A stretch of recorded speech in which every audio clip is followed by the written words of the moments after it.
In a parallel world in the production brigade of Yangzhuang in Jinan, it was mid-spring of 1978, grass grew lush, and orioles flitted through the air, everything brimming with vitality, yet Yang Ji, with a rag wrapped around his head, sat gloomily on the edge of the heated brick bed, scratching his head in frustration.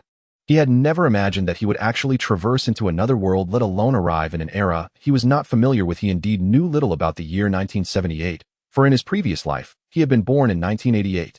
Though it was merely a difference of 10 years that gaps separated entire generations, and the year 1978 was utterly foreign to him, he only had a faint understanding of this era from a few books and documentaries. He knew that reforms had not yet been implemented and the nation stood at a critical turning point in its development. From this very year onward, the ancient land of Huagua would soar rapidly and after decades of progress rise once more. Beyond that, his understanding was hazy. After all, no ordinary middle-aged man busy running about for a living would anticipate traversing several decades into the past and deliberately study that era in advance. The original owner of this body was also named Yang Ji, likewise 37 years old, an ordinary rural man. He himself had been born in the countryside and was also 37 before traversing. He could barely be considered a late-blooming bachelor. He had a car, an apartment, and savings, yet no wife and no children, and had not planned to marry or have any. After traversing into this body, he found he no longer needed to worry, for the original owner had 9 daughters, 9 blossoms of gold. The eldest daughter was already 18, the youngest 5. Upon his arrival, he had instantly become the father of 9 girls.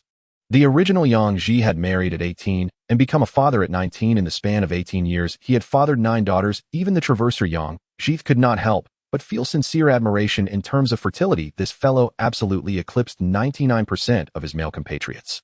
His wife had been dead for 3 years, not due to childbirth complications nor illness, nor because the original owner had pressured her to bear a son. In truth, the couple's relationship had been excellent, enviable to most people. Their marital bond was harmonious in every aspect. They were intimately close, and they had once been hailed as a model young couple in the Yangzhuang brigade. Her death in the prime of life was purely accidental. On her way back to her maiden home, Lin Fong chose a shortcut and had to ford the Chu River that day. For some unknown reason, the river suddenly swelled, carrying with it many dead branches and debris. Lin Fong pushed the 8th and 9th daughters up onto the bank, but was herself swept away by the current. The original Yang Ji lost the wife who had shared his joys and sorrows, and the 9 daughters lost their gentle and kind mother. To lose one's wife in middle age is indeed hard to accept. The original owner needed 3 full years to emerge from the pain of widowhood. Touching the cotton cloth wrapped around his head, Yang Ji bared his teeth in pain. That little sister-in-law was really ruthless, he thought. What kind of deep grudge does she have? She actually smashed my head. Does she not know she could have killed someone? Then he thought again, if the original owner had not been beaten, perhaps he would never have had the fortune to come here. His only dissatisfaction was that having traversed over, he now had to endure this pain in the original owner's stead. Sitting on the Kong grimacing, he pondered how he should begin his future life. Just then a tall, slender girl walked in from outside the door, looking to be around 20. Her neat ear-length short hair and simple clothes could not conceal her stunning beauty. With long legs, a slender waist, and a shapely figure, Yang Ji turned his head and swallowed hard. This little sister-in-law was truly something. Several decades later, she would surely have the makings of a star. It was just that her temper was fierce, and when she hit someone, she really did not hold back. Seeing Yang Ji turn his head away, Lin Yu assumed he was still angry with her. Pouting, she sat on the edge of the bed, grabbed Yang Ji's arm, and shook it a few times. Brother-in-law. Yang Ji shuddered at once and hurriedly pried Lin Yu's hand away. Speak properly, use normal words. Such a beautiful little sister-in-law, even if she was inherited. Calling him brother-in-law in that soft voice would make most men buckle. He could only harden his heart and remove her hand first, giving himself time to adjust. What, you still think you're in the right, Lin Yu snapped. Yang Ji, I'm telling you, hitting you was for your own good. Look at what you've done. Can that even be called human decency? You actually used your own daughter to exchange for your own marriage. As she spoke, Lin Yu angrily pinched Yang Ji's arm again. Do you want a son that badly? What is wrong with daughters? Which of them is disobedient? Which of them has treated you poorly, yet you would trade lure away just to get yourself a son? I say your brain is full of dog filth. If you dare do this, I'm telling you, next time I'll come with a knife.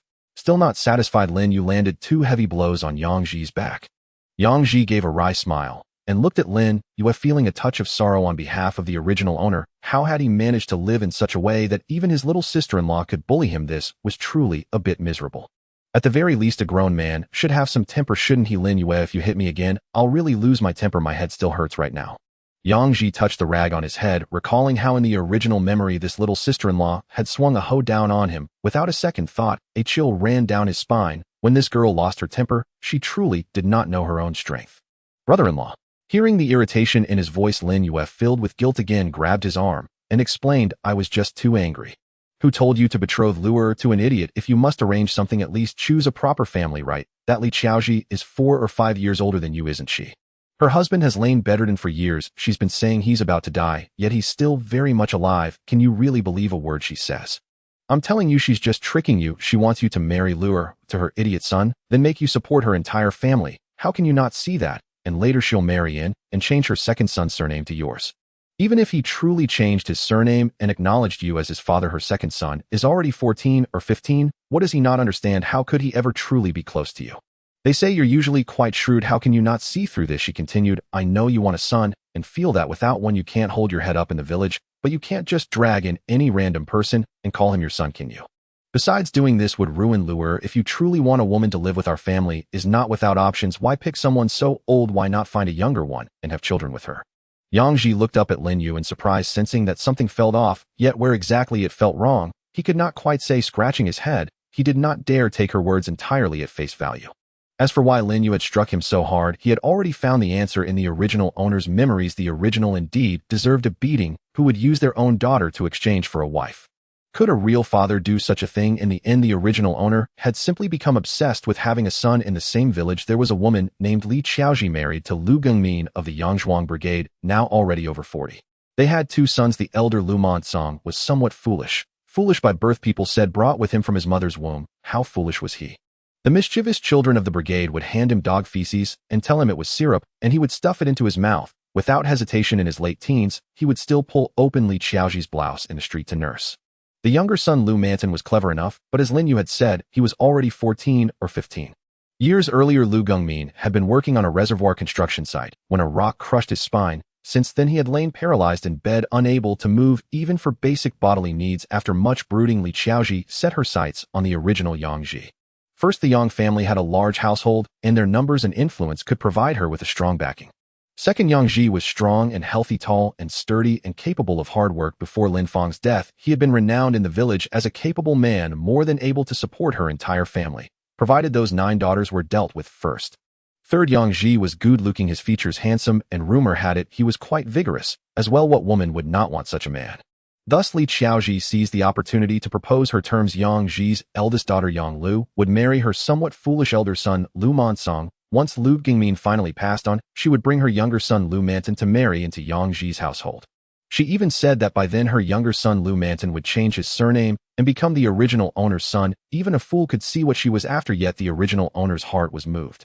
When he told his eldest daughter, Yang Lu, she naturally refused. What decent girl would willingly marry a fool? But Yang Ji grew anxious, insisting, are we to watch our family line die out?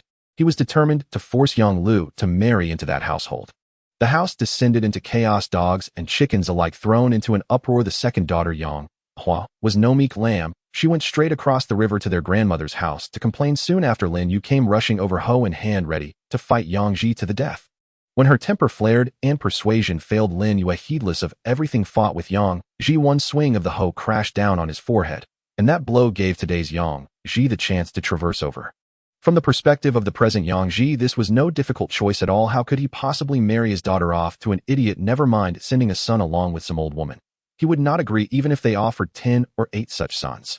In his previous life, he had resolved never to marry or have children, yet in his heart, he had always yearned for a daughter. He did not share the original owner's bias favoring sons. On the contrary, he felt that these 9 daughters were treasures, as if the original owner had smashed countless bricks on his head to earn each one. Every single girl was priceless. To trade even one away to an idiot would be an unforgivable loss. Lin Yu, that hoe of yours finally knocked some sense into me. As for this marriage exchange, father, I'm willing to marry as long as it makes you happy. I'll marry whoever you want me to. A voice interrupted.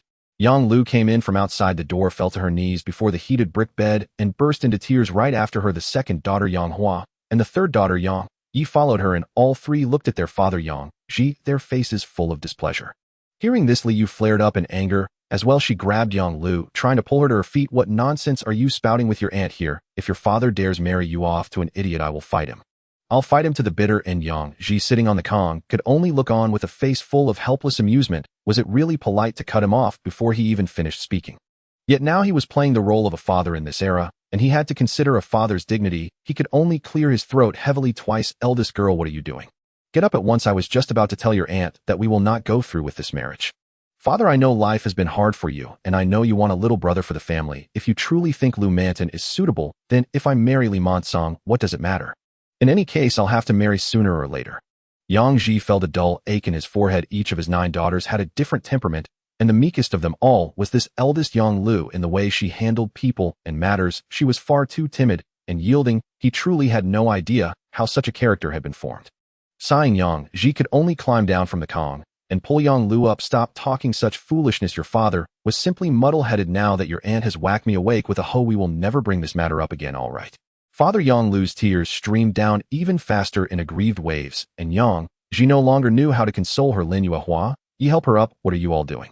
Are you still going to hold a grudge against your father? I said you won't marry, so you won't marry now. Get up, hurry, and fix your father something to eat. My stomach is growling with hunger. Yang Lu's disposition was on the overly soft side. Put nicely, she was gentle, less kindly. She simply accepted whatever came without resistance. Such a temperament had its merits and its flaws. It made her far too easy to bully. While Yang Ji ached for her in his heart, he could not help but sigh. If he had only one daughter, he would naturally treasure her like a pearl in his palm. But with 9 daughters, he truly did not know how to handle them all. After receiving Yang Ji's assurance, and with her 2 younger sisters tugging at her, Yang Lu finally rose to her feet, though she still hung her head and sobbed. Quietly, Yang Ji sighed again. Luer, this time your father was in the wrong. Don't stay angry with me, all right? Yang Lu hurriedly wiped at her tears and nodded. Father, I wouldn't dare. I just realized there's no food left at home. The sudden turn of topic nearly threw out Yang Ji's back. He took a deep breath, baring his teeth in pain. As he went over to look into the flour jar, it really was empty. The bit of flour left at the bottom was probably not enough to feed even the chickens once. It's all right, I'll go to the brigade in a while and borrow some grain. I won't let you girls go hungry. Yang Ji comforted them, though in truth he felt immense pressure. Being the head of the household was no easy task. 9 daughters, even if each ate little, still meant 9 mouths to feed. Their food and clothing all rested on his shoulders. As for borrowing grain from the brigade, he did not even know if they would lend him any more. After all, the original Yang Ji had borrowed far too much already. Ever since his wife died, the original Yang Ji had sunk into decadence. He dragged himself through work with no spirit at all. Naturally, his share of rations was meager, while 10 mouths at home devoured food at a terrifying rate. Even so, it was only because the daughters all had small appetites. If they had been 9 sons instead, the original owner might have gone mad. When the grain ran out, he would go to the brigade to borrow again. By the time rations were allocated and all deductions taken, almost nothing was left. Then when nothing remained, he would borrow once more. In the past 2 years alone, he had accrued at least more than 200 jin of grain debt to the brigade. Yang Ji was about to head out yet again to borrow grain, when Lin Yu stopped him. Don't go. I brought 20 jin of flour with me this time. It's enough for a few meals. Once that's gone, we'll think of another way. Hearing this, Yang Ji licked his dry lips at a loss for words. For a moment, sensing his embarrassment, Lin Yu quickly put on a carefree expression and consoled him. What's there to fuss about? Once you've earned some money, just repay my family. We can't possibly watch the children go hungry. Can we? These past years, we've truly relied on your help, Yang Ji said in a low voice of thanks. Indeed, her parents' family had helped a great deal these past years. Knowing he had many mouths to feed, they would send money and grain from time to time. Without that support, relying on the original owner's scant abilities and the few work points he scraped together each day, he truly could not have sustained a household of more than 10 people. Lin Yu looked somewhat surprised, casting a charming glance at Yang Ji before flashing a playful smile. My family is just a few people. We can't even finish our rations. Helping out a bit is only right, isn't it? We're all one family anyway. Yang Ji froze for a moment, feeling something off in her words, yet he could only echo, right, one family. I'll work hard and earn money and strive to turn the days at home for the better as soon as possible. That's the spirit. To be honest, it's nothing much. Luer is already 18. In a few years, they'll all marry out and your burden will be lighter. I'll take Luer and Hua to cook. First, you lie down and rest for a bit. But Yang Ji had no heart to lie down since he had come to this era and taken the original owner's place. He had to shoulder the responsibility of being head of the family. At the very least, he had to ensure his family could eat their fill and stay warm in this age. Above all, he refused to become the first transmigrator in history to starve to death. Nor did he wish to live off his father-in-law's charity day after day, or to keep borrowing grain from the brigade. He had at least been a man of some standing in his previous life. What did it mean to cross into this world only to depend on relief from others? He did not know the year 1978 in detail, but from the history textbooks he had memorized, he knew that this year the country would begin a great debate over theory and practice, eventually ushering in reform and opening up and stirring up a mighty tide of market economy. Yet by his reckoning, that would not officially unfold until the end of the year. In the season he had crossed into, there were still many restrictions. How exactly was he supposed to make money now? If only he had a transmigrator's golden cheat, even a small one would do surely. He couldn't just stick his backside in the fields toiling bitterly to earn work points, could he? Tenfold return space activated. The host is requested to explore all functions on his own. Yang Ji's eyes flew wide open. Was his exclusive golden cheat finally making its appearance? However, after calling out to it repeatedly, this so-called tenfold return space gave no response. Instead, a block of information appeared in his mind. After a quick look, he realized it was an introduction to the tenfold return space. The description of this golden cheat was extremely simple. Any income he earned through proper labor, whether money or physical goods, once stored in the tenfold return space, could be multiplied by 10. For example, if he earned 1 yuan through legitimate work and placed it into the space, it would become 10 yuan. A single food coupon could become 10 food coupons. 1 piece of meat could turn into 10 pieces. However, if he exchanged his labor for a live fish or a live chicken, such things could not enjoy the tenfold return, for the space did not support the amplification of living creatures. Moreover, anything that could be multiplied had to be a proper wage earned through normal labor. If he picked up a stray penny on the road, the space would refuse to multiply it. If he pilfered someone else's cucumber, the space would not amplify that either. This space is rather upright. It won't even lend a hand if I want something for nothing.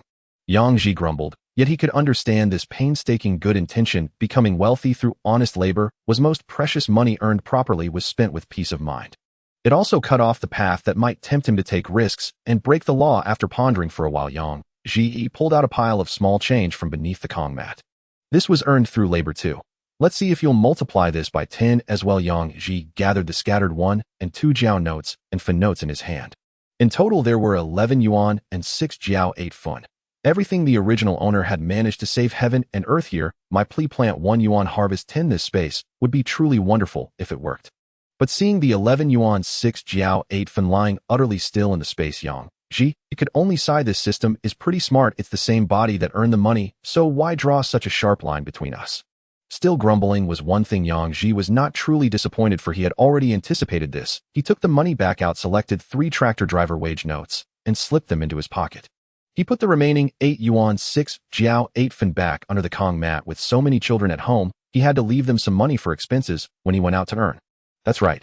Yang Ji was planning to go out and make money. Without money, how was he supposed to support 9 children? Working the fields in the village would only earn work points, and work points could not be directly exchanged for cash. He would have to wait until the end of the year when work points were settled in one go before he could possibly convert anything. For now, the urgent task was still to earn money, and fortunately, he was quite familiar with making money. It was just that the era was different, and he did not know whether the skills he possessed would still be of use. With that thought, Yang Ji climbed down from the Kong and began rummaging through the chests in the room. After searching for a long time, he finally fished out an item from the pile of sundries. Satisfied, Yang Ji placed it at the head of the Kong, then raised his voice toward the courtyard. Lin Yue, come here for a moment. I have something to discuss with you. Once we're done, I'm heading out for a bit. What's wrong, brother-in-law? Lin Yue strode in with her long legs. Although she wore somewhat shapeless pants, Yang Ji could still discern the outline of her legs. Coupled with her appearance that rivaled that of a movie star, Yang Ji couldn't help but feel a twinge of jealousy. The original owner had truly struck gold. He couldn't help but marvel at the impressive genetic traits of his father-in-law's family.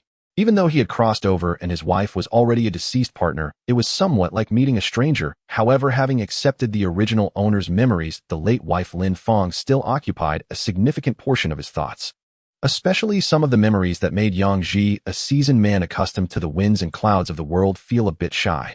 Yet he had to admit that Lin Fong was quite beautiful both in appearance and figure as well as in character. She was the ideal model of a wife. Unfortunately, she had left too soon, otherwise Yang Ji would have no sentimental burden regarding inheriting the original owner's wife and children.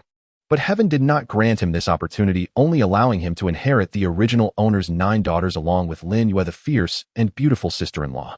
Of course, he also inherited the original owner's family and social connections. Well, it wasn't too bad, it was just that the pressure was a bit overwhelming.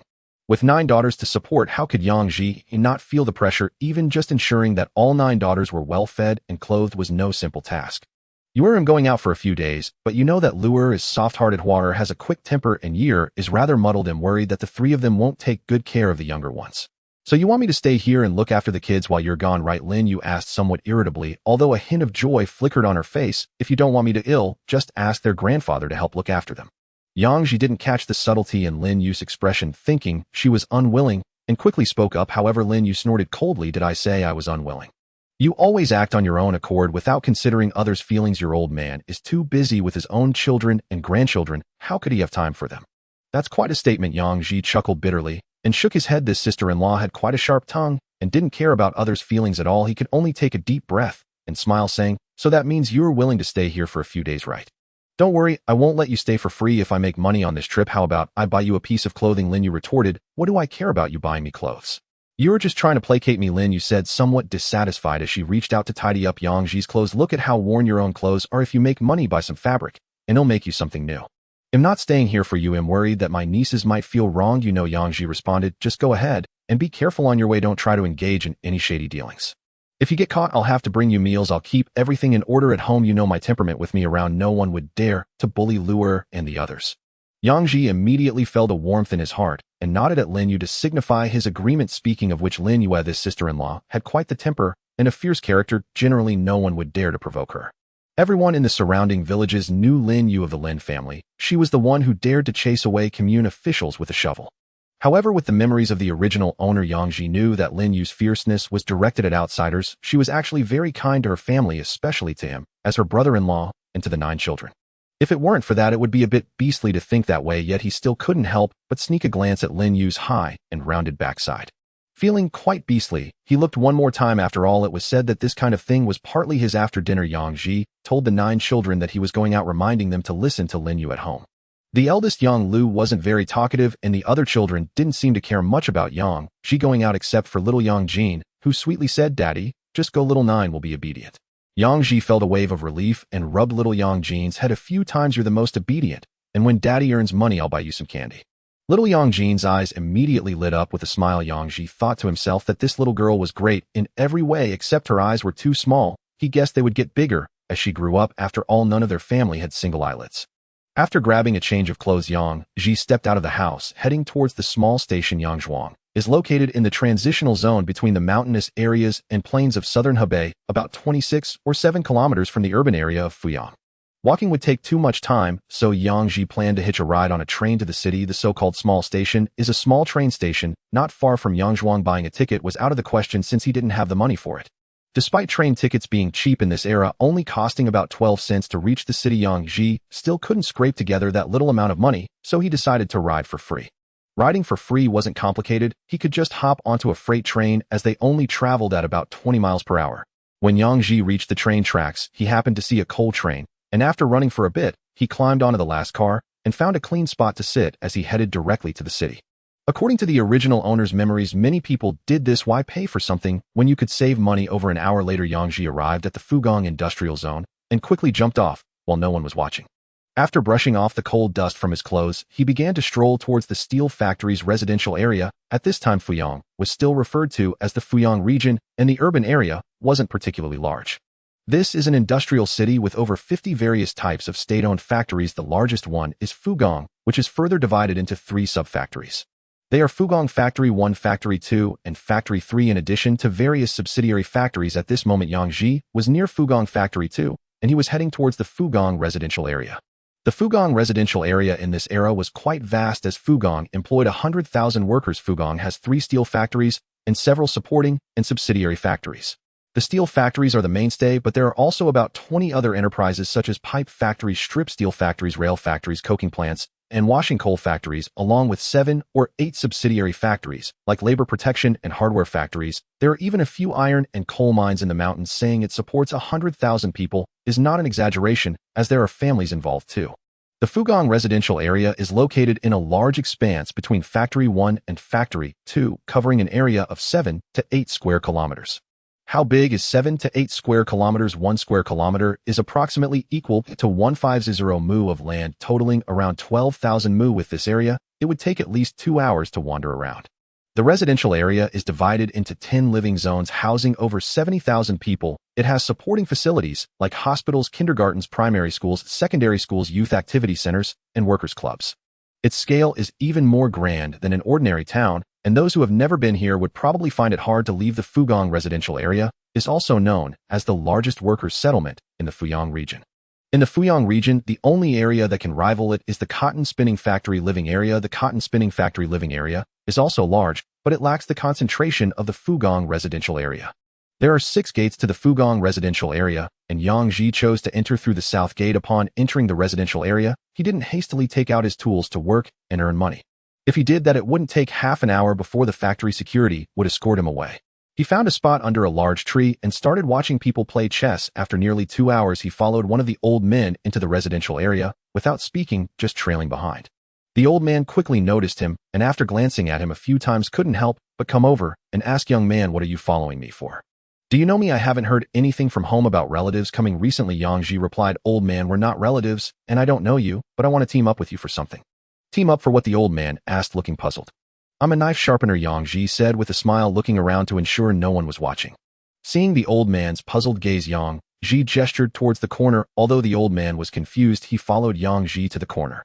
Yang Ji fumbled in his pockets and said with embarrassment, "Old man, I forgot to bring my cigarettes." "No problem, I have some with me."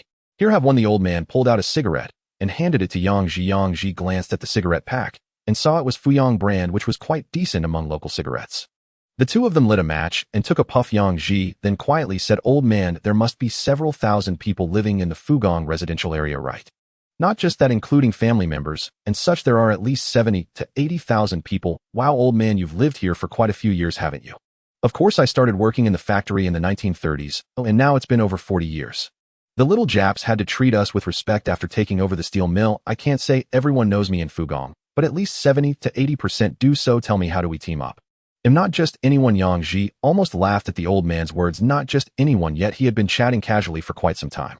Seeing the timing was right, Yang Ji pondered for a moment and said, "Old man, find me a place to stay for a couple of days. If anyone needs their scissors or kitchen knives sharpened, have them send it to me. I'll charge 5 cents for sharpening, and I'll give you 2 cents for every 3 cents I earn. What do you think? Can we team up on this? If you think it's not possible, just pretend I never said anything." The old man stared at Yang Ji, forgetting to smoke until the cigarette burned his hand, and he quickly threw it down. "Are you serious? You'll give me 2 cents for sharpening a kitchen knife?" "Of course I'm serious. If I wanted to trick you, I'm sure you could think of 100 ways to keep me from leaving this door. You can keep an eye on me regardless of whether it was you who called me. As long as it's someone from the family compound getting their knives sharpened by me, I'll give you 2 cents. But there's one condition: you guarantee my safety, so I don't get caught." "Then why would you come to me? I remember you were just sitting there watching us play chess for quite a while, right?" Yang Ji did not hide anything and replied honestly, "That's right, I was watching you play chess just to find someone to team up with. I noticed that even though they were joking with you, there was a tone of respect in their words. It's clear you have a significant reputation and high status. That's why I came to ask you for help. How about we team up? I'm a straightforward person and won't play tricks. I'm just afraid of getting caught and causing trouble." The old man was taken aback for a moment, staring at Yang Ji for quite a while before bursting into laughter. "I didn't expect you to have such insight. Sure, sharpening scissors and kitchen knives isn't illegal, so what's the problem? Leave this matter to me. Li Dashin may not be able to say much else, but my word carries weight in this family compound. With me around, no one would dare touch a hair on your head. I'm not just interested in the 2 cents. I feel a connection between us. Exactly the moment I saw you, I felt we were destined to meet." Yang Ji was overjoyed and quickly agreed, thinking it wasn't just about the 2 cents. If it weren't for seeing Li Dashin so intensely focused on winning at chess, he wouldn't have sought him out. "Come on, I'll take you to a safe and comfortable place." Li Dashin led Yang Ji to a small room next to a shed, opened the door, and Yang Ji took a look inside. It seemed to be a small storage room filled with stools, brooms, broken bowls, and other items. "Feel free to use whatever you need. I'll go look for someone who needs their knives sharpened. Just wait here. If anyone asks, tell them you're my relative Li Dashin, and no one in this compound would dare mess with us." Saying this, Li Dashin patted his chest twice, exuding a sense of authority. "All right, I'll count on you for today. I'll prepare some water to soak the stone, waiting for your good news." "Don't worry." Li Dashin smiled so broadly that his eyes nearly disappeared, then dashed off to find customers, making Yang Ji feel a bit moved. The man's dedication was undoubtedly superior to those office workers of the modern era who work 9 to 9. There was a tap nearby. Yang Ji grabbed a basin to collect water and soak the stone he brought from home. Sharpening knives was the only method he could think of at the moment, as this work required little to no cost. In his past life, Yang Ji's grandfather was a knife grinder who roamed the streets sharpening scissors and kitchen knives for people. Having followed his grandfather for many years in his childhood, he naturally learned this skill. Although he couldn't say he was an expert, he could at least handle it well enough to earn some pocket money. The original owner also knew how to sharpen knives, otherwise they wouldn't have had a sharpening stone at home. However, from the memories, it seemed the original owner's skill was still quite inferior compared to his. Sharpening knives may seem simple, but it also requires talent. In his past life, Yang Ji's grandfather often praised him for his gift. He could easily grasp the secrets of sharpening knives, knowing how to exert muscle power, the force and angle needed, and what kind of effect he could achieve, all of which Yang Ji could do well. almost making the old man want him to inherit the family business. In fact, Yang Ji really enjoyed sharpening knives. He believed it trained many skills: hand-eye coordination, muscle coordination, willpower, and even many philosophies could be understood through the act of sharpening knives. It's a pity that sharpening knives isn't recognized as intangible cultural heritage. Otherwise, in his previous life, he would have definitely applied to become an inheritor. The sharpening stone needs to be soaked thoroughly, as this allows the knives to be sharper and more durable. Moreover, the sharpening stone isn't just any rock. One side must be coarse sand and the other side fine stone. The coarse sand is for rough grinding, while the fine stone is for finishing touches, and there are many intricacies involved in sharpening knives. Yang Ji also moved out the long bench from the small storage room and found it quite useful. Originally, a few essential items for a knife grinder were not expected to be mostly prepared here. Generally, a knife grinder needs to prepare many tools. It's definitely not just a matter of having a stone. First, there needs to be a long bench to hold the sharpening stone. Some knife grinders even bring two stones, placing one at one end and sitting on the other end, allowing them to work all day without feeling tired. Then there's the sharpening stone itself. It goes without saying that a knife grinder without a sharpening stone cannot be called a knife grinder. Moreover, they would prepare two stones, a coarse stone on the left and a fine stone on the right, without needing to flip them over. The third item is a gourd for holding water. It's not always possible to find water wherever you go. Besides the sharpening stone, water is the most important. After sharpening a few times, you need to wash it with water, so having a water gourd is definitely more convenient. The fourth item is called a chopper, specifically for sharpening kitchen knives, which can also be replaced with a metal spatula. In this era, kitchen knives are usually steel-clad, with the blade being steel and the rest made of iron. Iron rusts more easily, so a chopper is necessary to scrape off the rust and dirt before polishing. Unfortunately, Yang didn't have one, but he found a piece of iron in the storage to use as a substitute. The fifth type of tool is auxiliary tools, such as towels, hammers, and pliers. Towels are used for wiping, while hammers and pliers can help repair any loosened parts of the knife handles. Many traditional knife grinders also have a rather interesting item known as the jingwei. The jingwei, also called iron jing chain, consists of a series of iron pieces nailed onto a piece of coarse cloth or leather belt. Simpler versions just punch holes in the iron pieces and string them together with rope. Shaking it makes a sound, drawing attention.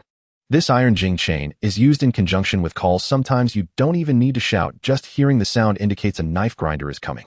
However, the iron jing chain isn't exclusively for knife grinders in traditional industries. It's also used by peddlers, mirror polishers, and pot menders. Yang Ji certainly didn't have one and didn't want to use it. Carrying such a thing would be too flashy. Once Yang Ji had everything prepared and the stones soaked, Li Dashin returned carrying a basket. He placed it in front of Yang Ji with a clatter. "You can start sharpening these while I continue looking for customers. Make sure to do a good job. They're all my old neighbors, so if I mess up, I won't be able to explain. Don't worry, old man, my skills are not to be underestimated. If I can't do it within a year, I'll come back and do it for free." Yang Ji looked at the basket full of kitchen knives and scissors, laughing until his eyes turned into slits. "I'll pay you after the sharpening is done. You go ahead. I'll go ask around at other places. Just focus on your work. We have plenty of knives. I'm worried you won't finish even in 3 to 5 days. That's great. I'm not afraid of having too much work. The more work we have, the more we earn." "Exactly. Just wait. I'll keep finding more for you. Work without any worries." "Oh dear, look at what you're saying," Li Dashin hurriedly explained. "If it weren't for Xiaoji being here today, I wouldn't even have the chance to flatter you. Come on, we must go to my house for a drink today." All right. "Can I go too? How about this? You take Xiaoyang over. I know your door. I'll go back and tell my wife, then bring a bottle of good wine to have a few drinks with Xiao-sun. How does that sound?" "That's more like it." Guosujin immediately let go of her hand and laughed heartily. Yang Ji, however, asked Guosujin to wait a moment while he hurried off to the supply and marketing cooperative in the family area. He bought a box of pastries, 2 cans, and some candies, all of which didn't require receipts. It's the first time visiting someone's house for a meal. One can't just show up empty-handed. Even if others don't say anything, it would still be awkward. By the time he returned, Guosujin had already tidied up the things, and seeing him carrying items, she immediately frowned and shouted, "What's the meaning of this, Xiaoji? Are you looking down on your sister who told you to buy these things? Return them." Yang Ji explained with difficulty. "Sister Sujin, I've already bought them. How can I return them? Besides, they're all for the kids. If you don't let me bring them, I'd truly feel embarrassed to enter your house." You Guosujin, anxious, placed her hands on her hips again. "What can I say to you? How much can you earn from sharpening knives? Why are you spending money on these altogether? These things must cost 3 or 4 yuan. Right? Are you made of money? How many knives do you need to sharpen to earn that back? You really make me furious. If you can spend, you can earn. Hurry up. I still don't even know where your house is. I'm really at a loss with you. If you buy anything else, don't bother coming to my house again." Guosujin took the items and led Yang Ji toward her home, while constantly nagging, "You see, just for a meal at your house, why spend this unnecessary money? Will eating make you gain 2 extra pounds? Yang Ji smiled behind her without retorting, yet he felt a wave of nostalgia recalling how every visit to his aunt in his past life was always like this. Even the words and tone were practically the same. Originally, he thought dining at Guosuzhen's house would just be a formality. Now he truly regarded Guosuzhen as a family member from his hometown. Guosuzhen lived in a bungalow. This Fugong family area had both high-rises and bungalows along with small courtyards. The courtyards were for the leadership, typically two-story buildings, often referred to as small villas. The high-rises were mostly tube-shaped buildings, generally 3 or 4 stories high, housing mainly young workers, with some residential buildings that were usually old dormitory styles with 1-bedroom or 2-bedroom layouts. These old dormitory buildings had a characteristic: the living room was extremely small, while the master bedroom was quite large, completely different from modern house layouts. The only appealing aspect was the presence of a separate bathroom and kitchen. The bungalows were a row of small houses, and Guosuzhen lived in one of them, which spared her the trouble of climbing stairs and was slightly more convenient than living in a tube building, but certainly not as comfortable as the residential buildings. The most troublesome part was that using the toilet required going to a public restroom every morning. One would likely have to sprint 800 meters followed by a 20-minute wait to possibly secure a spot. Guosuzhen's bungalow had a decent layout with a small courtyard of over 10 square meters. A man was cooking in the outdoor kitchen, most likely her husband Sun Jian. Hearing the noise, Sun Jian turned to see Yang Ji entering and quickly wiped his hands on his apron. Coming over. "Oh, you must be Xiao Ji, right? Welcome. From now on, once you recognize the place, you must come again." "Hello, brother-in-law. Don't worry, I won't hesitate to come over again in the future." "What do you mean by not bothering? It's good that you're here." Suzhen showed Xiao Ji to sit inside. "I'll finish this dish soon, and then we can go inside and have a couple of drinks with Xiao Ji." Sun Jian said with a smile. Guosuzhen quickly nodded. "See, I didn't watch him closely for a moment, and he bought so many things for us." Sun Jian immediately looked a bit displeased. "Why bring things when you come? Just take them with you. When you leave, you don't need to bring anything when you come here, understand? If you don't bring things, will you not feed me?" Yang Ji could tell from these few sentences that Sun Jian was quite a straightforward person. He was someone easy to get along with, not the kind of slick character often found in factories. No wonder he didn't get the position of deputy director in the workshop. Such a character really doesn't help one climb the ranks. Hearing Sun Zion's complaints, Yang Ji quickly smiled and explained, "I was wrong, brother-in-law. Just this once. Next time I promise to bring nothing but my own mouth." "How does that sound?" "I'm happiest if you just bring your mouth. Why bring things for a meal? Why so polite?" Yang Ji quickly kept apologizing, and it was then that Guosuzhen brought him into the house. To his surprise, the room was quite spacious, a large 2-room layout, approximately 30 square meters. The larger room could serve as a living room and had a double bed for guests. The smaller room was the bedroom, and judging by the layout, it was for their 2 children. On the table were already 4 or 5 dishes, not only meat, but also a whole fish. The other dishes were vegetarian, but they looked quite exquisite and appetizing. Guosuzhen brought Yang Ji a glass of water. "Xiao Ji, have a drink of water. You've been busy for so long." "Great, Sister Suzhen, you tidied this room very neatly. It looks quite spacious." It wasn't me who tidied up. It's all your brother-in-law's doing. Him a lazy person and don't like dealing with these messy things. He tidies up every day, washes the clothes. He is more diligent than I am." "Then you're quite fortunate, Sister." Yang Ji sincerely exclaimed. In this era, men generally didn't do housework, whether in cities or rural areas. Men like Sun Jian, who keep the house in order every day, are rarer than pandas in this era, so Guosuzhen really is quite fortunate. "Well, it's just that way. There must be someone diligent at home. You sit here. I'll go check if your brother-in-law is done. When Uncle Li comes, we'll eat. His pace is really slow. He still hasn't arrived." As they were talking, they heard Sun Jian calling from outside. "Old Uncle Li, hurry up and come in." Who else could it be but Li Dashan? Once inside, Li Dashan immediately praised, "Wow, your house is so clean. I don't even know how to enter." "What do you mean you don't know how to enter? Old Uncle Li, hurry and sit down. Make yourself comfortable." Guosuzhen quickly welcomed him. Given Li Dashan's past position and now the status of his son, the couple must warmly entertain him. Even if they couldn't count on Li Dashan for any help, at least being familiar with each other would be good. Next came the meal. Yang Ji asked about the 2 children, who both ate at school. The school cafeteria provided meals, which didn't cost much, so they didn't bother bringing the kids back. The 3 of them didn't drink much, finishing the bottle of wine that Li Dashan had brought. It was good wine from the Beiping Jianzhuang, produced by the Wuliangya factory. In this era, it was considered quite a high-end wine on the market. It seemed Li Dashan placed significant importance on this gathering. After the meal, Yang Ji and Li Dashan returned to work.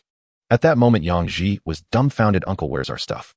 "What the hell? Who did this?" Li Dashan immediately became furious upon seeing the situation. Not only were the stools and sharpening stones missing, even the knives and scissors he had brought for sharpening were gone. Li Dashan swore loudly, quickly comforting Yang Ji. "Don't worry, Xiao Yang, I will find out who did this right away.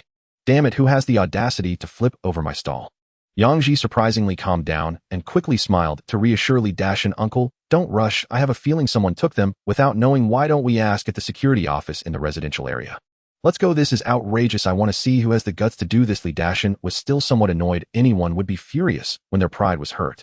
Having just promised Yang Ji that no one would dare to touch anything here, he was infuriated to find his stall stripped bare. He angrily headed towards the security office in the residential area.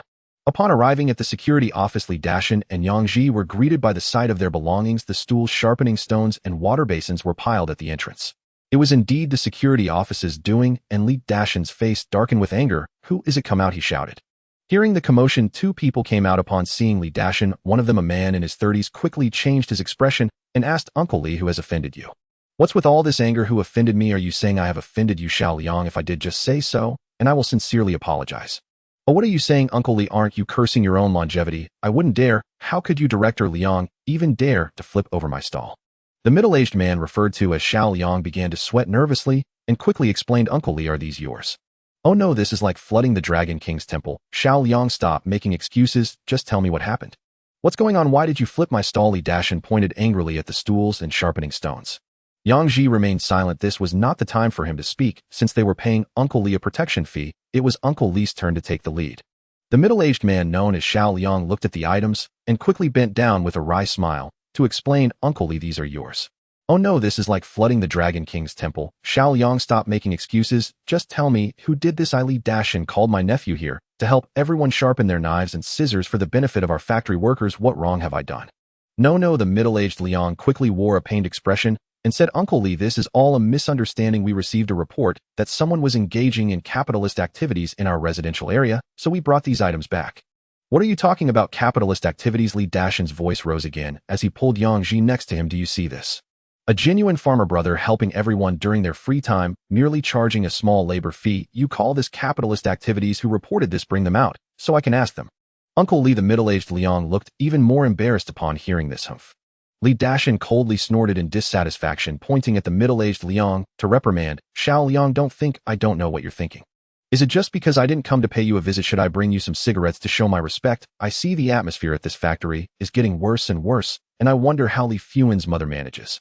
Hearing Li Dashan expose their true colors and mention the deputy factory director Li Fuan, the middle-aged Liang broke out in a cold sweat, saying, Uncle Li, it's a misunderstanding, truly a misunderstanding. Uncle, it might really be a misunderstanding. Yang Ji also quickly chimed in with a smile. The middle-aged Liang immediately shot him a grateful look. Yang Ji returned a smile, believing that it was better to resolve conflicts than to create them. Since they were making money on someone else's turf, they should give them some face, although this incident left him feeling somewhat uncomfortable. But thinking about it, it wasn't such a big deal. What era didn't have a bit of this in his previous life? He started from scratch and encountered far worse situations. Even a small clerk could easily manipulate him, citing rules and regulations, if he hadn't gritted his teeth and built his network step by step. He might have been done for. Compared to that, this situation was truly insignificant. Humph. Can a misunderstanding justify moving my things without a word? What if something gets damaged? After all, Li Dashan had lived a long life and understood human emotions. Since Yang Ji was playing the bad cop, he would take on the role of the bad cop as a performance needed to be complete. The middle-aged Liang immediately put on a smiling face and said loudly, Uncle Li, I guarantee that nothing is missing and nothing will be damaged. If anything is broken, I, Liang Zhenxing, will compensate you fully. Uncle Li, I will have someone return these items to you right away. We can't let you down for doing good deeds for the workers. That's more like it. Li Dashan knew the time was right and decided to let it go.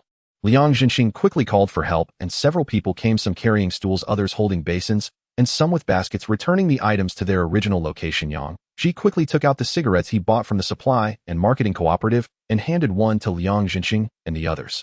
Brother Liang, it seems we've made an acquaintance. I'll need your help in the future. After all, they were the security personnel managing the residential area, and Yang Ji didn't want to offend them too severely. Liang Zhenxing took the cigarette and immediately showed a sincere smile. You're too kind. You're doing good deeds, and we are grateful. Brother, just relax and work here. If you need anything, just call on Brother Liang. You don't need Uncle Li to run around for you. When I return, I will also let everyone know that anyone who needs knives or scissors sharpened can come to you. Then thank you, Brother Liang. Yang Ji smiled as he watched Liang Zhenxing and the others leave. After they left, Li Dashan grumbled, why give them cigarettes? What a waste. I don't believe they would dare to play these tricks with me around. Uncle, it's better to resolve conflicts than to create them. Why stir up unpleasantness with them? Smoke a cigarette and let's take a breather. I'll try to finish sharpening the rest. Li Dashan nodded and sat down to chat idly with Yang Ji. After about 10 minutes, a commotion could be heard in the distance. Li Dashan looked over in confusion, and his eyes widened in disbelief. What the hell? What are these women doing here? There's no rush, Li Dashin said with a smile, engaging in polite conversation. In reality, he had no intention of leaving. Yang Ji, seeing through the facade, did not expose it. He pulled Li Dashin to sit down and began to calculate. Sir, today, you need to take care of me altogether. I have brought 78 kitchen knives, 65 scissors, and 2 axes. Do you think the count is correct? Li Dashin took out a piece of paper to compare and quickly nodded with a smile. Yes, that's the right number. Yang Ji also smiled. He calculated all the iron items he had worked on today for Li Dashin, regardless of whether they were brought by him or not. This step was indeed correct, and Li Dashin counted it for himself as well. In total, that's 145 items at 2 cents each. That comes to $2.90. Right, I'm not good with numbers. Whatever you say goes. We won't quibble over it. Yang Ji laughed a couple of times and took out $3. Sir, let's not talk about anything else. Just take this $3. Li Dashin quickly declined. No, it should be exactly as it is. How can I take more? Why do we need to be so clear with each other? I will still need you to deliver the food later. By the way, I can't use your vinegar for free. It's all paid for. Can I give you an extra 50 cents? Vinegar is free. It's free. Upon hearing this, Li Dashin quickly shook his hands in refusal. However, Yang Ji could not let it go and took out 50 cents. After much back and forth, Li Dashin finally accepted. After sharing a smoke together, Li Dashin happily left, clearly satisfied with today's earnings. At this time, the salary for ordinary workers at the steel mill was only about $17 to $18 a month, and retirees like Li Dashin earned just around $20 a month, averaging less than $1 a day. Not to mention Sundays. During this era, workers in state-owned factories did not have Sundays off. Frontline workers worked 10 days and rested 1 day, alternating between day shifts and night shifts. As for the leaders, they didn't need Sundays off at all. When they had nothing to do, who could control them on how they rested? True implementation of a 2-day weekend wouldn't come until the mid-1990s. At this time, the concept of a 2-day weekend didn't exist. Li Dashin earned several days' wages in just 1 day by running errands and chatting, so what could he possibly complain about? Naturally, he was extremely pleased, and he was very satisfied with Yang Ji as well. Yang Ji was even more satisfied knowing he had a tenfold profit margin. The 145 items brought in $7.25. With a tenfold profit margin, that would be $72.50. After deducting the $3.50 for Li Dashin, the $3.80 spent at Guosuzhen's place, $3 spent on items for Li Dashin, and $1.20 spent on cigarettes, candles, and other expenses, he still netted a profit of $61. However, Li Dashin would definitely feel that Yang Ji hadn't made any money since he bought so many things. Li Dashin indeed thought this way. Yang Ji worked a whole day without earning anything, and even lost a few dollars, making him completely see Yang Ji as an honest person, and he was even more willing to partner with him. He never imagined that Yang Ji had a tenfold profit cheat. Not only did he not lose a penny, but he earned a month's salary of the factory manager at Fugong in just 1 day. If he knew the truth, Li Dashin would probably go crazy. $61 had an extraordinarily strong purchasing power in this era. Based on 20 cents per pound of flour, he could buy over 300 pounds, or enough for 10 people in the family to eat for 2 months. If he were to buy cloth at 30 cents per yard, he could buy around 100 meters. It would be enough to make 2 sets of clothes for each of his 9 daughters, with plenty left over. Of course, both cloth and flour required coupons in this era, so in reality, he couldn't buy that much. Nevertheless, it still excited Yang Ji. Seeing that there was still daylight, he started working again. About an hour later, it was already dark. He lit the candles he had bought and was focused on working when he felt someone standing in front of him. He looked up and exclaimed with surprise, "Sister Suzhen, you finished work." "I finished work. You really work hard. It's already dark and you're still at it. Aren't you afraid of exhausting yourself? What's tiring about this? Even if it's tiring, can it be worse than farming? Besides, there's still so much to grind. I need to hurry and finish it, so I won't delay others coming to pick it up tomorrow morning." "But you can't push yourself too hard. I saw you working when I finished. I didn't dare to call you. I made some food. Hurry up and eat a couple of bites, then get back to work," Guosuzhen said as she handed over the lunchbox. "Oh, Sister Suzhen, you've really troubled yourself. I can just have a bite." "How can that be? You have to eat while working." "No nonsense. Eat a couple of bites while it's hot." Unable to refuse, Yang Ji quickly thanked her, took out a bun, and started eating heartily with the vegetables. Guosuzhen sat next to him, occasionally reminding, "Eat slowly, don't choke.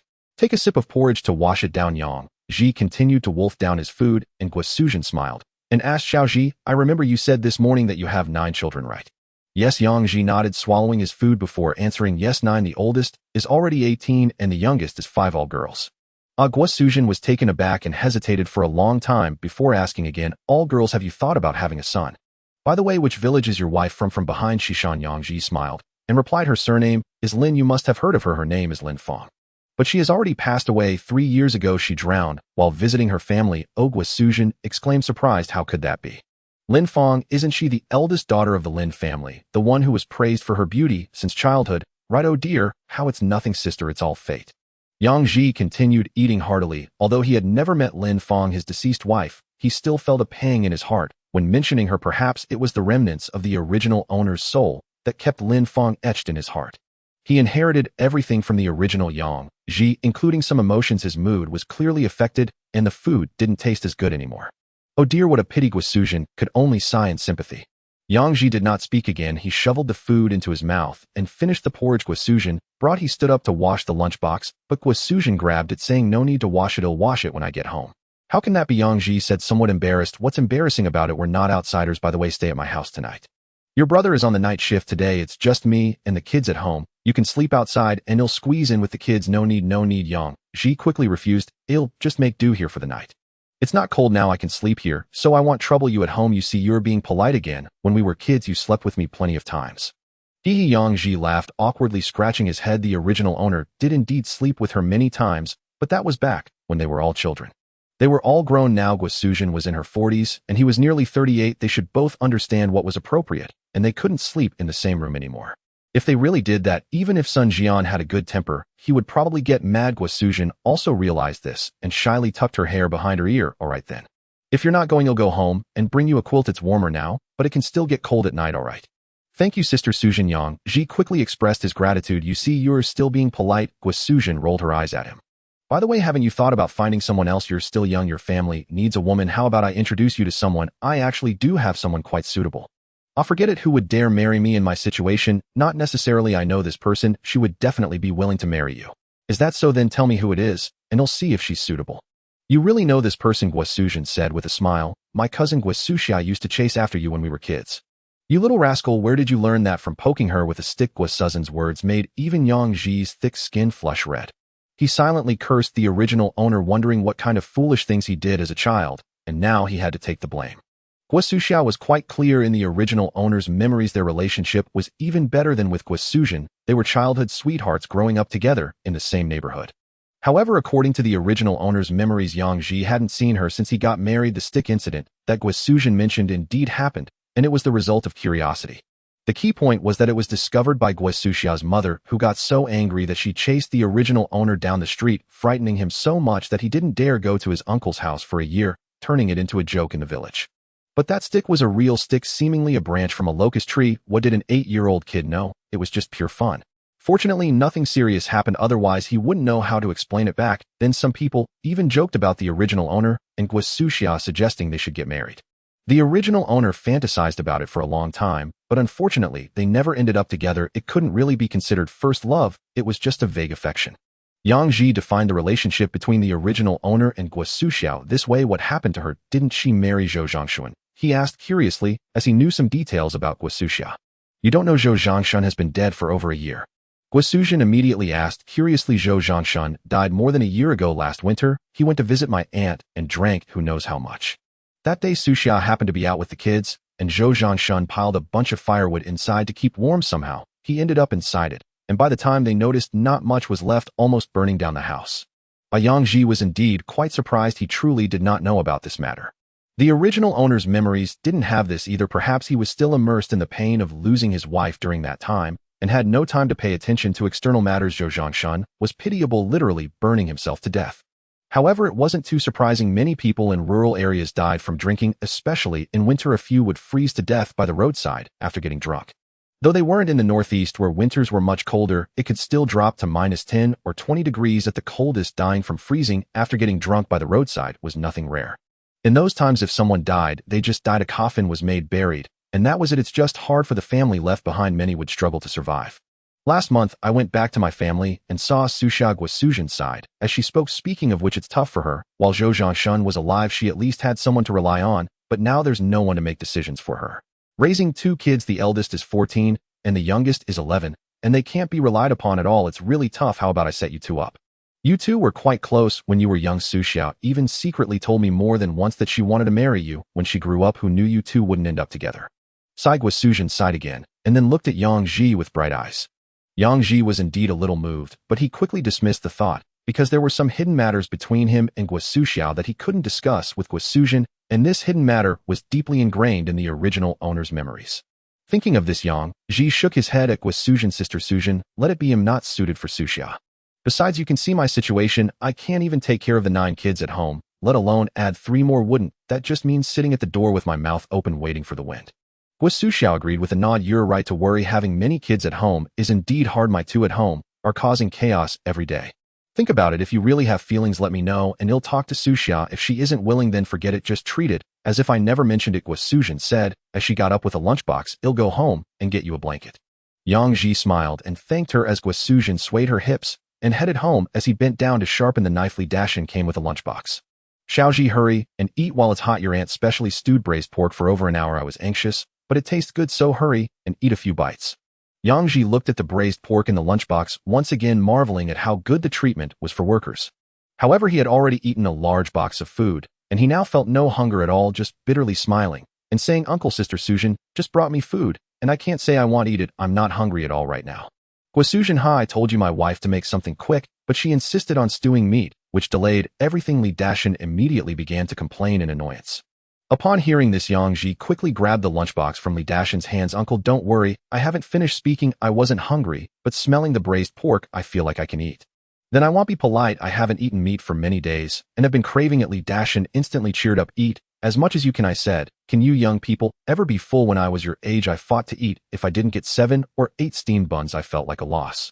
Back then, I also couldn't eat meat. Pickled vegetables with steamed buns were good enough, Yang Ji thought to himself. While eating the meat, pickled vegetables with steamed buns are quite good. In the countryside, we drink corn porridge. We can't even get dry food when it's not busy.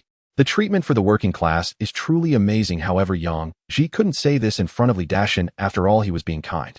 To be honest, the braised pork made by Li Dashan's wife really tasted quite good. It was rich, but not greasy, soft and fragrant, and Yang Ji ate until not a single piece of meat was left.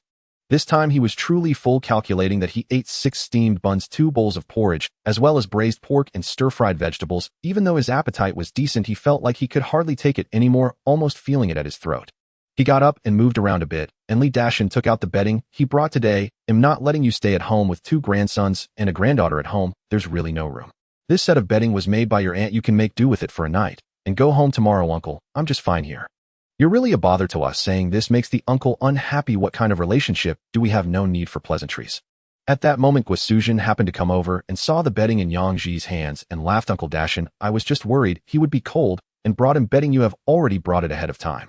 How there's nothing wrong with having some ready at home. Why bother? We're all family. Do you think I can't take care of Xiaoji? Li Dashan joked, but he was actually expressing his feelings towards Yang Ji. That is, Yang Ji was his partner. Even if he knew Guo, he shouldn't just abandon him halfway. Yang Ji could naturally hear this. He had no intention of abandoning Li Dashan in this steel factory's family compound. Li Dashan had some influence, some things that Guo couldn't accomplish he could handle easily. However, he was also very grateful to Guo as she genuinely cared for him. The 3 of them chatted for a while, and since Guo had kids at home, she left first. Li Dashan was older and had been running around all day, so Yang Ji urged him to go home and rest early. Once everyone left, Yang Ji started getting busy again. He still had over 100 kitchen knives to sharpen. He worked until late at night, then washed his face, pulled out the bedding, and lay down to sleep for a few hours. The next morning, many people indeed came to pick up their knives. Yang Ji alone earned over a block of money, and when Li Dashan came, Yang Ji quickly reported the accounts, making Li Dashan extremely satisfied with him. Breakfast was brought by Li Dashan, featuring big steamed buns and thin porridge. Yang Ji enjoyed a hearty meal, and then continued working while Li Dashan went around promoting and delivering the sharpened knives.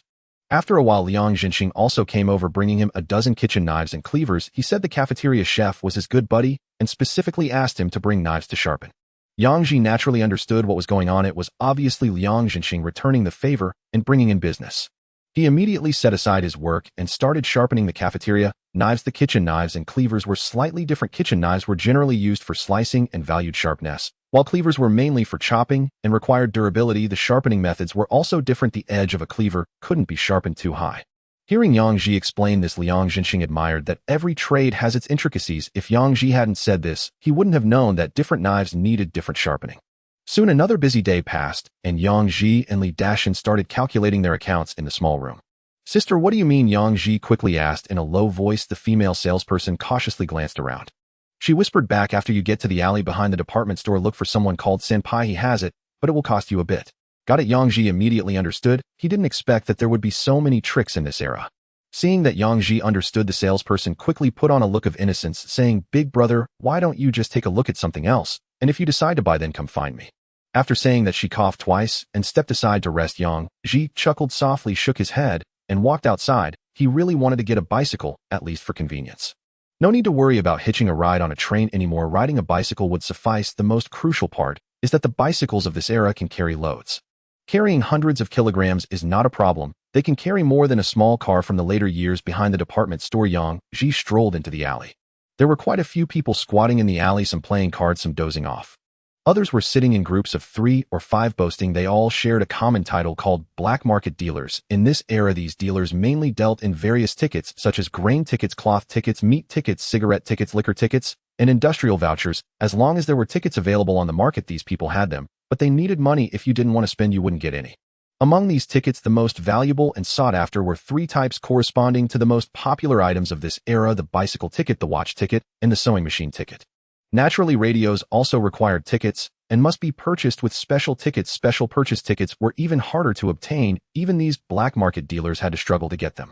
As Yang Ji entered the alley, he immediately attracted the attention of many people, but no one took the initiative to greet him. They all sized him up, speculating about his background, wondering who had introduced him and who he was looking for. Being a black market dealer isn't just about approaching anyone. Those who do that can hardly last 3 days before being caught. To operate long-term, one must have a clear division of labor and reliable people to introduce genuine clients. Yang Ji walked about 5 or 6 meters into the alley and then stopped, feeling a bit apprehensive. What if he ran into bad people? In unfamiliar territory, he cleared his throat lightly a couple of times, and seeing that the people squatting in the alley had turned their attention to him, he gently spoke, I'm looking for Senpai. In an instant, most of the people redirected their gaze. Those playing cards resumed their games, those boasting continued boasting, and those sleeping went back to sleep. Only a young man who looked to be in his 20s stood up, handed the playing cards in his hand to the person next to him, tore off the paper he had stuck to his face like a curtain, and approached, saying, I am. What do you want? Yang Ji glanced at the young man named Senpai and replied, I'm looking for a ticket for a bicycle. No problem. Senpai pulled out a stack of various tickets from his pocket and added, you don't have to be so cautious talking in this alley. Just say what you want directly. No one dares to do anything. I have Phoenix Forever Flying Pigeon and also Red Flag National Defense and Baishan. However, these last 3 are always out of stock. If you want, I'd still suggest you buy the first 3. They're of good quality and have a reputation. Yang Ji quickly nodded. What's the price for Phoenix? If it's reasonable, I'll definitely choose Phoenix. Senpai revealed a knowing smile. Brother, you have good taste. The price for Phoenix is 3 big tickets. Hearing that it would cost 3 big tickets made Yang Ji's stomach ache. That meant $30 for a ticket, which was indeed quite expensive. $30 was definitely a large sum of money in this era, something a rural family might not save up in a year. Seeing Yang Ji hesitate, Senpai quickly added, if you're not set on Phoenix, you can choose Flying Pigeon instead. Just 1.5 tickets for it, 2 tickets for Forever, which are all cheaper than Phoenix. But this still was a big gamble. If you wanted a ladies model, 3 tickets wouldn't be enough. You'd need at least 3.5 to find one. At that moment, Yang Ji's mood calmed down. He pulled out 3 big tickets from his pocket and handed them over, saying, I'll take Phoenix, but you must give me the one with the big chain.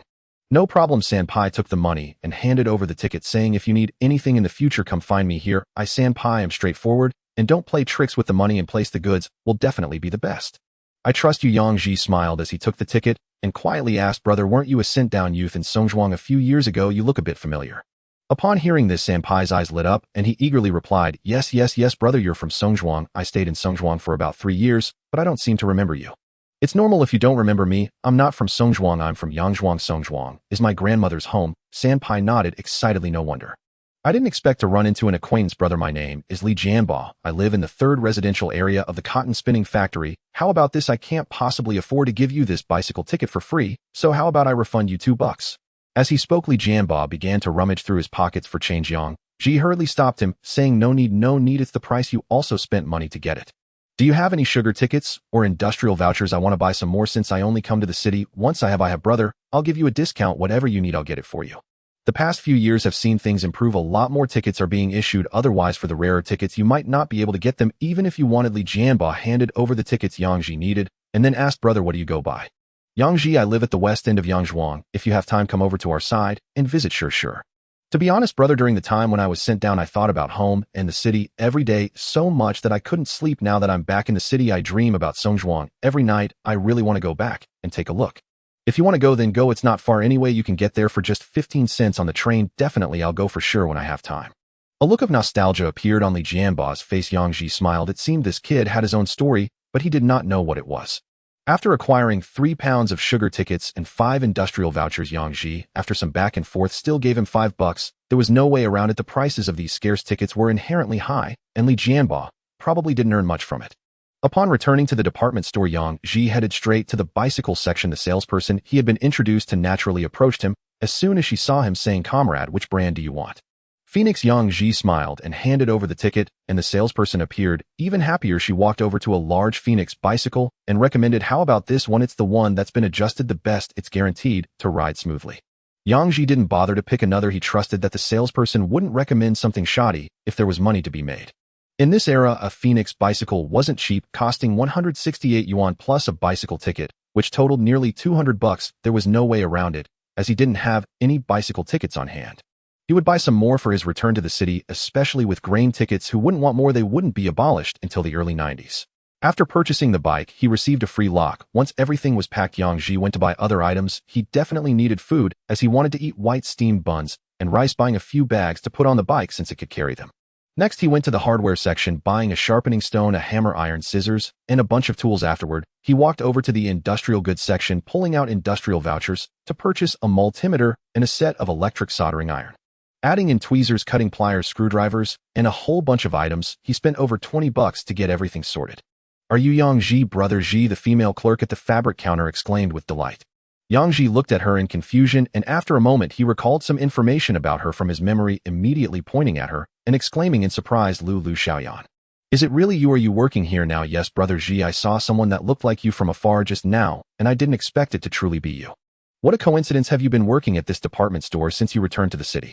It was indeed a coincidence. He had just run into Li Jianba, who had been in the same work brigade in xuanhuan, and now he encountered Lu Xiaoyan, who had been in the work brigade in Yangzhuang. He couldn't help but sigh that the world was indeed small. Lu Xiaoyan had gone to Yangzhuang to work in 1971 and was part of the first batch of educated youth from the province. At that time, Lu Xiaoyan was just a 17-year-old girl, particularly prone to tears. She would cry when tired from work, when others laughed at her, or when she missed home, often hiding in a corner to weep. The original owner's deceased wife, Lin Fong, was a kind-hearted woman who often comforted Lu Xiaoyan. Lu Xiaoyan became friends with Lin Fong, often coming over for meals and helping to take care of the children, Lu Yanghua and others, having a very good relationship with them. She returned to the city in 1975. It had been over 3 years since they last met. What Yang Ji remembered most vividly was the time Lu Xiaoyan suffered from acute gastroenteritis. She writhed in pain in bed one night, and Lin Fong had the original owner carry Lu Xiaoyan to the commune clinic. They ran breathlessly for 3 kilometers. They administered in 4 to Lu Xiaoyan. Due to the acute gastroenteritis, she was continuously vomiting. She vomited all over the original owner. He stayed at the clinic with her all night. Therefore, Yang Ji had fond memories of Lu Xiaoyan, as he had fully inherited the original owner's feelings, which naturally influenced him. Lu Xiaoyan, even more excited, dashed out from behind the counter to hug Yang Ji.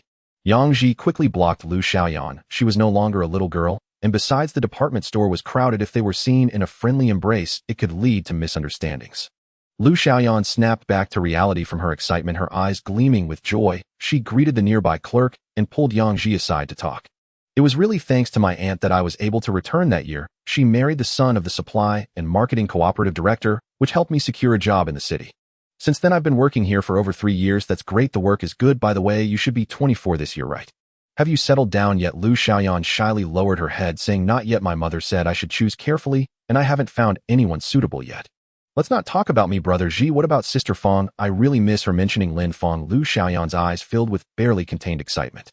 When she was sent to the countryside, if it weren't for Lin Fong, she couldn't even imagine whether she could have endured it. So Lin Fong held a sisterly place in her heart, akin to that of a mother.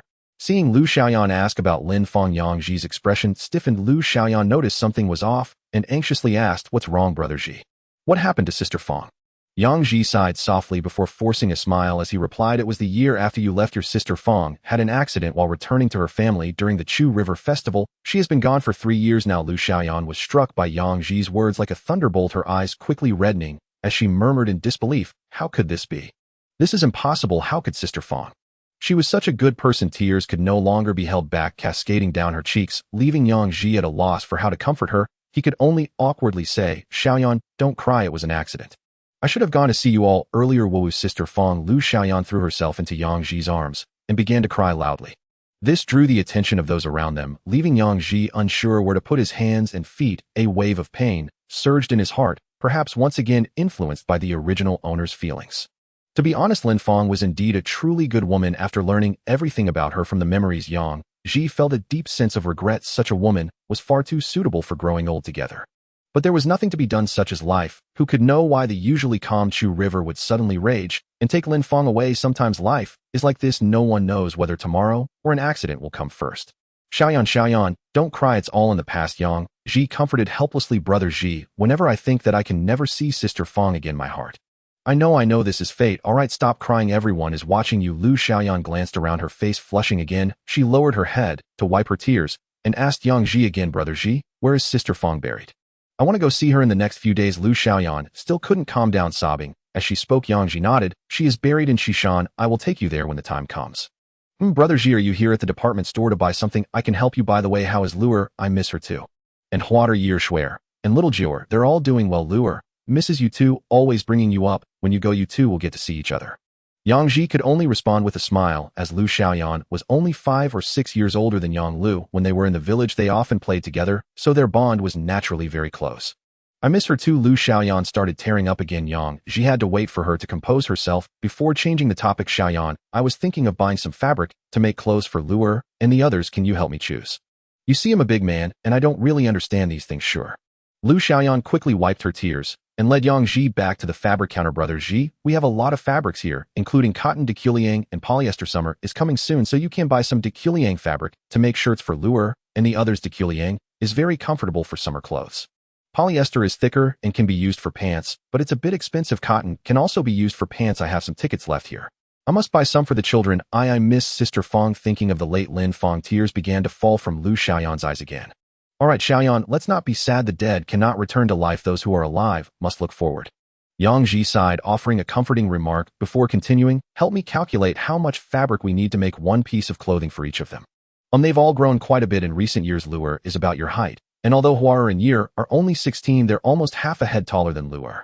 Shuer and Shiner are slightly shorter than you, and Shuer and Xiuer are about this tall. Wanner and little Jiuer probably reach my waist. Yang Ji gestured as he spoke, making Lu Xiaoyan chuckle. Brother Ji, I understand. In the blink of an eye, they've all grown into young ladies. It must be tough for you to raise them alone. You've also had a hard time. It's alright, they're all quite sensible. Yang Ji said this reluctantly. Out of 9 daughters, very few could truly ease his worries. It's said that dragon offspring are all different. It's the same with 9 daughters. Their personalities and tempers are quite distinct, and just listening to them talk can give one a headache. Especially the second daughter, Yang Hua, who has a fiery temper and is going through her teenage years. She's never at peace, often causing chaos in the household.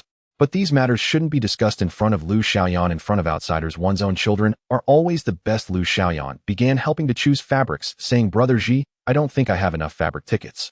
But don't worry, once we choose, I'll borrow some from my other colleagues. Xiaoyan, there's no need to trouble yourself. I have fabric tickets and money. I've brought them all. See. Brother Ji, how many fabric tickets can you have in the village? Never mind, I have to get this done. Oh my. Jiga, where did you get so much money and tickets? Lu Xiaoyan exclaimed, her eyes wide open. Should keep it down. Yang Ji quickly urged her to lower her voice, then leaned in closer and quietly said, I've been helping people grind knives at the steel factory these past few days, and some paid me with food tickets and cloth tickets, so I saved up this much. Do you think it's enough? If not, you can help me think of a way. Lu Xiaoyan hurriedly hushed her voice, covering the money and tickets, as she counted, wow, 120 feet of cloth tickets, that can buy me half a counter here. At that moment, Lu Xiaoyan truly felt a mix of laughter and tears. She had initially planned to spend money to help Yang Ji buy something, but who knew he would pull out enough to stun her instantly.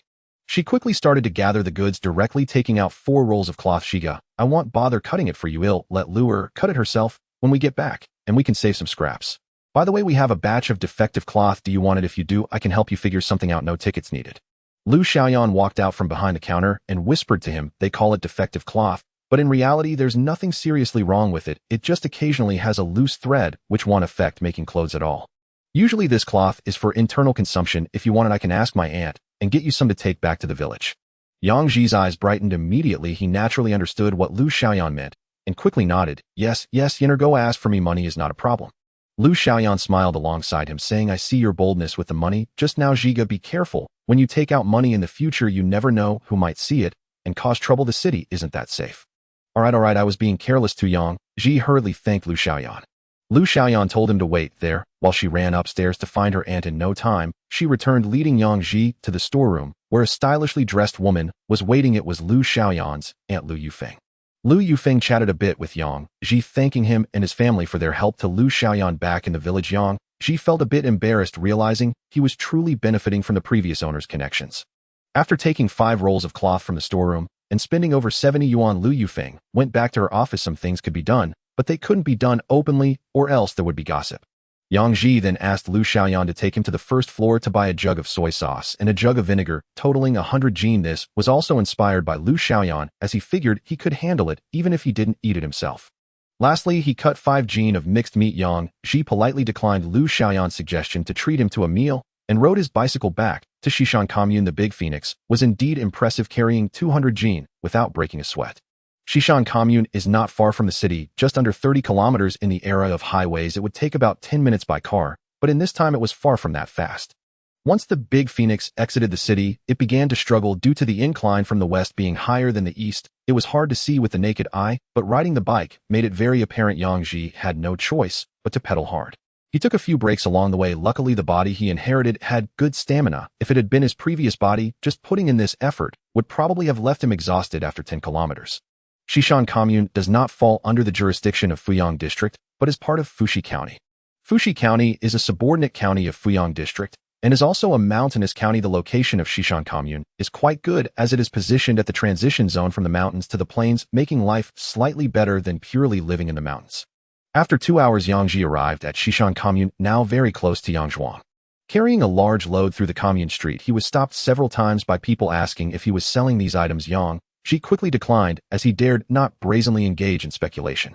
If he got caught, it wouldn't be a joke. He could end up locked away to smash stones. There was no work available for sewing machines yet, and the usual jobs of this nature involved hauling stones from the mountains. After another 20 minutes, Yang Ji finally breathed a sigh of relief as he arrived at his home in Yangzhuang. A brand new bicycle loaded with various goods entering the village immediately attracted many gazes. Isn't that Yang Seer? Where did he get a bicycle? Yang Ji, being the 4th child in the family, was familiar to everyone as Yang Seer. Seeing him on a bicycle, many were naturally curious and called out, "Seer, is that your new bike? How much did it cost?" Wow, Seer has really made it. This is probably the first bike in our village. No way, that bicycle belongs to Wenyong. It's the first one in our brigade. That one is from the brigade, and Wenyong rides it every day without letting go. That's right, Seer's bicycle is the real first one in our brigade. Yang Ji had no choice but to dismount and awkwardly explain to the elderly men sitting around, "Yi Wu Yi Lu Yi, you're overthinking it. I don't have money to buy a bicycle. This was lent to me." "Nonsense, who would lend you such a precious thing? Borrow one for me as well." Yang Ji was both amused and exasperated by the elderly men in front of him, and had to reply again, Even if I lend it to you, you wouldn't know how to ride it, would you? I really borrowed it. I ran into an acquaintance in the city. You all know her. She was a sent-down youth here, Yenner Lu Xiaoyan. She saw that it was too difficult for me to go home, so she lent me her bike for a couple of days, and I have to return it." The bald-headed heir, Yi, suddenly realized, "Oh, Yenner. I remember, no wonder. I thought, how could you afford a bike when you can barely afford to eat?" Yang Ji felt a bit annoyed and thought, well, that's quite realistic. Just now seeing him ride the bicycle, they were throwing compliments left and right, but upon hearing it was borrowed, their expressions changed immediately. With this ability, why stay in the countryside? In Shuzhong, he could easily make a living. Realizing the reality, Yang Ji had no time to continue chatting with the old men, so he greeted them and rode home. That Yi seemed to suddenly come to his senses, slapped his thigh, and shouted, "No, this isn't right." "What's not right? Why are you so surprised?" asked Wang Wuya, patting his chest. "I'm saying that old C isn't right. We were so focused on watching the bike he's riding, but none of you noticed what he has tied behind the bike. It looks like a pile of cloth, and there's a strong smell of vinegar. If I'm not mistaken, at least one of those 2 barrels contains vinegar. And what's that drooping thing in the front? It can't be meat, can it? So what if he has money? Let him buy what he wants. Are you going to rob him?" Yi, a bit displeased, rubbed his bald head and said, "Not that we would rob him. We're all here. Shouldn't we get a share? Even if he doesn't give us anything, at least he should throw us a cigarette or something, right? Just letting him go like this. What a loss, what a big loss. Where did he get the money to buy things? Come on, even if a bird flies by and doesn't drop a load on you, you'd feel like you lost something. What does it matter where he got the money? He doesn't owe your family a dime. If I had known, I would have lent him some money back then. It would be good to find him now and get a piece of cloth to make a new coat for my grandson. This old man is getting more shameless by the day." The elderly men all cast disdainful looks at Yi. Yi, however, remained unfazed, continuously lamenting his losses. Yang Ji had already ridden his bike to the central intersection of the village. Yangzhuang, while located at the junction of the mountainous and flat areas, still has most of its land relatively flat. The village layout is also quite square, with one main street running north-south and another running east-west, intersecting at the village center. This is the center of the village, the core area where many villagers sit under the big willow tree at the intersection to chat. Seeing Yang Ji riding the brand new Big Phoenix, they were all astonished. Old C, you bought a foreign bike. Oh my, that bike looks really nice. It's borrowed. I ran into Lu Jiqing, the sent down youth who used to be in our brigade in the city, and she lent it to me for a couple of days. I still have to return it. Yang Ji quickly explained he had no choice but to use Lu Xiaoyan as a shield. In this era, a bicycle is definitely a big item. If he dared to say he bought it himself, it wouldn't be 10 minutes after getting home. Before someone would ask to borrow the bike or money to save some trouble, he could only concoct a kind-hearted lie. Moreover, the previous owner owed many debts. If people found out he bought a bike, wouldn't they block his door asking for money? Lu Jiqing borrowed yours. That makes sense. Lu Jiqing had a good relationship with Feng back then. That's why people say life in the city is better. Just look at how nice this bike is. Old C, where is that Lu Jiqing in the city? When my son goes to the city, I should also find Lu Jiqing. Wouldn't it be nice to have a meal? Damei, you can forget about that back. Then Lu Jiqing stepped on 2 of your chives, and you chased after her, cursing all day. How could you expect her to treat your son? If she doesn't curse you back, you're lucky. You're not right. Saying that one thing doesn't negate the other. She stepped on my chives. Doesn't that give me the right to scold her? At the very least, after staying in our brigade for so many years, isn't it normal to treat my Deju to a meal? It has to be 4 dishes and a soup. That's why we call her Damei. She's really thick-skinned. Hearing the old women bantering, Yang Ji broke out in a sweat and hurriedly pushed his bike, planning to sneak away.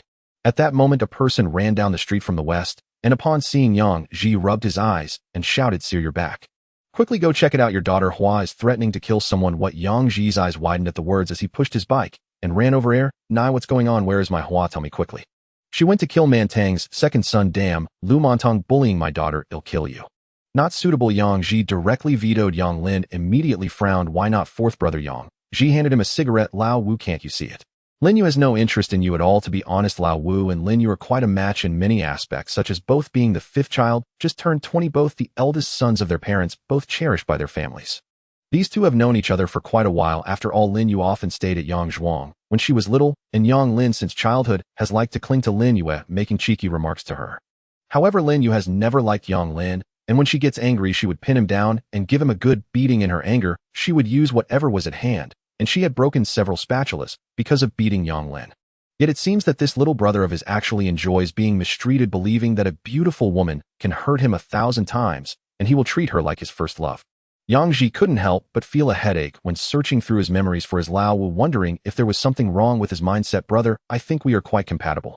Look, I'm about that age too. How about you say something nice to me? If we really get together, we could be even closer, and brothers can still share burdens." "Get lost." Yang Ji helplessly rubbed his forehead, wondering why there wasn't a normal person in the family. "Fourth brother, you're the best to me. Please help me." "Okay." Yang Lin even started to act cute. Yang Ji could only smile helplessly. "I can help you talk, but I really can't guarantee she'll like you. To be honest, Lao Wu, even as her brother-in-law, am also afraid of her. Haven't you seen how scary she gets when she's angry?" "It's fine. I actually like her fierce look. She looks so good, even when scolding people." "Wow, I didn't see you had such a licking dog potential. Hurry up and get lost. Go home and get a bottle. I'll fill it with soy sauce for you." Seeing Yang Ji agree, Yang Lin immediately ran home excitedly to find a soy sauce bottle, thinking about how to win Lin Yu's heart, filled with anticipation for a bright future. "What did your Lao Wu say to you?" "It's not about me, is it?" Lin Yu asked. Yang Ji quickly threw away the cigarette, and said no. "No, why do you have such a big issue with Lao Wu? Actually, you two are quite suitable." Cut it out." Lin Yu raised her eyebrows disdainfully and said, "Don't kid yourself. Your Lao Wu is just a child who hasn't grown up. He doesn't understand anything serious. How could I like him? I'm telling you, don't mess with my love life. Got it? Otherwise, I'll cut ties with you." Yang Ji was speechless, touched his nose, and could only sigh. He took out the meat, cut it into small pieces. 5 pounds of meat wasn't much after all. Yang Wenlong's nephews soon arrived, and Yang Ji hurriedly helped them by pouring soy sauce and vinegar, then distributed half a pound of meat to each, which quickly reduced the amount by more than 2 pounds, making Yang Hua and her sisters want to jump up in anxiety. When Lao Wu Yang Lin arrived, Lin Yu cut half the distributed meat again, saying his family is small, he can't eat half a pound of meat. 3 taels is just right. "Lao Wu, do you want it? If not, I'll take it all." Yang Lin quickly grinned and replied, yes, you, as long as you give it to me, I'll take it." "Get lost, you little leech. From now on, call me Lin Yue. Do we know each other that well? This meat was bought by my brother-in-law. When will you ever bring meat to give my brother-in-law?" "This is simple. A few days later, I'll bring some meat. I'll wait for you. The flowers will have withered by then. Hurry up and get lost. Don't be a nuisance here." "Yue, I'm here to help. My fourth brother said someone would come to exchange things later, so he asked me to stay and help him." Upon hearing this, Lin Yu had no choice but to turn away and ignore him, leaving Yang Lin to ramble on by himself. Yang Ji also began to receive the villagers who came to exchange things for eggs. At first there weren't many, but soon dozens of people arrived one after another, all coming to exchange things after hearing the news. At this time eggs were still quite expensive, costing about 10 cents each. A dozen eggs weighed a pound, which would cost over $1. It's worth noting that in this era meat only cost around 70 cents per pound, and the market price of eggs was even higher than that of pork. These were considered necessities for life. To entertain relatives and friends, to exchange needles and threads relied on eggs. The exchange method proposed by Yang Ji was actually not very fair. After all, cloth only cost about 60 or 70 cents per foot, and soy sauce and vinegar were even cheaper, costing 10 cents per pound. Exchanging a pound of eggs for 2 pounds of soy sauce or vinegar would certainly result in a loss. However, since rural eggs were all produced by their own households who would complain about not having tickets, fabric tickets for farmers were already scarce. The production team didn't issue enough fabric tickets throughout the year to make a full outfit.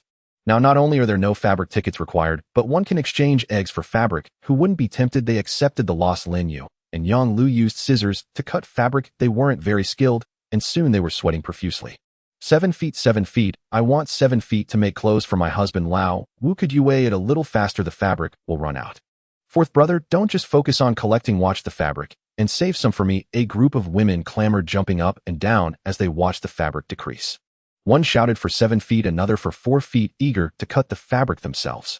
7 feet of fabric was just enough for an adult to make a shirt and a pair of trousers, while 4 feet was meant for making clothes for children. The visible decrease in fabric made those lining up behind them anxious. Old 4, these are our eggs. You see, they are particularly fresh. Old 4, we don't have enough eggs. Can we exchange some with goji berries? Just picked from the mountain. Old 4, we don't have enough at home. How about I buy some at the price of the supply and marketing cooperative? A crowd of people spoke all at once, making Yang Ji's head spin. He could only attend to them one by one. For those who didn't have enough eggs, he set a temporary price, figuring out what's suitable for exchange. In reality, most people didn't care about the price. What they valued most was not needing fabric tickets. Without fabric tickets, any exchange seemed reasonable. Next to Yang Ji was a basket, and the eggs kept piling up. A small basket beside it also held various other odds and ends, including goji berries, dandelions, mugwort, and other herbs, as well as bills of various denominations, and even silver dollars. Seeing the silver dollars made Yang Ji's teeth ache. He had no immediate use for them. But thinking of his tenfold profit margin, he felt that collecting them wouldn't be a loss anyway. At worst, he could wait for a few years until the price of silver dollars rises before selling them. While he was busy weighing, counting, and calculating various exchanges, someone walked up to Yang Ji and smiled. Hey, why didn't you call out if you were busy? Come on, what can I do for you? By the way, save a piece of fabric for me, just right to make new clothes for my children, and when I marry Luer, I can be all tidy and bright. Yang Ji looked up at the newcomer, suddenly feeling as if a chicken feather was stuck in his throat, making it hard to swallow. The newcomer was Li Xiaoji. She was the one who intended to exchange her daughter for marriage. From inheriting the original owner's memories, Yang Ji was particularly clear about what was going on. In reality, the original owner didn't have any strong feelings for Li Xiaoji. Li Xiaoji was already 42, 4 or 5 years older than Yang Ji.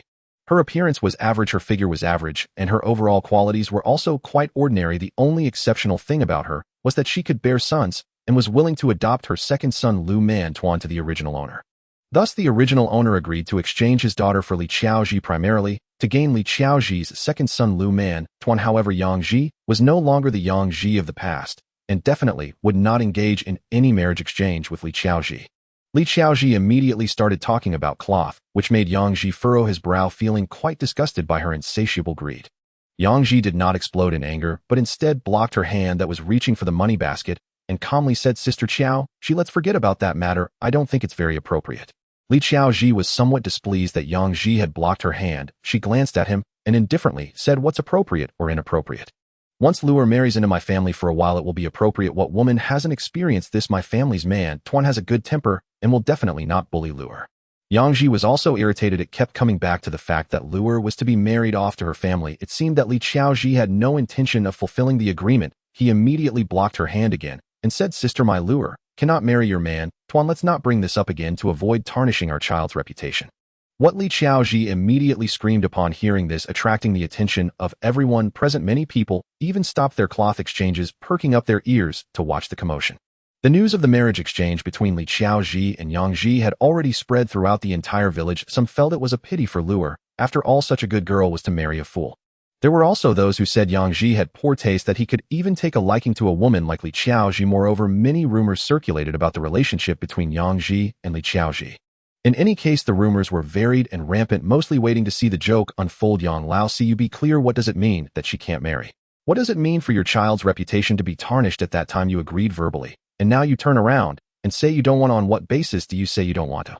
I give you a son for free, what about it? No way, Luer. Must marry my man Tuan, no negotiation. What nonsense is this? You say she should marry, why don't you marry your fool of a son? Before Yang Ji could speak, Lin Yu couldn't help but rush over with scissors in hand. Yang Ji quickly embraced Lin Yu, shouting, "You don't be anxious, let me handle this, okay? Luer, water, hold on to your aunt." Li Xiaoji was still enraged, jumping up and down. Hey Yang Lao, see, why do you flip-flop so easily? So you found another partner, what's this? Shouldn't the sister continue with the younger sister? I tell you, if you don't give a proper explanation today, I won't let this go with you. Yang Lao, see. What do you want to do about it? Yang Ji's face darkened. Yang Lin snorted coldly, threw down the scales, and stood beside Yang Ji. Yang Ji secretly praised Yang Lin's actions. This was a true younger brother, a family member. No matter what happened, one should support family over reason. That is the essence of rural kinship. What are you going to hit me? Li Xiaoji was scared and took 2 steps back, suddenly sitting on the ground and crying out, all the men come judge this. Yang Laosi is bullying me. He agreed to something and now goes back on his word. This is bullying us orphans without any backing. I won't live anymore. I can't go on. Ha ha ha. Li Xiaoji's performance immediately drew uproarious laughter. Xiaoji, you are crying terribly. You should at least put some effort into it. Xiaoji, you can't just slap your calves. You should also slap your thighs. But those watching couldn't help but tease her, as they didn't think much of Li Xiaoji. It's not that they were bullying Li Xiaoji, but rather her reputation in the village was quite poor. She was known for petty thefts, taking small advantages, and gossiping about others. No one was surprised by her slander. It's a wonder that anyone even paid her any mind. Therefore today, when Li Xiaoji wanted to leverage the situation, no one gave her an inch, and instead they laughed at her. Li Xiaoji, don't throw a tantrum here. At that time it was just a verbal intention. I said I would discuss it with the children before giving you a reply. Now I give you a clear answer. I won't marry Luer off to your family, nor will I bring you and Lu Man Tuan home. Why are you causing a scene? Is what I said not clear enough? Old for you don't know Li Xiaoji has been coveting you for a long time. Yueping, you just tell the truth. Who covets old for? She's nothing. Her waist is thicker than her, but how could old for like her? Does she even care for her son? If you all let go of your son, old for might just take an interest. Yang Ji, listening to the teasing from the group of sisters and aunts, felt his face flush, wanting to ask them, which side are you on? Why do you keep switching sides? Li Xiaoji, however, was furious, her eyes glaring at Yang Ji as she shouted, Yang Lao, see, are you really that heartless? I really didn't expect you to turn your back on me. What do you mean by that? Yang Ji also asked angrily. This should be a mutual agreement. If we don't want it now, then that's it, right? Why does it have to do with being heartless? What am I being heartless about? What do you think? Yang Lao, see, you enjoyed it, and now you won't admit it, right? I will accuse you of being a rogue. Upon hearing this, there was a sudden silence, and Yang Ji's face changed. He quickly said with a hint of panic, Li Xiao, she don't slander me. What did I eat?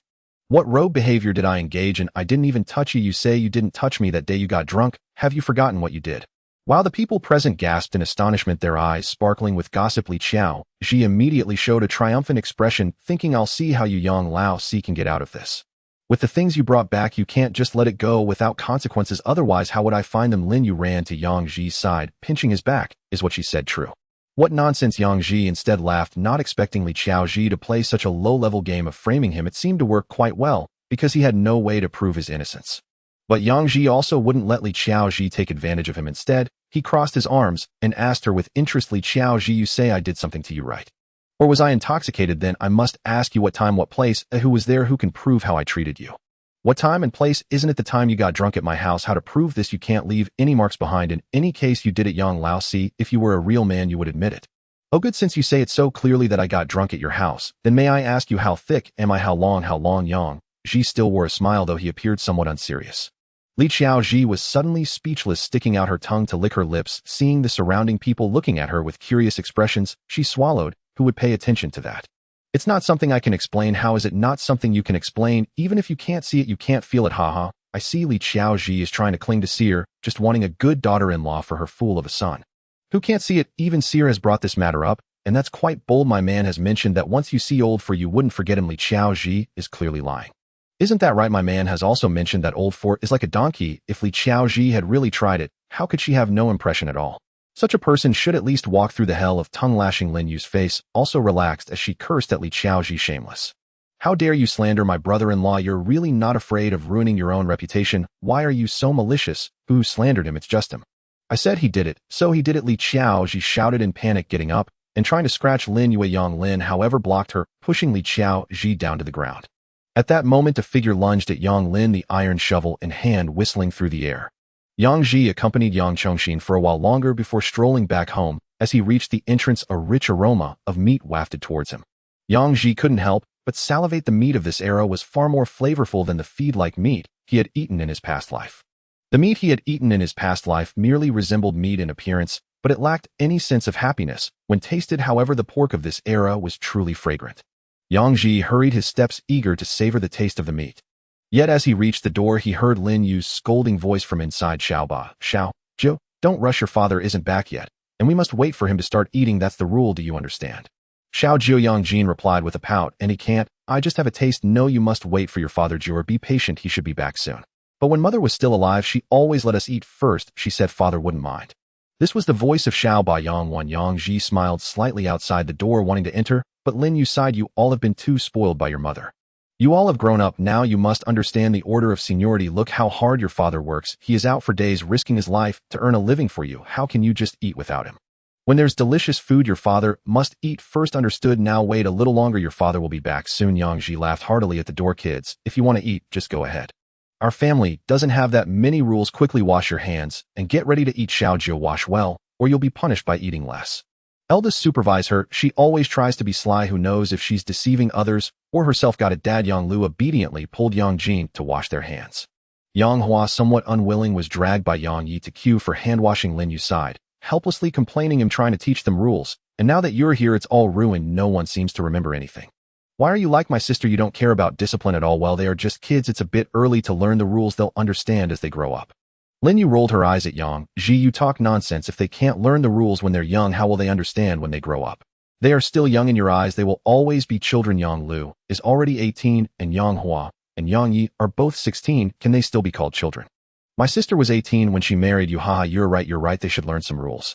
Yang Ji didn't want to dwell on this matter with Lin Yu, quickly admitting his fault. If the debate continued, he was not confident he could win against a woman. Arguing with women was just asking for trouble. Moreover, what they said made sense. The children needed proper discipline, or it would indeed be hard to manage them, especially the second daughter, Yang Hua, who was reckless and liked to solve problems with her fists. He certainly did not want such a daughter to grow up to be a girl full of muscles. The issue of educating children had to be elevated to a new level. Yang Ji had 9 daughters, or rather he was inheriting the 9 daughters of the original owner. The eldest, Yang Lu, was 18, gentle and diligent, but somewhat timid and weak. The second daughter, Yang Hua, and the third, Yang Yi, were twins, both 16 at this time. Yang Hua was hot-tempered and impulsive, preferring to solve problems with her fists. Yang Yi was slightly different. She was not as brave as the second, but she had clever ideas. She was the more cunning type, and with the second, they could be called the demon and the good. Usually the third would come up with ideas behind the scenes, while the second charged ahead. When they got into trouble, it was also Yang Hua who took the beating for her. Whenever Yang Hua was punished, Yang Yi would remain aloof. However, only Yang Ji and the deceased Lin Feng knew that the third daughter, Yang Yi, was merely clever, but lacked wisdom. Moreover, she was psychologically fragile and timid, even more so than the eldest, Yang Lu. She just used her small wits to disguise and protect herself. The fourth, Yang Su, and the fifth, Yang Xian, were also a pair of twins, both 14 years old. Yang Su was honest and somewhat simple-minded, appearing a bit foolish. But he wasn't truly foolish. Yang Su was just that kind of straightforward, simple child. In contrast, the fifth, Yang Xian, was quite the opposite. She was very shrewd, even more so than the third. If one looked closely at the fifth's eyes, they almost never stopped moving, constantly swirling around every moment. However, the fifth was good at hiding her talents and rarely revealed her cleverness, so when it came to being cunning, she was indeed the most cunning one. The sixth, Yang Chui, was 12, not as clever as the third or fifth, less capable than the eldest, Yang Lu, and the fourth, Yang Su, and not as strong as the second, Yang Hua. Her only characteristic was laziness. She would rather lie down than sit rather than stand, and wouldn't even lift a finger if a bottle fell over. Thinking of his sixth daughter's laziness, she couldn't help but scratch his head. However, Yang Chui did well in her studies. This child was rare for not being lazy, and learning this somewhat relieved Yang Ji's heart. If she were lazy in everything, he would truly worry. The seventh, Yang Xiu, was 10 years old, a model among the 9 children in every aspect, diligent, agile, perceptive, and good at learning. If the sixth could be called a good student, then Yang Xiu was the standard academic achiever. She was the best in her studies among the 9 children, developing most evenly across all aspects. If one had to point out a flaw, it was that she had a bit of a cleanliness obsession, unable to tolerate sloppiness. Because of this, she often clashed with the sixth, Yang Chui, who was the laziest of them all. The eighth, Xuanhuan, was currently 8 years old, quite mediocre in all aspects. Her studies couldn't compare with the seventh or sixth, and she wasn't particularly outstanding in other respects, making her quite ordinary, yet Yang Ji felt that Xuanhuan was still quite good. The most troublesome aspect of this girl was her sharp tongue. She didn't hold back when speaking, and often blurted out whatever came to mind, which could sometimes annoy others, but this was one of her few merits. The ninth Yang Jin was the joy of the family, only 5 years old, the youngest daughter of Yang Jin, naturally lively and active. She would also act cute towards Yang Ji and her sisters, making her the most favored in the family. When Lin Feng passed away, Yang Jin was not yet 2, making her the most heart-wrenching. Her most notable trait was her cuteness. Even when she made mistakes, no one could bear to scold her. She could be said to be the daughter Yang Ji was most satisfied with, as Xiao Jiu was the youngest. Once they had all washed their hands and returned, the 9 daughters surrounded the table, none daring to sit down first. This filled Yang Ji with great pride, who said having 9 daughters was bad. In 30 years, who would enjoy life? What good is a son? How could they compare to a bunch of little cotton-padded jackets? All right, sit down. I know you're all eager. Let's eat first. Xiao Jiu. Yang Jin instantly jumped up, happily sitting on the stool and grabbing chopsticks to pick up meat, but was stopped by Yang Lu beside her. Jiu, her dad hasn't moved his chopsticks yet, don't rush. Yang Ji smiled and picked up his chopsticks. Here, let me serve a piece to our Xiao Jiu. Go ahead and eat. Thank you, Dad. Xiao Jiu. Yang Jin immediately buried her head in the bowl and began to eat heartily. Then Yang Ji served a piece of meat to Yang Lu. Eldest, you've worked hard taking care of your sisters. Hurry and eat. Our family hasn't had meat in a long time. It's all Dad's fault for not being capable enough to let you eat meat every day. Yang Lu looked at the meat in her bowl, her eyes instantly turning red. Eldest, you can't be so soft-hearted. You're the eldest sister. You need to protect your sisters. Yang Lu nodded, continuously tears welling up in her eyes as she looked at the meat in her bowl. Yang didn't say anything more to her, but served a piece to the second daughter. Yang Hua, you did well today. You know, to protect your sisters, you should be praised. However, next time think more before acting. You're a girl, no matter how strong you are. How can you fight against several men? And you, the third, you usually seem clever. Why didn't you remind your second sister on this matter? Come on, third, remind your second sister more in the future, so she doesn't act so impulsively. As he spoke, Yang Ji served a piece of meat to Yang Yi, and the third daughter promptly nodded in assurance. Dad, don't worry, I will definitely remind second sister in the future. Why should we act ourselves? Why not find Uncle Wu to help? Let Uncle Wu do the fighting. Well, you really are your uncle. Was good, niece. Yang Ji couldn't help but laughed despite himself. The second Yang Hua looked at the meat and licked her lips. Dad, I remember. I will think more in the future. All right. Yang Ji didn't have much confidence in Yang Hua, clearly thinking wasn't her strong suit. To everyone's surprise, it was not the fourth child Yang Su who first opposed, but the fifth Yang Xian. Yang Ji cast his gaze towards Yang Xian, while also placing some meat from his chopsticks into the bowl of the sixth child Yang Chui. Yang Chui, oblivious to others, began to eat heartily with her chopsticks, causing Yang Ji to smile wryly. It seems laziness and gluttony are indeed sisters, and it is absolutely impossible to separate them. Fifth, why don't you want to go? No rush, take your time to think it through. Yang Xin's eyes rolled around, and without a moment's pause, she crafted her excuse. Father, look at our family situation. It is quite difficult. You are working so hard and risking so much to support us, and I can't help you at all. While needing to spend money to go to school, it makes me feel uneasy. As she spoke, she even squeezed out a few tears, leaving Yang Ji in awe. This fifth child is truly a born actress. Perhaps she should aim for an Oscar. Perhaps the first Oscar for Best Chinese Actress will belong to her. Seeing that Yang Ji remained silent, Yang Xian fluttered her eyelashes, shaking the tears off her long lashes, and organized her words once more. Eldest sister takes care of us every day and still has to work. Second sister and third sister can also do some things within their means. I'm already 14, and I want to help the family too. I've already decided I will find fifth uncle in the next few days. I will earn whatever work points I can to lessen the burden on you. Father, Yang Xian declared with righteous fervor, prompting even Lin Yu to nod vigorously. Only Yang Ji smiled faintly at her performance. This fifth child is good at everything, but she has too many schemes. She always likes to place herself on a moral high ground, desiring not only recognition, but also praise for every matter.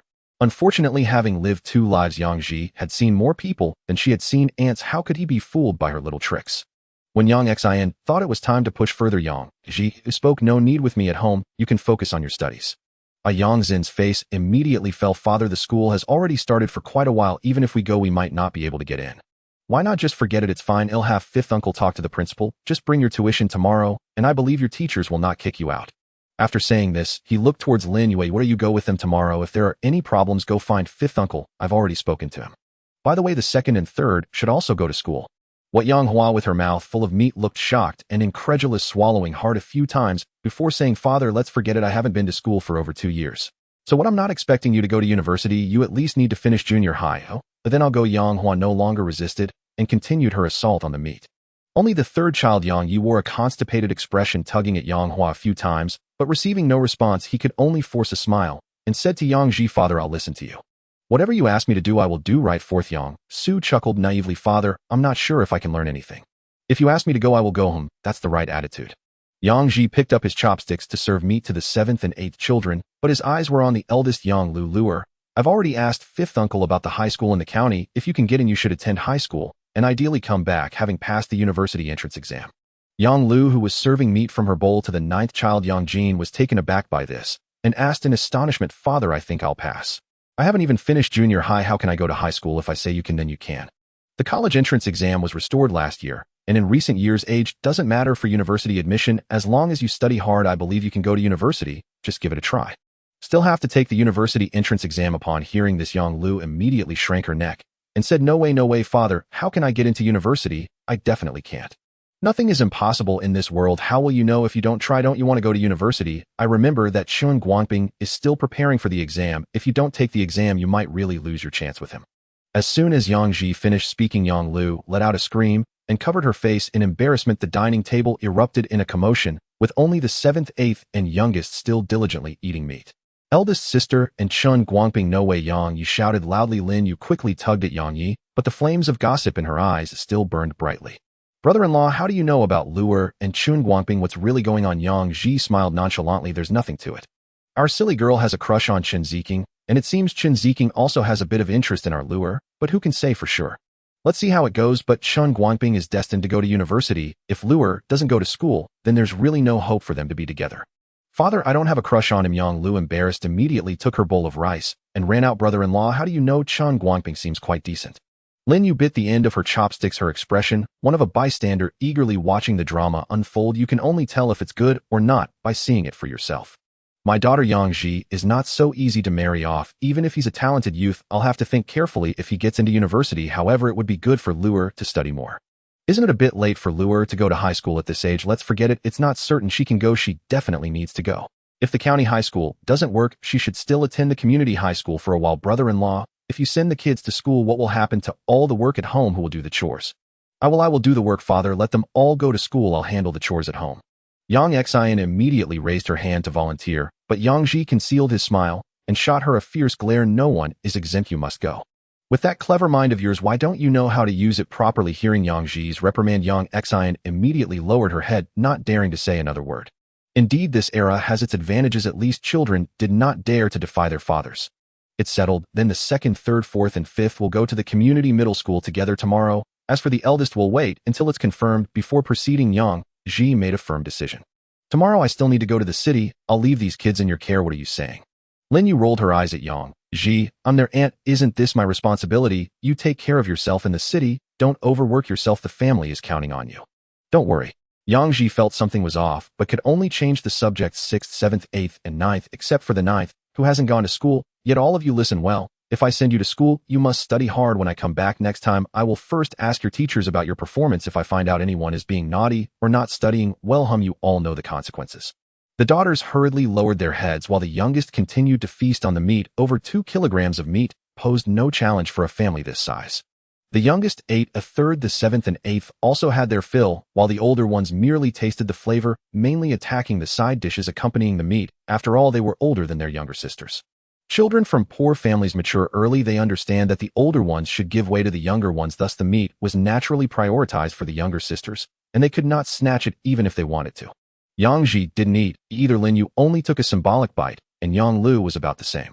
After finishing the meal, Yang Ji fetched water and chopped firewood, then inspected the house again. Summer was approaching and the rain would increase. He needed to pay more attention to this old house. It wasn't that he didn't want to build a new house. The money at hand was still insufficient, so he could only wait a bit longer to discuss building a house. Currently, he had 3 rooms in total, with 9 children living in the 2 outer rooms with meals and various sundries. The 2 rooms were packed full. The children's living conditions could be described as rudimentary. The inner room was decent. A Kong bed belonged to him, where he stored bedding and other valuables during the day. However, the daughters were growing up and needed their own space, and privacy also had to be considered. Thus, the matter of building a house had to be prioritized, and Yang Ji believed it wouldn't take too long. He gave Lin Yu 50 yuan, not daring to give too much, for if he did, his sister-in-law would become suspicious. After all, in this era, it was practically impossible for anyone to earn 50 yuan in just a few days. Lin Yu also pressed him several times, to which Yang Ji simply said it was the capital for collecting eggs from Lu Ziking. This helped him dodge the questioning, making Yang Ji feel somewhat helpless. Women really are too troublesome. No wonder people say that women only slowed down the speed of drawing a knife. It's absolutely true. He needed to be more careful in the future to avoid accidentally exposing his greatest secret. Just as Yang Ji was about to tidy up the courtyard, he saw someone slowly walking towards him from a distance. Upon seeing the person, Yang Ji lost interest in tidying up and simply moved a stool to sit in the courtyard waiting for him. Lin Yu, furious, punched him on the back. "Are you still talking while asleep?" Yang Ji knew he couldn't keep pretending, so he turned around and asked, "What's wrong, you are?" "I want to go to the toilet. I'm scared. Come with me." Lin Yu got up and tugged at Yang Ji. Yang Ji helplessly smiled wryly and pointed outside. "Isn't there a chamber pot? How can I get it out while you're here? Hurry, come with me. I can't hold it." What else could he do? He couldn't refuse. Yang Ji had no choice but to get up, slip on his shoes, and stand on the ground. Lin Yu sat on the edge of the bed, stretching out her arms, leaving Yang Ji momentarily stunned. "What are you doing? Aren't you going to the toilet? Let's go. Weren't you the one who always carried me back?" Then Lin Yu said matter-of-factly. Yang Ji's forehead was filled with black lines. "Back then you were still little. It was no problem for me to carry you. But how old are you now? I can't carry you anymore. Hurry up and put on your shoes. I'm almost dead from sleepiness. If you don't treat me as well as you did when I was little." Lin Yu muttered as she put on her shoes. Yang Ji could only go outside first. He had no way to respond to such a life-threatening question. Lin Yu followed Yang Ji outside under his careful escort. She entered the toilet in the corner of the yard, thankfully not causing any more fuss, allowing Yang Ji to breathe a sigh of relief, thinking who could handle this every day. When Lin Yu came out, Yang Ji was ready to go back to sleep, but unexpectedly Lin Yu stopped him. "Brother-in-law, my sister has been gone for 3 years. Do you really plan to live like this forever? You are only in your 30s. Yang Ji knew he couldn't dodge it anymore, so he pulled out a stool for her to sit down and looked up at the starry sky softly, saying, "What else can be done? I have to take care of the children first, right?" Lin Yu sat beside Yang Ji, also gazing at the starry sky, and whispered, "Brother-in-law, do you know? In my heart you will always be that tall and strong man, unshakable by anything. Back then, when you saved my sister, she often told me she wanted to marry a man like you because she felt safe with you. Haha, I always thought it was my greatest fortune in this life that your sister could marry me. Alas, my sister is unfortunate. If she could spend her life with a man like you, she would definitely be the happiest. Brother-in-law, do you know what I miss the most? It's when you used to carry me across the river when I was little. You were so warm in your arms. I don't know how many times I've dreamed of you holding me, but after I turned 13, you never carried me again. Silly girl, you've grown up. How can I just carry you? People will talk. So what if they do? Growing up isn't good at all. When we were little, we could do whatever we wanted, but now we have to consider everything. Afraid of this, and that even if someone is in my heart, I don't dare to say it." Ahihi. Yang Ji could only laugh awkwardly to ease the tension in his heart. What would he do if Lin Yu made her feelings clear? Yang Ji was in constant internal conflict. No, it was two little ones constantly arguing, a little white boy and a little black boy discussing something hard to say, and when they couldn't reach an agreement, they started exchanging punches as if practicing martial arts. "Brother-in-law, I want to lean on your shoulder for a while." Lin Yu gently leaned her head over Yang Ji this time, dared not dodge, and had no choice but to let Lin Yu find a comfortable position. Neither of them spoke, quietly leaning against each other, watching the starry sky and enjoying the cool breeze. Yang Ji's heart was also calm. He hadn't felt such tranquility in many years. Only when he felt his shoulder getting wet did he slightly turn his head and find that Lin Yu had actually fallen asleep on his shoulder. Yang Ji couldn't help but feel both amused and exasperated. This child was so carefree that she could sleep like this. He reached out an arm to support Lin Yu and gently lifted her under her legs, just like the original him remembered when carrying little Lin Yu, and brought her back to the bed. The next morning, Yang Ji woke up early and saw Lin Yu already busy in the kitchen. "Brother-in-law, I know you're leaving early, so I made you some boiled eggs to take with you." "Okay." Yang Ji felt infinitely satisfied. The feeling of being cared for was very comfortable. He tied the basket of eggs to the sides of his bicycle, secured the herbs on the back seat, and after finishing the eggs, Yang Ji ate too, said goodbye to Lin Yu, and rode off to the city. As he was about to turn at the middle of the street, Yang Ji couldn't help but look back at the house. Lin Yu was still standing at the door, waving at him repeatedly, almost making Yang Ji unable to resist turning back to embrace this adorable girl who was full of him. But taking a deep breath, he turned his head and rode away. It wasn't yet the time for romantic entanglements. Going to the city was much easier than returning home, but Yang Ji still rode slowly. After all, he was carrying eggs. The road was bumpy, and he could only be careful, otherwise he'd have to drink raw eggs. When he reached the outskirts of the city, Yang Ji began to search for small roads, because what he was doing was not quite in line with regulations at this time. If he boldly took the main road, wouldn't that just invite trouble? However, Yang Ji didn't expect to be stopped. When passing near the hardware factory's residential area, the person who stopped him was a woman, seemingly just released, tying her belt around her waist. Seeing Yang Ji riding with a basket, her eyes lit up, and she stopped him. "Hey, what are you selling? Let me see if the price is right, I'll take some."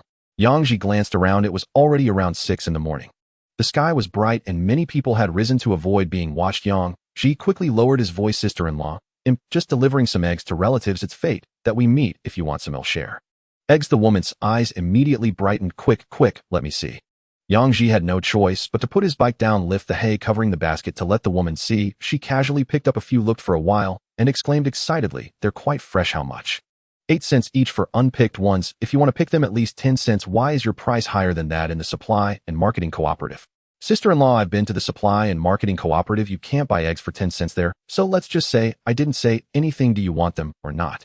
If not, I'm leaving. I'm in a hurry to get to my relatives. What relatives? I still don't know what's going on. Yes, I'll go home and get a basket. Okay, I'll wait for you at this corner. If you don't come in 5 minutes, I'll leave. Enough. Just wait, they'll be right back. Saying this, the woman jogged home. About 5 minutes later, Yang Ji saw her figure, but he was so scared that he dropped his cigarette butt. The woman was followed by 7 or 8 others, all approaching him with a fierce demeanor, as if ready to fight. Yang Ji instinctively wanted to push his bike and flee, but the woman hurriedly called out to him, "Don't go. Don't go, these are all my neighbors. Let's pick some together. If you dare to leave, I'll call for help." Yang Ji had no choice but to stop feeling a bit helpless and said, "Sister-in-law, what are you doing? I thought I encountered a small-footed patrol. Keep it down. If you attract attention, it will be troublesome." Got it. "What small-footed patrol? We all have big feet." Saying this, she lifted the hay and told the women who came with her, "Take as many as you want." He said, 8 cents each for unpicked ones. "Don't let it out. Don't let that big brother get into trouble. Understand?" Understood. Go on, hurry up. We still need to get back to cook. "Isn't there another basket next to you? You can take it yourself. Don't all crowd around me." More than 10 women surrounded the 2 baskets and began to pick eggs. Although Yang Ji kept saying not to pick, how could he stop them from using their hands? They just weren't picking so blatantly. "I picked 30. Oh, look at this many. Can you add one more for me?" The first woman who picked the eggs spoke up, holding the chosen eggs. Yang Ji immediately frowned and said, "Sister-in-law, this is a small business. Adding one will really cost me $2.40 if I come again. Next time, I'll definitely add one for you." "Okay." The woman started taking out money, a bit displeased. "You are so stingy. You can't even add an egg." Sorry. I'll definitely add one for you next time." Yang Ji took the money and kept apologizing. There was no way he really couldn't add. If Yang Ji gave this woman an extra egg, all the others would expect one too. And then who would he give one to and who not? 10 eggs were only worth about $1. How could he dare to casually give them to these people? The other women, seeing Yang Ji didn't give the first woman an extra egg, tacitly avoided bringing up the issue, all paying for the eggs they picked and taking them home. They all had to get up early to cook for the family. They couldn't afford to linger here, but a headache for Yang Ji still occurred. It was frustrating, yet unavoidable. Just as the women who bought eggs hadn't left, yet another 5 or 6 women who needed to use the toilet gathered around. I wondered where Gue Ping got the eggs, and it turns out they were here. "Egg seller, how much are your eggs? We want some too." Yang Ji quickly looked around, and then with a wry smile said to the women, "Ladies, please don't shout. If you want eggs, hurry back and get a basket. No picking and choosing, 8 cents each. Just wait, we'll grab a basket. And come over, don't leave. Let's go, we'll get a basket too. It's about time to buy some." The women came quickly and left just as fast. However, by the time Yang Ji finished settling accounts with the last woman of the first batch, he found that over a dozen women had already surrounded him, leaving him feeling somewhat helpless. Needless to say, it was a matter of word of mouth. Who doesn't have a couple of close connections with this cult? Everyone came, making Yang Ji increasingly anxious, fearing he might not be able to leave this hardware factory today. The hardware factory did not belong to the Fu Steel Group, but was under the jurisdiction of Fuyang County, which was a level lower than the steel plant. The head of the Fuyang steel plant was on par with the top leader of the region. After all, Fu Steel was a key national industry in this era, one of the 8 major steel bases in the country. It was not something a small hardware factory could compare with, but the hardware factory had plenty of employees, several hundred. What Yang Ji feared most was that more and more people would gather around, drawing the security department's attention. If the security department caught him, not only would he have to give away all the eggs, but he might also end up spending a few days enjoying free meals. "Everyone hurry up, don't be picky. The eggs are all about the same size. Big sister, don't go digging through, or you'll break them for me. Big sister, be gentle. These are eggs, not bricks." Seeing the sky getting brighter, Yang Ji grew more anxious as he spotted shadows of men approaching in the distance. Men are different from women. Women will buy what they find useful. Men wouldn't think about how many eggs they had at home, and might not even know the price of eggs. They might even consider going to the security department just to get a smoke after seeing Yang Ji selling eggs. "If you don't finish picking in 5 minutes, I won't wait for you." Upon hearing Yang Ji say this, the women finally began to speed up. As more people asked Yang Ji to add eggs while checking out, he naturally refused all of them. The price was the price, and they weren't acquaintances, so why should he sell at a loss? After receiving the last woman's money, Yang Ji directly covered the hay and pushed his cart away, He didn't even glance at the women rushing over from afar. He wasn't worried about selling out, so why risk it here? Ignoring the women shouting behind him, Yang Ji gracefully rode away. He didn't stop, even when someone waved at him, until he reached the Fu Steel family housing area and finally relaxed. First, he found the on-duty Liang Zhenxing at the security department, delivered 2 pounds of eggs to him, and briefly explained how he brought the eggs. Liang Zhenxing didn't say much. After all, Yang Ji did everything properly, and he certainly wouldn't offend Yang Ji over such a trivial matter. It wouldn't be worth the loss, and it might even affect his own future, especially since Yang Ji had the big shot Li Dashan backing him. Liang Zhenxing directly found Yang Ji a safe place to put down his goods, saying he would introduce someone and then return to the security department. Yang Ji organized his things, and then took 5 pounds of eggs to find Li Dashan. Li Dashan woke up early and happened to run into Yang Ji downstairs, curiously asking, "Xiao Ji, when did you come over? Are you here to sharpen your knife again? You sharpened quite a bit last time. There shouldn't be that many people this time." Yang Ji quickly explained and handed the eggs he brought for Li Dashan to him, then said, "Uncle, I want to ask you for 2 favors. The first is that I leave the eggs here, and you help me sell them. I'll give you 2 yuan as a reward. The second favor is that I want to establish a long-term partnership with you. Let's do something else together. Selling eggs is easy. If you have eggs, just bring them over. I can easily sell 100 pounds a day." This steel mill family housing area has tens of thousands of people who doesn't eat eggs. As for what you mentioned about a long-term thing, what else do you have in mind? I think selling eggs is already quite long-term. Li Dashan lit a cigarette and quickly added, "By the way, vegetables are fine too. It's just a bit troublesome. If they don't sell, they'll spoil, and you won't make much money." Yang Ji waited until Li Dashan finished before smiling softly, saying, "Not at all. Selling eggs can be done long-term, but I can't guarantee I can collect eggs every day. After all, a chicken lays only 1 egg at most a day. As for vegetables, forget it. It's not worth it. I am talking about this matter. I hope you can advise me." Saying this, Yang Ji leaned close to Li Dashan's ear and began discussing his plan. Li Dashan's eyes widened as he listened. By the time Yang Ji finished, Li Dashan was almost speechless with shock. "Xiao Ji, are you serious? Can you really do this? If you trust me, I can definitely help you gather those things. Then I'll trouble you, uncle. Let's treat this as a long-term endeavor. Other things don't count for much. Don't worry, those things aren't troublesome. I can't say every household has them, but there are definitely hundreds in this housing area." After chatting with Li Dashan, Yang Ji took the eggs to Guosuzhen's house just in time. Guosuzhen was having breakfast and insisted on making Yang Ji eat with her, promising to help him sell the eggs. When Yang Ji returned to the place to leave the eggs, there were already over 10 people waiting, all introduced by Liang Zhenxing. They all knew Yang Ji's prices would definitely be much cheaper than the supply and marketing agency. Even if it was just a penny cheaper, it was still a profit. Eggs are genuine daily necessities. Every household needs to eat them since they can buy them cheaply. Who would go to the supply and marketing agency to buy those outrageously priced eggs? So everyone was buying at least 3 pounds. By the time Li Dashan brought people over, half the eggs were already gone, and everyone started scrambling. No one bothered to pick and choose anymore, because if they did, there would be none left. Within half an hour, both baskets were nearly empty. Guosuzhen also brought some people. Since they arrived late, they didn't manage to grab much, and complained about why Guosuzhen didn't tell them earlier, leaving Guosuzhen helpless and promising Yang Ji she would definitely inform them ahead of time next time. After selling the last egg, Yang Ji chatted with Guosuzhen for a bit before sending her off to work. He then chatted with Li Dashan for another half hour before riding towards the cotton spinning factory family housing area in the city. On the way, Yang Ji took a moment to check the earnings from selling eggs. After a tenfold increase, he surprisingly had 1357 yuan, meaning he earned 1357 yuan just from selling eggs. Yang Ji was somewhat astonished at the speed of making money. However, having money also brought about complications. What excuse could he use to spend it without raising suspicion? This was the biggest problem he faced currently. Spending was undoubtedly the best way, but how should he spend it in this day and age? Taking over 1,000 yuan shopping would attract attention. In the end, he planned to find Lu Xiaoyan to ask for advice. At this time, anything he wanted to buy would be linked to the supply and marketing system, and the only person he knew in that system was Lu Xiaoyan. The cotton spinning factory was also a pillar enterprise in the Fuyang area. Compared to the history of the Fuyang steel plant, it seemed less significant. However, it was divided into 6 cotton spinning factories referred to as Cotton 1 to Cotton 6. There were so many cotton spinning factories because they were strongly promoted at the national level. After all, this area is flat land, making it easier to produce raw materials. Thus, Fuyang is also known as Cotton Spinning City and is one of the 6 major cotton spinning bases in the country. Cotton 1 was established in the early 1970s, while the other factories came a bit later. For example, Cotton 6 has been around for less than 3 years. Unlike Fu Steel, the 6 cotton spinning factories operate independently of each other. Unlike Fu Steel, which has a main factory controlling everything, the cotton spinning factories manage themselves, each responsible for their own profits and losses. The only thing not to worry about is the sales channels. Textiles in this era are all procured and sold uniformly. The processed products include cotton fabrics, linen fabrics, yarn, and spindles. Yang Ji was heading to the Counterattack family housing area to meet Hu Xiaokong, an old friend and brother-in-law introduced by Li Dashan. Hu Xiaokong was once an old employee of Cotton Spinning Factory 1 and had just retired from his official position earlier this year.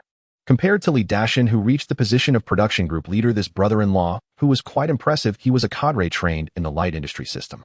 He had previously worked in enamel factories, ceramics factories, woodworking factories, and the light industry bureau, making him quite experienced. Later, he was sent to Cotton Spinning Factory 1 as the deputy factory manager rank, just below the overall factory manager.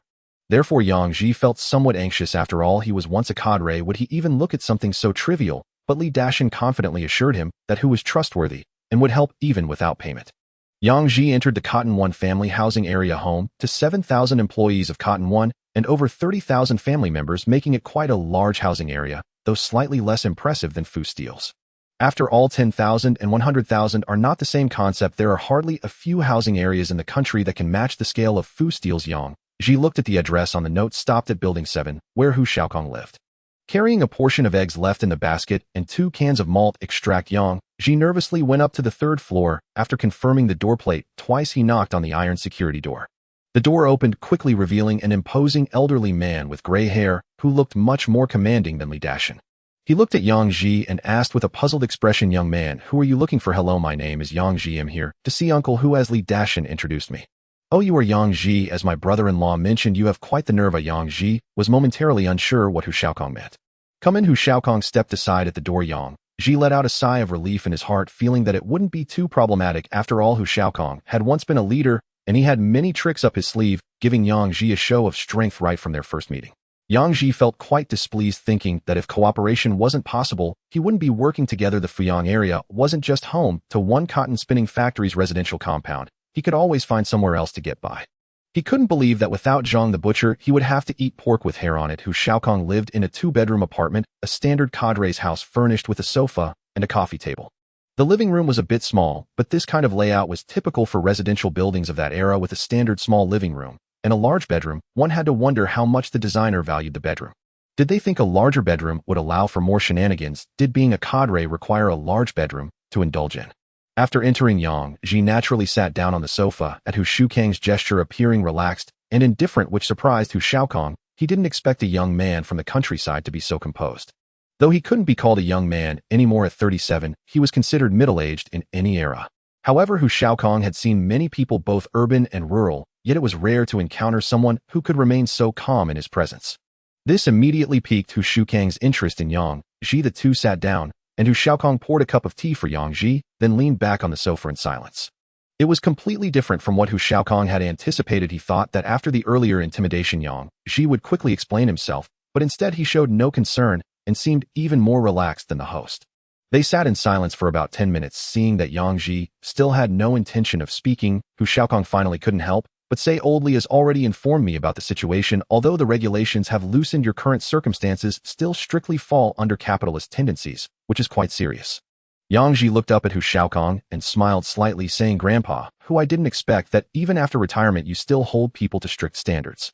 Sharpening tools and repairing pots has always been a service to the people. Rural folks come to the city during the off-season to help out and earn a reasonable pay that shouldn't be considered capitalist, right?" Hu Xiaokong didn't expect Yang Ji to maintain such a calm demeanor, even under pressure, which made him look at Yang Ji with newfound respect.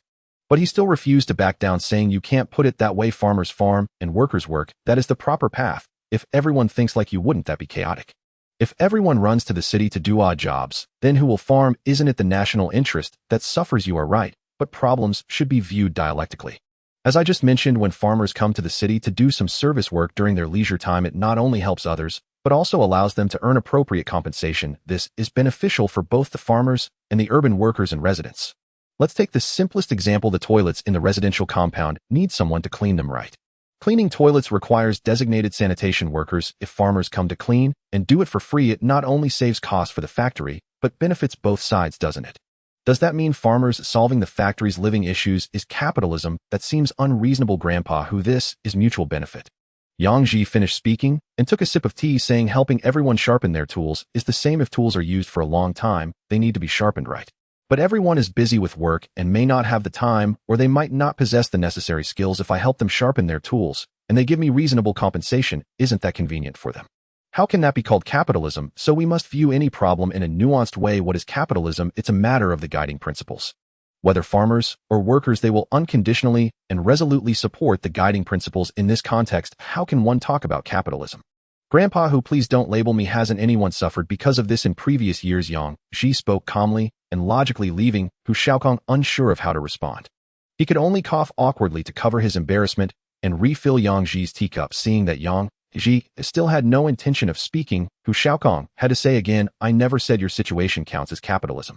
I just want to remind you not to stray onto the wrong path. You are still young. You can't afford to take the long way around. Actually, I personally support the mutual benefit between workers and farmers, as well as the complementary cooperation between urban and rural areas, but I worry that sometimes good intentions lead to bad outcomes. I heard from Old Lee that you charge him 2 cents for sharpening a knife. Don't rush to explain. I know the situation. I also know what kind of person Lee Dashin is, but I must say this is not good. Frankly, it is a good thing, but when it involves profit, it changes its nature. I can't interfere with how you cooperate with Old Lee. I don't have the qualification to control the practices in Fugang. I can tell you clearly that you can work here at Cotton Mill. No one, I can help you, but I don't want any money. Yang Ji looked surprised at this. He truly disliked encountering someone who wanted to do things for free. No matter the era, free things are the most expensive. He hesitated before asking Grandpa, who just explain it to me plainly. If there's no payment, what do I need to give in return? You can't just be doing good deeds like Lei Feng. Can you? Why can't I be doing good deeds like Lei Feng? Hearing this, Hu Shaokong immediately glared and raised his voice. You young comrade, have a significant problem with your thinking. Do you think it's normal for everyone to be like Lee Dashin? I tell you, I just want to do good deeds. Since you can serve everyone as a retired cadre, why can't I? If you say that again, I truly won't care. If our paths differ, we shouldn't collaborate. Let's each walk our own way. Yang Ji still didn't believe it in his heart, but he couldn't continue debating with Hu Shaokong. He could only smile and apologize. I'm sorry, Grandpa, who I misjudged your intentions. That's why I say you young comrades have a big problem with your thinking. Helping others must come with some expectation. If everyone thinks like you, how can society develop? Wouldn't that turn kindness into a money-grubbing attitude? Yes, I was extreme and narrow-minded. I definitely need to strengthen my ideological reform.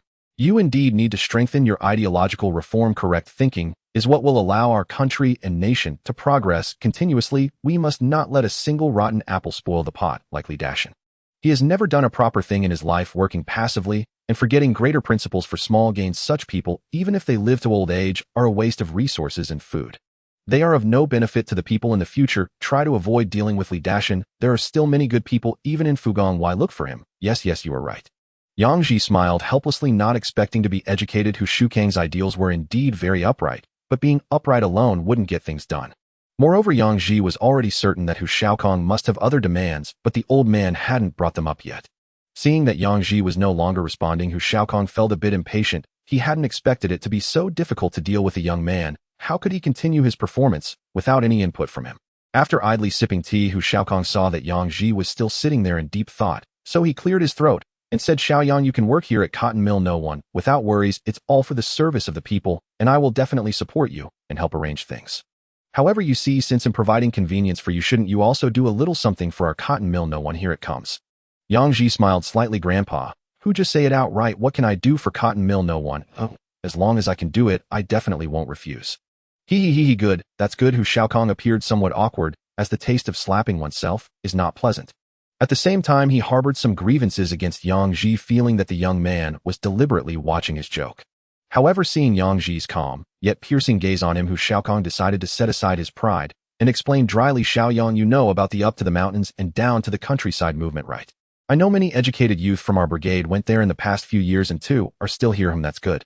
That's good. What I want to discuss is the situation of those educated youth. Many children of those who returned to the factory in the past 2 years are eagerly waiting for work arrangements from the factory. That should be the case. After all, people need work to do. Without work, they easily get into trouble. Hu Shaokong rolled his eyes, thinking to himself, isn't that obvious? Why else would they come to you? Sai, that's true, but there are only a few positions available. Even if all the old workers retire, how many can the factory really arrange for?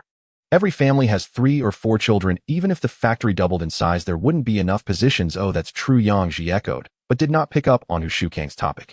Hu Shaokong could only grit his teeth and continue. The factory has tried many solutions. We even specially opened subsidiary factories like glove and sock factories, but still can't solve the issue of these returning youth.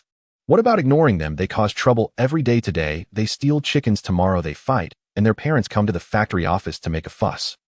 Uncle, who aren't you retired? They shouldn't be bothering you, right?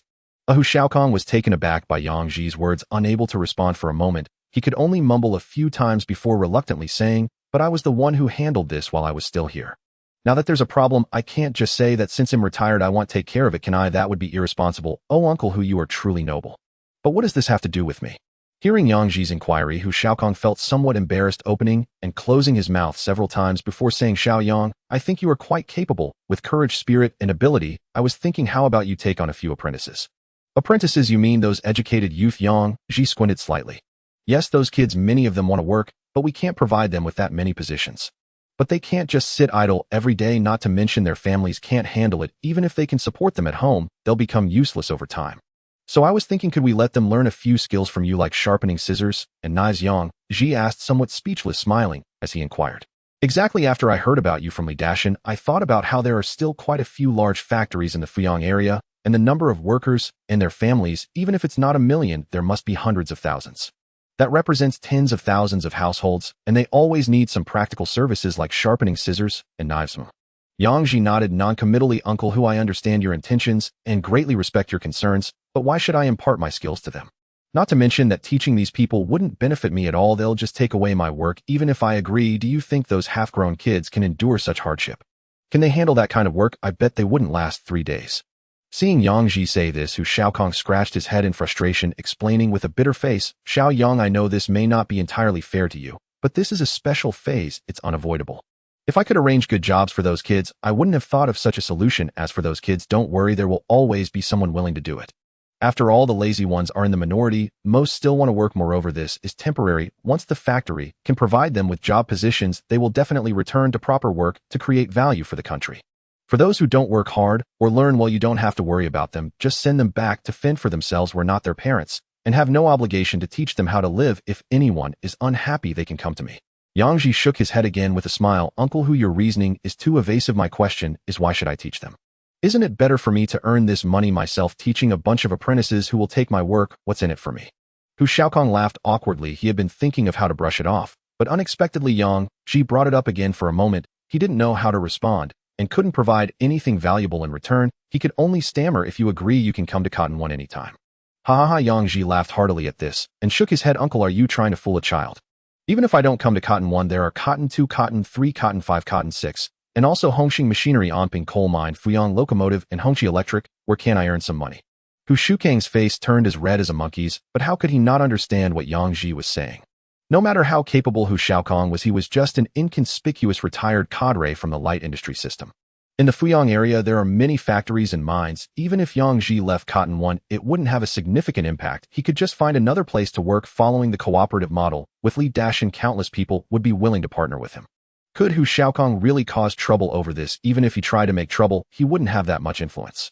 Thus, Hu Xiaokong felt very awkward. He pondered for several days, realizing that he had no leverage to present before Yang Ji, unless he shamelessly offered to send him in. "Xiao Yang, I truly have no conditions to offer. Why don't you suggest one?" "No rush." Yang Ji waved his hand casually. "Uncle, how many unemployed educated youth do we have at the factory now? You should let me know a number, right? If it's 100 or 80, I wouldn't be able to take them all. None, not that many." Hu Xiaokong quickly interjected. "Currently, there are only 53 unemployed youth at counterattack, and some of them are unwilling to learn. Those account for about 2/3, so the number who will learn from you will probably not exceed 20. You really don't have to worry." 20, that's still quite a lot," Yang Ji said, smacking his lips and shaking his head. "It's fine. You can say how many we should arrange, and I will find other ways for the rest. No need, I can take them all." However, Yang Ji did not continue stretching the issue with Hu Xiaokong, but put forth his own condition. "I need you to help me with something for me to agree to take these apprentices." "What help, as long as it doesn't violate principles?" Hu Xiaokong thought for a moment, and added, "As long as it's not illegal or criminal, I will do my best to accommodate you." "Ha ha, it's not that exaggerated. It's quite simple for you, Uncle Hu." In the residential compound of the steel plant beneath the same large tree, a group of elderly men were playing chess, while Yang Ji and Li Dashan stood nearby, smoking and chatting. Li Dashan exhaled a puff of smoke and cursed. "I heard Hu Xiaokong say that this guy is really something else. I asked him to help you find work, and instead he threw a bunch of apprentices at you. Isn't that bullying?" Yang Ji hurriedly smiled and replied, "There's no need for that, Grandpa. In fact, I quite like those kids. They're all good kids, and I would be very willing to help them. Besides, Grandpa, who hasn't used me for nothing, didn't he give me a lot of fabric?" Calculating it all, him not losing out, Li Dashan still felt a bit disgruntled, "But it's just discounted internal fabric. He didn't give it away for free. You still have to pay for it, right?" In the end, it just means being exploited. Yang Ji shrugged. It doesn't matter. I never intended to continue being a knife grinder anyway. Now passing it on to the apprentices I taught myself is also quite good. Grandpa, how's the matter I asked you about last time? Li Dashan saw that Yang Ji was indeed not angry and exhaled another puff of smoke, saying, I've collected quite a few. Over 30 machines with each one costing at least 2 yuan, and the highest not exceeding 5 yuan. They are all completely unusable. I wanted to ask you, what are you going to do with so many scrap items? Are you really going to fix them? Yang Ji smiled. What's impossible about that? Just because others can't fix them doesn't mean I can't. Yang Ji immediately became excited upon hearing this, pulling Li Dashan and saying, Grandpa, take me to see them right away. Don't rush. What time is it? I just sent someone to call Xiao-sun. Let's have a drink first. The stuff is just sitting there. It won't run away. After we eat and drink, well, we can go see it. Yang Ji nodded in agreement and also called Liang Jinxing from the security office. The four of them went to the restaurant in the residential compound and ordered a few dishes before starting to drink.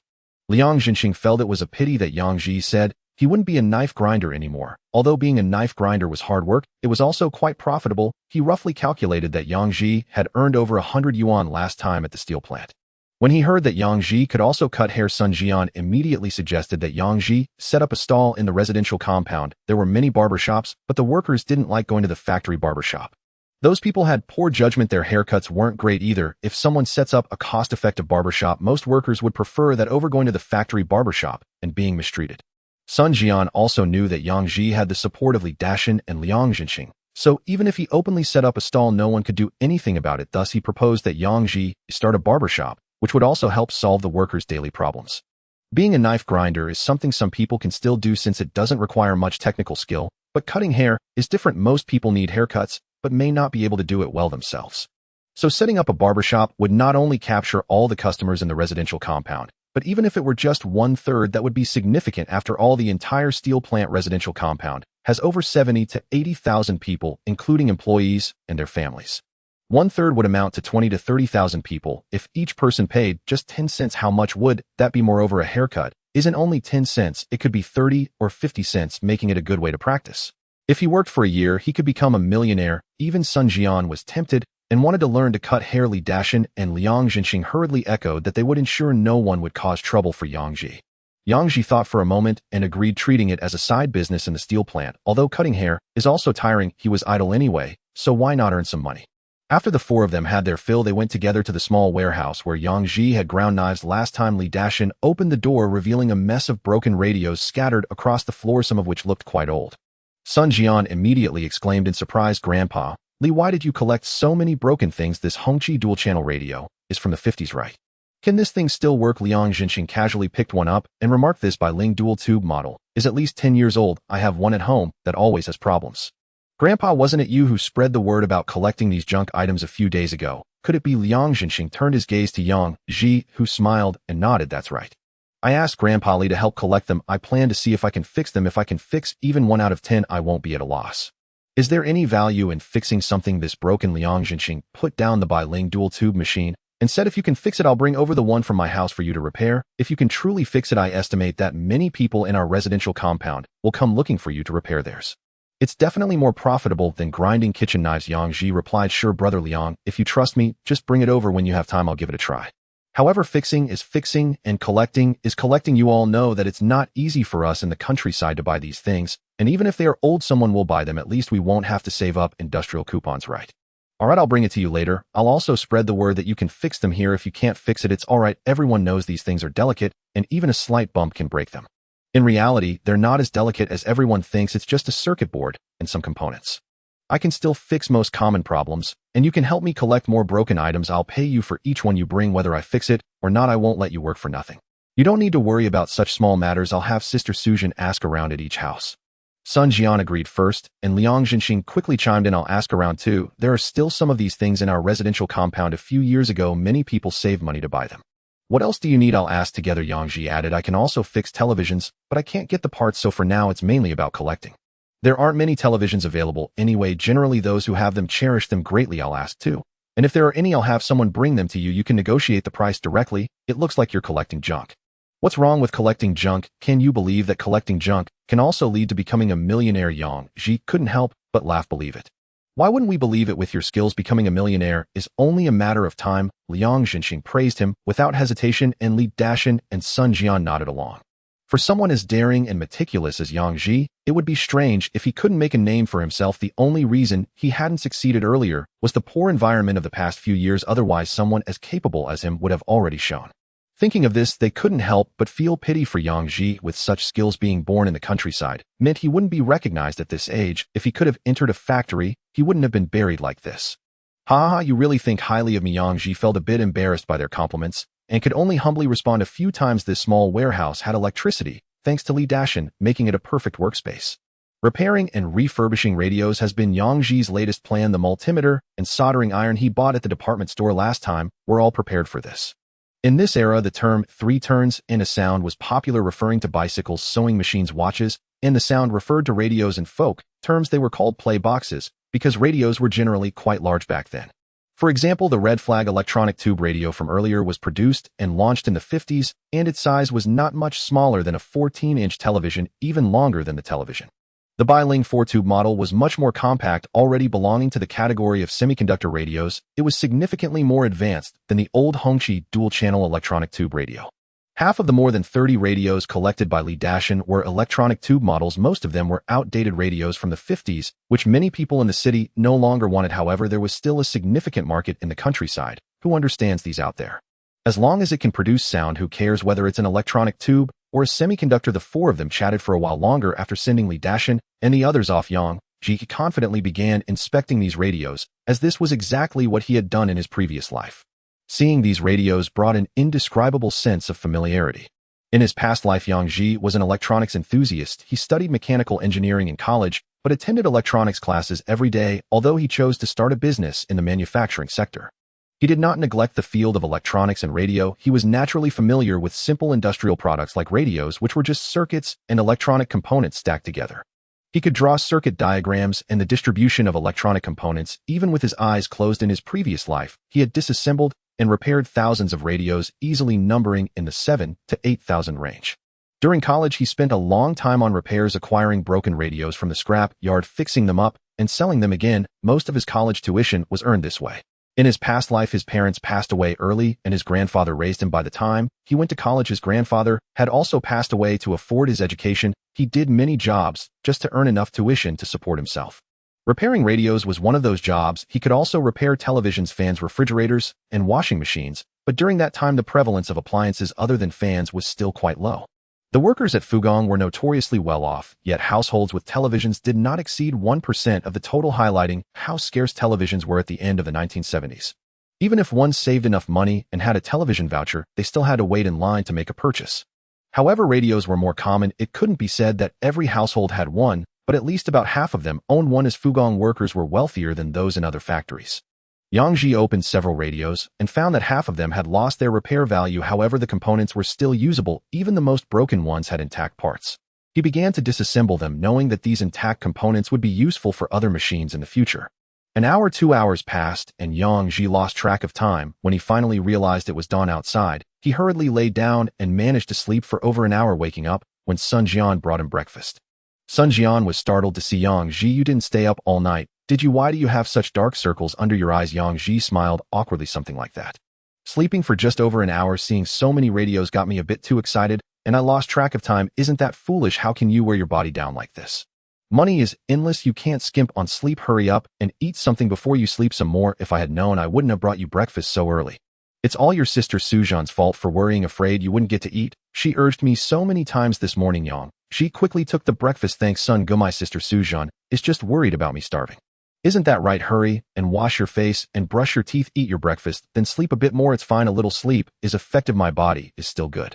Even if your body is good, you shouldn't treat it this way, otherwise you'll regret it when you get older. Yang Ji rushed to the faucet to wash his face and took out his toothpaste and brush. At that moment, Li Dashin also brought breakfast. Overseeing that Sun Jian had already delivered breakfast, he could only put down what he had brought. Xiao Sun, let's take turns making breakfast from now on. It's too wasteful to both make it. Old man, I'll handle breakfast from now on. For lunch, you can have the aunt make it. Sometimes my wife and I can't come back for lunch, and it'll trouble you to take care of Xiaoji. What are you saying? Am I an outsider? Then it's settled. Breakfast is yours. Lunch and dinner are mine. Yang Ji quickly thanked him, knowing they were doing this so they could have a warm meal. How did the repairs go after working so late? Did you manage to fix anything? Sun Jian asked. I repaired too. The rest are all disassembled into parts. Yang Ji felt a bit embarrassed. It seemed that out of over 30 radios laid out, the reality was that there were quite a few issues. Some weren't unrepairable, but the repair value was minimal. It was more efficient to disassemble them for parts. So after a whole night of work, he only managed to repair 2 usable radios. However, Yang Ji felt satisfied. 2 functioning radios didn't count as a loss. Besides, he also gained a load of components. Even if he put together 2 new radios, it would suffice. However, he didn't plan to assemble them, as sometimes the value of parts was higher than the whole. Moreover, he intended to go back and say goodbye to Li Dashan and Sun Jian. Yang Ji rode his bicycle home. Tomorrow was the day he agreed with Hu Shaokong to deliver the fabric, and he had to wait at home for the delivery. However, he chose not to go directly home, but rode back to the city again. At the department store, Lu Xiaoyan was bored, resting her chin on her hand, occasionally glancing towards the door. Although she couldn't quite say what she was looking for, she just couldn't help but do so. A few days ago, she had another argument with her mother once again about her marriage. Her mother said she was not attentive enough, considering she was already 24 and not at all anxious. Lu Xiaoyan had never intended to argue with her, having long since gotten used to her mother's temperament. But as the conversation went on, Liu's mother mentioned her peers, saying this one had 2 kids, that one had already had 3. Lu Xiaoyan could no longer hold back and retorted, "Aren't you just too picky?" Liu's mother instantly flew into a rage. "Lu Xiaoyan, don't blame everything on me. Who am I doing this for? It's all to help you marry a good man and have someone to rely on for life. You ungrateful child, if you find someone who's divorced with kids, I'm fine with you being a stepmother." Got it. Hearing this, Lu Xiaoyan didn't immediately retort. Instead, an image of a man flashed into her mind. She had once envied that man's wife immensely because he treated her so gently with such care and attention. Lu Xiaoyan even fantasized about how wonderful it would be if her future husband were like him. Now it seemed she really had an opportunity, but glancing at her mother, Lu Xiaoyan turned and went outside to the woods to sit for a while. In the following days, whenever she sat behind the counter, she couldn't help but look towards the door, thinking of that familiar figure entering through the door, giving her a gentle smile. Every time she envisioned this scene, Lu Xiaoyan couldn't help but smile, earning teasing laughs from her colleagues several times. Yet it had already been 7 or 8 days, and that figure still hadn't appeared. She reached under the counter to feel the bag she had brought, and Lu Xiaoyan couldn't help but bite her lip. It should be suitable, right?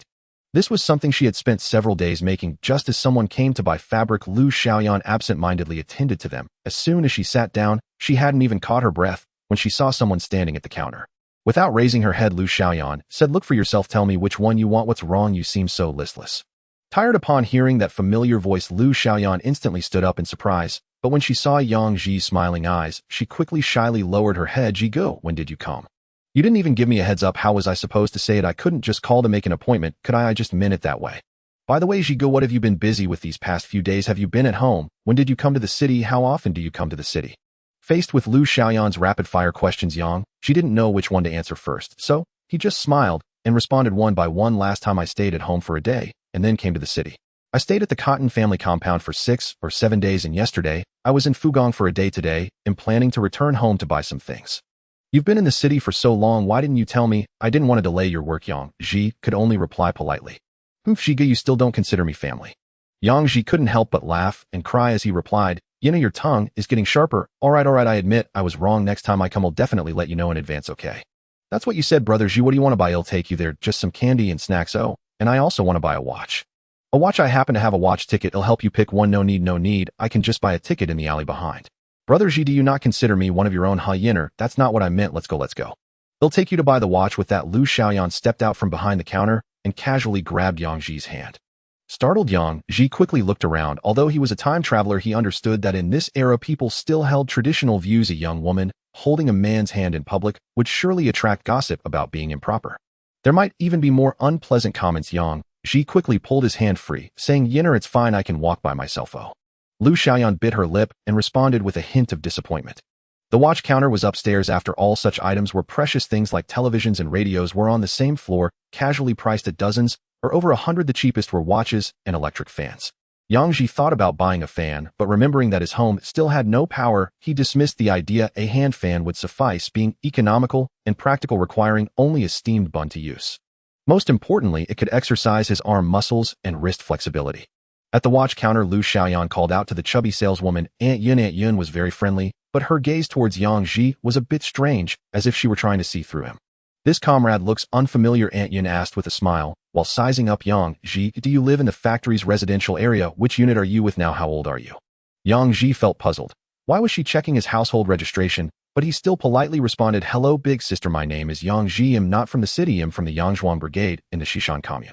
I just happened to know Yenner, so she brought me here to buy a watch." Oh, I see. Aunt Yin realized she had overthought. Lu Xiaoyan quickly pulled Aunt Yin aside. "Aunt Yin, brother Ji was really good to me. When I was queuing that year, I had acute gastroenteritis, and if he hadn't carried me to see the doctor, I might have suffered a lot." "Oh, so that's how it is. Hello, Comrade Yang. You can choose whichever watch you like with Yenner's connection. I can give you an internal price."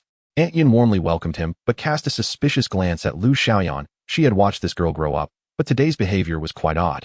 Yet she couldn't pinpoint what was strange, so Aunt Yin could only think she was overreacting. After all, there was a significant age difference. It couldn't be, as she suspected. "I don't really understand these various models, Aunt Yin. Could you help me pick one that works?" Yang Ji looked at the watches displayed on the counter, uncertain of which to choose. Although he understood watches, he wasn't familiar with those from this era, so he could only seek help from Aunt Yin. Aunt Yin immediately smiled and took out a watch. "How about this one? A Huai all-steel mechanical watch. It's not too expensive, selling for 75 yuan. But I can give it to you for 70 yuan as an internal price, okay?" "Alright, then I'll take this one." Yang Ji immediately agreed. "Aunt Yin, here is the watch ticket." Lu Xiaoyan quickly handed over the watch ticket. "Oh, you waited a long time to get this watch ticket. Who knows when you'll get another one next time," Aunt Yin joked while receiving the ticket, glancing at Yang Ji with playful intent. "What's the big deal? If brother Ji needs it, let him use it first. We can find tickets anyway." "That's true. It seems you two have a good relationship," my daughter cried every time she came back after queuing for a year, saying she didn't want to go. "It took a lot of effort for my husband to get her back. It's different. Xiaowan just didn't meet good fellow villagers, but someone like brother Ji, I really didn't want to leave." Lu Xiaoyan noticed Yang Ji looking a bit awkward and quickly explained with a smile. Right. Aunt Yin was perceptive and stopped probing with the watch in hand. Yang Ji tried it on, and it fit perfectly, prompting Lu Xiaoyan to quickly pull him away. Staying any longer, who knows what Aunt Yin might say, it was better to leave quickly. They then went to the grocery counter, where they bought some white sugar, brown sugar, and fruit candies. Yang Ji bought a few bags of flour, then 2 boxes of snacks and 20 pounds of meat. Just as he intended to leave, Lu Xiaoyan called out, "Brother Ji, wait here for a moment. I have something to give you." "For me?" Yang Ji asked in surprise. Lu Xiaoyan nodded, but didn't explain what it was, quickly running back to her counter. She came back in a flash with a bag. Opening it revealed a brand new pair of black velvet shoes with white fur soles. Yang Ji looked at the shoes, his tongue involuntarily licking his lips, feeling a bit anxious. Just as he was about to speak, Lu Xiaoyan quickly explained, "Brother Ji, I saw your shoes had holes, so I thought I'd make you a new pair. Don't think too much. I just feel that since Fang Jie is no longer here, if you have any sewing or shoe issues, I will definitely help you, because I'm your little sister." Yang Ji was at a loss for how to decline after her explanation. The shoes were exquisitely made, clearly crafted with care. Yang Ji held them in his hands, trying to lighten the mood. He took off his shoes and tried them on, immediately exclaiming in surprise, "Wow, they fit perfectly." Lu Xiaoyan smiled with relief. "Of course they fit. I have your shoe pattern." "Ahaha, you really thought of everything, Yenner." "Well, I don't have anything to give you. I don't need anything from you. Hurry back. Be careful on the way. Remember to come find me next time you are in the city, otherwise I will be upset." Lu Xiaoyan said with a blush. "Oh, okay. I promise. Yang Ji could only respond with a dry laugh. Lu Xiaoyan ran into the department store, while Yang Ji scratched his head. Though he had little romantic experience, his intelligence was still intact. This was clearly unusual, especially with the new shoes Lu Xiaoyan had made for him. After scratching his head and getting dandruff everywhere, Yang Ji muttered to himself in frustration, "What is going on? Is it trendy for older men in this era? I hope I'm just overthinking this." But looking at the shoes in his hands and the watch on his wrist, Yang Ji still felt somewhat uneasy. After a moment of thought, he rode his bike to the alley behind, where the scalpers were still holding their positions. "Please call Sampi for me." Yang Ji got off his bike and shouted into the alley. Soon Li Jianba ran out, greeting Yang Ji warmly. "Brother Ji, what brings you here? What do you need this time? I can offer you a discount. Get me a watch ticket, a women's watch." After saying that, Yang Ji quickly added 2 tickets from Huai. "Alright, I just happen to have 2 Huai watch tickets. You've bought a lot of items. It's for home. After all, since I came here, it's better to buy more to save trouble." "How much for 2 watch tickets?" 20 yuan each. "You can have both for 38. They'll give brother Ji the same price I paid." Yang Ji knew there was some markup in that, but he didn't probe further and directly handed him 4 big unity bills. Li Jianba quickly took out 2 yuan in change, which Yang Ji pocketed without looking. He didn't rush to leave, but said to Li Jianba, "Xiaobo, I have a business proposition for you, see if you're interested." "What business, brother Ji?" "If there's money to be made, I'm definitely interested, but I have no capital." "No capital needed. All the capital is mine. You just have to do the work and earn the difference." "Sounds good, brother Ji. Tell me what to do. I'm not bad at working for money, to be honest. I really need the cash." Li Jianba immediately patted his chest to assure him. Yang Ji nodded and slowly uttered 2 words. After sending Aunt Yin away, Lu Xiaoyan began to daydream again. Who was the other lady's watch bought for? The more she thought, the more it felt like a thorn was stuck in her heart. Next time she sees Yang Ji, she must ask him clearly. Lu Xiaoyan raised the corners of her mouth, putting the watch on her wrist. Brother, Ji, you must have feelings for me. This watch must be a declaration of love. Isn't it normal to buy a watch for your daughter? Lu Xiaoyan, why are you overthinking? Why did he buy a watch instead of something else? Isn't this obvious? Lu Xiaoyan started to stroll between the counters while wearing the watch. Sister Ling, do you think this watch looks good on me? Sister Xia, stop being busy. Take a look at my new watch.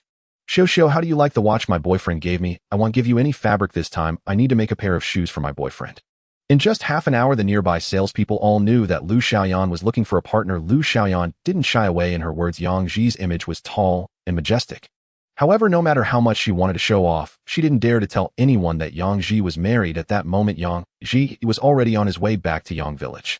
He pondered that the watch should have already been delivered to Lu Xiaoyan. Aunt Yin looked like a big mouth and probably had already told Lu Xiaoyan about him buying the watch, hoping she would understand his good intentions.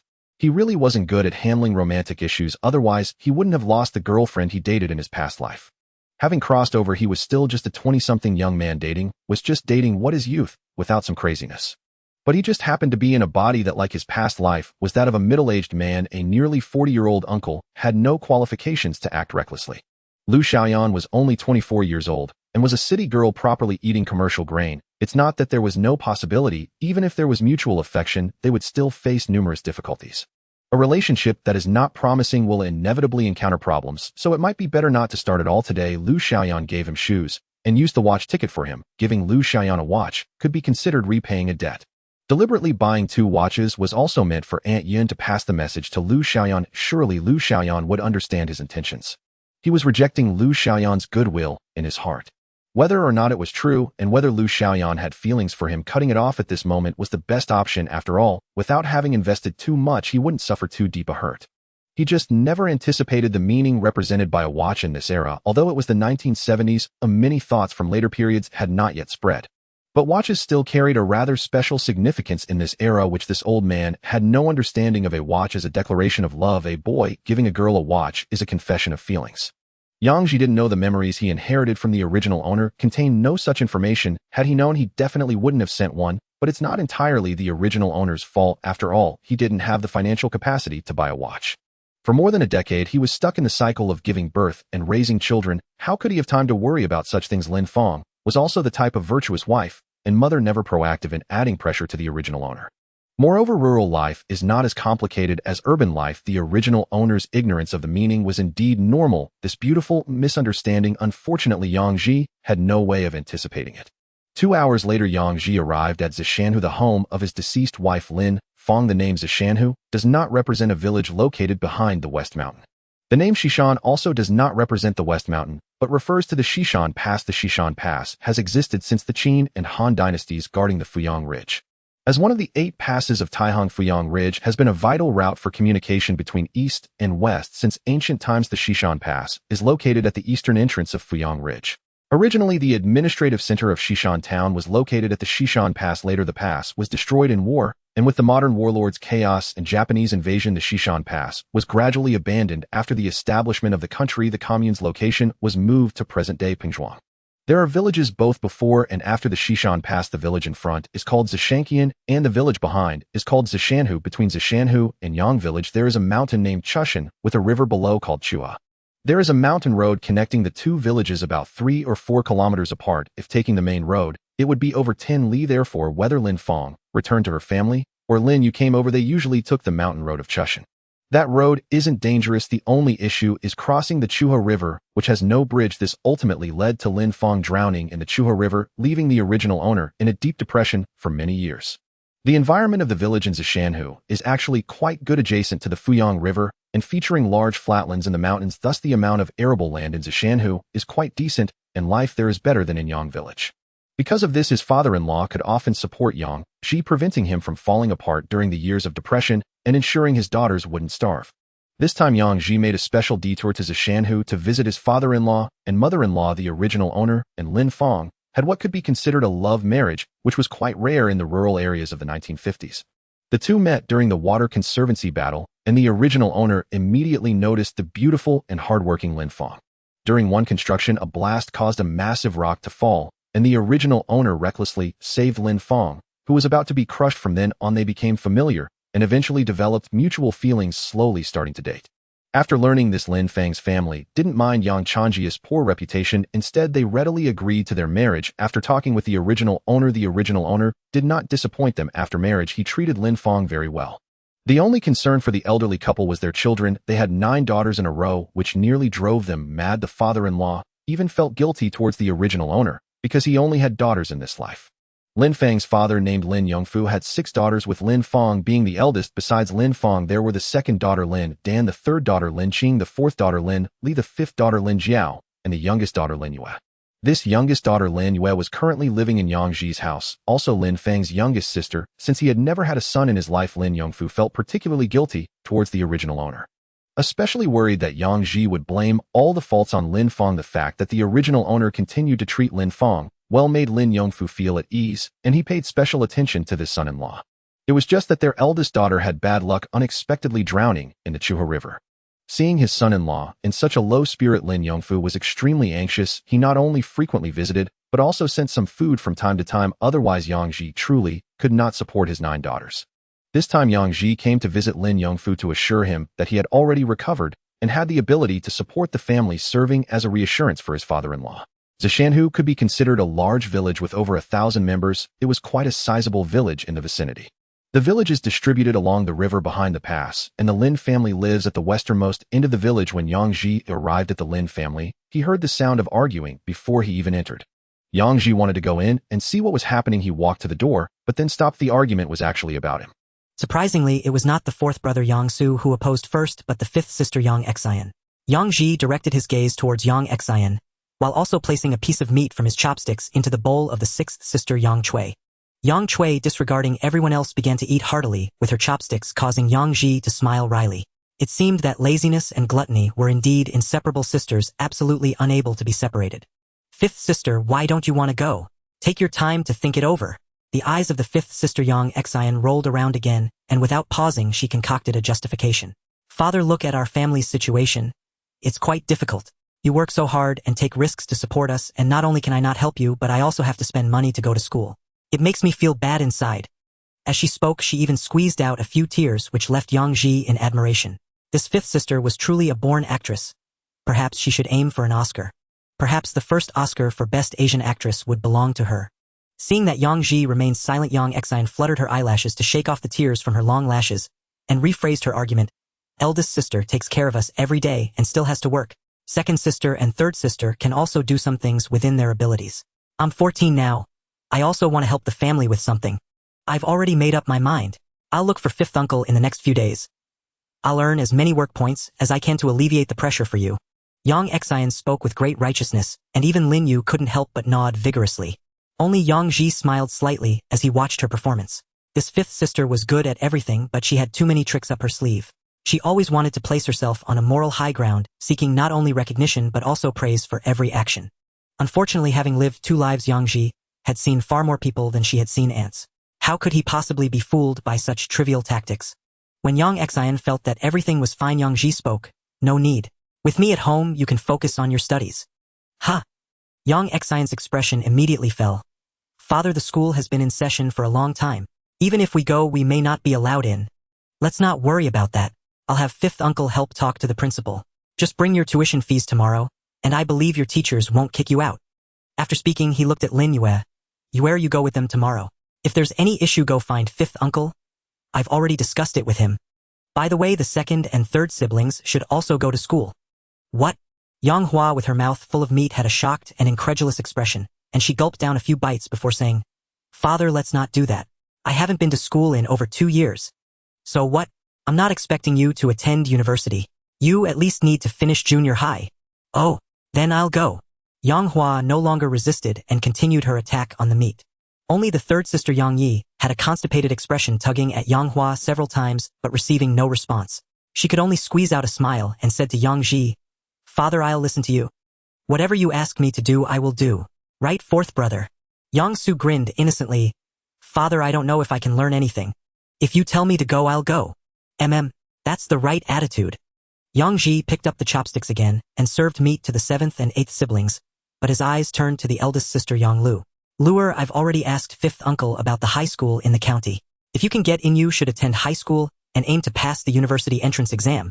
Yang Lu, who was busy serving meat from her bowl to the ninth sibling Yang Jin, was taken aback by his words, and asked with astonishment, "Father, I think I should skip that.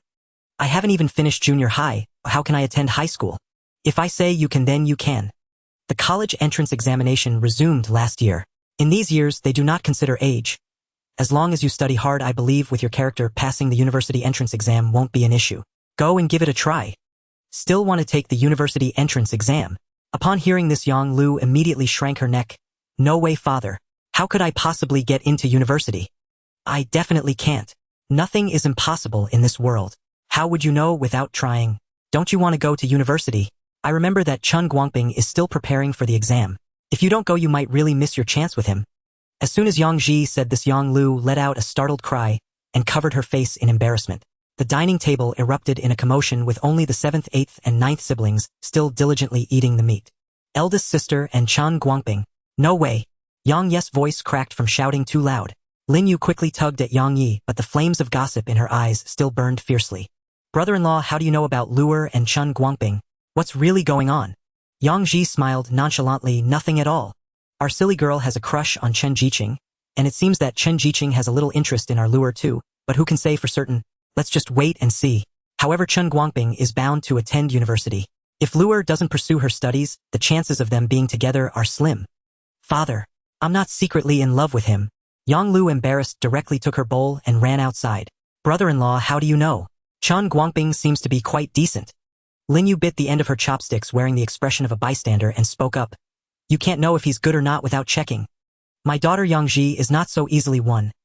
Even if he is a Jiqing, it won't be that simple. If he gets into university, I will have to think about it seriously. But it would still be good for Luer to study more. However, at Luer's age, going to high school might be a bit late, right? Let's just see.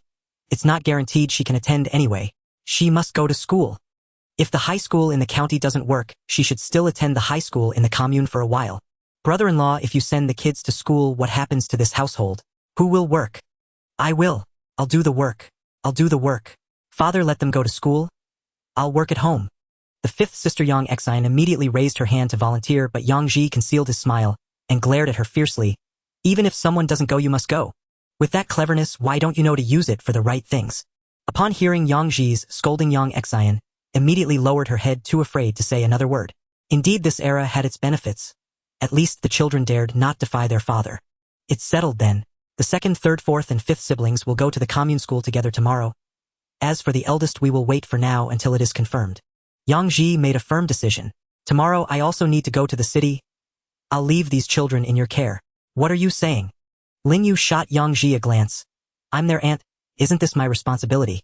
You take care of yourself in the city and don't tire yourself out, or the family is counting on you. Rest assured." Yang Ji felt that something was off and could only change the topic.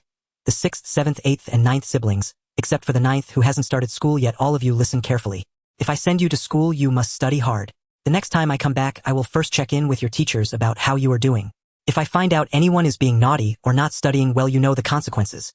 The several daughters hurriedly lowered their heads, while only the little 9th sibling continued to enjoy the meat in her bowl. 2.5 pounds of meat posed no challenge for such a large family. The little 9th sibling ate a third of it, and the 7th and 8th siblings also had their fair share, while the older ones only tasted the flavor, mainly attacking the side dishes with the meat as they were older than their younger sisters. Children from poor families tend to mature early, knowing that the older ones should give way to the younger ones. Thus, the meat was prioritized for the younger sisters, and they couldn't simply snatch it. Yang Ji also did not eat much, while Lin Yu only took a symbolic bite, and Yang Lu did about the same. After finishing the meal, Yang Ji fetched water for the family, chopped firewood, and checked the house again. Summer was approaching, and the rain would gradually increase, so he had to pay extra attention to his old house. It wasn't that he didn't want to build a house, but the money on hand was still insufficient, so he could only wait a bit longer before discussing the matter of building. Moreover, he wanted to build a proper house, at least one that would not make it so cramped for the children. Currently, he had 3 rooms in total, with 9 children living in the 2 outer ones. Along with meals and various items, the 2 rooms were filled to the brim. The living conditions for the children could only be described as rudimentary. The inner room was decent, with a kong that belonged to him where he stored bedding and other valuables during the day. However, the daughters were growing up and needed their own space, and privacy had to be considered as well. Thus, the matter of building a house had to be prioritized, and Yang Ji believed this wouldn't take too long. He gave Lin Yu 50 yuan, not daring to give too much, as giving too much would raise suspicion from his sister-in-law. After all, in this era, saying someone earned 50 yuan in just a few days was basically impossible. Lin Yu asked several times about it, and Yang Ji only said it was the capital for collecting eggs from Lu Jiqing. This managed to dodge her inquiries, leaving Yang Ji somewhat helpless. Women really were too troublesome. No wonder people say that women only slow down the speed of drawing a knife. It's not a lie at all. He would have to be more careful in the future to avoid accidentally exposing his biggest secret. Just as Yang Ji planned to tidy up the courtyard, he saw someone slowly walking over from a distance. Upon seeing the person, Yang Ji lost his motivation to tidy up and moved a stool to sit in the courtyard waiting for him. "You're here. Have a seat." Yang Ji gestured towards the chair. "Did you know I was coming? You won't even let me in the house. It's a bit messy inside. I didn't want to offend your eyes. The yard is cool. Let's talk here." "Humph. Fourth, who are you talking to?" "I am your father." "I know. Sit down or you can stand." Yang Ji maintained his calm demeanor. The visitor was none other than Yang Chongyi, the original's father, also known as Yang Akui or the shameless second son. He loved to sit on the street and boast with the neighbors. Yang Ji didn't harbor much animosity toward him, but the original had no good impression of him, and that feeling affected Yang Ji now. He had no choice but to act as usual, neither too cold nor too warm. If he were to show kindness toward Yang Chongyi, he might raise suspicions and reveal that he was not the original Yang Ji. Yang Chongyi coldly snorted again before speaking. "I heard you got quite a lot of cloth. It belongs to someone else. I was just helping them bring it back to trade for some goods. I won't do it again." Yang Chongyi immediately exclaimed in surprise. "Why not? If you're not going to do it, tell me about Lu Jiqing's family and I'll do it. Who wouldn't want to make money?" "You?" Yang Ji shook his head as he lit a cigarette. "Forget it. I don't want to bring you meals every day. What do you need me for? If there's nothing, I still have a lot to do. What's with your attitude? Do you even see me as your father? I come here to visit and you look like you're not even interested." Yang Chongyi erupted in anger. "If I had known, I should have thrown you against the wall back then, so I wouldn't have to raise you to make me angry." Yang Ji remained indifferent, casually smoking, as if he weren't being scolded at all. Seeing that Yang Ji didn't retort, Yang Chongyi found it less amusing, circled a few times and sat back down. He shot a glance at Yang Ji and said, "You don't even offer me a cigarette when you smoke? What's the point of having you? Are you just here to annoy me? If you keep that lifeless look, I'll beat you to death. You should choose your words carefully. Don't drag yourself down while scolding me." Yang Ji passed him a cigarette. Yang Chongyi lit it and took several hard puffs as if venting his anger, then said, "I heard you postponed things with Li Xiaoji today." Yang Ji casually replied, showing no interest in discussing the matter. Yang Chongyi waited for a moment, and seeing Yang Ji's lack of response, he angrily said, "What will you do about it afterward? Can you give me a grandson? Without a son who will inherit your family business in a few years? Am I a royal or do I have a fortune? Besides, why can't a daughter inherit? Sons and daughters are the same." "Nonsense. Can they really be the same? Fourth, do you enjoy making me furious? Daughters inheriting? That has never happened since ancient times. Even if you keep one and invite a son-in-law, you'll still have to live under their thumb when you're old. Besides, you're still young. You can't just live like this. You still need a woman. That's none of your business. I'm not a child anymore and I have my own plans. Besides, several daughters are still young. I'm young too, so I'm far from considering this matter. You're being stubborn. Sai, I won't bother with you. You'll regret it someday. When the time comes, don't say I didn't warn you. It's fine, and maybe in a few years I'll find someone else, and I'll have a big grandson for you, striving to be as good as you." Yang Ji chuckled, teasing Yang Chongyi. "Humph. I knew you had something against me. What's this? Do I need your approval to marry? Can you honestly say that Aunt Lien has treated you and your siblings poorly? And your fifth brother, didn't he rush to the front when the child was wrong today? What more do you want?" Yang Ji calmly tossed the cigarette butt to the ground and extinguished it. "Aunt Lien is a good person. Fifth brother is also a great guy. I have no objections to the two of them. You've got a good deal. But I'm quite puzzled out today when Wan and the others were wronged, fifth brother, and when Long all went, didn't you as the grandfather hear a thing?" Yang Chongyi was immediately caught off guard by the question, scratching his nose. "I was sleeping. I truly didn't hear anything." It's whatever." Yang Ji sighed and said, "Ever since Luer was born, you knew it was a daughter, and you never came to see the child. After the other daughters were born, you didn't even step into my door. I just want to know, what's the difference between a grandson and a granddaughter? Aren't they all from the old Yang family's blood? How can they be the same? Girls will eventually marry. Once married, they become part of another family, and all that effort in raising them is for nothing. I did all this for you. How will you live when you're old without a son? You don't have to be on my side, but you've been blaming me for so many years. Shouldn't I blame you?" Yang Ji, hearing this, kicked the chair away in anger. "When my fourth and fifth daughters were just born, you wanted to abandon them on the mountain. How can I not blame you? Do you know you almost killed my child? Is this what a grandfather should do? Yang Ji grew angrier, his eyes turning bloodshot. How have you treated us all these years? How have you treated Fang Fang? I'll tell you, I may have 9 daughters, but each one is a piece of my heart. No one can bully them. Even if you are my father, it's the same. The fact that I can speak to you today is already showing you respect. Although he was no longer the original Yang Ji, his feelings mirrored those of the original. Yang Changji's actions made him want to beat the old man severely. However, considering the principles involved, if he really hit Yang Chongyi, he would become notorious. So Yang Ji did his best to control his anger, walked over, picked up the kicked chair, and placed it back properly. He turned to see 9 daughters and Lin Yu at the door, and no one dared to step forward to mediate. You've really gone too far.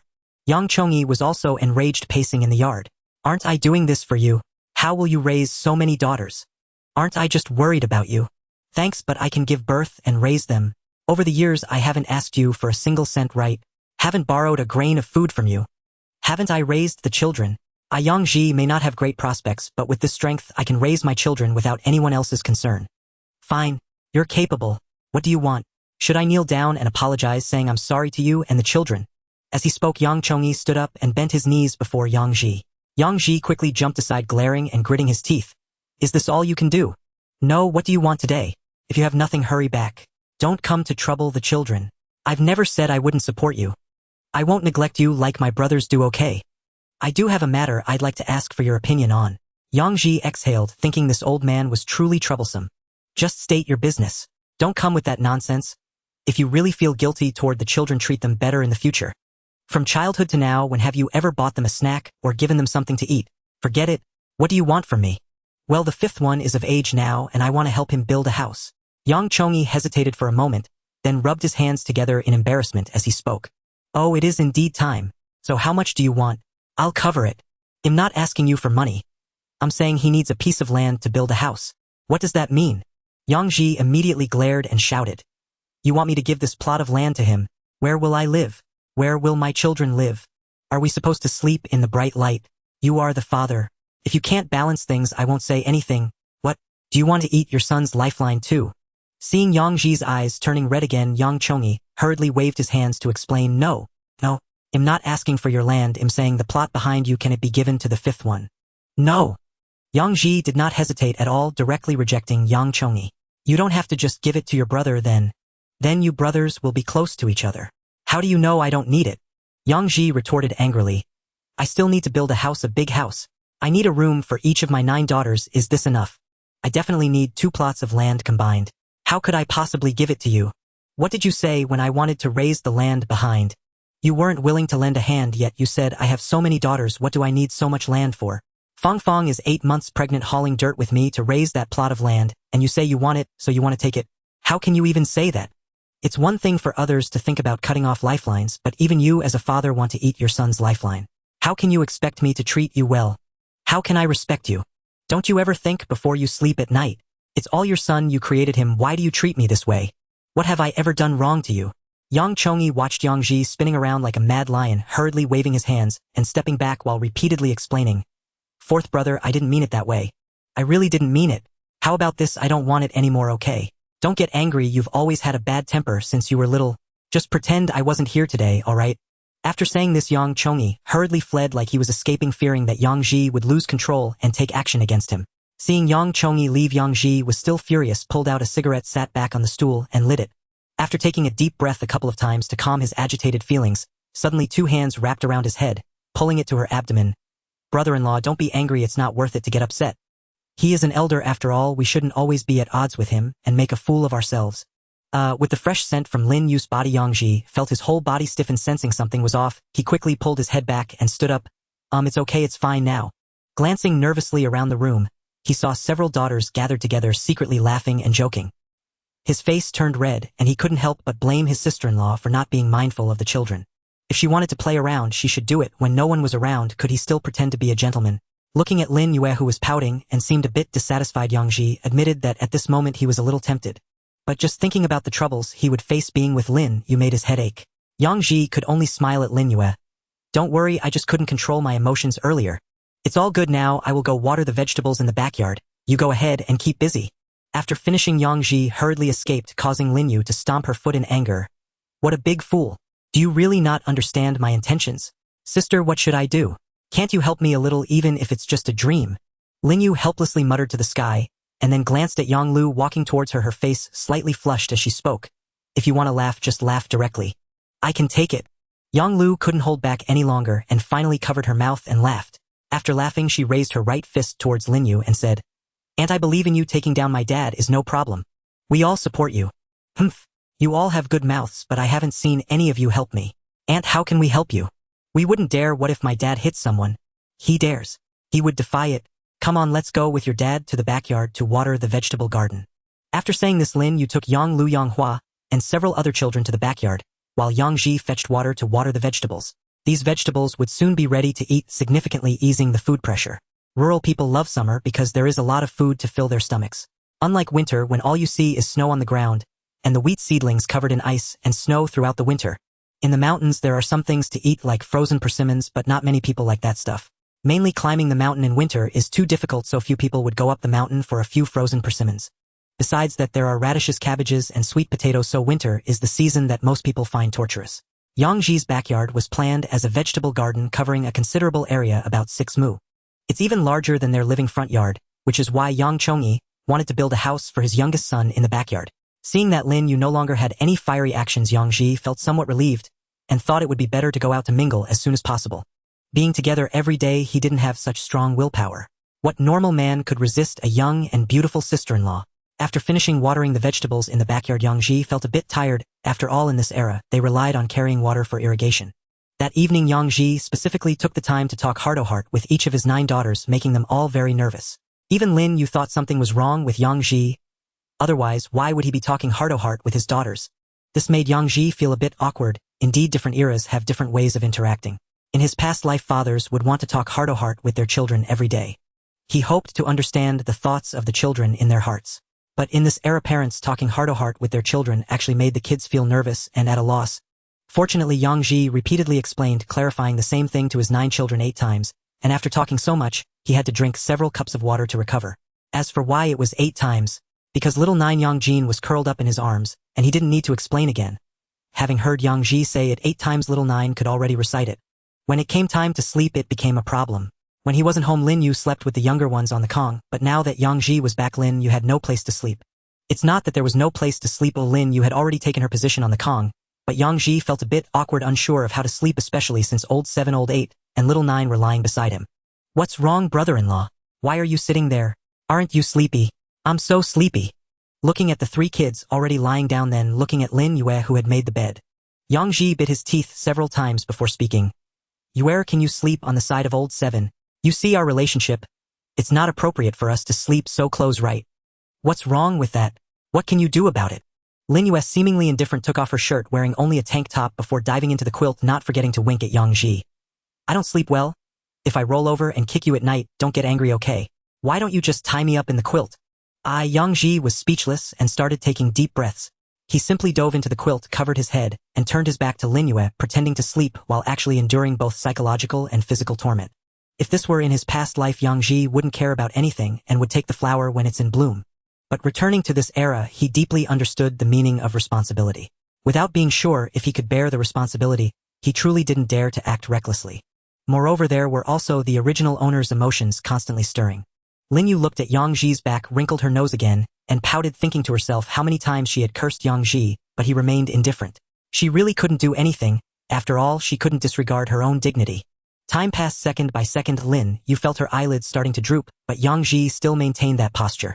She had no choice but to push him gently and quietly asked, "Brother-in-law, are you asleep?" "I am asleep." Lin Yu, furious, punched him in the back. "Can you still talk while you're asleep?"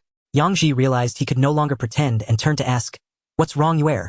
"I want to go to the toilet. I'm scared. Come with me." Lin Yu pulled at Yang Ji as she got up. Yang Ji helplessly smiled wryly and pointed outside. "Isn't there a chamber pot? How can I relieve myself if you're here? Hurry, come with me. I can't hold it anymore." What could he do? There was no way to refuse. Yang Ji had no choice but to get up, put on his shoes, and stand up. Lin Yu sat on the edge of the bed, stretching out her arms, leaving Yang Ji momentarily at a loss for words. "What are you doing? Aren't you going to the toilet? Let's go. Weren't you the one who carried me there before?" Lin Yu said, as if it were obvious. Yang Ji's forehead was instantly covered in black lines. "Back then you were small. It was no issue for me to carry you. But how old are you now? How can I still carry you? Hurry up and put on your shoes or I'm about to fall asleep. Humph. You don't treat me as well as you did when I was little. Lin Yu muttered as she put on her shoes. Yang Ji could only go out first. He had no way to respond to such a life-threatening question. Lin Yu followed Yang Ji out, and under his escort she entered the corner toilet in the yard, without causing any more trouble, which relieved Yang Ji. He thought to himself who could endure this every day. When Lin Yu came out, Yang Ji planned to go back to sleep, but unexpectedly Lin Yu grabbed him. Brother-in-law, my sister has been gone for 3 years. Do you really want to keep living like this? You're only in your 30s. Yang Ji realized he couldn't avoid it, so he pulled out a stool for her to sit down and gazed at the starry sky, speaking softly. What else can I do? I have to take care of the children first, right? Lin Yu sat beside Yang Ji on the stool, also looking at the starry sky, and whispered, Brother-in-law, do you know? In my heart, you will always be that tall, strong man who can withstand anything. When you saved my sister back then, she often told me she wanted to marry someone like you, because being with you makes her feel safe. Haha. I have always felt that my greatest fortune in this life is being able to marry your sister. Sigh. My sister has bad luck. If she could live her life with a man like you, she would definitely be the happiest. Brother-in-law, do you know what I miss the most? It's when you carried me across the river. When I was little, your embrace was so warm. I don't know how many times I've dreamed of you holding me, but unfortunately after I turned 13, you never held me again. Silly girl, you've grown up. How can I just hold you casually? If someone sees, they'll talk. So what if they talk? Growing up isn't good at all. When I was little, I could do whatever I wanted, but now I have to consider everything. I'm too scared to say anything even if I like someone. Hee. Yang Ji could only awkwardly laugh to ease the tension in his heart. What should he do if Lin Yu made her feelings clear? Yang Ji was constantly battling within himself. No, it was two little ones constantly arguing. A little white child and a little black child engaged in a discussion that was quite hard to mention, and when they couldn't come to an agreement, they began to spar with each other. Brother-in-law, I want to lean on your shoulder for a while. Lin Yu gently rested her head against him. Yang Ji couldn't avoid it this time. He had no choice but to let Lin Yu find a comfortable position. Neither of them spoke, quietly leaning against each other, gazing at the starry sky and enjoying the cool breeze. Yang Ji felt a peace within him, a tranquility he hadn't experienced in many years. It wasn't until he felt his shoulder damp that he slightly turned his head and discovered Lin Yu had actually fallen asleep on his shoulder. Yang Ji couldn't help but feel both amused and exasperated at this child. Really was carefree managing to sleep like this. He extended one arm behind Lin Yu, and with the other hand gently lifted her from under her legs, just like he remembered carrying little Lin Yu, and brought her back to the bed. Early the next morning, Yang Ji woke up early and saw Lin Yu already busy in the kitchen. Brother-in-law, I know you're leaving early, so I boiled some eggs for you to take on the road. Okay. Yang Ji felt an immense satisfaction. The feeling of being cared for was very comfortable. He tied the basket of eggs to the sides of his bicycle's rear seat, secured the herbs on the back seat, and after eating 2 boiled eggs, Yang Ji bid farewell to Lin Yu and rode off, planning to head to the city. As he reached the middle of the street and was about to turn, Yang Ji couldn't help but glance back at the front door. Lin Yu was still standing at the door, continuously waving at him, making Yang Ji almost unable to resist going back to embrace this lovely girl, whose heart was full of him. But after taking a deep breath, he turned his head and rode away. It wasn't yet the time for love and romance.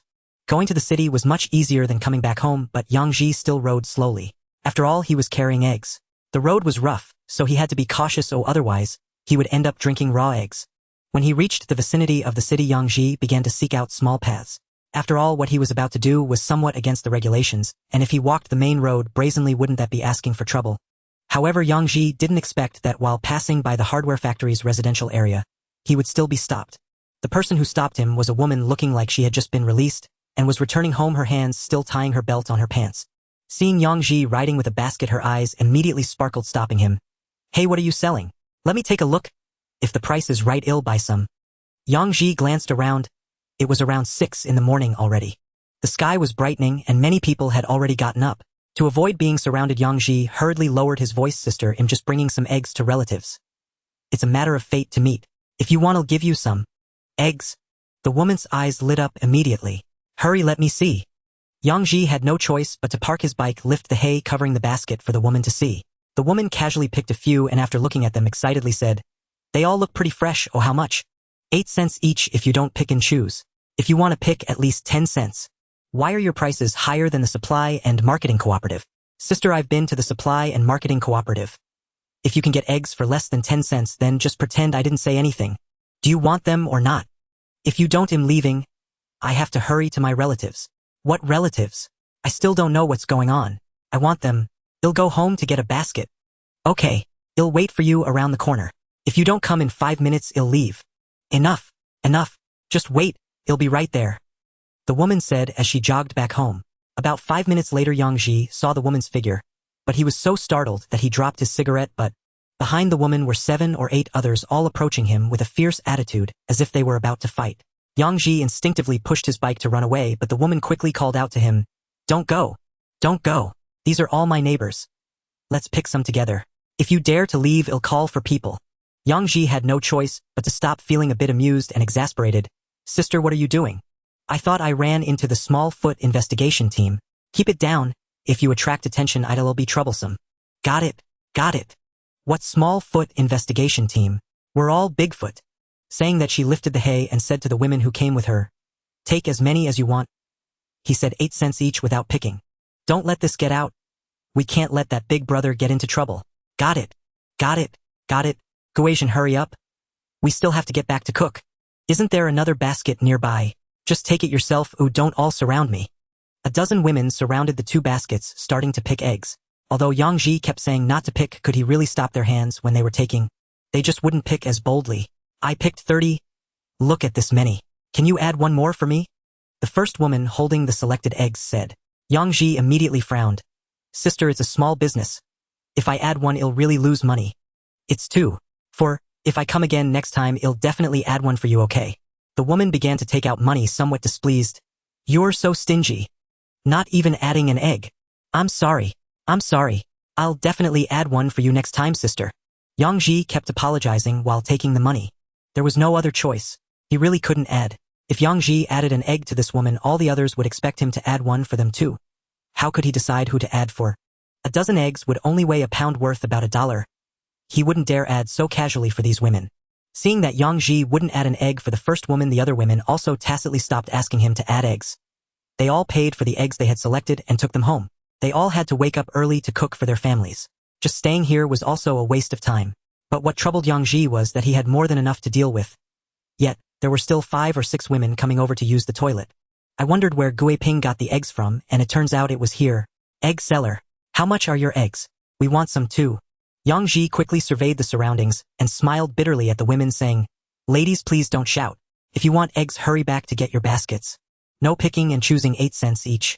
Just wait. Well, come back with baskets, don't leave. Let's go, I need to get a basket too, it's about time to buy." The women came quickly and left just as fast.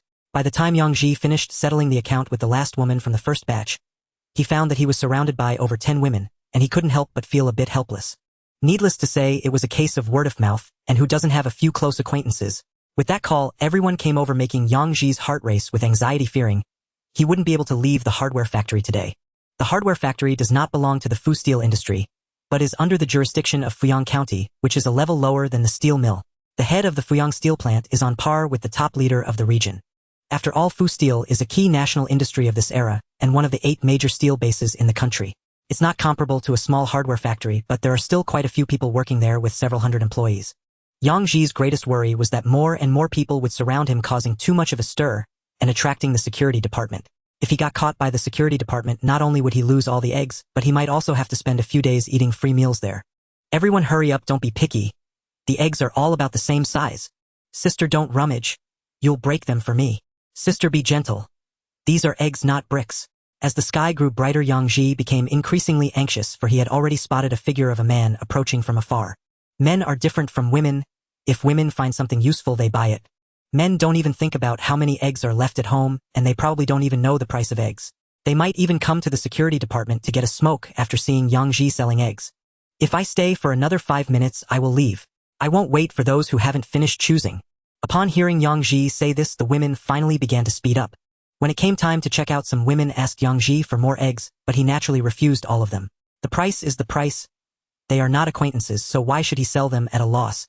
After collecting the last woman's payment, Yang Ji directly covered the hay and pushed the cart away. He didn't even look at the women rushing over from afar. He wasn't worried about selling out, so why take the risk here?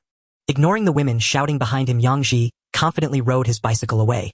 He didn't stop for anyone waving at him along the way, and finally sighed in relief when he reached the Fu Steel compound.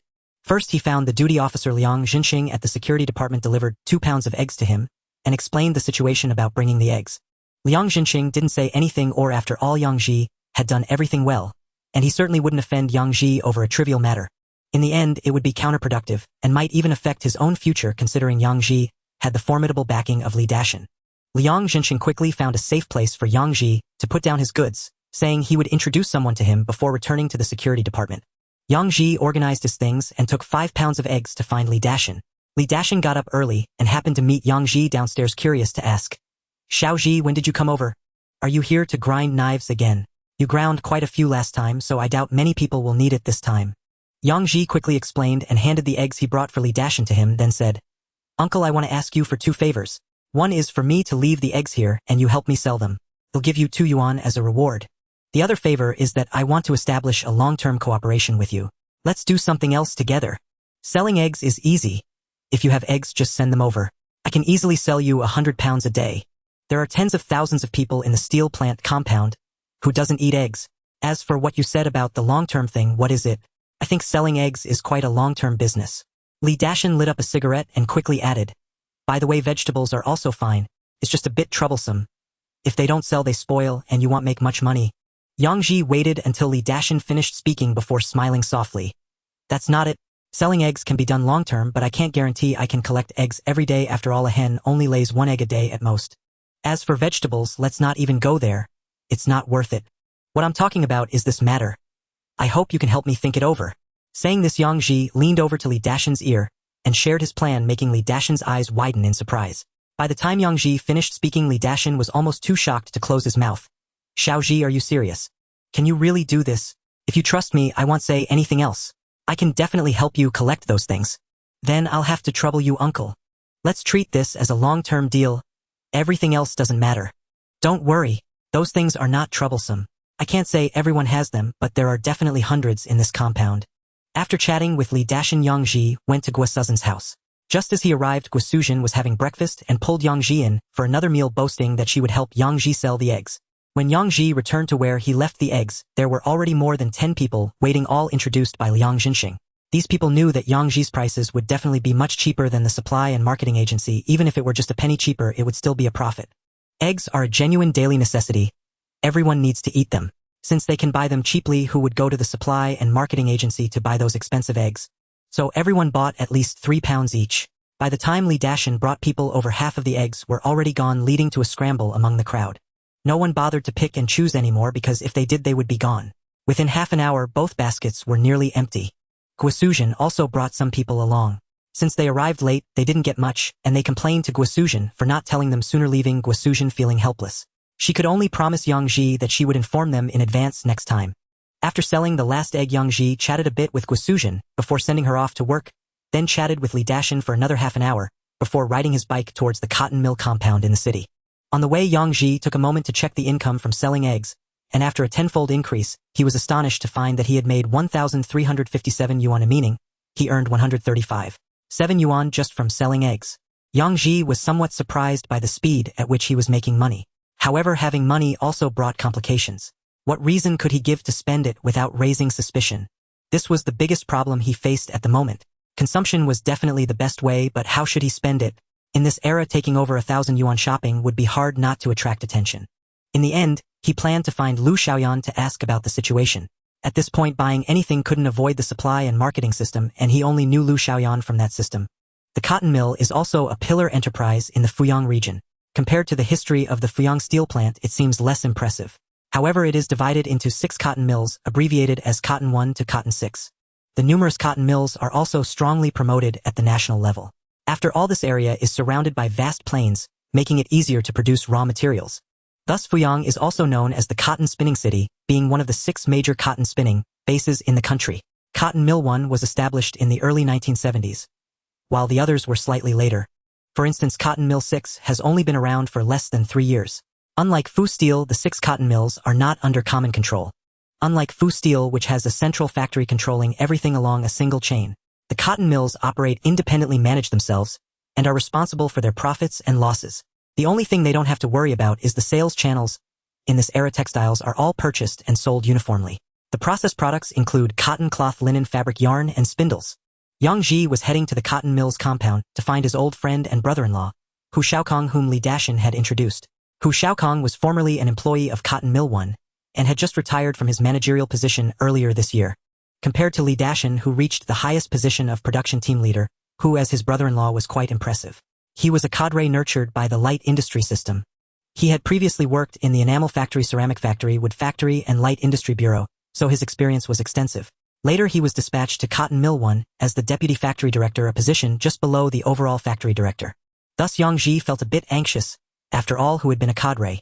Would he look down on this small matter?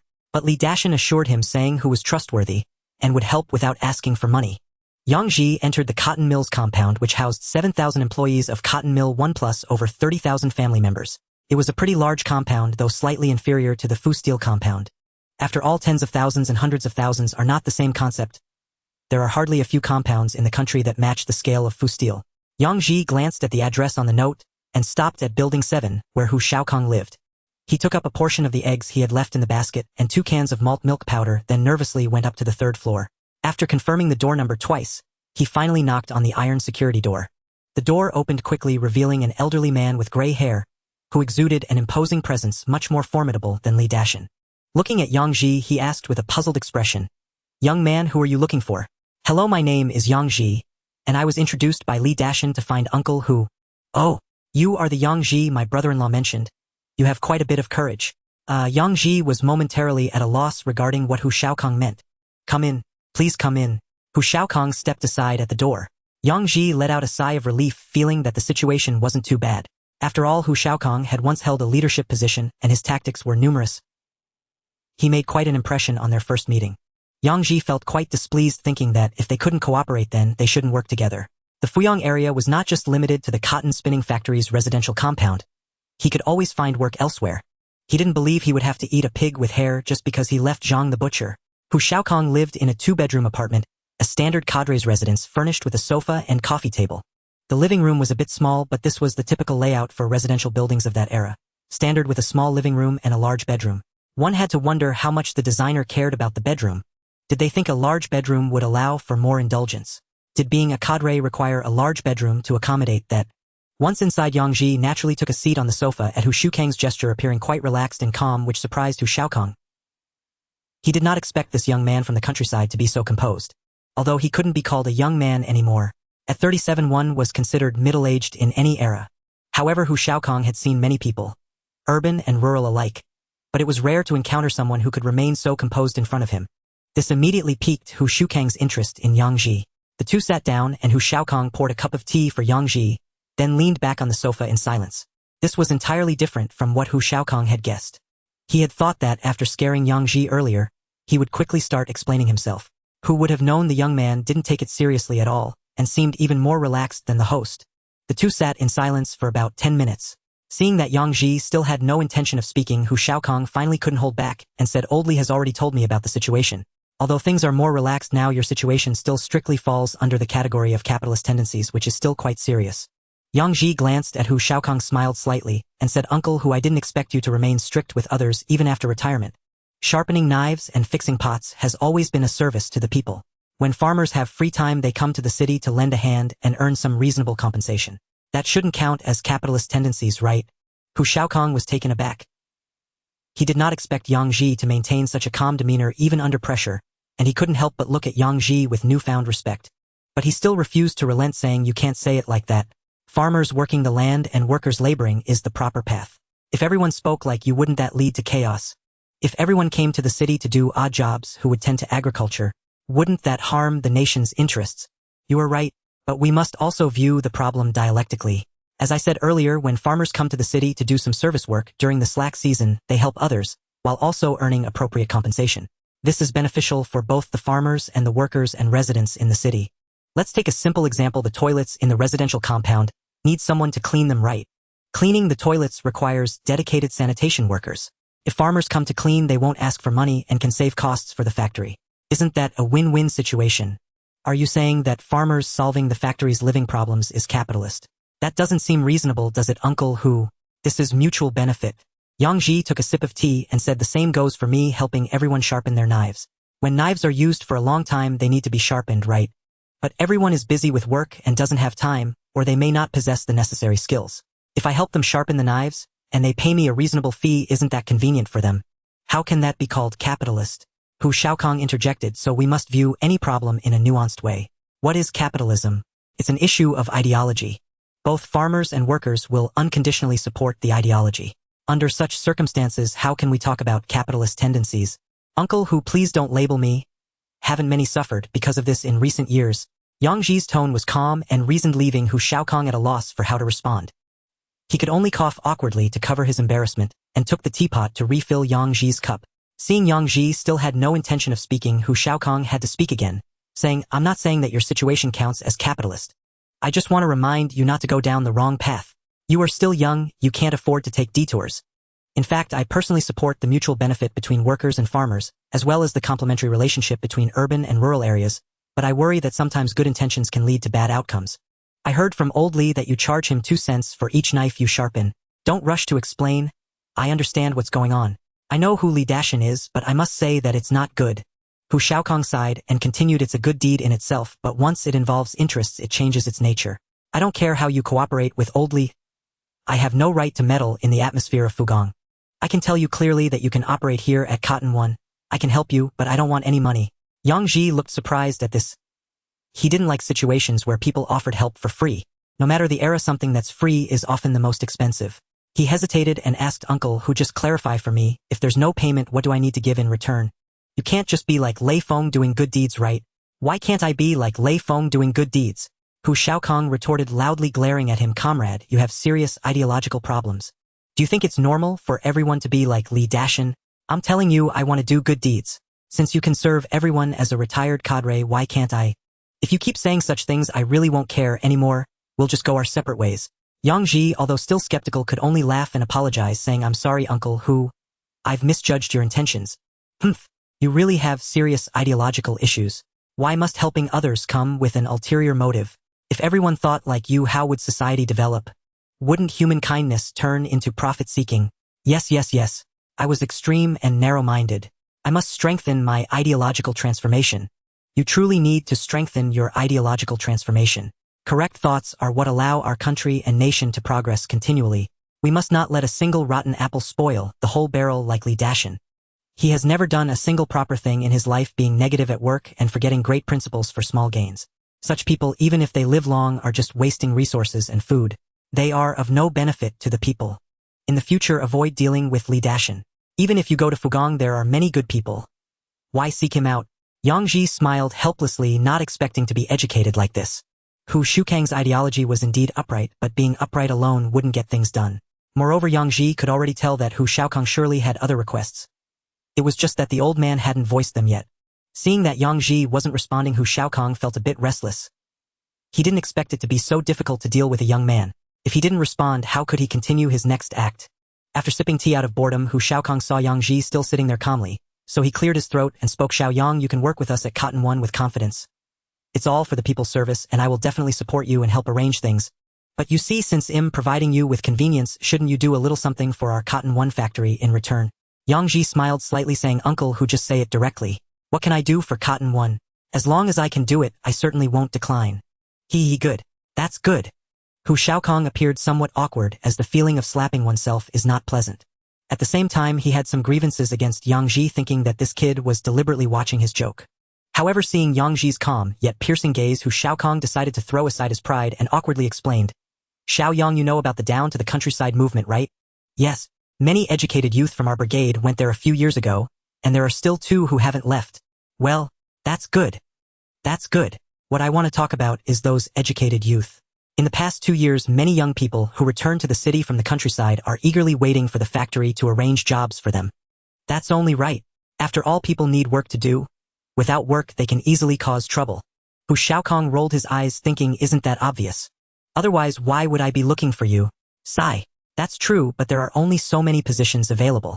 Even if all the old workers retire, how many can the factory arrange to come in? Every family has 3 or 4 children, and even if the factory doubles in size, there still won't be enough positions. Oh, that's true. Yang Ji echoed, but he didn't take up the conversation initiated by Hu Shaokong. Hu Shaokong could only grit his teeth and continue. The factory has thought of many solutions, and even opened a side factory for gloves and socks, but it still can't solve the problem of these returning youth. What about ignoring them? They cause trouble every day, stealing and fighting. Their parents come to the factory office every day to make a scene. Uncle, who haven't you retired? They shouldn't bother you anymore, right? Hu Shaokong was choked by Yang Ji's words, unable to respond.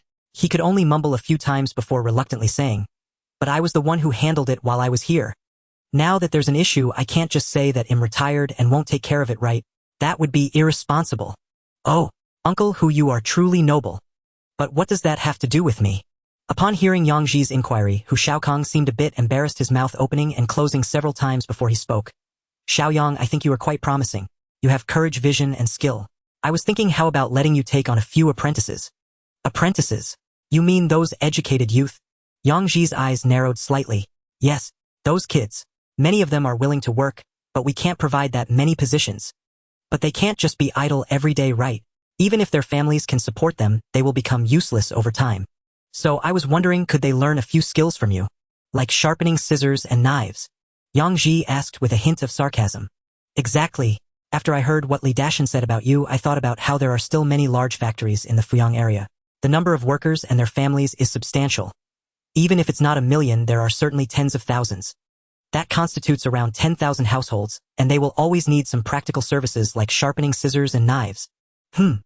Yang Ji nodded without committing, saying, "Uncle, who I understand your intentions and greatly respect your concerns, but why should I share my skills with them? Not to mention that teaching these people would bring me no benefit. They might even take away my work. Even if I agree, do you think those teenagers can withstand such hardship? Can they handle such work? I bet they won't last 3 days." Seeing Yang Ji say this, Hu Shaokong scratched his head in annoyance and explained with a bitter face, "Xiaoyang, I know this may not be fair to you, but this is a special situation, it's unavoidable. If I could arrange good jobs for those kids, I wouldn't have thought of such a method. As for those kids, don't worry. There will always be someone willing to do it. Those who are lazy are still in the minority, most want to work. Besides, this is temporary. Once the factory can provide positions for them, they will definitely return to proper jobs and create value for the country. As for those who don't work hard, don't bother with them. Just send them back to fend for themselves. We're not their parents and have no obligation to teach them how to live. If anyone doesn't like it, they can come to me." Yang Ji shook his head again with a smile. "Uncle, who your argument seems to dodge the main point. I'm asking why I should teach them. Isn't it better for me to earn this money myself? Teaching a bunch of apprentices who might take my work, what benefit is that for me?" Hu Shaokong awkwardly smiled, realizing he couldn't just brush it off.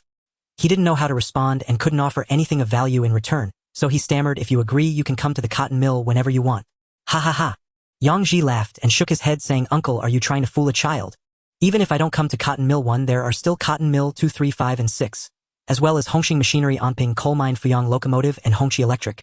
Where can't I make some money?" Hu Shukang's face turned as red as a monkey's bottom. How could he not understand what Yang Ji was saying? No matter how capable Hu Shaokong was, he was still just an inconspicuous retired cadre in the light industry system. With so many factories in the Fuyang area, Yang Ji would not be significantly affected, even if he left Cotton Mill 1. He could just find another place. According to the cooperation model with Li Dashan, he could find many people willing to partner with him. Could Hu Shaokong really create trouble over such a trivial matter? Even if he attempted to create trouble, he wouldn't have that much influence. Thus Hu Shaokong felt very embarrassed. After pondering for several days, he found that he had no bargaining chips in front of Yang Ji unless he shamelessly pushed Yang Ji into it. "Xiaoyang, I really have no conditions to offer. Why don't you suggest one? No rush." Yang Ji waved his hand casually. "Uncle, how many unemployed educated youths does our factory currently have? You have to at least give me a number. If there are 100 or 80, even if I want to take them, I can't manage that many." "There's none. Not that many." Hu Shaokong quickly replied, "Currently, there are only 53 unemployed youths at the Cotton Mill 1, and some are indeed unwilling to learn. This accounts for about 2/3, meaning that at most no more than 20 will study with you, so you don't need to worry." 20. That's quite a number. Yang Ji said, tapping his lips and shaking his head. "No problem, you can suggest a few and I'll arrange for them. I'll figure out other ways for the rest." "No need. I can take them all." However, Yang Ji didn't continue to stretch it with Hu Shaokong, but instead put forward his own condition. "I need Uncle Hu to help me." "What help?" "As long as it doesn't violate principles." Hu Shaokong thought for a moment and added, "As long as it's not illegal, I will do my best to accommodate you." "Ha ha ha, it's not that exaggerated. It's quite simple for you, Uncle Hu." Yang Ji did not hesitate, smiling as he stated his conditions. "I have heard that every batch of fabric from the factory contains some defective pieces. I want a batch of such fabric. Don't worry, sir, I'm buying it with my own money, so I won't make it hard for you." Hu Shaokong did not expect Yang Ji to propose this condition, and he became somewhat awkward. Yang Ji did not rush him, waiting for Hu Shaokong to make a final decision, since it was not him who was begging. Little Yang, you may not know, but those defective fabrics which are discounted actually have their own complexities.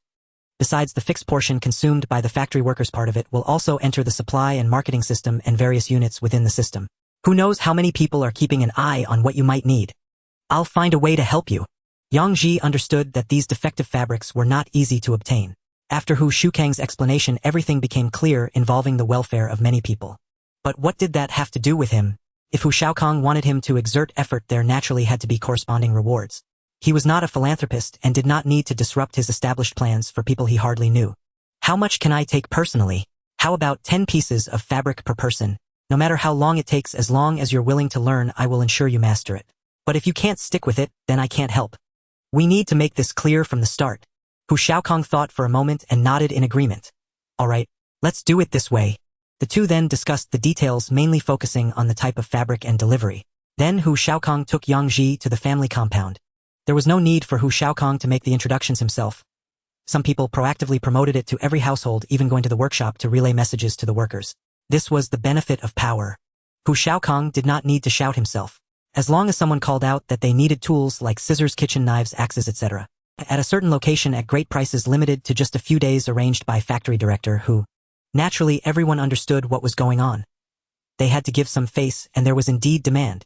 At this moment, Yang Ji had just finished attending to his first customer. Hu Shaokong brought over more than 20 boys and girls, all appearing to be around 18, 19, or 20 years old, some looking indifferent, while others seemed somewhat embarrassed. Little Yang, I've brought everyone who is willing to learn. What do you think? Should we let them give it a try? Yang Ji stood up and looked around. He noticed that several youths clearly seemed to be forced to come by their families. He spoke up.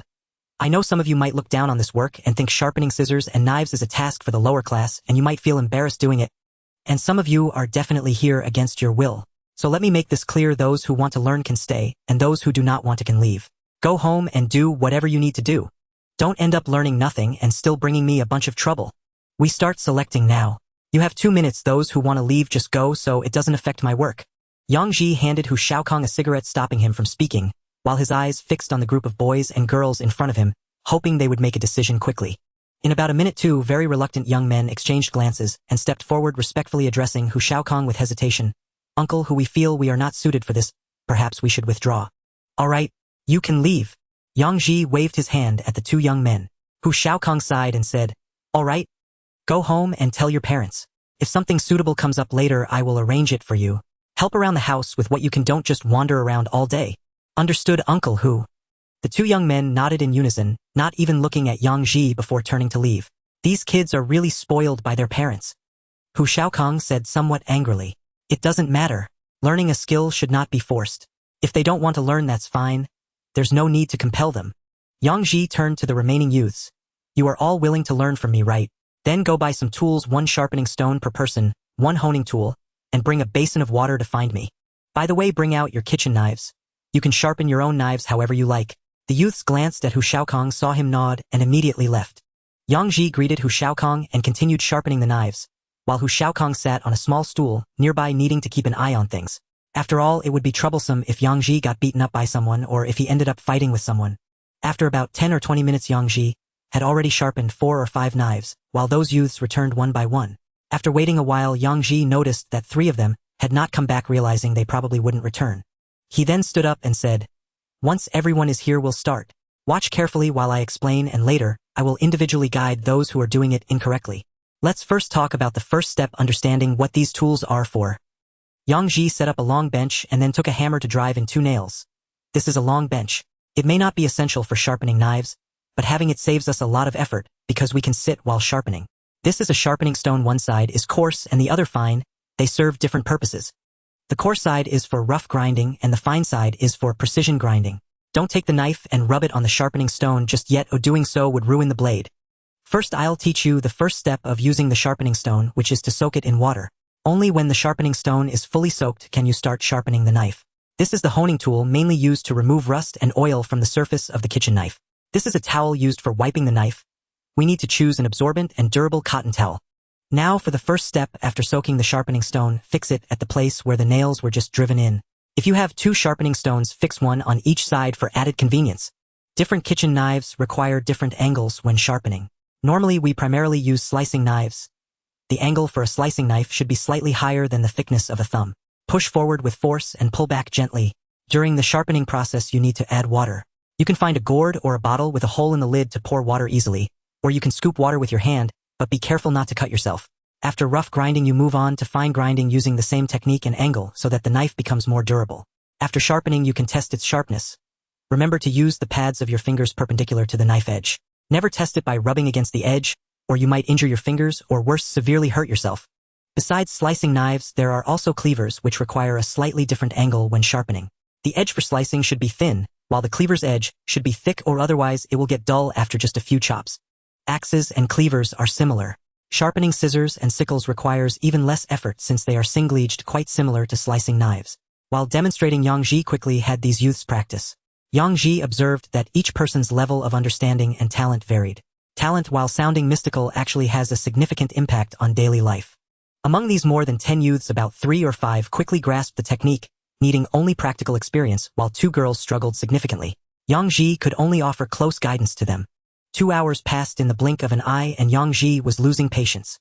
He looked at the girl named Qiuju and the girl named Xuanhuan and said, "You two should stop trying, you are not suited for this. Teacher, let us try again, all right?" The girl named Qiuju immediately pleaded. "Trying again won't change anything. You both lack the talent for this. I think continuing would yield minimal results. Look at your hands. The knife hasn't been sharpened, but your hands are getting scraped on the sharpening stone. If you keep practicing, you might end up ruining your hands. It's better to give it up. After all, there are 360 professions, and I'm sure there's something suitable for you." Qiuju and Wang Xuanling, hearing Yang Ji's words, lowered their heads in silence, and soon started to cry quietly. This startled Yang Ji, who quickly comforted them. "What are you doing? There are other things to do. Why struggle so hard with knife sharpening?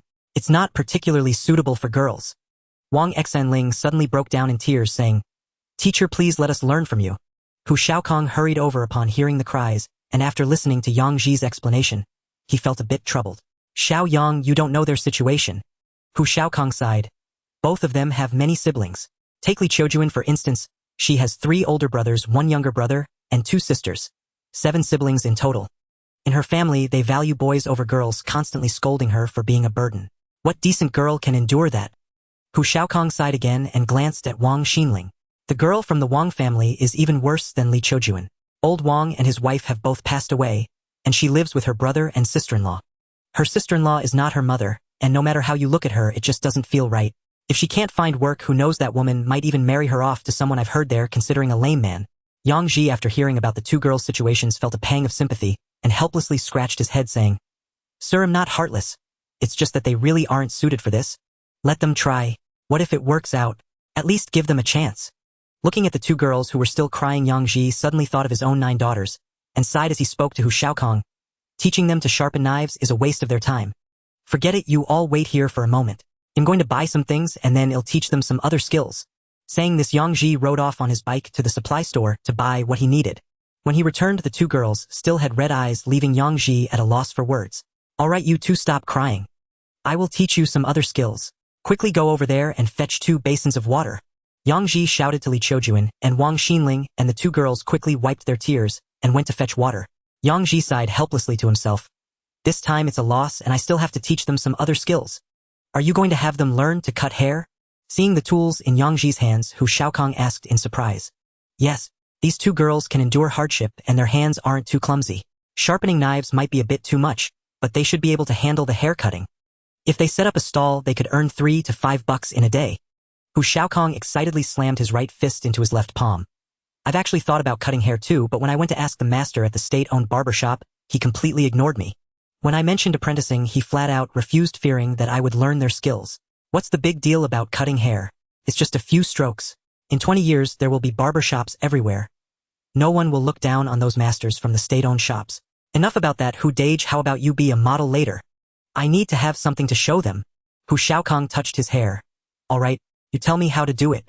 Today my head is in your hands. Don't make me sound like a bandit. It's just a haircut. Besides, your hair needs a trim anyway. First I'll teach them to give a buzz cut, and then I'll teach them to cut hair. It's just a matter of teaching them once." Yang Ji was not unfamiliar with hair cutting. teaching the two girls was completely sufficient. In his past life he had learned many skills.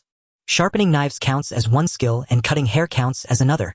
In his previous life he used to help his grandfather with his haircuts. During college, when haircutting became popular, he even worked at a barbershop systematically learning from the barber. He thought that after graduation, if he couldn't find a job, he might be able to use that skill, but unfortunately he graduated and found a more lucrative job, so he didn't pursue haircutting. That skill ultimately helped him cut hair for a few close friends, and then it faded into obscurity. In this life he hadn't lost that skill, especially since there weren't many fancy hairstyles in this era. The options on the market were either buzz cuts or bald heads. What couldn't he handle? It was quite simple to teach the two girls. Of course, it also depended on whether the learners had any talent. If not, he would give up. Li Qiujuan and Wang Xinling brought the water over, and Yang Ji washed Hu Shukang's hair, not forgetting to share his experience while working. When cutting hair, you must wash the hair first. Even if it's short, you should wipe it with a wet towel, so there won't be so many stray hairs. After all, stray hairs falling on your clothes are quite uncomfortable. Today, I want to teach you how to do buzz cuts and haircuts. These are the two simplest hairstyles. First, we need to look at the head shape. Once you have experience, you will be able to predict what a good haircut should look like. Hu Shaokong became the model, and Yang Ji played with his head, while explaining to Li Qiujuan and Wang Xinling. Then he began to demonstrate how to buzz cut using a manual clipper and explaining key points with each pass. He even let Li Qiujuan or Wang Xinling personally try their hand. Yang Ji was pleased to find that the two girls who had no talent for sharpening knives had a decent understanding of haircutting. Although it wasn't dazzling, it shouldn't be too difficult for them to learn. As Yang Ji was teaching, the two girls were earnestly learning, and before long a little more than half a day had passed. Hu Shukang's wife came to bring them food, which was already the second time. Hu Shaokong and Li Dashan's wife are sisters. Li Dashan's wife is the older sister, while Hu Shukang's wife is the younger sister. Unlike the rather taciturn woman from Li Dashan's family, Hu Shukang's wife was more generous and talkative, and she was very warm towards Yang Ji. In contrast, Li Dashan's wife seemed somewhat inarticulate. However, she was a very nice person, and every meal she prepared for Yang Ji was made with care far exceeding the practicality of Li Dashan. Yang Ji's on-site teaching attracted quite a few workers who had just finished their shifts to watch. When they saw him finishing a haircut for a young man, learning to sharpen knives, a middle-aged man immediately walked over. "Bro, how about giving me a haircut too? I've been too busy in the workshop lately to get a haircut. I see you're doing a good job. Can you give me one too?" Hu Shaokong, feeling a bit unaccustomed to his own bald head, spoke to the familiar middle-aged man. "Xiao Jiang, haircuts cost money. It's 10 cents each time, you have to agree, and he'll give you a haircut. What's the problem with 10 cents? Just give me a cut and he'll leave my head to you." Yang Ji smiled as he glanced at the middle-aged man referred to as Xiao Jiang, and could only nod, saying, "All right. If you're willing to let my two apprentices cut your hair, I won't charge you for the haircut." Them, the daughters of Old Li and Old Wang. The middle-aged man hesitated for a moment before nodding. "Okay. I'll just treat this as a practice for them. Don't let them make me look too bad, or I won't be able to face anyone tomorrow. It won't be like that. If they don't do well, I'll just give you another cut myself." Yang Ji looked at Wang Xinling. "You come. Give Brother Jiang a good haircut just like I taught you." "Me?" Wang Xinling pointed to herself in a bit of a panic. "Teacher, can I do it? How will you know unless you try? Never doubt yourself. If I say you can do it, then you definitely can." "All right." Wang Xinling nervously took the clippers from Yang Ji's hand. Yang Ji gave her an encouraging smile, but then he wore a bitter smile as Wang Xinling actually dropped the clippers in her panic. "Don't panic. What's the big deal? It's just a few hairs, not a head." Yang Ji chuckled helplessly, picked up the clippers, checked to see if they were damaged, and handed them back to Wang Xinling. "Take a deep breath. Everyone has their first time. Steady your hand and calm your heart. Just follow the steps I taught you." Okay. Wang Xinling licked her lips, holding the clippers, as she walked towards the middle-aged man named Jiang. "Uncle Jiang, please don't move," Wang Xinling said nervously. "Wang, family girl, your expression is making me feel nervous too. Just don't stab me with the clippers." The middle-aged man joked, then switched to a serious expression. "Don't worry, whatever happens I won't blame you. You need to be bolder, or otherwise no one will take you seriously in this life." Wang Xinling's eyes revealed a hint of determination, as she steadied herself, lightly combing through the middle-aged man's hair before starting to cut with the clippers. Yang Ji, watching the middle-aged man's face twitch, couldn't help but turn away and smile. Wang Xinling was still a bit tense. She had forgotten the tips he had just taught her about cutting hair. He hoped that when they finished cutting there would still be some hair left on the middle-aged man's head. Wang Xinling's technique wasn't too problematic. However, she made a mistake commonly encountered by beginners, which was to start collecting the clippers before completely cutting the hair. In other words, the hair at the very front was still caught in the clippers and had not been cut. How could the middle-aged man with the surname Jiang not feel pain? It was equivalent to having his hair forcibly pulled out. However, this middle-aged man with the surname Jiang managed to endure it. Although his face trembled like he was dancing the disco, he surprisingly did not utter a single word. His actions truly expressed the greatest support for Wang Xinling, which left Yang Ji greatly impressed. Later, unable to bear the sight, Yang Ji walked over to Wang Xinling and gently reminded her, "When you collect the clippers, let go of your hand, otherwise it will get caught in the hair." The middle-aged man with the surname Jiang looked at Yang Ji nearly in tears. Finally, someone came to his rescue, otherwise he truly felt he couldn't hold on any longer. Oh, I'm sorry. I'm sorry. Uncle Jiang, does it hurt?" Wang Xinling asked with a guilty expression, feeling somewhat flustered again. The middle-aged man with the surname Jiang forced out a smile, biting his back teeth, and said, "It doesn't hurt. Girl, you're doing well. Keep going." Yang Ji smiled as he walked to the back, observing Wang Xinling giving the middle-aged man with the surname Jiang a haircut, occasionally whispering reminders. After about 10 minutes, it was finally done. Yang Ji took the clippers from Wang Xinling, picked up a comb, and started tidying up while continuing to impart his experiences. "What you cut before was quite good. However, there were still a few points to pay attention to. The comb in your left hand needs to be held steady, otherwise it will leave a dent in the hair. Look here, your comb was pressed too low, and you didn't notice it yourself, which created a dent. Also, every time you collect the clippers, you must let go of your hand, otherwise it's not cutting hair but pulling hair. But for the first time, achieving this is already quite impressive. With a bit more practice over the next few days, I believe you will be able to do very well. Li Qiujuan, you also did quite well. If there are others who need haircuts later, you can come to do it." Yang Ji made sure to encourage Li Qiujuan, who was watching from the side. At this moment, an elderly man in his 50s immediately spoke up, "Qiujuan, it's time for me to have my hair cut as well. Later you can give me a few cuts. I'm not afraid of pain, just go ahead. My turn is also coming up. Later, Qiujuan and Xinling, one of you can do it for me." Yang Ji smiled as he cut the hair of the middle-aged man with the surname Jiang, his movements smooth and flowing, far superior to Wang Xinling's. Watching the onlookers, he couldn't help but smile in satisfaction. The simplicity and kindness of people from this era cannot be compared to any other. Li Qiujuan and Wang Xinling quickly expressed their gratitude, their eyes once again turning red. Yang Ji couldn't help but smile wryly again. These two girls were indeed quite emotional. Especially Wang Xinling, she was even more skilled than Li Qiujuan. However, her mindset was not as strong as Li Qiujuan's. She would easily get nervous and cry. Watching from the side, Yang Ji felt helpless, really wanting to say, "Girl, you cry too much." So what if her parents passed away? In his past life, he never even saw his parents. If it weren't for his grandfather raising him, he might not have survived to grow up. As for being bullied by his brother and sister-in-law, he wasn't unfamiliar with that either, but he always chose to fight back. If he couldn't win, he would accumulate strength and fight back again. One day, he would be strong enough that no one would dare to provoke him. In the past, his cousin sister-in-law was so afraid of him that she would run away upon seeing him. Compared to that, what was Wang Xinling's situation? That cousin sister-in-law had even dragged all the men from her family to confront him. At Yang Ji's side, she couldn't gain any advantage. After all, few dared to fight him seriously. From then on, his cousin sister-in-law never dared to bully him again.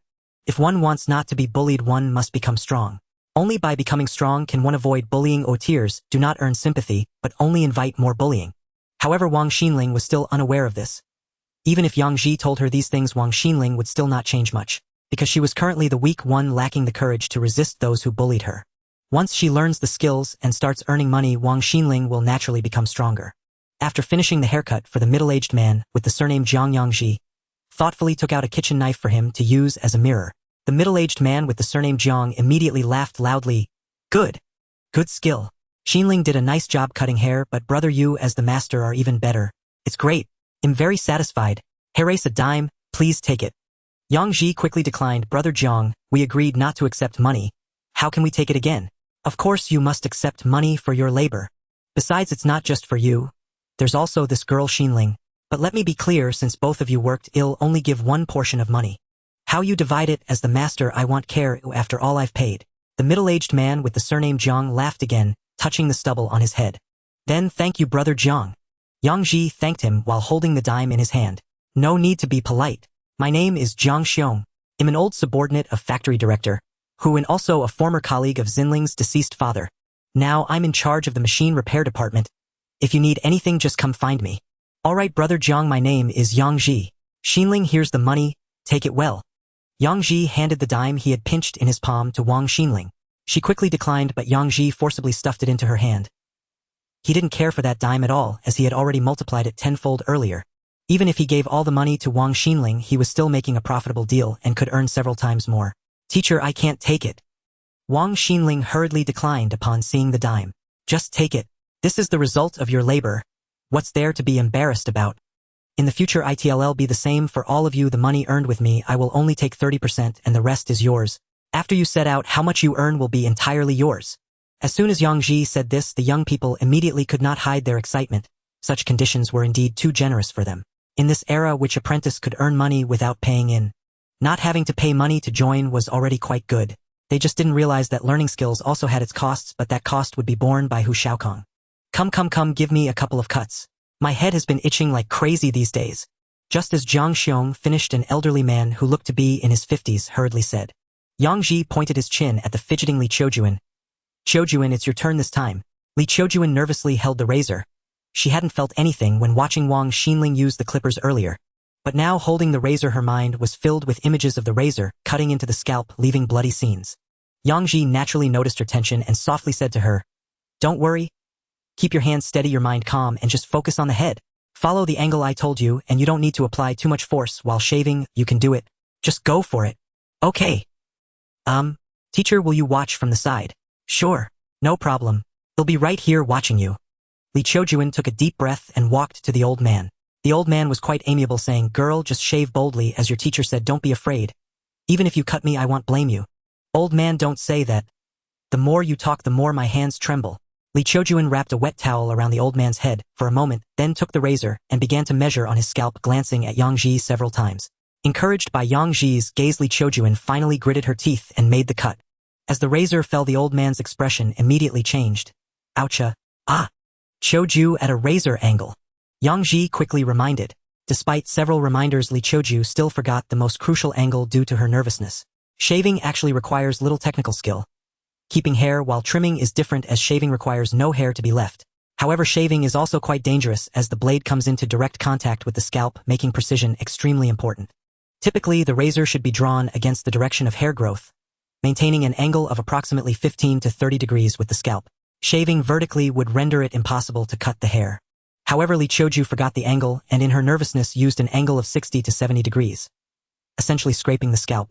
How could the old gentleman not feel pain? The fact that he didn't jump up in pain showed his strong will. Li Qiuju finally recognized the issue and quickly adjusted the angle. This time the old gentleman felt much more comfortable, sighed in relief, and cast a grateful glance at Yang Ji. Otherwise, he would have truly felt like a pig being slaughtered. Even so, after Li Qiuju finished, the old gentleman had several bloody marks on his head. Although there was no bleeding, it looked quite alarming. The only commendable aspect was that everything was shaved off. Yang Ji did not help with the finishing touches, but instead brought a wet towel to soothe the old gentleman. This would alleviate the pain, but the old gentleman would definitely still experience discomfort for the next couple of days. It was unavoidable. If one wanted to do good, some cost had to be paid, right? He took out a dime and handed it to Yang Ji, who held it in his palm and quickly passed it to Li Qiuju. Li Qiuju blushed as she accepted it and stepped aside, not daring to speak. She knew she hadn't done well enough.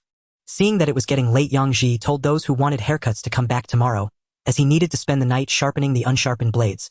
He had been too focused on teaching, neglecting his primary duties. Hu Xiaokong chatted with him while feeling his bald head. Yang Ji declined the kind offer to stay at Hu Shukang's home, preferring not to trouble others while out. The weather wasn't too cold and he could manage until dawn. Yang Ji only managed to sleep for a little over 3 hours that night, spending the rest of the time sharpening knives. Early the next morning, the young men arrived on time, some even bringing breakfast for Yang Ji. They brought large steamed buns. Although they were vegetarian, they were still quite good. Yang Ji devoured 5 in one go. This body had quite an appetite. Eating 5 or 6 steamed buns in one meal was no problem. 5 buns filled him to about 70%. For breakfast, that was sufficient. Before long, someone came to collect the kitchen knives, and Yang Ji returned them in order. Of course, he collected the money himself. The apprentices hadn't worked, so there was no need to split the earnings. In total, there were 72 kitchen knives and 41 scissors, amounting to 65 yuan. 10 times that would be 56. 5 yuan, equivalent to the entire month's salary of a level 4 worker. At this time, the wage system for workers was tiered. There were 8 levels of wages from level 1 to level 8. Level 1 workers earned 36 yuan, which led to the saying 36 yuan lives forever. Level 2 workers earned a bit more at 41 yuan, while level 3 earned 48 yuan. Level 4 workers made 56 yuan, level 5 workers earned 10 yuan more than level 4. Level 6 workers earned about 10 yuan more than level 5. However, level 7 workers were different. It wasn't as simple as just adding 10 yuan to demonstrate superiority. Level 7 and 8 workers were treasures in any factory. Level 7 workers started at a minimum of 90 yuan. Level 8 workers' salaries could exceed 100 yuan, far surpassing even factory managers. That's why many said this era might be the most equitable in terms of wages and the most respectful of skilled labor. Factory leaders generally earned salaries similar to level 6 workers with only minor allowances. But workers also received bonuses, so being a leader during this time wasn't as advantageous as many imagined. After receiving the money, Yang Ji felt significantly better and called the young men to assess their learning outcomes from yesterday. Sharpening knives is a skill that requires time and practice to master. These young men had grasped the theory. The rest was continuous practice, so Yang Ji had them sharpen the knives that had just been delivered. Even if they didn't do it well, he could always refine them again later. Although it felt a bit unfair to the customers who had sent in their knives. But given the current conditions, he had to resort to this method. Otherwise, how could he find so many kitchen knives and scissors? They could bring their own if they wanted. But he couldn't keep sharpening his own knives, could he? Otherwise, turning kitchen knives into daggers wouldn't look good. This would only multiply his workload. However, there was no other option. After all, he had become a master. Yang Ji organized the young men sharpening knives and started teaching Li Qiuju and Wang Xinling. In comparison, cutting hair is significantly more complex than sharpening knives, requiring much more theoretical knowledge. Trimming, crew cuts, and shaving are solely for male customers, while haircuts aren't limited to men. Cutting women's hair is much more troublesome than cutting men's hair. In the era Yang Ji traveled to, if men didn't care about their appearance, a haircut could be done for 30 to 40 yuan. For those who did care, it would cost 1 or 200 yuan. But for women, even trimming bangs would cost 50 to 80 yuan and perming at least 100 yuan or more. If they wanted to dye their hair, then forget it, you wouldn't leave the hair salon without spending 300 or 400. By this time, perming had already become popular in the cities, so Yang Ji had to teach the two a bit about it. There are many methods just for cutting women's hair, and Yang Ji felt he hadn't mastered all the skills. However, for that era, it was sufficient. He didn't have the customized tools needed for some techniques. He would discuss those once he had the tools. For now, he mainly taught the cutting techniques and tips on setting hairstyles based on face shapes and head types. Perming could be discussed in a few days. Education has to be gradual, right? After teaching for 2 hours, Yang Ji let them start cutting and shaving, collecting the money for himself first. Then he settled accounts with Li Qiuju and Wang Xinling at 70% of the original price. Surprisingly, their old neighbors supported them quite well. By lunchtime, the two had already earned 70 to 80 cents. After work, female workers passing by also wanted haircuts, but Yang Ji didn't dare hand them over. Instead, he demonstrated and taught on the spot. Women love beauty, and a messy cut wouldn't do. Especially at this time, most textile workers had short hair with lengths only reaching the neck. If he cut them messily, even fixing it would require cutting it shorter. He couldn't just shave the women's heads, could he? With scissors flying in Yang Ji's hands, he managed about one every 7 to 8 minutes. The female workers were very satisfied, one after another asking him for haircuts, making him neglect the food who Xiaokong had sent. What troubled him most was that the textile factory operated on a 3-shift system with non-stop machine work. Throughout the afternoon, the resting female workers continuously queued up for haircuts. After working hard until 4 o'clock, he finally thought about eating, but the early shift workers came off duty. Another bunch arrived for haircuts, leaving Yang Ji so hungry that he could barely see the scissors. He could only shove down a couple of bites of food before starting again, otherwise he would truly end up with low blood sugar. By the time he looked at the clock, it was already past 7, and he was so exhausted he could barely lift his hands. Li Qiuju and Wang Xinling were also worn out from cutting men's hair, their heads drooping in fatigue. Of course, they earned quite a bit, and Yang Ji handed each of them a yuan, which made the young men sharpening knives immensely envious. While they were grinding knives, these two had already earned nearly 2 yuan in a day. The difference was substantial. How could they not feel envious when seeing them with money? Who doesn't like colorful banknotes? Of course, this was just pocket change. The one earning the most was still Yang Ji, who had a considerable harvest for the day. For most of the day, Yang Ji personally cut over 60 heads, earning more than 6 yuan. With a 10-fold profit margin, it amounted to more than 60 yuan, which was as good as making money from sharpening knives. In addition, Li Qiuxia and Wang Xinling each handled over 30 heads, contributing another 60 yuan, bringing the total to more than 130 yuan, with each of them receiving less than 2 yuan, which was negligible. With so many people feeding heads, Li Qiuxia and Wang Xinling's skills also advanced by leaps and bounds. Currently, they had done a decent job with buzz cuts and were able to shave meticulously. Among this group of youth, they progressed the fastest thanks to Yang Ji's special attention and the relentless feeding heads from people like Mian Yi. That evening, Hu Xiaokong found Yang Ji stating that the defective fabric had been coordinated, totaling 200 bolts. It required considerable connections from Hu Xiaokong to acquire them, and Yang Ji expressed his gratitude. With this batch of fabric, he could buy a large quantity of local specialties in the village to sell in the city. That way he would have a legitimate reason to spend money, otherwise just saving it without spending would be quite frustrating. Yang Ji planned to take the fabric back when he returned. He definitely couldn't carry 200 bolts on his bicycle, but Hu Xiaokong had arranged for the factory's transportation team to deliver it. This task was challenging for Yang Ji, but for Hu Xiaokong it was merely a matter of a few words. This is what they call connections. Hu Xiaokong had been involved in the light industry system for decades and had quite a profound network. That evening Yang Ji continued sharpening knives, first checking the ones sharpened by the youth, and found that 3 or 4 had already grasped the basic skills, with the best being a young man named Kong Qingmin. Kong Qingmin was also a returning educated youth, having once worked in the farthest original county from Fuyang. He was very practical and capable, not very talkative yet, had a certain flair, and had a solid grasp of the basics.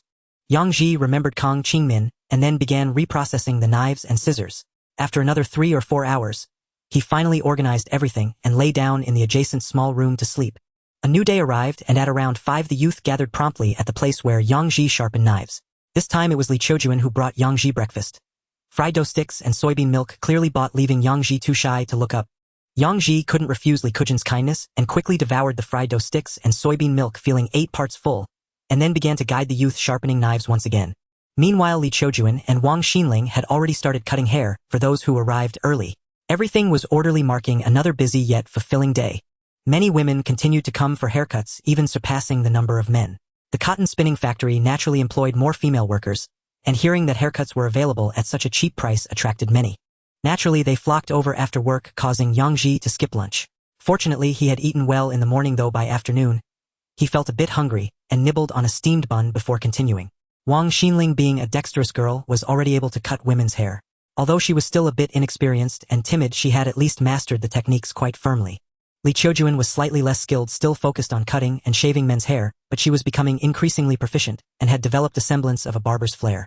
In the blink of an eye 7 days had passed, and about 1/3 of the heads in Miani had been attended to. With thousands of residents in the compound, this number was already quite significant. At a dime per head, it amounted to several hundred yuan. After the 10-fold profit increase, Yang Ji's earnings from cutting hair alone exceeded 3,000 yuan. Adding the income from sharpening knives, Yang Ji's total income reached an astonishing 5,000 yuan, making him half a 10th yuan household. When considering his earnings from fugong and selling eggs, he was not too far from becoming a 10th yuan household. Yang Ji gathered those youth who had learned from him, smiling as he said, Kong Qingmin, Wang Hongjuan, Zhengweigua, Li Jianxia, Lu Jianjun, Song Jianhua, Zhou Jiqiang, you all have basically mastered the skills of sharpening knives and can work independently now. Upon hearing this, Kong Qingmin and the others were overjoyed, expressing their gratitude to Yang Ji, their inexpensive master. Yang Ji smiled and advised them, although your skills are commendable, you must remain humble and strive for excellence. In every profession there are unique insights requiring constant accumulation and breakthroughs. Remember that learning has no limits. You can prepare your own tools and figure out where to earn money on your own. This is all I can help you with. Your future development depends on yourselves. Li Jianxi stepped forward from the crowd and deeply bowed to Yang Ji, saying, Master, thank you for your guidance during this time.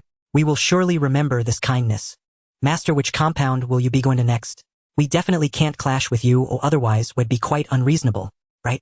Master, we certainly won't compete with you for work. Kong Qingmin and the others immediately voiced their agreement. Yang Ji smiled and waved his hand, saying, I'm not going anywhere. I won't be sharpening knives anymore. Seeing the anxious expressions on Kong Qingmin and the others, Yang Ji quickly explained with a smile, there's no need to rush to persuade me. I'm not doing this for you, but because I have other plans. In the future, you should discuss among yourselves which compounds to go to. You are all considered brothers, so be sure to stick together, work hard, earn money, and accumulate experience. You can even work down in the counties. But be sure to remember, do not clash with fellow workers or locals, and if conflicts arise, do not act impulsively. The most important thing when going out to earn money is safety. Safety first, life above all. Teacher, what will you do in the future?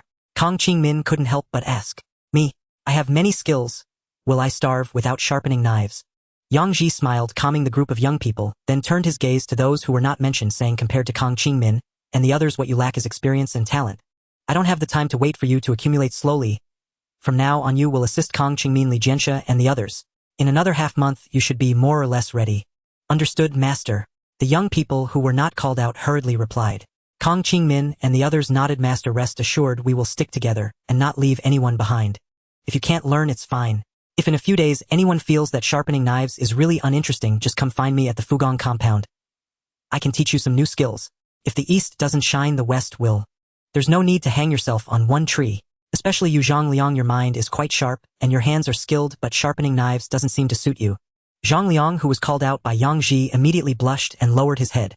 If you can't find me at Fugong, go look for Liang Jinxing, the director of the security office at the Fugong compound. I will definitely look for him first. I should return to Fugong in about 3 or 4 days. Now Wang Xinling and Li Qiujuan, you have also learned enough about cutting hair. Aside from perming, the rest shouldn't pose much of a problem. You can find places to work on your own. If policy allows, opening a small barbershop is also fine. If you need assistance, find he is an old hand, and will take good care of you, ensuring you won't suffer losses.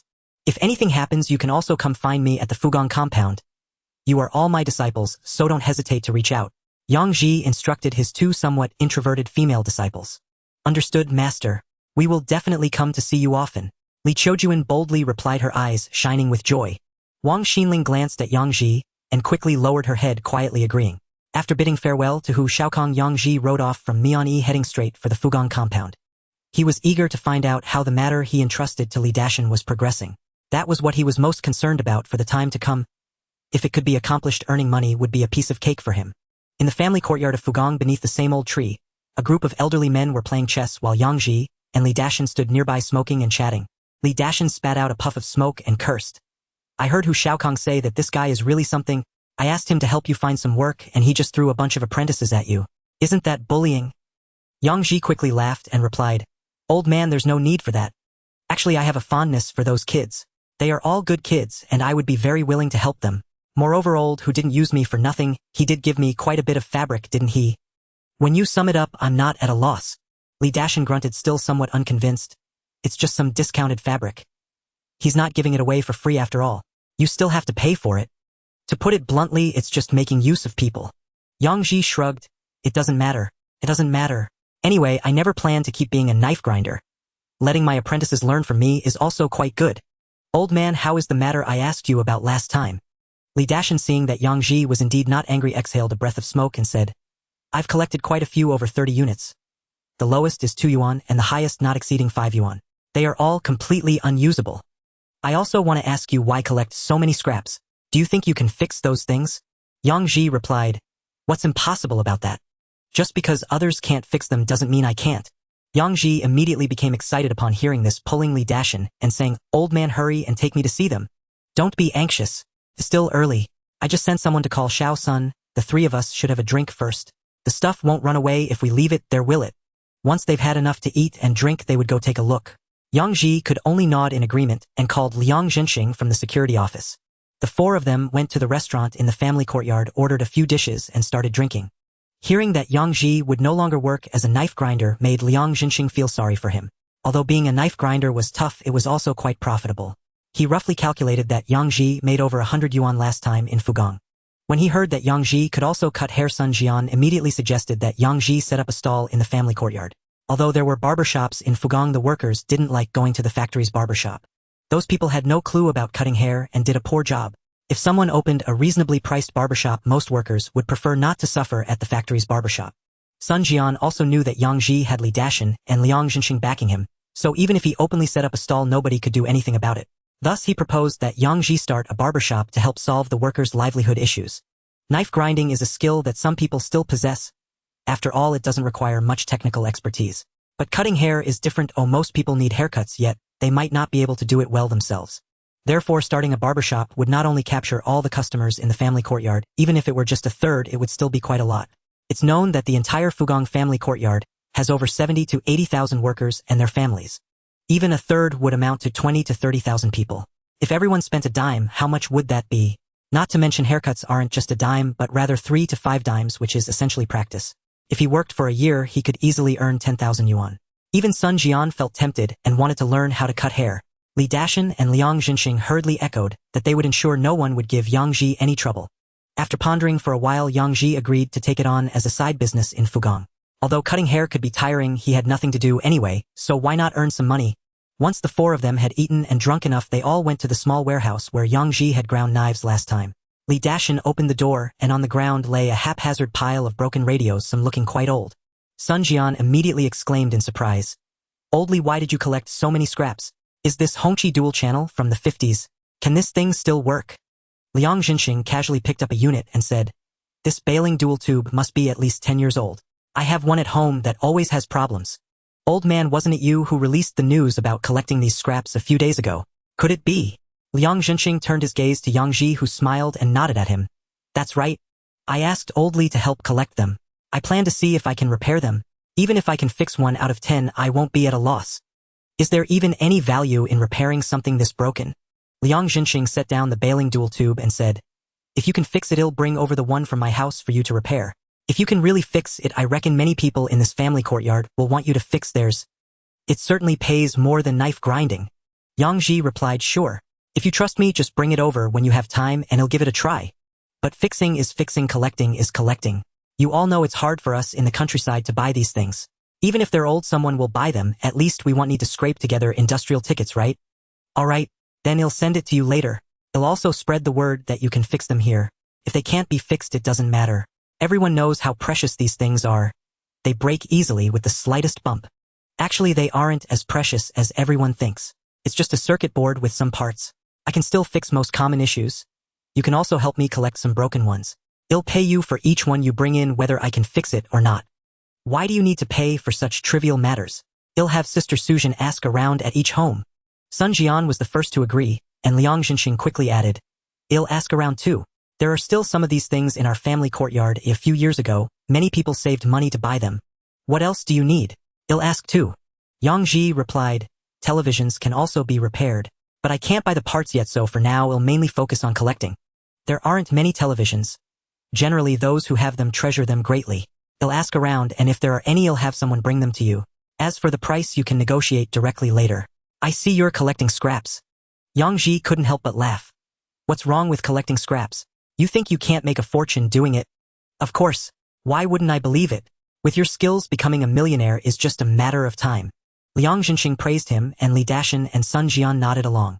People like Yang Ji, who were both bold and meticulous, would be strange if they couldn't make a name for themselves. It was just that the environment was poor a few years back, or otherwise someone as capable as Yang Ji would have already stood out. Thinking of this, they couldn't help but feel sorry for Yang Ji. With such abilities, being born in the countryside meant he wouldn't be recognized at this age if he could have entered a factory. Ha ha ha, you really think highly of me. Yang Ji felt a bit embarrassed from the compliments and could only modestly respond. This small warehouse had electricity provided by Li Dashan, making it a perfect workspace. Repairing and refurbishing radios was Yang Ji's latest plan. The multimeter and soldering iron he bought last time at the department store were prepared for this. During this era, the trend was 3 turns and 1 sound. 3 turns referred to bicycle sewing machines and watches, while 1 sound referred to radios commonly called theater boxes in the countryside, since radios were generally large during this period. The Hongqi electronic tube radio earlier was produced and launched in the 50s, and its size wasn't much smaller than a 14-inch television, and in fact it was even a bit longer than a television. The bailing 4-tube model, on the other hand, was much smaller and already belonged to the category of semiconductor radios. It was significantly more advanced than that old Hongqi dual-channel electronic tube radio. Half of the more than 30 radios collected by Li Dashan were electronic tube models. Most of them were outdated radios from the 50s, which many people in the city no longer cared for, but there was still a large market in the countryside. Who in the countryside understands these things? As long as it can produce sound, who cares whether it's an electronic tube or a semiconductor? After chatting a while longer, once they sent off Li Dashan, and the others, Yang Ji confidently began inspecting these radios, as this was what he did in his past life. Seeing these radios brought back a wave of nostalgia. In his past life, Yang Ji was an electronics enthusiast.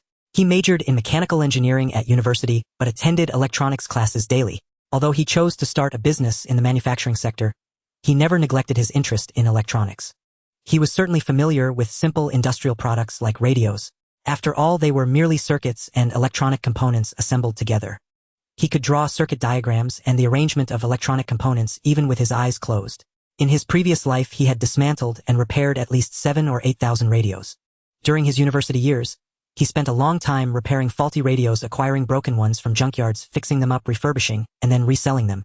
Most of his tuition fees were earned this way. Yang Ji lost his parents at an early age, and his grandfather raised him. Unfortunately, his grandfather passed away before he went to university.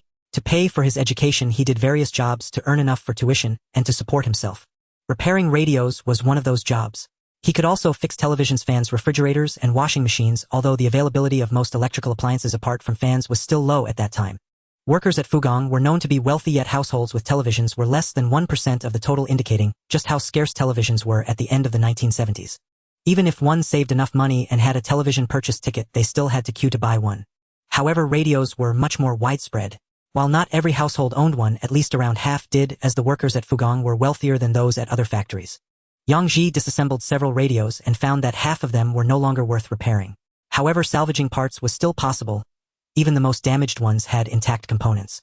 He immediately started disassembling, knowing that the usable parts would be needed for other machines in the future. An hour passed then too, and Yang Ji lost track of time. When he finally realized it was already dawn outside, he quickly lay down and managed to sleep for over an hour, waking up only when Sun Jian brought him breakfast. Sun Jian was startled to see Yang Ji. "You haven't slept all night, have you? Why do you have such heavy dark circles?" Yang Ji smiled sheepishly, something like that. "You've only slept for over an hour, and seeing so many radios got you excited that you forgot the time. Isn't that reckless? How can you ruin your health? Money can always be earned, but sleep is essential. You should eat something and then sleep a bit more. If I had known, I wouldn't have brought you breakfast so early. It's all because of your sister Su Zhen's worry. She was afraid you wouldn't have enough to eat, and kept urging me to bring you breakfast." Yang Ji quickly took the breakfast. "Thanks, brother Sun. My sister Su Zhen is just worried about me going hungry." "Indeed. Quickly wash your face and rinse your mouth, then eat, before sleeping a little more." It's fine. A little sleep can do wonders. I'm still in good health. Even if you're healthy, you shouldn't treat your body this way. Otherwise you'll regret it when you get older." Yang Ji hurried to the faucet to wash his face, then took out his toothpaste and toothbrush to brush his teeth. At that moment Li Dashan also brought breakfast. Seeing that Sun Jian had already delivered breakfast, he could only put down what he brought. "Xiao Sun, let's take turns from now on. It's a waste for both of us to make breakfast. Old man, from now on I'll handle breakfast. You can have aunt make lunch. Sometimes my wife and I can't return for lunch, so I need your help to take care of Xiao Ji." "Is that so? Am I an outsider? Okay, let's agree on this. Breakfast is yours while lunch and dinner are mine." Yang Ji quickly expressed his gratitude, as they were all just trying to ensure they had a warm meal. "After working all night, how did it go? Did you manage to fix any?" Sun Jian inquired. "I fixed 2. The rest are all in parts." Yang Ji felt a bit embarrassed. Out of more than 30 radios spread out here, many had significant issues. Some weren't unrepairable. It was just that the cost of repair wasn't worth it, making it easier to disassemble them. Thus, after a whole night of work, he only managed to fix 2 usable radios. However, Yang Ji felt satisfied. Having 2 working radios wasn't a loss. Moreover, he had earned a pile of parts enough to reconstruct 2 radios if he chose to. However, he didn't plan to assemble them, as sometimes the value of the parts exceeded that of the whole. After saying goodbye to Li Dashan and Sun Jian, Yang Ji rode his bicycle home. Tomorrow was the agreed time to deliver fabric to Hu Shaokong, and he needed to be home to receive the goods. However, instead of heading straight home, he rode back into the city. At the department store, Lu Xiaoyan was bored, resting her chin in her hand, and occasionally glancing towards the door. She couldn't quite explain what she was looking for. She just felt the urge to do so. A few days ago, she had another argument with her mother, and the topic was still about her marriage. Her mother complained that she wasn't serious about it at all, being 24 and not feeling anxious. Lu Xiaoyan didn't intend to argue back. She was already used to her mother's temperament regarding such matters. However, as the conversation continued, Liu's mother mentioned peers of Lu Xiaoyan's age, saying one had 2 children, while another had already had 3. Lu Xiaoyan couldn't hold back and retorted, "Isn't it? Because you're too picky." Liu's mother instantly flew into a rage, saying, "Lu Xiaoyan, don't blame everything on me. Who am I doing this for? It's all to see you marry a good man, to have someone to rely on for life. Unappreciative. If you just find a divorced man with children, I won't care if you want to be a stepmother." Hearing this, Lu Xiaoyan didn't immediately retort. Instead, a man's silhouette suddenly appeared in her mind. She had once envied that man's wife immensely, as he was so gentle and attentive towards her, caring for her in every detail. Lu Xiaoyan even fantasized about having a husband like him in the future. Now it seemed there was indeed a chance, but after glancing at her mother, Lu Xiaoyan turned and sat in the woods for a long time. In the following days, whenever she sat behind the counter, she couldn't help but look towards the door. Imagining that familiar silhouette entering through the door, and giving her a gentle smile every time she thought of such a scene, Lu Xiaoyan couldn't help but smile, making her colleagues tease her several times. However, several days had passed and that silhouette had yet to appear. She reached under the counter to feel the bag she had brought, biting her lip, thinking it should be suitable, right? She had spent several days preparing this. Just then a customer came in to buy fabric, and Lu Xiaoyan greeted them listlessly. She had barely settled down when she saw someone standing at the counter. Without looking up, Lu Xiaoyan said, "Help yourself. Let me know which one you want. What's wrong? You look lifeless. Are you tired?" Hearing the familiar voice, Lu Xiaoyan immediately stood up in surprise. But when she saw Yang Ji's smiling eyes, she immediately shyly lowered her head. "Brother Ji, when did you arrive? You didn't give me a heads up. How could I? I can't exactly call ahead to make an appointment, can I? I was just saying that. By the way, Brother Ji, what have you been busy with these days? Have you been at home? When did you come to the city? How often do you come to the city?" Faced with Lu Xiaoyan's rapid-fire questions, Yang Ji didn't know which to answer first, so he just smiled and replied, I was at home for a day before coming to the city. I stayed in the cotton workers' compound for 6 or 7 days, and yesterday I was in Fugong for a day. Today I plan to go home after buying some things here. You've been in the city for so long, and you didn't even tell me. I didn't want to delay your work. Yang Ji politely replied. Humph. Brother Ji, you still don't consider me one of your own. This, Yang Ji said with a mix of laughter and exasperation. Yenna, your tongue is getting sharper by the day. Fine, I'll admit I was wrong. Next time I come, I will definitely let you know beforehand. Is that all right? You said it. Brother Ji, what do you want to buy? I'll take you there. Just some candy and snacks. Oh, and I also want to buy a watch. A watch? I just happen to have a watch ticket. Let me help you pick one. No need. No need. I can just buy a ticket in the back alley. Brother Ji, do you not consider me one of your own? Ha! Yenner, that's not what I meant. Let's go, let's go.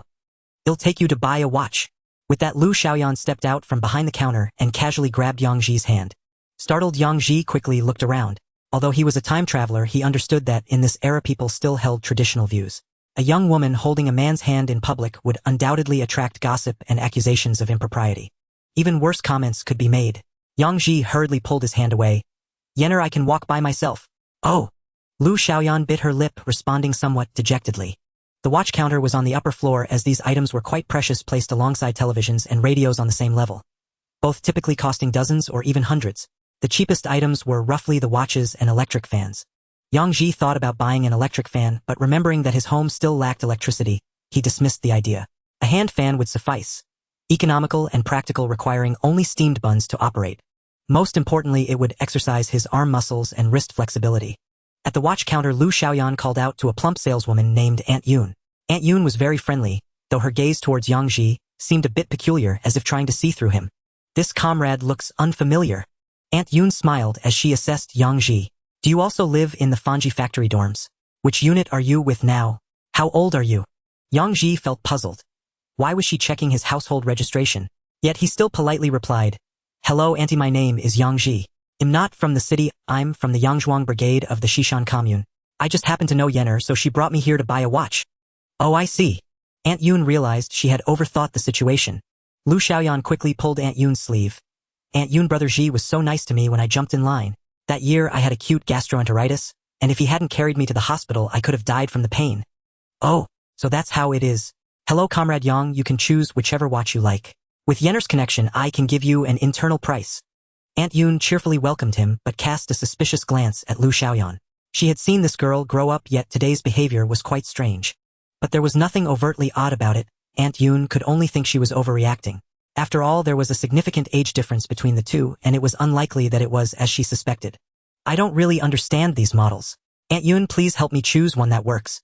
Yang Ji looked at the watches displayed on the counter, unsure which to choose. Although he understood watches, he wasn't familiar with the styles of this era, so he sought help from Aunt Yoon. Aunt Yoon immediately smiled and pulled out a watch. Then how about this one? A Huhai all-steel mechanical watch. The price isn't too high. The selling price is 75 yuan. But I can give it to you for an internal price of 70. How does that sound? Sure. I'll take this one. Yang Ji quickly agreed. Aunt Yoon, here's the watch ticket. Lu Xiaoyan hurriedly handed over the watch ticket. Oh, you waited a long time to get this watch ticket. Who knows how many months you'll have to wait to get another one. Aunt Yoon smiled as she accepted the ticket, glancing at Yang Ji and teasing him on purpose. What does it matter? Since Brother Ji needs it, let's just let him use it first. We can still find tickets. That's true. It seems you two have a good relationship. My daughter also jumped in line for a year, and every time she came back she cried and begged not to go again. It took my husband a lot of effort to bring her back. It's different. Xiaojun didn't meet good people. But someone like Brother Ji, I was reluctant to leave when he went. Lu Xiaoyan, seeing Yang Ji's awkwardness, quickly smiled and explained. Right. Aunt Yoon, perceptive as she was, didn't say anything more. Once the watch was in hand, Yang Ji tried it on and found it fit perfectly, prompting Lu Xiaoyan to quickly pull him away. Staying any longer, who knows what else Aunt Yoon might say. It was better to leave quickly. They then went to the grocery counter and bought some white sugar, brown sugar, and fruit candies. Yang Ji also purchased several bags of flour, then bought 2 boxes of snacks and 20 jin of meat. He planned to leave directly, but was stopped by Lu Xiaoyan, who said, Brother Ji, wait here for a moment. I have something to give you. For me? Yang Ji asked in surprise. Lu Xiaoyan nodded, but didn't explain what it was. Instead, she quickly ran back to her counter. She returned in a flash with a bag. Opening it, inside was a brand new pair of black velvet shoes with a white fur lining. Yang Ji glanced at the shoes, his tongue involuntarily licking his lips, feeling somewhat anxious. Just as he was about to speak, Lu Xiaoyan quickly explained, "Brother Ji, I saw that your shoes had holes, so I thought I'd make you a new pair. Don't overthink it. I just feel that since Sister Fong is no longer here, if you have any sewing or shoe-related issues, I will definitely help you, because I'm your little sister." After such a speech, Yang Ji truly didn't know how to refuse. The shoes were exquisitely made, clearly crafted with care. Yang Ji held them in his hands, wanting to lighten the mood. He took off his shoes and tried them on, immediately exclaiming in surprise, "Wow, they fit perfectly." Lu Xiaoyan also smiled with relief. "Of course they fit. I have your shoe template." "Ah ha ha ha, very thoughtful of you, Yenner. By the way, I don't really have anything to give you. I don't want anything from you. Just go back quickly. Be careful on the road and remember to come find me when you come back to the city, otherwise I'll be upset." Lu Xiaoyan instructed, blushing. "Oh, okay. I will. Yang Ji could only awkwardly agree. Lu Xiaoyan smiled as she ran into the department store, while Yang Ji scratched his head. Although he had no romantic experience, his intelligence was intact. This was clearly unusual, especially with Lu Xiaoyan making him new shoes. After scratching his head several times, causing flakes of dandruff to fly, Yang Ji muttered to himself in frustration. "What's going on? Is it becoming fashionable to have an older man in this era? I hope I'm just overthinking this." But looking at the shoes in his hands and the watch on his wrist, Yang Ji still felt a bit unsettled. After thinking for a moment, he rode his bike to the back alley where the scalpers were still holding their posts. "Can you call Sanpi for me?" Yang Ji got off his bike and shouted into the alley. Soon Li Jianbao ran out, warmly greeting him. "Brother Ji, what brings you here? What do you need this time? I can give you a discount. Get me a watch ticket, a lady's watch." Yang Ji quickly added, "2 tickets please for Huhai." "Sure. I just happen to have 2 Huhai watch tickets." "You've bought quite a bit, huh? It's for home use. After all, I came all the way here, so it's better to buy a bit more to save trouble." "How much for 2 watch tickets?" 20 yuan each. Just give me 38. "Whatever price you charge, I'll take it for Brother Ji." Yang Ji knew there was some markup in that, but he didn't pry, directly handing him 4 large reunification bills. Li Jianbao quickly took out 2 yuan in change.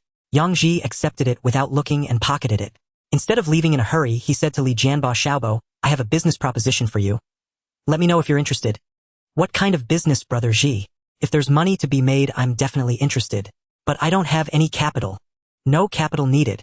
The capital will be on me. You just have to do the work and earn a margin in between." "That sounds great. Brother Ji, what do you want me to do?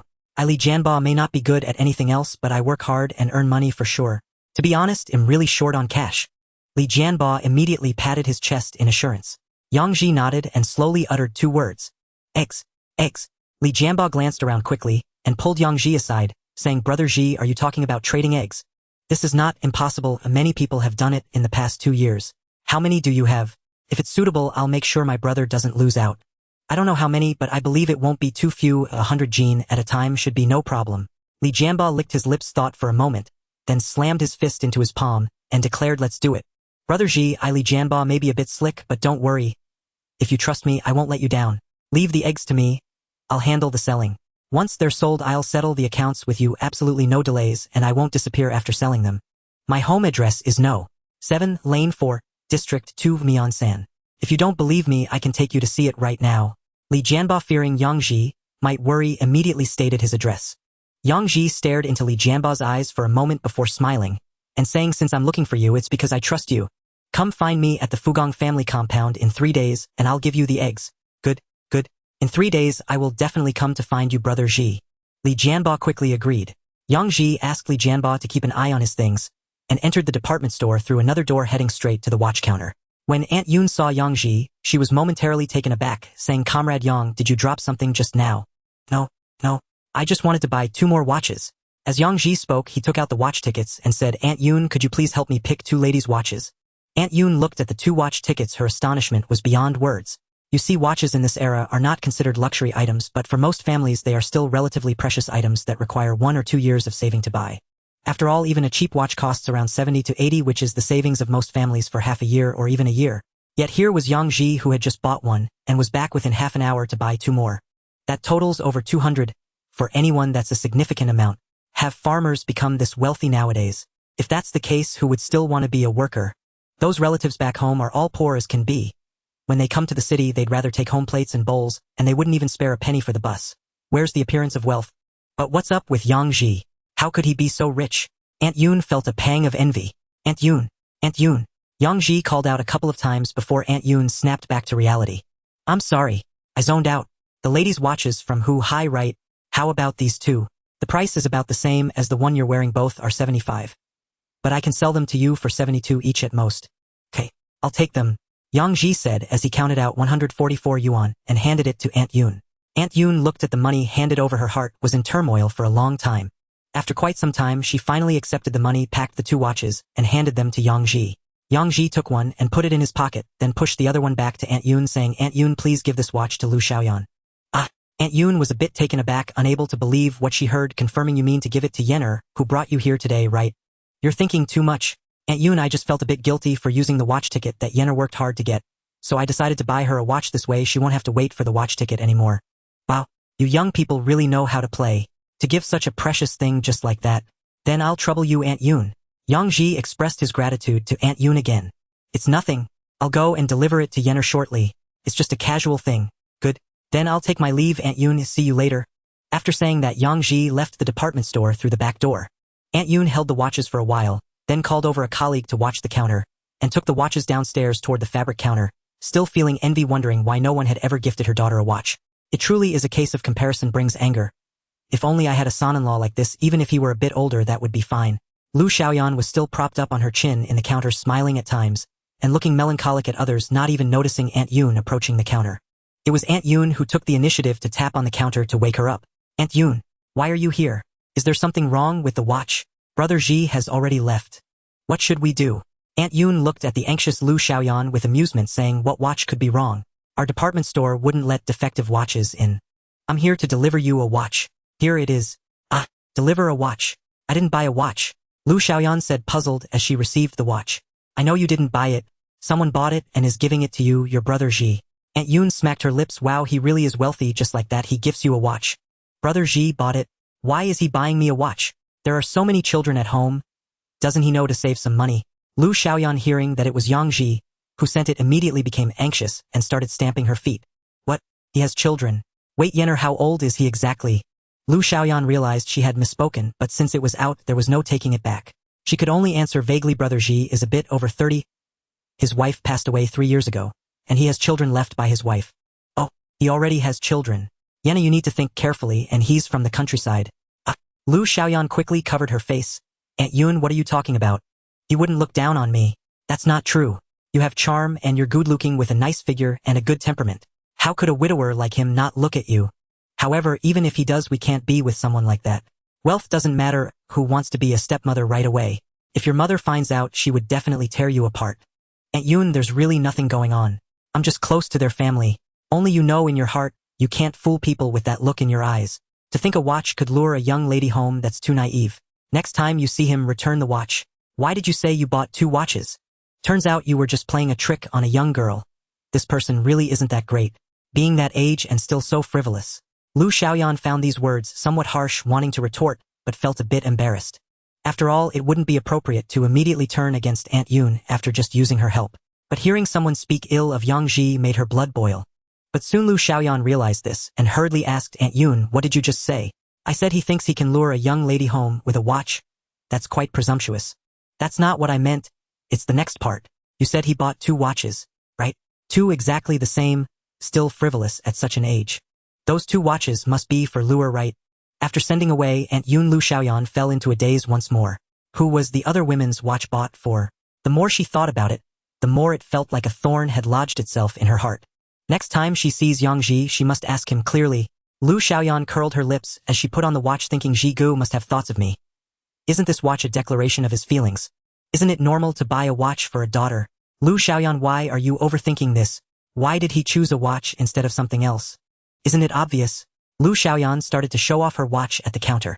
Sister Ling, do you think this watch looks good on me? Sister Xia, stop being busy and check out my new watch. Xiao, how do you like the watch my boyfriend gave me? I won't be giving you any more fabric for a while. I'm making a pair of shoes for my boyfriend. In just half an hour, nearby salespeople all knew that Lu Xiaoyan was seeing someone. Lu Xiaoyan didn't shy away from it. In her words, Yang Ji was tall and imposing. Yet no matter how much she wanted to show off, she didn't dare to tell anyone that Yang Ji was married. Meanwhile, Yang Ji was already on his way back to Yangzhuang.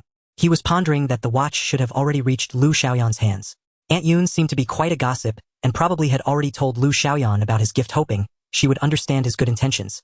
He truly wasn't good at handling emotional matters. Otherwise his girlfriend in his previous life wouldn't have been taken away by someone else. Having returned from another world, he was still just a young man in his 20s. Dating a girl was just dating. How could a young person not act recklessly? But he just happened to be in a body that, like his previous life, was that of a middle-aged man. What qualifications did a nearly 40-year-old uncle have to be reckless? Lu Xiaoyan was only 24 years old, a city dweller who was genuinely eating commercial grain. Don't say it's impossible. Even if they were mutually attracted, they would still face many difficulties. A relationship that isn't regarded highly will eventually encounter problems, so it would be better not to start at all. Today, since Lu Xiaoyan had given him shoes and used the watch ticket for him, gifting her a watch could be seen as settling a debt. Deliberately buying 2 watches was also intended for Aunt Yun to pass the message to Lu Xiaoyan. Surely Lu Xiaoyan would understand his meaning. He was internally rejecting Lu Xiaoyan's goodwill. Regardless of whether it was true or not, and no matter if Lu Xiaoyan had feelings for him, it was best to sever ties at this time. After all, without much investment he wouldn't suffer deep wounds. He never expected the significance that a watch would carry in this era. Although it was the 1970s, many ideas from later periods had not yet spread. Yet a watch still held a special meaning in this age, something this old man completely failed to understand. A watch signifies love. When a boy gives a girl a watch, it is a declaration of love. Yang Ji had no idea. The memories he inherited from the original owner contained no such information. Otherwise, he definitely wouldn't have sent the gift. However, this couldn't be blamed on the original owner, as he lacked the financial means to buy a watch. For over a decade, he was trapped in the cycle of having and raising children. Where did he find the time to care about such things? Lin Fang was also the type of virtuous woman who lacked desires and wouldn't actively add pressure on the original owner. Moreover, the countryside didn't have as many complexities as the city. It was entirely normal for the original owner not to know the meaning. This beautiful misunderstanding. Unfortunately, Yang Ji never anticipated it. 2 hours later, Yang Ji arrived at Xuanhuan, which was also Lin Fang's family home. The name Xuanhuan does not represent a village located behind Xishan. The name Xishan also does not refer to the mountain itself, but to Xishan Pass. Xishan Pass has existed since the Qin and Han dynasties, guarding the Fuyang Ridge. As one of the 8 ridges of Taihang, Fuyang Ridge has historically been a vital route connecting the east and west. Xishan Pass is located at the eastern entrance of Fuyang Ridge. Originally, the administrative center of Xishan Town was established at Xishan Pass, but after the pass was destroyed in wars coupled with modern warlord conflicts, and the Japanese invasion, Xishan Pass gradually fell into disrepair, and after the founding of the nation, the commune was relocated to the current Pengzhuang. There are villages both in front and behind Xishan Pass, with the village in front called Zishanqian and the one behind called Zishanhu. Between Zishanhu and Yangzhuang lies a mountain named Chushan with a river below called Chuha. A mountain road connects the 2 villages approximately 3 to 4 kilometers apart. If traveling by the main road, it would be over 10 kilometers. Thus, when Lin Fang returned to her family home, she or Lin Yu typically took the mountain road through Chushan. That road wasn't dangerous, but the only issue was that they had to cross Chuha, which had no bridge. This ultimately led to Lin Fang drowning in Chuha, leaving the original owner in a deep depression for many years. The environment of the village behind Xishan is actually quite good, adjacent to the Fuyang River with large patches of small plains in the mountains. Therefore, the arable land in Zishanhu is quite decent, making life better than in Yangzhuang. Because of this, his father-in-law could often help Yang Ji, preventing him from losing his way during those years of depression and keeping his daughters from starving. This time Yang Ji deliberately took a detour to Zishanhu to visit his father-in-law and mother-in-law. The original owner and Lin Fang had a love marriage, which was quite rare in the rural areas of the 1950s. The two met during the Water Conservancy campaign, where the original owner immediately noticed the beautiful and hardworking Lin Fang. During a construction project, an explosion caused a boulder to fall from the mountain, and the original owner heroically saved Lin Fang from being crushed by the stone. They became familiar with each other, eventually developing mutual affection, and slowly began dating. After learning of this, Lin's family didn't mind Yang Changjia's poor reputation, and after talking with the original owner, they readily agreed to their marriage. The original owner also didn't disappoint them, treating Lin Fang very well after marriage. The only thing that worried the elderly couple was the children. Having given birth to 9 daughters in a row nearly drove them insane. The father-in-law even felt indebted to the original owner, as he had only daughters in his life. Lin Fang's father, named Lin Yongfu, had 6 daughters, with Lin Fang being the eldest. Besides Lin Fang, there were also the second daughter Lin Dan, third daughter Lin Qing, fourth daughter Lin Li, fifth daughter Lin Jiao, and the youngest Lin Yu. The 6th daughter Lin Yue was currently living with Yang Ji as her younger sister, and since Lin Fang never had a son, Lin's father felt particularly guilty towards the original owner, especially worried that Yang Ji might blame all the mistakes on Lin Fang. The original owner's continuous good treatment of Lin Fang eased Lin's father's worries, and he paid special attention to this son-in-law. It was just that their eldest daughter had a bad fate and unexpectedly drowned in Shuha. Seeing his son-in-law in such a depressed state, Lin's father was anxious and often visited, bringing food every now and then. Otherwise Yangji really wouldn't be able to support his 9 daughters. This time Yangji came to visit Lin's father, telling him to not worry, as he had already picked himself up and had the ability to support the family, hoping to give his father-in-law some reassurance. Xuanhuan could be considered a large village with over 1,000 members, making it quite a sizable village in the vicinity. The village was distributed along the river behind the pass, and the Lin family lived at the far west end of the village. When Yangji arrived at the Lin family home, he heard the sound of an argument coming from inside before even entering. Yangji wanted to go in and see what was happening.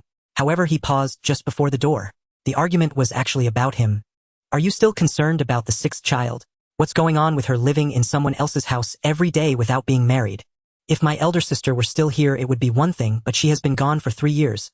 How does that sound to others? You've all spoiled her. I went to find her and she actually made me worry less about her idle matters. What do you mean? Can't I say a word about my own sister? Can't the fool see what she intends to do? What? One daughter isn't enough for the Yang family. They also want to take our daughter. Oh, after being the elder brother-in-law for over 10 years, is it now time to try being the younger brother-in-law? Aren't you concerned about this? Is that reasonable? Do you know what they are saying outside? Although Yangji had a thick skin, he couldn't help but feel his ears burn upon hearing the gossip. His 5 younger sisters had always been sharp-tongued since childhood, but now that they were married their tongues seemed even more venomous. Before Yangji could decide whether to go in and explain, he heard a loud bang on the table from inside. Who is gossiping? Let them come say it to my face. I want to hear what they have to say. Dad, why are you so biased? Lin Jiao shouted again, somewhat displeased after a moment of silence. Can they come to you to speak about gossip? Is it because there are no other men left in the world but Yangji? My elder sister was wronged to death because of him, and now the 6th child has thrown herself at him. What do we owe the Yang family? Nonsense. Who said that Fang Fang was wronged by the 4th? Your elder sister's case was an accident. Humph. Who knows if it was an accident? How come my elder sister was fine for so many years crossing the Chu River, but something happened that time? Perhaps it was caused by someone with the surname Yang. They think my elder sister can't bear a son, so they hurriedly sent her off to marry someone new. 5th, shut your mouth. A somewhat elderly female voice came from inside. What are you saying? It's one thing for others to gossip, but you're also talking nonsense here, aren't you? Is Tong Jianjun saying nonsense in front of you again? I always knew that Tong Jianjun was no good. Mom, how come we're dragging Jianjun into this again? Isn't he also doing it for our family's sake? Nonsense. I knew that kid wasn't good. He's slick-tongued and narrow-minded and can't stand others doing better than him. I didn't let you marry him, but you wouldn't listen. Look at this. It's only been a few years since you married, and he dares to meddle in our family's affairs. Who gave him the audacity? Lin's mother replied bluntly. Mom, I'm just trying to help. Look at you. Are you going to leave or not? If you don't, I'm getting angry. Why don't you hurry up and go? Do you want your dad to hit you? Humph. Fine. Who am I doing this for? Isn't it for the 6th child? Humph. Good intentions never get rewarded. Lin Jiao rushed out and Yangji had no chance to avoid her. He awkwardly bumped into his 5th sister-in-law. Yang elder brother-in-law, when did you arrive? Lin Jiao's face flushed crimson for a moment, as she hurriedly greeted him, hoping to cover the awkwardness. It's been a while. I just got here. Yangji quickly replied to smooth things over. Oh. Lin Jiao's face turned even redder as she lowered her head and rushed past Yangji. Elder brother-in-law, I have something at home. I have to go first. You go inside. Oh, she's really in a hurry. Yangji was just about to say something when he saw Lin Jiao had already run out of the courtyard. Seeing this, Yangji could only give a dry laugh. This situation was truly awkward for him. Hearing the commotion inside, an elder around 60 hurriedly came out, and upon seeing Yangji immediately smiled. 4th, why are you here at this time? Dad, I just returned from the city and brought some meat, thinking of bringing some for you. Oh, what meat are you bringing me? Take it back for the kids to eat. There are so many children. They have enough to eat. I got a lot this time, 20 pounds at once, and there's too much. Yangji said as he took the meat from the vehicle, intending to carry it into the house to cut it up.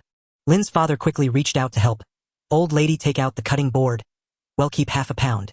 4th, you really shouldn't at our age. Can we still be greedy for meat? Don't do this in the future. Let the kids eat more. They are still growing. Lin's mother, Mrs. You also quickly took out the cutting board, allowing Yangji to place the meat on it. Yangji placed the meat down and took the knife, insisting. They must eat. The younger ones should grow, but Huar and the others can't grow anymore. If they grow too tall, I have to worry they won't be able to get married. Lin's mother immediately laughed. How can you say such things about your own children? The taller the better. Who doesn't want a tall daughter-in-law?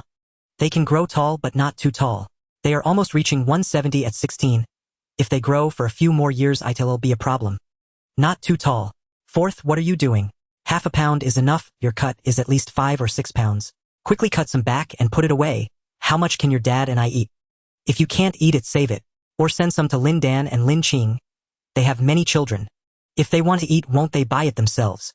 Oh, you child old man, look at this. Alright, just accept what Fourth gave you. Hurry and cook. I want to drink a couple of glasses with Fourth. I really brought a bottle of liquor, Yang Ji said as he went back to the vehicle to get something. A bottle of Fuyang Daku which Li Dashan insisted on giving him was just right to take out and drink. Then he placed one of the repaired radios on the table. Dad, I brought you a radio, don't give me that look, it's not new. It was broken and given to me. I fixed it without spending money. When you have time, turn it on. There are model operas, news, and sometimes even Hunan opera. Upon seeing the radio, Lin Yongfu immediately became interested, wanting to reach out to touch it but hesitating. After a while he spoke with a hint of reproach. Oh, look at you. Why did you bring this to me? Besides, there's so much work in the team. When do I have time to listen to this? Take it back for the kids to listen to. There's another one. It's still in the car. I plan to take it back for the kids, so don't give it away. Yang Ji turned on the radio, adjusted a few buttons, and it immediately began to play. Upon hearing it, Lin's father perked up. It's Sha Jia Bang, it's Sha Jia Bang. It's just at the part of the clever tactics. Back then my team had just started with only a dozen people and 7 or 8 guns. Good. Yang Ji saw Lin's father singing along and immediately clapped in applause. The applause made Lin's father feel embarrassed and he quickly stopped singing and shouted to Lin's mother, who was cooking in the kitchen. Dear, put in more meat. I want to drink a few glasses with Fourth today. Got it. Look at you, so happy.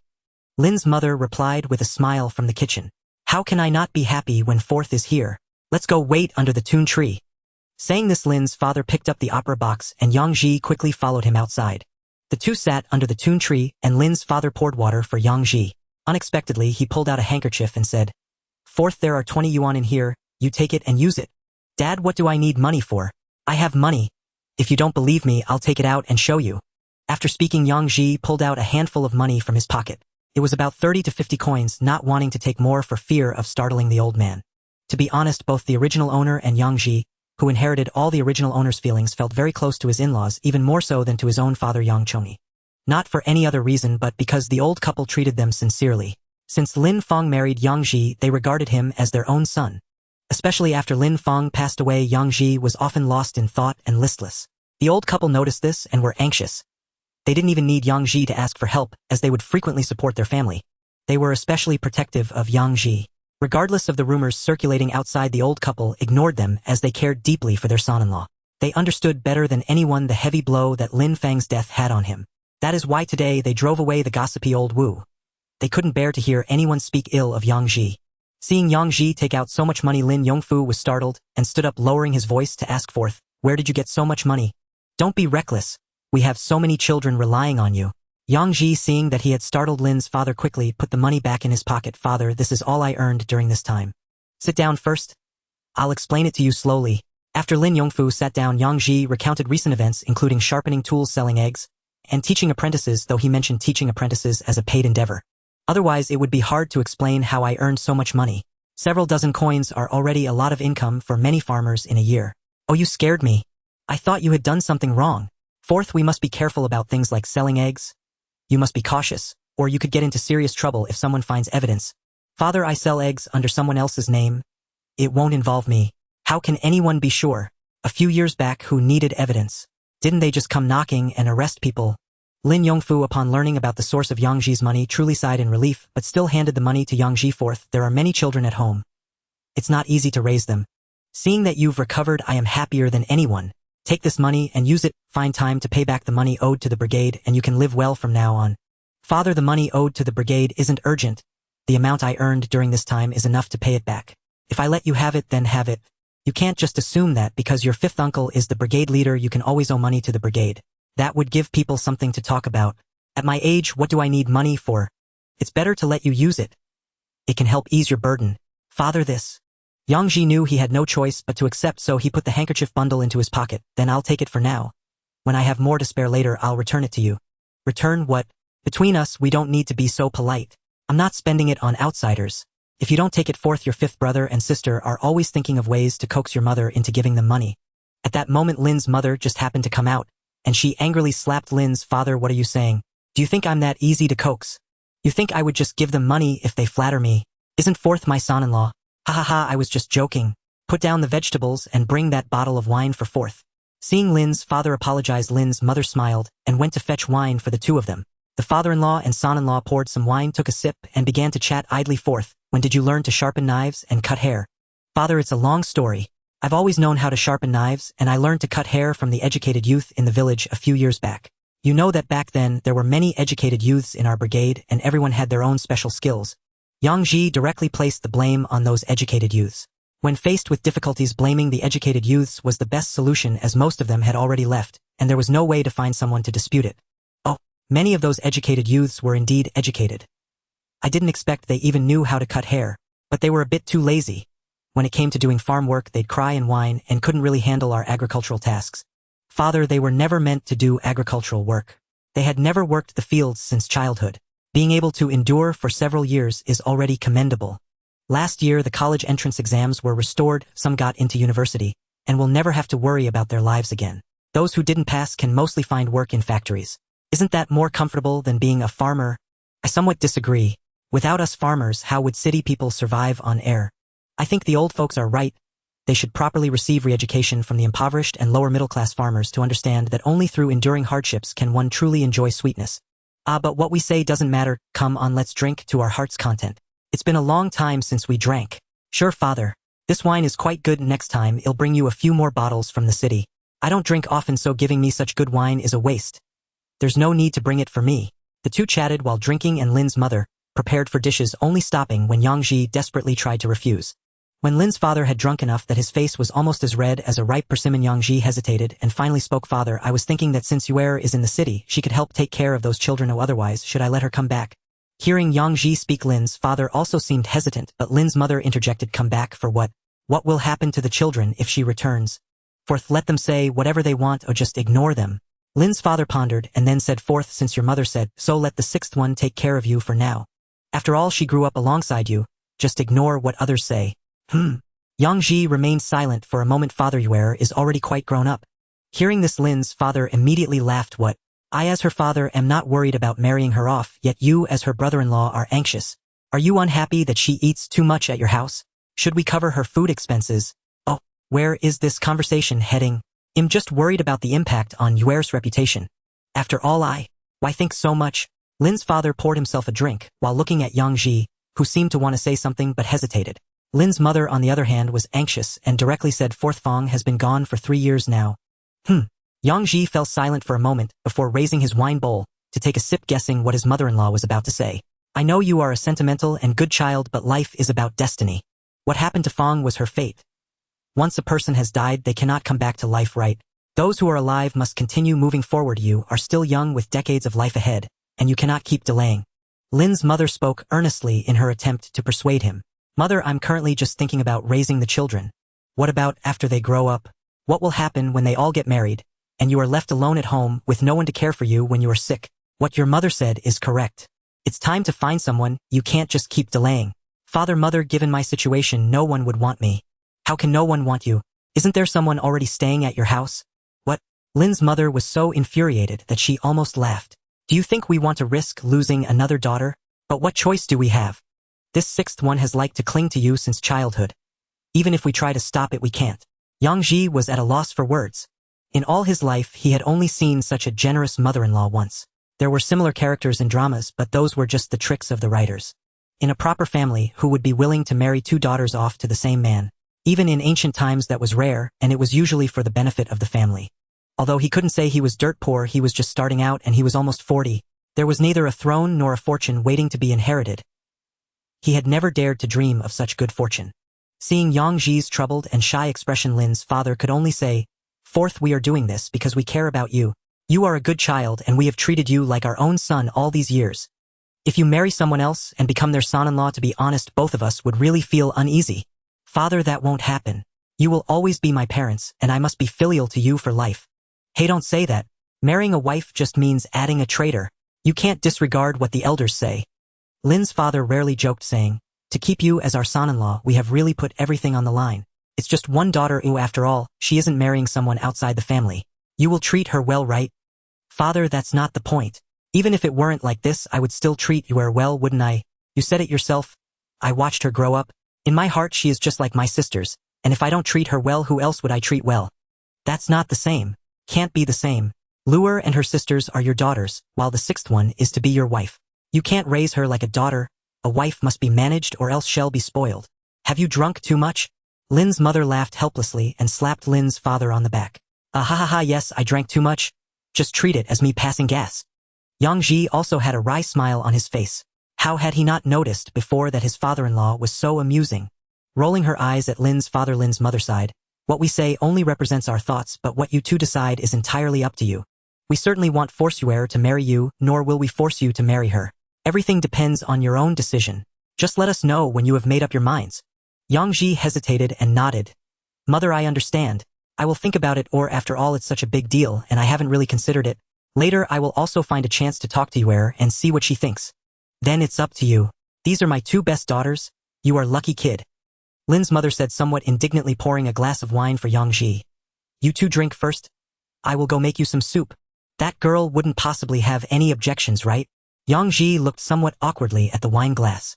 At this moment Lin's father laughed and said, Come on, your mother has poured you a drink. Let's have another sip, it's time to eat.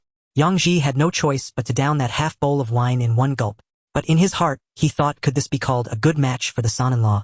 Having such a father-in-law and mother-in-law did seem quite nice. Getting familiar is not unacceptable. It's just that the original host was too emotionally dull.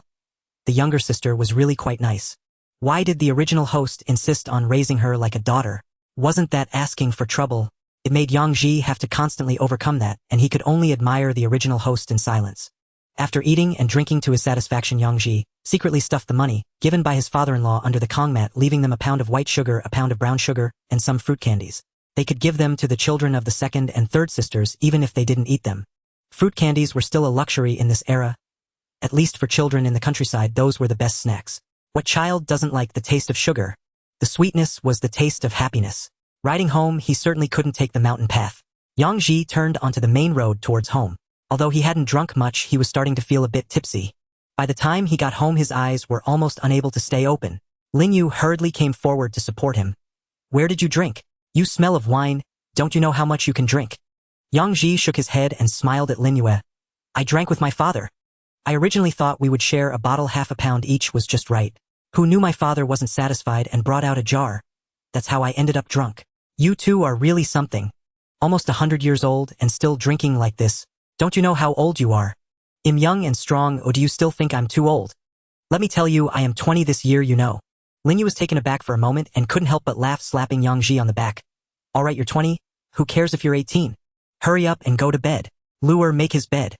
Yang Lu rushed in to prepare the bed while Yang Hua and the others wanted to help but didn't dare get too close. What are you doing? He's your father. Can he eat you? Hurry up and support him. He's heavy and I'm exhausted. Why drink so much?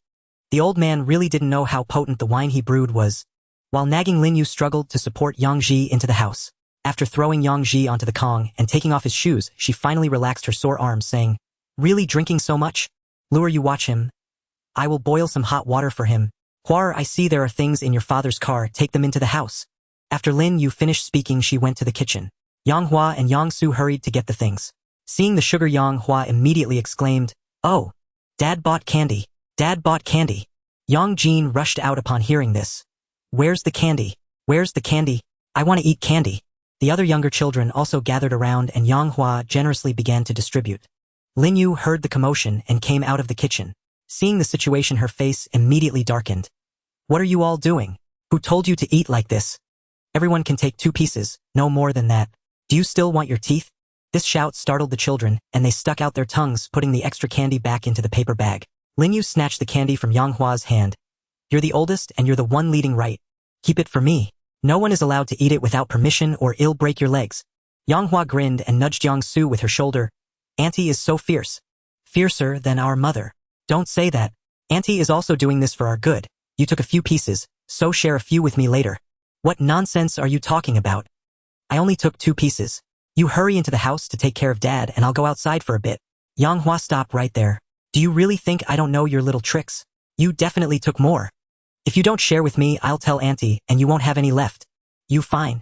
Come on, let's go outside, I'll share with you. Yang Hua saw no one was paying attention and sneaked out of the house with Yang Su. Lin Yu looked again at the chattering children eating candy and rubbed her head with a headache. Take them outside to play. Your dad is sleeping. If it gets noisy, you'll wake him up. All right. Yang Yi replied and took the children out of the house. After boiling the water, Lin Yu wiped Yang Ji's face and sat at the Kang's head to make him shoes.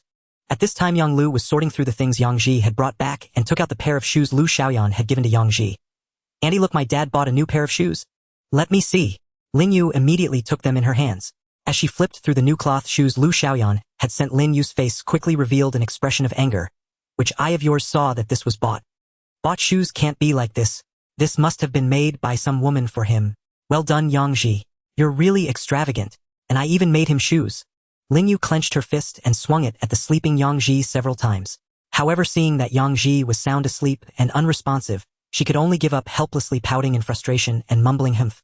He'll settle the score with you when you wake up. Going out to make money and still flirting."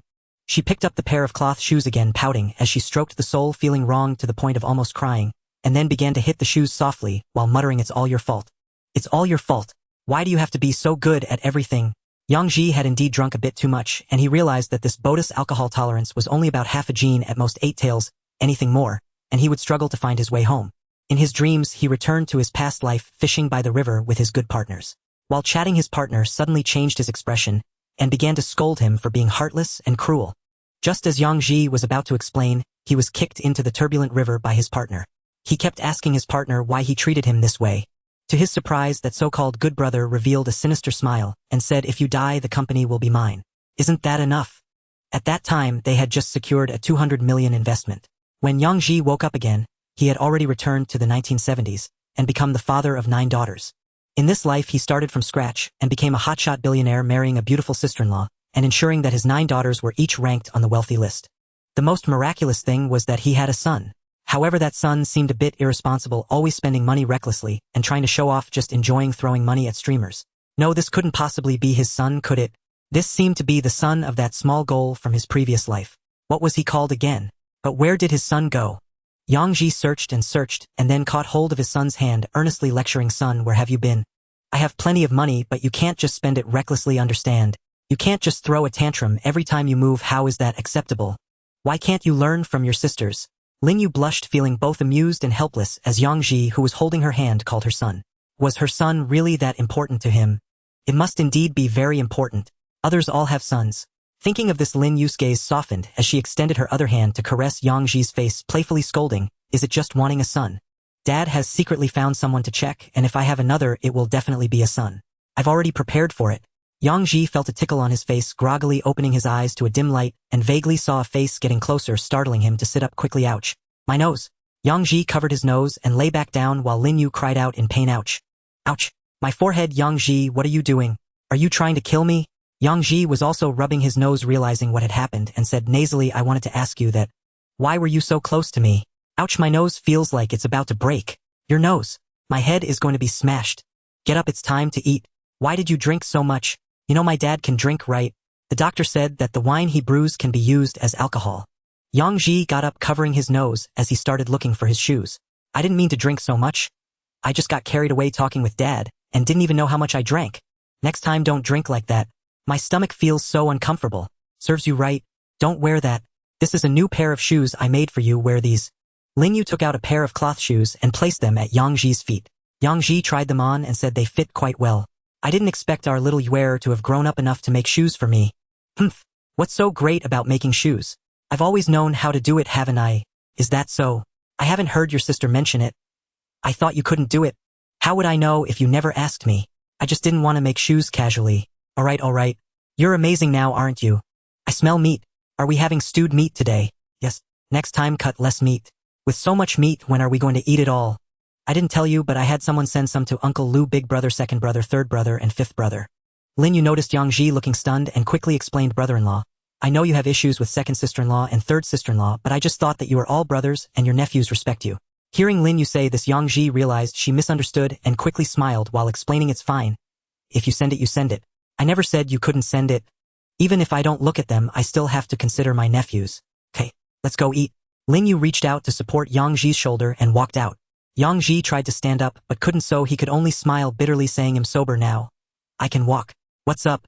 I haven't complained about your smell, and you're still trying to act tough. How could that be? I just worry about the kids seeing a joke. They're all big kids now. Who dares? Let's go, I'm worried you'll trip. The sky had turned to dusk and the dining table was already set up in the yard. With over 10 people eating, there wasn't enough space indoors.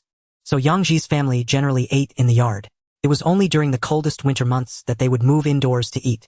There had to be some sitting and some standing to fit everyone. That wasn't too much of a problem after all. The meals were quite simple. Pickled vegetables with thin rice porridge. It didn't matter whether there was a table or not. Today's meal was rather sumptuous, with 3 out of 4 dishes containing meat. The youngest ones were drooling and the older ones were also staring at the dishes without blinking. Alright, if you keep staring, your drool will fall into the dishes. Hurry up and eat. Yang Ji picked up chopsticks and served the youngest Yang Jin some vegetables, while the others happily picked up their chopsticks and started eating. In those times, children were quite disciplined. Nobody would dare start eating before the head of the family. Seeing the children eat heartily, Yang Ji smiled and served Lin Yu a piece of meat. Eat up. I haven't been home recently. You've worked hard taking care of them. They haven't caused any trouble these days, have they? How could that be? Lin Yu cheerfully picked up the piece of meat and ate it. They've always been very well behaved, you know that, right? Besides, except for the eldest and the youngest who have gone to school, they haven't had time to cause trouble. Oh, has everything been sorted out at Uncle Wu's? Xuanhuan suddenly asked with some excitement. Yes, Uncle Wu has arranged everything for the 2nd, 3rd, 4th, and 5th. They are all in the 1st year of junior high. After all, the 2nd and 3rd were also in 1st year before, so they can only start from there now. 1st year is fine. After all, they're not that old. 1st year is just 1st year. Yang Hua and Yang Yi were already 16 years old. By age, they could be in high school. But in those days, age didn't matter for schooling. Even if you were in your 20s, you could still go to junior high. Moreover, in those days, junior high only lasted 2 years, so it wasn't a big deal. Even if the 2nd and 3rd continued studying, they might not necessarily be admitted to high school or vocational school. They could just get by for 2 years. Speaking of the 2nd and 3rd studies, Yang Ji was filled with worries. The 2nd, Yang Hua, didn't like studying, and the 3rd also struggled with learning. As a father with little experience, he was left scratching his head, wondering if those who were smarter disliked studying more. The same applied to the 3rd and the 5th. Lin Yu pointed to the youngest, saying, by the way, the youngest has been clamoring to go to school these days. I wanted to discuss with you whether we should send her to school too, but she's still a bit too young. Yang Ji glanced at the youngest Yang Jin and asked, do you really want to go to school? Don't you find school boring? Not at all. I find school very fun. There are many people and there are books to read. It's great. Yang Ji was instantly delighted. Great. I didn't expect my little Jean to be a book lover. If you want to go, then go. Just consider it a play date. Tomorrow I'll find Lu Wenyu to pay your tuition. I'll go. I already know everyone. It's just about the eldest going to school. What's up? Is there a problem with the eldest going to high school? Yang Ji immediately asked. There seems to be a bit of a problem. Lin Yu pondered for a moment before speaking. Yang Lu quickly lowered her head, not daring to make a sound. However, it's not a major issue. Hearing Lin Yu add this, Yang Ji nearly choked, forcing a bitter smile, as he asked, then what exactly is the problem you're talking about? Speaking halfway, when did you develop this annoying habit? Yang Ji, what do you mean? I'm not finished yet. Why are you in such a hurry? Seeing Lin Yu's defiant expression, Yang Ji could only force another bitter smile. All right, let's say I was wrong. Just hurry up and tell me what's going on. If she can't go to high school, I'll think of another way. Lin Yu rolled her eyes at him and said, I've already said it's not a big problem, so why are you so anxious? Uncle Wu went to inquire in the county, and last year's college entrance exams were reinstated. This year many people are going to high school, but the county school simply can't accommodate everyone. Moreover, due to the years lost, many teachers are also in short supply. With Luer having missed several years, going back now would mean she can't keep up. Their suggestion is not to make a fuss at the county school. Seeing Yang Ji about to speak again, Lin Yu quickly interrupted him. However, there's no problem with the commune high school. I've asked Luer, and she also wants to study at the commune as it's close to home and convenient for taking care of the family. It's just waiting for you to make a decision. You can decide for yourself. Alright, I've said my piece, don't ask me any questions. Yang Ji was left speechless. How can we proceed if I can't even ask? He had to turn his gaze to Yang Luer. What do you think? Do you want to go to the county school or study here at the commune? The county school definitely has better conditions. And if that doesn't work, your father can go to the city to find someone and see if he can get you into Fugong Middle School or Cotton Spinning Middle School, where conditions are definitely better. Dad, I want to study here at the commune. Yang Lu immediately spoke up as soon as Yang Ji finished, but worried that Yang Ji would be angry, she quickly explained, Dad, I think it's the same wherever I study. If I study here at the commune, I can still take care of my younger sisters. If I go to the county or city, I won't be able to come back every day. You don't need to worry about that. The second and third ones are old enough, and besides you still have your aunt. Dad. Yang Lu interrupted Yang Ji with a frown. Aunt can look after them, but she can't stay in our home all the time, can she? There's already a lot of gossip in the village, and it's really unpleasant. Huh? Yang Ji put down his chopsticks and glanced at Lin Yue, who showed no reaction, still eating leisurely with her chopsticks. He had to ask Yang Lu again, what did they say? Yang Lu lowered her head and was silent for a moment before speaking. It's about that Zhang Jinhua. Her family Guoliang has always liked my aunt, but my aunt doesn't pay him any attention. Zhang Jinhua spreads rumors everywhere saying that since our mother has passed away, my aunt is still in our home because of you too. It's just incredibly hurtful. It has made those women gossip even more. Humph. Yang Ji slammed his hand on the table in anger. What nonsense. Your aunt grew up in our home and has lived here for over 10 years. Why didn't anyone dare to speak back then? Yang Ji's outburst startled the children, who all shrank back. Lin Yu quickly tapped his arm with the other end of her chopsticks. Why are you getting angry? Look how scared the children are. If they're talking about them, just let them talk. Aren't you angry? Yang Ji looked at Lin Yu in surprise. Of course I am. Lin Yu replied, picking up a piece of food with her chopsticks and putting it in her mouth. What can I do if I'm angry? I can't shut their mouths. Let them say what they want, it won't cost me a dime. Nonsense. You're still a young lady. Letting them slander you, don't you care about your reputation? Lin Yu shot Yang Ji a sideways glance, then a sneer appeared at the corner of her mouth. Then what should I do? Should I explain? We all grew up in the village, and the more you explain, the more complicated it becomes. In the end, something that was nothing becomes something. Let them say what they want, we will live our lives, what else can we do? Humph. Zhang Jinhua, next time I have to deal with her. Hearing this, Yang Hua quickly chimed in. Dad, you don't need to. Uncle Wu has already beaten up Guoliang, Guozhang, and Guoming. You should have seen it. Oh, Zhang Jinhua went crazy, but Uncle Wu couldn't do anything to her. Oh, you did that? Yang Ji looked at his second child, Yang Hua, with curiosity. Dad, didn't you say I should use my brain more in the future? Well done. But your Uncle Wu's reputation is probably even worse now. His reputation was already quite bad, a little worse doesn't matter. Yang Ji shook his head, both amused and helpless, and refrained from further commenting on the matter. Uncle Wu Yonglin's reputation was indeed not great. He was known as the village's top ruffian. Who could blame Yonglin for being so unruly from a young age? All the boys in the village of the same age had been beaten by him at least once. Those who weren't were either his loyal little brothers or just cowards he didn't take seriously. Bad-tempered, strong-fisted, and reckless. This was the common impression of the fifth son Yonglin among the villagers. Such a hot-headed youth is generally avoided by others. After all, the Yang family has a considerable influence in the village. Just gather those nephews together and the fighting capacity of an ordinary family simply wouldn't compare. Sigh. Fine, since you're willing to study at the commune, then go ahead. Yang Ji also compromised. The family really couldn't do without the eldest Yang Lu. The younger children were still small, and they were all girls. Someone had to look after them. Lin Yu was actually the best choice, as her personality is stronger than Yang Liu's. However, Lin Yu was still a young lady, and staying at home for so long wasn't exactly proper. Once I've sorted things out at home, in a couple of days you can go back. I ran into Lin Jiao today. Oh, do you dislike me eating and drinking for free at your home? What else did Lin Jiao say? Did she tell me to stay away from you? Lin Yu chewed her food fiercely, her tone filled with sarcasm and dissatisfaction. Yang Ji could only smile bitterly. What is she saying? Isn't it just that she's worried about too much gossip? Your fifth sister is probably saying the same thing. I also think that wasting your time isn't good either. Upon hearing this, Lin Yu's face darkened, and she raised her head, slamming her bowl onto the table. Fine. Since you find me bothersome, I'll just pack my things right now. Seeing Lin Yu walk into the house without looking back, Yang Ji was dumbfounded. What kind of temper is this? Thinking of the father-in-law saying women should be managed. If not managed, they will go to heaven. He suddenly felt it was very insightful.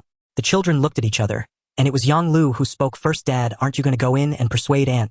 It's so late. We can't really let Aunt leave at this hour, can we? Yang Ji felt a bit embarrassed but still coughed, putting down his bowl. Ahem, you all eat more. I'll go say a few words to your aunt. Inside the room, Lin Yu was sulking while packing her things. When she saw Yang Ji come in, she tossed him a pair of sanitary balls. Yang Ji stood there awkwardly, unsure of what to say. After hesitating, he finally mustered the courage to grab Lin Yu's wrist. But Lin Yu struggled in protest, only to freeze in place upon hearing Yang Ji's words. Our father and mother have agreed to our affair. Lin Yu was struck as if by lightning, staring blankly at Yang Ji. The most crucial part was that the original owner's emotions still affected him, making him inwardly curse. What a foolish idiot, what's wrong with being raised by you? Such a good girl, why pretend to be so formal? Lin Yu blushed and under the dim light of the oil lamp said with an alluring charm, what do our parents think? Yang Ji also felt a bit nervous, stammering as he explained it means if we both agree we can make our own decisions, just let them know. Then, Lin Yu nervously clutched her clothing, her body trembling. What do you think? I want to hear your thoughts after all, considering my situation. Yang Ji licked his dry lips, took a deep breath, and said, Yuer, I respect your feelings. If you are unwilling, I won't blame you. How do you know I am unwilling? Lin Yu blurted out, then felt something was off, and quickly lowered her head, whispering, I need to think it over. Good. Then take your time to think. Once you're ready, I'll talk to our parents. Yang Ji began to calm down. After all, he was already of an age to consider such matters. When considering a wife, it was no longer about romance but rather practicality and living a stable life, so Yang Ji managed to control his mindset in a short time. Controlling his mindset made his intelligence return easily. He could see that Lin Yu was actually willing. With that thought, Yang Ji held Lin Yu's hands and said, Yuer, I'm sorry for putting you in this position. Lin Yu's face turned as red as a tomato, not daring to look at Yang Ji. If you know I am wrong, treat me better in the future. Also, you must not be unclear with other women. I won't. At my age, I have no such thoughts anymore. Lin Yu shot him a disdainful glance. Men will never change their ways, even at 80. Tell me who made this. Yang Ji picked up the pair of shoes Lu Xiaoyan had given him, surprised as he asked, how did you know it was made by Yen? How would I know? Lin Yu replied, snatching the shoes and flipping them over, almost pushing them to Yang Ji's face. How do you expect me to know? Am I illiterate? Look at the craftsmanship of this sole, it's truly thoughtful. Yang Ji stepped back puzzled and looked at the sole, finally noticing that it was woven with 2 different colored threads, forming a pattern that clearly resembled the character Yen. This time Yang Ji didn't know how to explain himself, and also felt a bit guilty towards Lu Xiaoyan. She must have put in effort for him, but unfortunately, he was unable to respond to her feelings. Yang Ji was somewhat puzzled. It seemed the original owner was more popular than he was. Such good fortune in love. How could he, a former golden bachelor, handle this? The key was that they were all uncles. Why was he more popular? Tell me, who is this Yen? Is it Wang Yen from your village, Lu Yen from ours, or Song Fian from Song village? Or which Yen is it?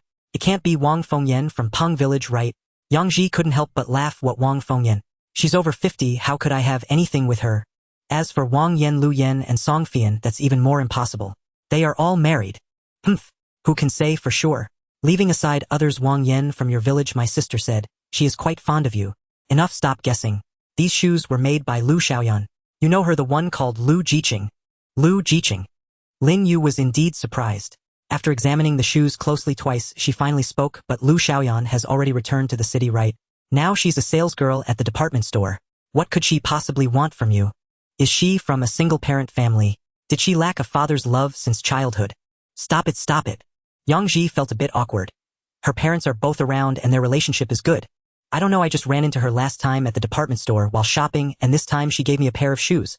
I didn't want them at first, but she insisted and I couldn't return them. Had I known the soles would be like this. Humph. How could my sister have treated Lu Xiaoyan so well? After just a few years she does this. Yang Ji started to say something but hesitated, secretly thinking, you still have your own sister. Lin Yu seemed to realize that her words had ambiguous meanings. Her face flushed red again. To ease the awkwardness, Yang Ji took out the watch he bought from his bag. Yuer, I bought this for you on this trip to the city. Try it on. Upon seeing the lady's watch, Lin Yu's eyes instantly lit up, grabbing it with disbelief. Is this for me? It's a watch from Hu Hai. How much would this cost? Not expensive, just around $70. I bought one for myself too. Lin Yu couldn't help but suppress the smile on her face, biting her lip and swaying the watch for a while before reproaching. Don't spend money carelessly in the future, watches are expensive. I don't really need it in the village. But her body was honest, picking up the watch and happily putting it on her wrist. Does it look good? Lin Yu raised her wrist and asked excitedly. It looks great. Yang Ji immediately gave a very affirmative answer. Don't spend money carelessly. Lin Yu smiled brightly, reminding him cheerfully, and ran outside. Look, is my watch pretty? Wow. Auntie, when did you buy the watch? I didn't buy it, your father bought it for me. Ah, Auntie, why does my dad only buy for you? Old San, what do you want to say? Watches are so expensive. Do you think he'll buy one for each of you? Besides, you're still young. When you grow up, you'll naturally have your own, so stop being sarcastic or I'll hit you. Dad is biased, or back then he was willing to buy all the good things for Mom, and now he buys for Auntie. Old San, just shut up already. You want everything, even if someone has a piece of dung you think it's good. This was Yang Lu's voice. Yang Yi, who was reprimanded, made a few noises but dared not speak again. Auntie, are you going to be our mother? Little Nine Yang Jin asked curiously. Inside the house, Yang Ji felt his face burning. Indeed, it was a bit embarrassing. Lin Yu was similarly affected, or with little Nine Yang Jin, laying bare her thoughts. How could a young girl like her not feel shy? But Lin Yu still blushed and asked her nieces, if that were the case, would you be willing? Of course. Then Auntie would be our mother and little Nine would have a mother from now on. What about you? Don't you want her to be your mother? Lin Yu asked, feeling a bit anxious. Auntie, I have no objections. Yang Lu weakly raised her hand and spoke. However, her expression was somewhat strange. After all, she grew up with this aunt, and Lin Yu was only 2 years older than Yang Lu. How could she suddenly call her mother? An aunt and a mother do not share the same tone. I don't mind. Second brother Xuanhuan boldly stated his position. Auntie, if I agree, can I borrow the watch for a few days? What a ridiculous thought. Lin Yu scolded in irritation. I knew it. Yang Yi sulkily lowered his head and continued eating. Fourth brother Yang Su and fifth brother Yang Xian exchanged glances, and both laughed, saying, Auntie, we support you. You two are good. Lin Yu turned her gaze to sixth sister Yang Cui. Cuier, what do you think? Yang Cui swallowed her food and put on a sweet expression. Auntie, you know I like you the most. I wholeheartedly support you. What about you, seventh sister? Lin Yu looked at seventh sister Yang Xiu. Auntie, I will definitely support you. It's better for you to be a mother than that Li Xiaoji. Eighth sister Yang Wan also eagerly expressed, Auntie, I support you too. So good. Come on, Auntie, we'll serve you some dishes. Lin Yu picked up her chopsticks and served dishes to each of the 9 children, making Yang Lu feel even more embarrassed, thinking it would be lively from now on. Lin Yu was in harmony with her 9 daughters, making Yang Ji hesitate to leave. After all, he had to save face. Even as a transmigrator, he hadn't cultivated a skin thick enough to be immune to ridicule. Once the meal was over and the daughters were cleaning up, Yang Ji felt too awkward and had to step outside. He planned to speak to fifth uncle Yang Chongxin about Yang Lu entering high school. However, not long after stepping out, he saw a familiar figure. The figure was sneaking about, turning into a dark corner and slipping into a dilapidated house. After standing there in confusion for a moment, Yang Ji quietly followed. In the 1940s, Yangzhuang Brigade faced hardships. Being close to the mountains, many people were sympathetic to the 8th Route Army and many volunteered to join. Naturally, they became eyesores to the Japanese. The Japanese launched several sweeping operations aiming to capture those hidden among the masses. Yangzhuang was naturally a primary target. During one of the searches, fifth uncle Yang Chongxin and several comrades killed 2 Japanese soldiers, which stirred up a hornet's nest. To take revenge, the Japanese dispatched a platoon to surround them. The local residents who couldn't escape to the mountains were captured, around 20 to 30 people. They were all hung on the old elm tree at the village entrance and brutally killed. This resulted in many empty houses, and the figure entered one of the dilapidated houses. Yang Ji hesitated for a moment, but still approached the window with the broken paper, taking advantage of the moonlight, to see 2 people closely huddled together, followed by the sound of conversation. You and I miss you so much? You rascal, you always say that. I rarely see you think about me, and my family is struggling. Why didn't you tell me sooner? Here's $5. Take this and buy some snacks for the kids. Saying this, he stuffed it into the woman's pocket, and then their shadows huddled together again, the voice filled with sweetness. Yang Ji couldn't continue watching, turned and walked a few steps outside, angrily cursing. A dog never changes its ways. Who was this person? Yang Ji actually recognized him, as the person inside was his father in this life, Yang Chongyi. Speaking of this father, both the transmigrated Yang Ji and the original Yang Ji had little fondness for him. Not only did the original owner have a poor relationship with him, but Yang Chongyi was also not a decent person. What decent person goes out at night? What decent person sneaks into an empty house with a widow from the village? However, Yang Ji had no better options. After all, Yang Chongyi was the biological father of this body. Forget about this era, even 50 years later, a son wouldn't have a good way to deal with such a father. Hitting him was definitely out of the question. He would be laughed at, and cursing wouldn't work either, as a single retort of "I'm your father" would shut him up. He could only accept his misfortune. What else could he do? Could he really strangle him over this? That would be a huge mistake. Besides, a normal person wouldn't act like that. Yang Ji walked about 30 to 50 meters away, still feeling uncomfortable. If he didn't give the old man a lesson, he would be burned to death by the fire in his chest. Speaking of this old man, he never cared about family matters, but spent money playing with an old widow every day.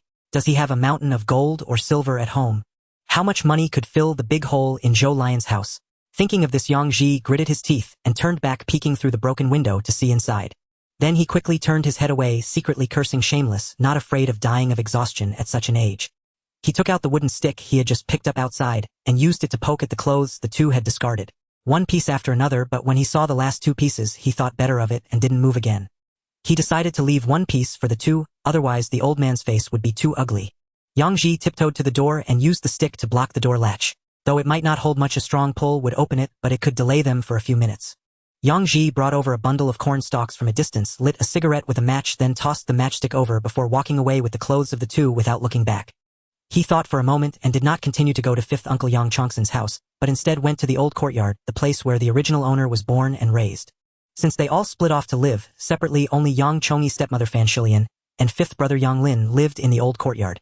As he expected, only Fan Shilian was at home. Seeing Yang Ji come, Fan Shilian seemed surprised but mostly joyful and immediately poured water for him. Fourth, have some water, your father went out for a walk, and the fifth is out playing, he should be back soon. Auntie Lien, don't fuss, I'm not thirsty. Yang Ji hurriedly responded, asking Fan Shilian not to trouble herself. However, Fan Shilian still prepared water for Yang Ji and sat down at the table opposite him, asking, Fourth, I heard you've been making money in the city lately, is the work good? Is it tiring? It's all right. At first I was sharpening knives, but recently I plan to find something else to do. You are famously capable. It's just that about Fong Fong, why are you bringing that up? Work hard for a few years and the kids will grow up, it will be fine. Yeah, I know. Auntie Lien, is everything at home all right lately? Good, quite good. Your father and I are fine and his health is good. Fan Shilian quickly replied. Yang Ji just smiled, how could his health be good? It wouldn't be too much to say he was nearly 70 and still rolling around with a widow at night. Yang Ji fell silent for a moment before tossing the clothes from behind onto the bed. Auntie Lien, you should keep an eye on him. At such an age he shouldn't be caught out in public. Seeing those clothes, Fan Shilian immediately understood what was happening. With a bitter smile she sat there feeling both awkward and helpless, finally speaking. Fourth, I want to keep watch but I can't. If you bring these clothes over then he don't care about him. If he doesn't care about his own face, why should I care about him? But the fifth still wants to get married. With his reputation it won't have much impact on the fifth. Yang Ji's statement, though, wasn't entirely baseless. After all, Yang Chongyi was not well regarded in the surrounding villages. Even if his reputation was bad, it wouldn't get much worse. Moreover, the fifth's bad reputation wasn't much better. Fire! Hurry and put it out! How did it suddenly catch fire? From a distance came some commotion and Fan Shilian looked outside in confusion. Fourth, I heard there's a fire. No need, Auntie Lien, it won't catch. Let's continue our conversation. Yang Ji certainly knew what was going on. He was the one who started the fire. However, he had kept an eye on it, and at most it would only produce some smoke to scare that old man. All right, Fourth Fong Fong has been gone for 3 years. What are your plans? Auntie Lien, I haven't thought it through yet. I'll decide once I confirm things. Just then, Yang Ji's elder brother Yang Hong suddenly ran in. Seeing Yang Ji and Fan Shilian sitting together, Yang Hong's face also showed some embarrassment. He called out to Auntie Lien and then to Fourth, hesitating. You came to get clothes, right? Here they are. Yang Hong paused when he saw the clothes, glancing at Fan Shilian, unsure whether to take them, but Yang Ji helplessly asked, What's wrong? Isn't he the one who sent you to collect the clothes? Hurry and take them. If you don't, the old man will get anxious. Fourth, are you really going to treat him like this? After all, he is that old. If he finds out it was you, then. Sigh. Can he do it while I can't? Yang Ji retorted with annoyance. Big brother, why do you always indulge him? Why let him do as he pleases? Yang Hong, who was not good with words, was rendered speechless by the question. He's always our father. If he weren't our father, we wouldn't care about him. Yang Ji still held a grudge against the old man. Yang Hong, seeing this, fell silent and turned his gaze towards Fan Shilian, who had been quiet all along. Fan Shilian was also at a loss due to Yang Hong's insistence and could only nod, saying, Go ahead. The eldest, you still have the second and third brothers below and children who are not yet married. His reckless behavior tarnishes your reputation and affects the kids at home. You should at least scold him a bit. All right, got it, Aunt Lien. Yang Hong quickly nodded, clutching his clothes as he rushed out. Sigh. The 4 of you brothers are all good. At least you all have decent temperaments. I don't know how much virtue your father accumulated in his past life to have raised such good children. Unlike the 5th, who is just like your father, always doing nonsensical things. Hearing Fan Ziyulian sigh, Yang Ji hurriedly comforted. The 5th is sensible. He just loves to play. Rest assured, Aunt Lien, this time I'll take the 5th with me when I go out, letting him experience the world. Maybe he will become more mature. That would be great. The 5th listens to you, so please take care of him. Aunt Lien, we are family, no need to be so polite. He is also my brother. Speaking of which, Fan Shilian is not much older than Yang Ji, still under 50. The original Yang Ji's biological mother passed away early, leaving him with little memory of her.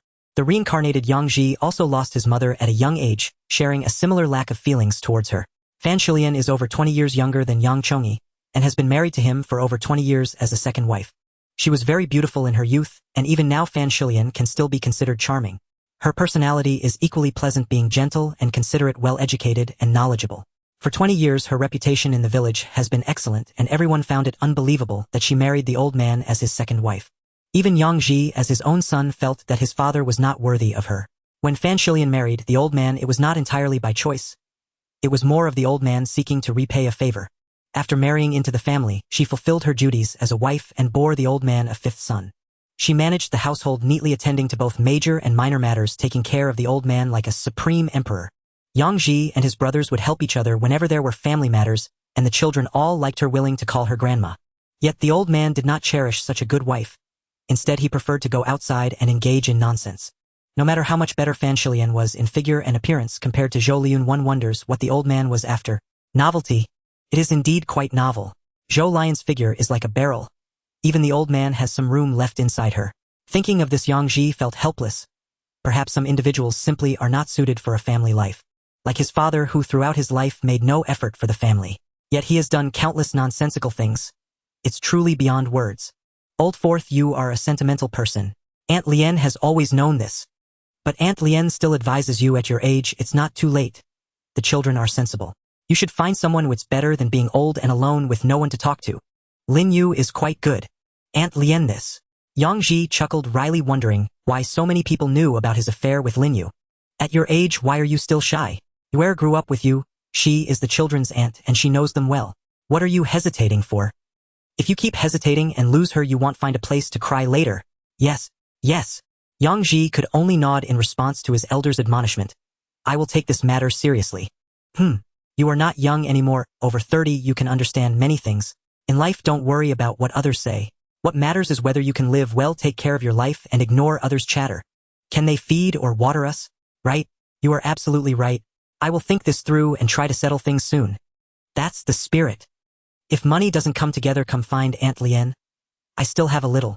Pausing, Fan Shilian added, last time your father came looking for you regarding that matter, I truly didn't know, and we couldn't understand why he was meddling with your land. It's all right, Aunt Lien. I know everything. I haven't wronged him, have I? After a while, when I gather the money, I plan to build a house. The children are all grown up and daughters. It's inconvenient for all of us to squeeze into those few shabby rooms. This is a serious matter. It needs to be done.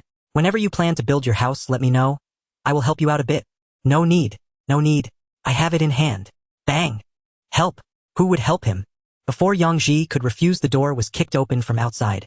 Fuming Yang Chongyi walked in, his face dark like a pot bottom. He was shirtless, wearing only an outer coat with his belt in hand. He glared at Yang Ji with anger. Look at you, Yang Fourth. Are you happy to see your father embarrassed? Yang Ji looked at Yang Chongyi's furious expression and calmly replied, I never intended for you to be embarrassed. Your face is lost by your own actions. Shut your mouth. Do you dare say you didn't want to embarrass your father? You nearly burned him to death, do you know? What? Do you look down on your father that much? Want to get rid of me early so you can be free? Spittle flew from Yang Chongyi's mouth onto Yang Ji's face. Yang Hong quickly held the furious Yang Chongyi and said to Yang Ji, Fourth quickly apologized to Dad. What wrong have I done? Yang Ji asked with amusement. Your face is your own. If you don't do anything embarrassing, how could you lose face? You. Yang Chongyi was so furious he was almost about to explode, jumping up to slap his thigh as he shouted. I am your father. Is this how you talk to your father? That's all you can say. Sighing heavily, Yang Ji took out some candies from his pocket and placed them on the table. Aunt Lien, these are some candies I bought from the market. Whenever you have time, enjoy a sweet treat. I still need to visit Uncle Wu and I will come by again when I have time. No need to see me. I'm still young and can move and jump. You just go about your business. Yang Ji smiled, not even looking at Yang Chongyi as he walked straight out the door. Yang Chongyi, being held back by Yang Hong, kicked and cursed from behind. Yang Fourth, do you still see me as your father? Yet Yang Ji did not look back at all, having already exited the courtyard. Yang Chongyi could only stop in frustration. I'm truly furious. I've raised you all, and who knew I would end up with a bunch of ingrates? Eldest, can't you at least bring me a vest when you take clothes? Yang Hong sighed, feeling like he was caught in the crossfire. Had he known, he wouldn't have come to watch this commotion. Humph. If you hadn't done something embarrassing, would you have troubled the kids? What did you say, Fan Shilian? If you dare to speak again, I'll smack you. Yang Second, you've gotten bold. Come hit me and see. Hey, fourth brother. Just as he stepped out, Yang Ji ran into his fifth brother, Yang Lin. Yang Lin was bare-chested, his shoulders drooping with his vest.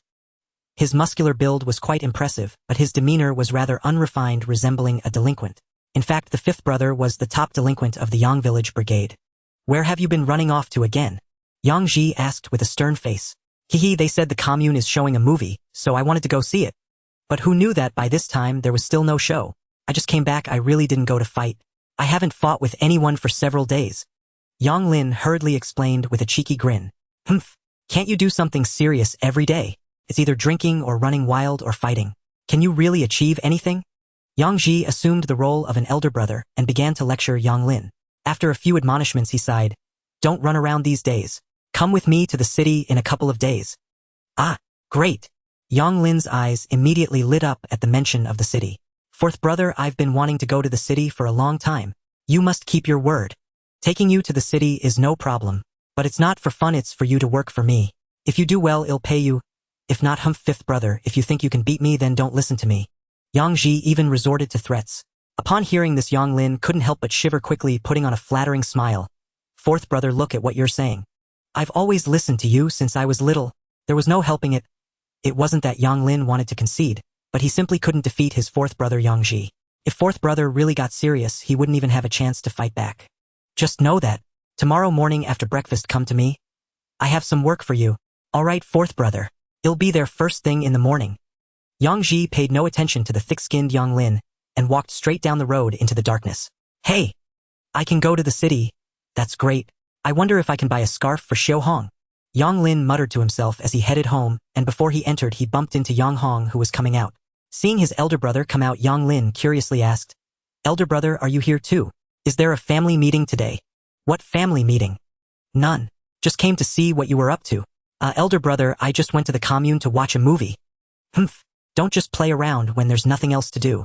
You're getting older." Hee. Yang Lin scratched his head in a bitter smile. Seeing that Yang Hong was about to lecture him again, Yang Lin quickly changed the subject. "Elder brother, when I was coming back to the village, I heard that there was a fire somewhere. And there were two people who ran out naked. Do you know who they were? Why didn't I catch up?" Yang Hong's face darkened further upon hearing this. "What are you talking about? Ask your father."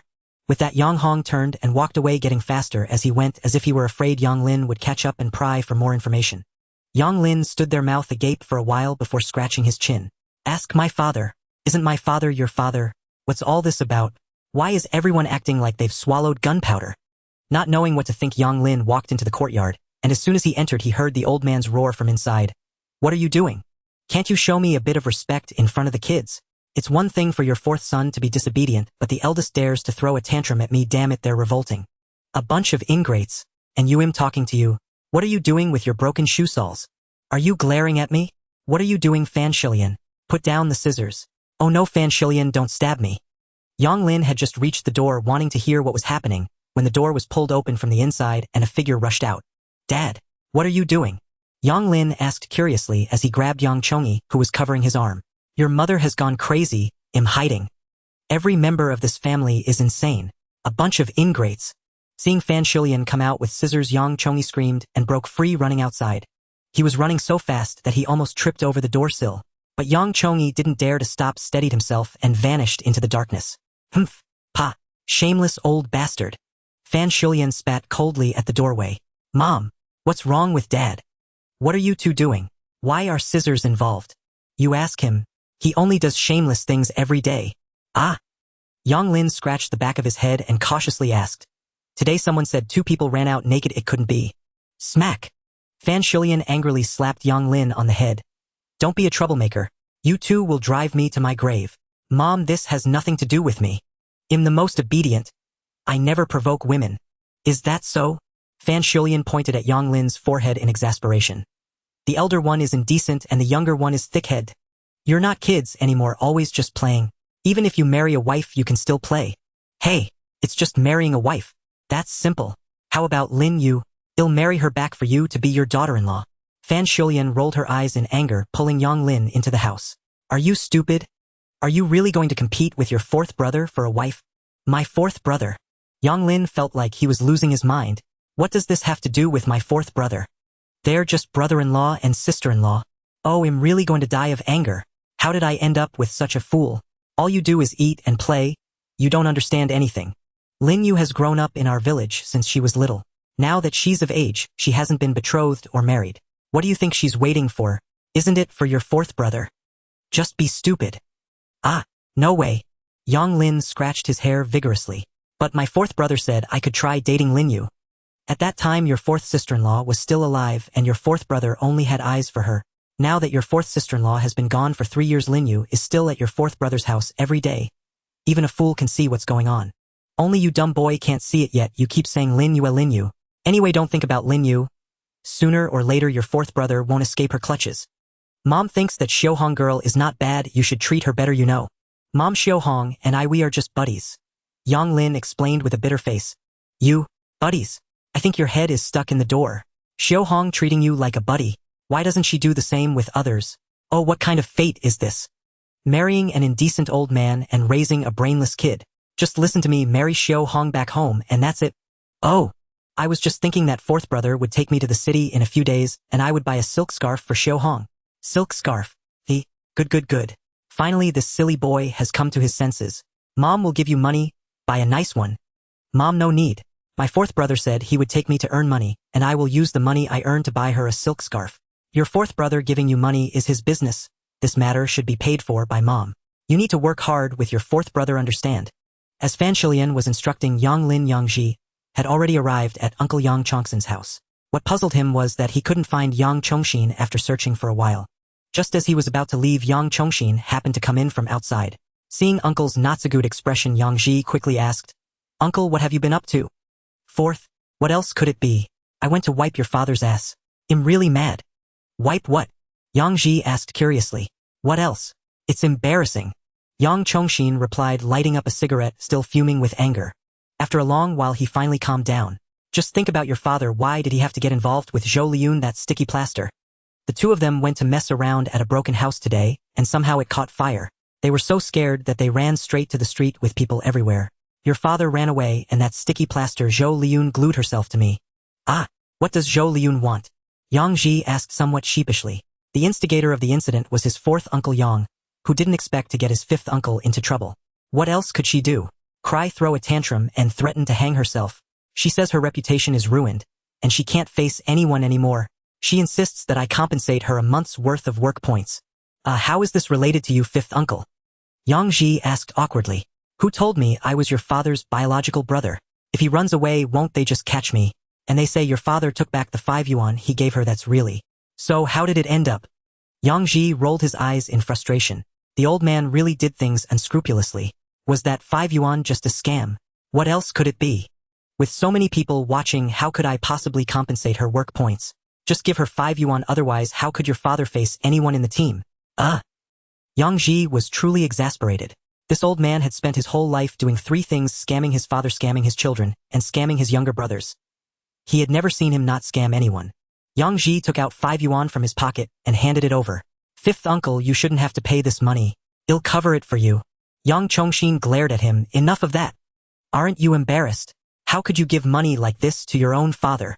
Yang Ji heard this and had no choice but to take the money back, silently sighing for his fifth uncle. If it weren't for his unscrupulous father, fifth uncle wouldn't still be single at this age. You should know that Fan Shilian was originally supposed to marry fifth uncle, but was intercepted by the old man. It left fifth uncle lonely for a lifetime with many achievements but no family to call his own. Thinking of the entanglement between Yang Chongshin and Fan Shilian, Yang Ji could only sigh.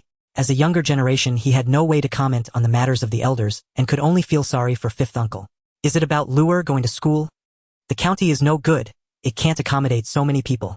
The commune side is fine. It's just about adding another person. I asked Luer's opinion, and she wants to study at the commune. It's up to you to decide. If she goes, just bring Luer over to pay the tuition. Okay, I'll go find Principal Yen tomorrow to pay the tuition. Yang Ji nodded and handed fifth uncle a cigarette. Fifth uncle, I have a batch of fabric coming in tomorrow. It's discounted fabric from the city cotton mill. I wanted to ask your opinion. Yang Chongshin looked at him in surprise and asked, how much? Less than 200 bolts?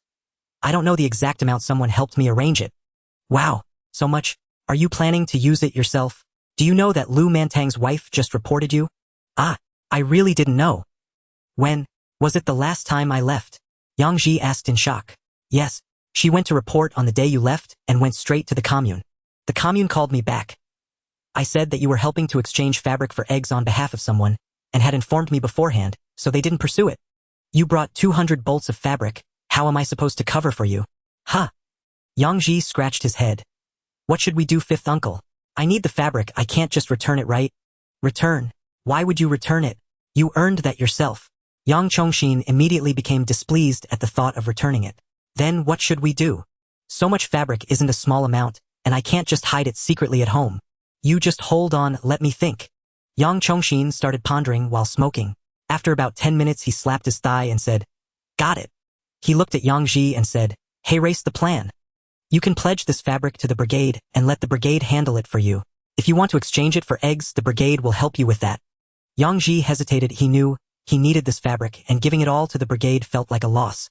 Seeing Yang Ji's reluctance, Yang Chongshin knew this plan was a bit unscrupulous, but he pondered a bit more and said, "Fourth, it's not that fifth uncle is coveting your fabric. It's just that the quantity is too large. If you exchange it all for goods, it will cause big problems. The brigade is collective. If something goes wrong, they will bear the burden together.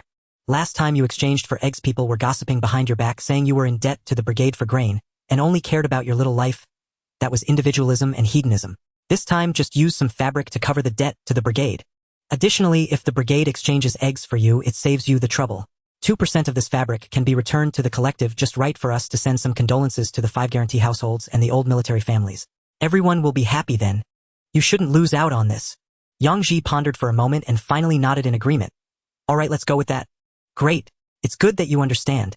Going collective is the best way, otherwise no one can guarantee you. I know, fifth uncle. I still feel bad having to trouble you to help me maneuver this. Do you and I need to say this? I have no children or daughters in my life and am counting on you to take care of me in my old age. Taking care of you in your old age is naturally my duty. Sigh, if it weren't for my father, you wouldn't have." "Stop. Stop. What's in the past is in the past, why bring it up? That's all fate, isn't it?" After chatting for a while, Yang Ji took his leave, returning home to tell Yang Lu about going to register tomorrow. The night passed without incident. The next morning, Yang Ji set out early, waiting on the main road to the city. Sure enough, it wasn't long before a truck arrived. Yang Ji hurriedly waved his hand to stop it. "Driver, are you going to Yangzhuang to deliver fabric?" The driver looked displeased at Yang Ji blocking his way, but upon seeing the cigarette Yang Ji offered, he became friendly again. "That's right. I am going to Yangzhuang. Delivering fabric to a Yang Ji. Are you stopping me for something?" Yang Ji quickly smiled and pointed at himself. "Driver, I am the Yang Ji you are looking for." "Oh, you are Comrade Yang Ji. Then I'm sorry, I need you to prove it." Yang Ji quickly took out the household registration book he carried and pointed to his page. "Driver, look, I have my household registration book." "Then there's no mistake. Comrade Yang Ji, why are you blocking me here? Is there something? Do you want to send it somewhere else?" "No. No. I'm just afraid you don't know the way, so I specially came to guide you." "Oh, that's thoughtful of you. But luckily I've run this route a few times." "That's good. Driver, can I take a look at the fabric in the truck?" "No problem. Your stuff you can look at however you want." "Thank you, driver. I'll climb up to take a look and come right down." Saying this, Yang Ji climbed up into the truck, smiling as he saw the neatly stacked fabric. "Master, you rest in the car while I count and come down." "No need to count. I already counted before loading. There are a total of 208 pieces of cloth, each 45 meters, totaling nearly 10,000 meters. Yang Ji was taken aback for a moment and quickly explained with a smile. "Master, it's my first time seeing so much cloth. Counting gives me peace of mind. You rest first." "All right, you count then. I'll lie down and take a nap. I've been loading since early morning and I really am a bit tired." Saying this, the driver yawned and leaned back in his seat. Yang Ji waited for a while, seeing that the driver was still. Then he took action. After communicating with Yang Chongshin last night, he remembered that he still had a tenfold profit space. This cloth was also his legitimate profit, and that tenfold profit space would surely have an effect. For this reason, Yang Ji had a restless night and woke up early to wait, just wanting to conduct an experiment. Seeing the driver squinting, Yang Ji immediately collected all the cloth into the space at once. Immediately, Yang Ji revealed a joyful smile. He indeed guessed correctly. This batch of cloth could be amplified tenfold. The 208 pieces of cloth had now transformed in the space into 2080 pieces, which was a total of 100,000 meters of cloth. With so much cloth, it's not just Yang Ji. It would be a tremendous fortune in anyone's hands. In ancient times, cloth could be exchanged for copper coins and silver, serving a monetary function. Although it no longer had monetary function at this time, cloth was still a very valuable item. After all, humans need clothing, and clothing requires cloth. One cannot underestimate the necessities of life. However, Yang Ji was not blinded by excitement. He quickly released 208 pieces of cloth from the space. Then he pretended to check for a while before jumping off the car and waking the driver, saying, "Sorry, master, I'm just too excited. I'll guide you. Just ahead is our Yang village. Please drive carefully. The road is a bit difficult to navigate." "No problem. No problem. I've traveled roads much worse than this. What is this road?" Yang Ji rode ahead on his bike, while the driver followed in the car, directly arriving at the team headquarters. Hearing the commotion, Yang Chongshin quickly brought people out. Yang Ji let him directly hand over to the driver, and after the driver verified the delivery slip with Yang Chongshin, someone immediately started unloading the goods. Once finished, Yang Chongshin got to work throwing an old hen onto the driver's vehicle, making the driver leave happily. After the driver left, Yang Chongshin took Yang Ji to the team meeting room.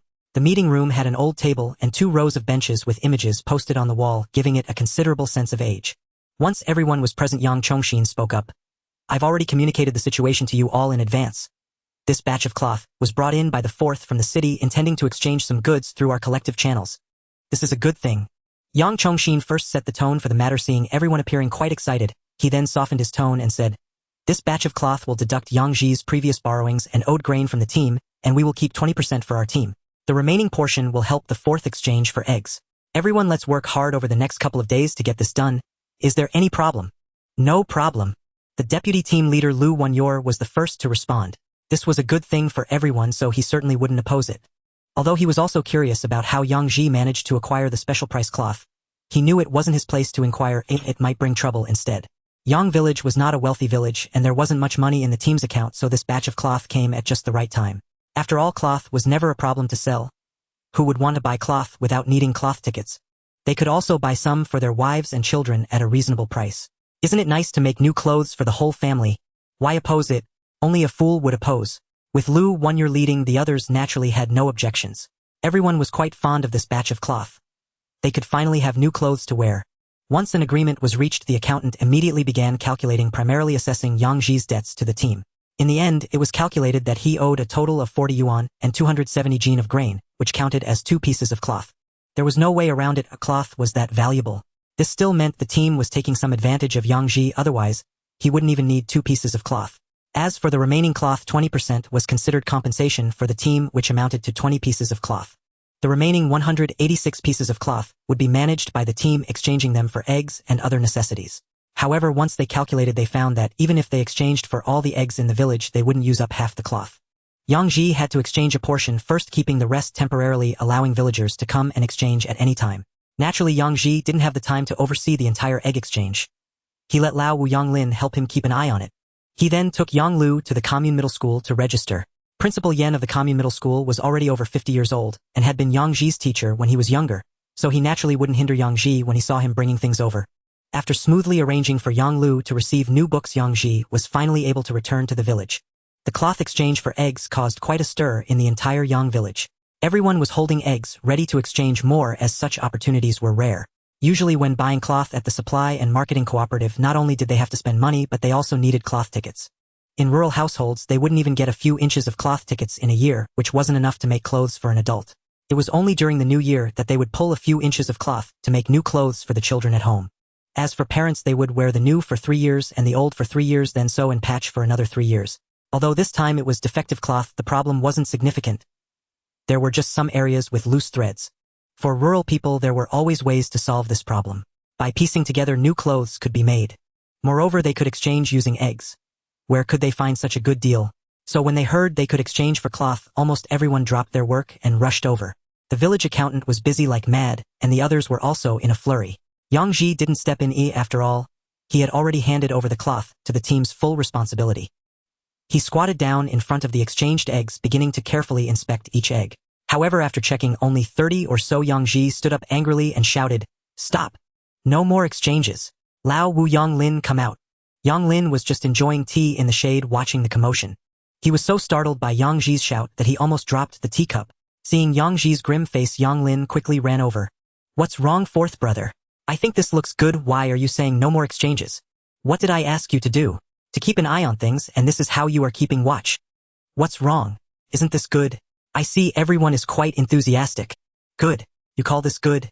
Open your eyes and see clearly." Yang Ji, filled with anger, directly smashed the egg in his hand to the ground. Suddenly the crowd erupted in an uproar, followed by a profound silence. Yang Lin stared in disbelief at the shattered eggs. Hearing the commotion, Yang Chongshin rushed over and immediately darkened his face upon seeing the broken eggs. "Whose are these? Which family do they belong to? Step forward. I want to ask her if she still has any conscience." Yang Ji stood there trembling with anger, grabbing the eggs from the basket and smashing them one by one on the ground. A pungent stench quickly spread as nearly all the eggs he had smashed on the ground were rotten.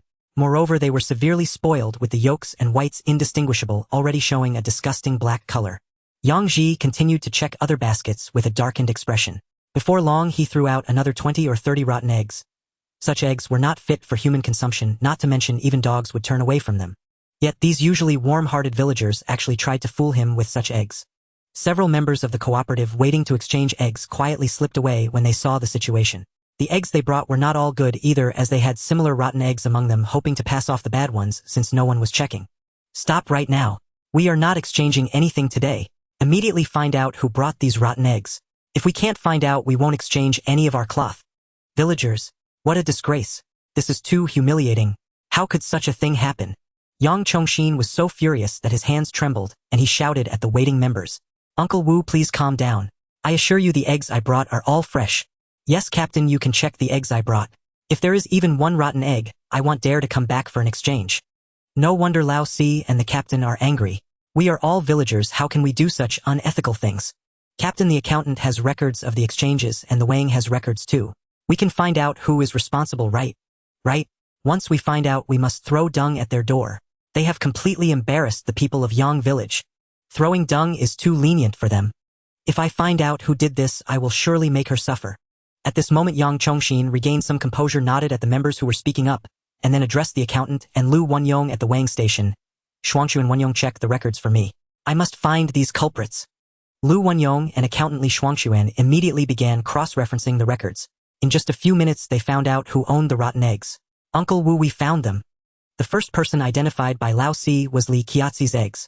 I sensed something was off when I weighed them, but didn't expect there would be so many rotten eggs. Wenyong, Li Qiaozi is your Lu family's daughter-in-law, right? Tell me, did you lay a hand on her? Lu Wenyong looked awkwardly at the furious Yang Chongshin and said, Uncle Wu, this really has nothing to do with me. I didn't inspect closely, but Li Qiaozi said she would soon be family with Lao Si and asked me not to meddle with her family's affairs. What nonsense! Old Fifth Yang Lin immediately jumped up and scolded. Does Li Qiaozi have no shame? My fourth brother told her last time that he wouldn't want a woman like her. How could she be so shameless? Does she not know what shame is? If she knew what shame was, she wouldn't be thinking of having Lao Si support her family. The women members watching the spectacle in the crowd immediately began to tease. I'm going to confront her. Old Fifth Yang Lin said, as he was about to go find Li Qiaozi. Yang Ji stopped him and said to Uncle Wu, Yang Chongshin, Uncle Wu, does the brigade handle this matter? Yes, it must be handled. Yang Chongshin shouted, turning to Lu Wenyong and accountant Li Xuanxue. Who else? You two immediately go verify. I want to see who brought these rotten eggs. Uncle Wu. There are also Zhou Liun, Li Cuihua, Zhang Chilan, Zhang Jinhui, and Zhao Yufeng. Good. Wenyong, take the militia and go to those families. Either they return the cloth to me or exchange the eggs for good ones. Otherwise, humph. Let's see who can deal with whom. It's no wonder Yang Chongshin was so angry. These rotten eggs seemed like a petty trick, but in reality they slapped the faces of all brigade leaders, making them lose face in front of Yang Ji and all the members. As the captain of the production team, Yang Chongshin had enough authority to deal with these people. At this moment, the captain had numerous methods for dealing with certain troublemakers. How could he manage hundreds of people without having some skills? He would have long been bullied to death by those troublemakers. The simplest method was to assign the dirtiest and hardest tasks enough to make some troublemakers obedient. Who would want to do the hardest and most exhausting work every day, especially when the work didn't yield much in terms of credits? Another method was to find faults and deduct work points, which could be considered the most basic means. But most people couldn't withstand this method, as everyone had to eat right. If a few points were deducted in a day, it wouldn't be noticeable, but if it kept happening, who could survive? Yet there was no way they had a reason to deduct your points. If you were capable, don't work, but if you don't work, you won't earn a single credit. How would your family survive? There were other methods as well, such as not giving you a recommendation letter when going out or not providing proof for children's schooling. These methods were very direct but also very effective. Who could say that living in the countryside didn't require the brigade leaders? If it were people like Zhou Liun and Li Qiaozi, there would be even more ways to deal with them. After all, they were not clean themselves. They had done their fair share of petty thefts, and just bringing up one incident would be enough to send them to a labor reform camp for a few months. Therefore, seeing Yang Chongshin truly angry, two people immediately ran out of the crowd. They were among the women who had exchanged rotten eggs for cloth. Zhang Qilan from the Yang family and Zhao Yufeng from the Li family. Zhang Qilan with a distressed face took the initiative to admit her mistake. Captain, there's no need to check at home. I admit my fault. I was blinded by greed, thinking it was a waste to throw away the rotten eggs, so I thought to use them as fillers. I will immediately pick out all the rotten eggs and exchange them for fresh ones. Me too. Me too. Lao Si, I'm sorry, sister-in-law will make up for the eggs right away.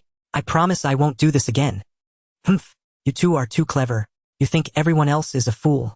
Now go back and get your eggs and bring back new ones immediately. Otherwise return the cloth to me.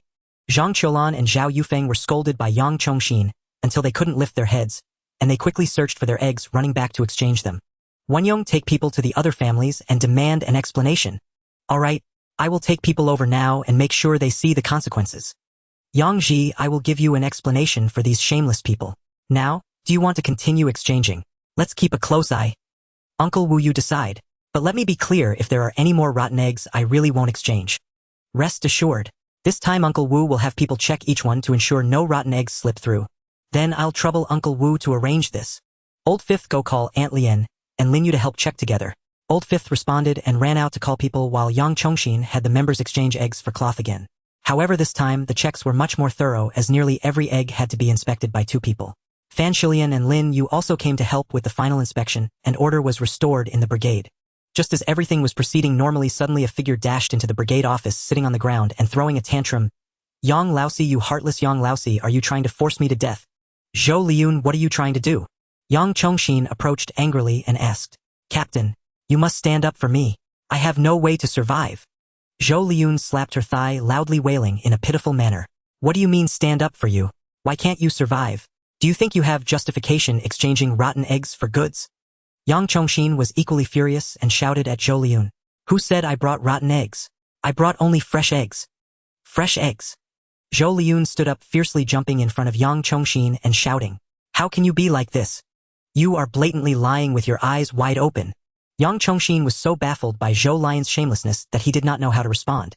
Lin Yu wanted to jump out and retaliate upon witnessing this, but Yang Ji stopped her, shaking his head slightly, and said, You arguing with such a person will only bring you trouble regardless of winning or losing.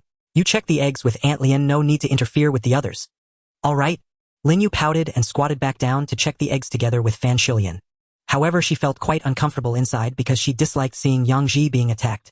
Whoever dared to cause trouble for Yang Ji was essentially causing trouble for her. Yang Ji, however, did not overthink and parted the crowd to walk in front of Fifth Uncle Yang Chongxin. Fifth Uncle, there is no need to waste words with her.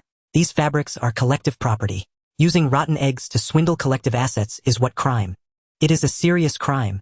At least 3 years of labor reform. Since reasoning is futile, we should report to the commune security team for investigation immediately. Hearing Yang Ji's words, Yang Chongxin couldn't help but twitch the corner of his mouth twice, then leaned close to Yang Ji and whispered, Fourth brother, since we are all from the same village, try not to be too harsh. If Zhou Liun is arrested, she still has 3 children. Fifth uncle, I'm just trying to scare her. Yang Ji subtly signaled to Yang Chongxin with a slight movement of his mouth. Yang Chongxin immediately nodded in understanding, then sternly said, Fourth brother is right. These fabrics belong to our team's collective property. Using such means to defraud collective assets is a grave offense. Xuanhuan, send someone to the commune for the security team now. Let them handle the judgment accordingly. Whatever sentence should be given, give it. Li Xuanhuan quickly stood up and said, All right, I'm going to the commune immediately. At this moment, Zhou Liun was dumbfounded, looking at Yang Chongxin in disbelief. Only when Li Xuanhuan was about to leave for the commune did she finally react. She hurriedly grabbed Yang Chongxin's hand. Fifth uncle, don't report to the security team. We can talk this over. What is there to talk about? You said all the eggs you brought are fresh and good, but we found that your eggs are indeed rotten. Since you deny it, then let the security team investigate. If they find who is at fault, they will deal with it accordingly. Isn't that fair and just? Yang Ji said calmly with a faint smile. You. Zhou Liun's lips trembled, but she didn't know how to retort. She could only howl again. Damn it. They all say you, Yang fourth brother, are honest and simple, but who knew you are the cruelest of all? Yang fourth brother, what grudge do you have against me? Why do you target me like this? If I get arrested, my 3 children will have to eat at your house. Fine. I have no objection. Yang Ji still wore a faint smile. Zhou Liun, you just said the eggs you brought were good and fresh. Why do you now suddenly think you will be arrested? Aren't you confessing without being forced? Who said I will be arrested? My eggs are good. Zhou Liun stammered. The surrounding villagers hissed, and even Zhou Liun, thick-skinned, as she was, could barely hold on, showing a face ready to cry, as she pleaded with Yang Chongxin. Fifth uncle, I'm not deliberately using rotten eggs to exchange for fabric. I didn't even know the eggs were bad. You know, it's not easy for me to raise 3 children alone. When I have eggs, I can't bear to eat them myself. You are a good person, kind-hearted. You can't just ignore us. My youngest is almost 20 and still hasn't worn new clothes. While saying this, Zhou Liyun reached out to grab Yang Chongxin's hand, causing him to retreat repeatedly, almost overwhelmed by her shamelessness. Yang Ji could only sigh speechlessly beside them. Zhou Liyun was truly full of tricks. No wonder the old man left such a good wife at home to repeatedly associate with Zhou Liyun. It wasn't just that the old man was improper, but also because Zhou Liyun's endless schemes wore him down. Zhou Liyun was about 50 years old, had been married into Yang village long ago, and her deceased husband was Wang Han. Wang Han's family was of higher generation above Yang Chongyi and fifth uncle Yang Chongxin. By generation, Yang Ji should have called Zhou Liyun grandmother, but this was just neighborhood hierarchy. Whether acknowledged or not was irrelevant. Wang Han served in the military early on, but not in the 8th Route Army. He was conscripted into the White Army. He escaped once and stayed for 3 years, during which he and Zhou Liyun had their first and second children. Unexpectedly, before the founding of the nation, he was conscripted again and died on the battlefield. Whether he truly died was unknown, but everyone said Wang Han had fallen in battle. In the mid-1950s, Zhou Liyun struggled raising 2 children, lived with Wang Han's cousin Wang Zhong, and gave birth to a 3rd child. However, Wang Zhong also had a short life, beaten to death for stealing pigs in Peng village. Zhou Liyun became a widow again and slowly changed into the person she was now.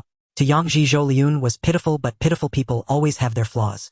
There were other widows in the village, but few were as brazen-faced as she was. 5th Uncle Yang Village is a large collective where every member is treated equally. Good deeds are rewarded, mistakes punished. Only in this way can fairness prevail. I feel it's difficult to reason among fellow villagers. Better to let the security team send someone to handle this. Yang, 4th brother, are you determined to ruin us? Is it easy for us women to live? Why do you keep picking on us? Upon hearing Yang Ji's words, Zhou Liyun jumped up, pointed at his nose, and cursed. You and your father are no good. He is oily-tongued, shamelessly hiding his face in his pockets. You are black-heart and rotten, full of ill intent. Zhou Liyun, you better watch your mouth. If you keep babbling nonsense, I won't tolerate you anymore. Yang Ji's anger flared up when he heard Zhou Liyun's insults. He pointed at her nose and shouted, You always talk about your 3 children. May I ask, can they still be called children? Your youngest is already 20. Your eldest is almost 30. Do you call those ages children? You say it's hard for you. Ask around who in the village has an easy life. Everyone has a big family. Everyone works hard every day to earn a living. Have you ever worked, Zhou Liyun? Have your 3 precious sons ever worked? You are nothing but parasites living off others' labor, and you feel proud of that. There is no one in Yang village as shameless as you for women. You are the biggest parasite in Yang village. You are lazy and unproductive, deliberately destroying other families. You are slothful, stealing, and shamelessly proud. You cause trouble, cheat, and harm collective and member interests. You are a bad element in this people's team. Pointed at by Yang Ji, Zhou Liyun took a step back with each accusation until she was frightened and sat on the ground. 5th Uncle, I believe we have the duty to eliminate this bad element who damages collective and member interests. Support. Captain, we must remove her from the people's team. Yes, Lao Si is right. Having such a person in Yang village is a disaster. Captain, we cannot let Zhou Liyun continue to harm our collective. I report her. Zhou Lion's eldest son stole chickens from my family, and even when I caught him red-handed, he refused to admit it. Zhou Liyun came to my house to cause trouble and even hit my daughter. I firmly support removing Zhou Liyun from the Yang village collective. I report her too. Last summer, Zhou Liyun stole corn from our production team, and she and her 3 sons took away 2 full sacks. I also report her. Zhou Liyun deceived my husband out of money. Just look at what she wears, what her family uses, and what her 3 sons wear. None of it is worse than ours. Where did all that money come from? Wasn't it all from deceiving us? Zhou Liyun looked panicked at the women who had jumped out to accuse her, not knowing how to respond. At that moment, a young man in his 20s jumped out of the crowd and shouted at the last woman who had spoken. Sun Ho Hot, you are talking nonsense. When did my mother ever deceive your husband? He willingly gave my mother money. And you, what are you shouting about? Don't think I don't know what you're thinking. You just feel that my mother is favored by the men in your family. That's because my mother is capable.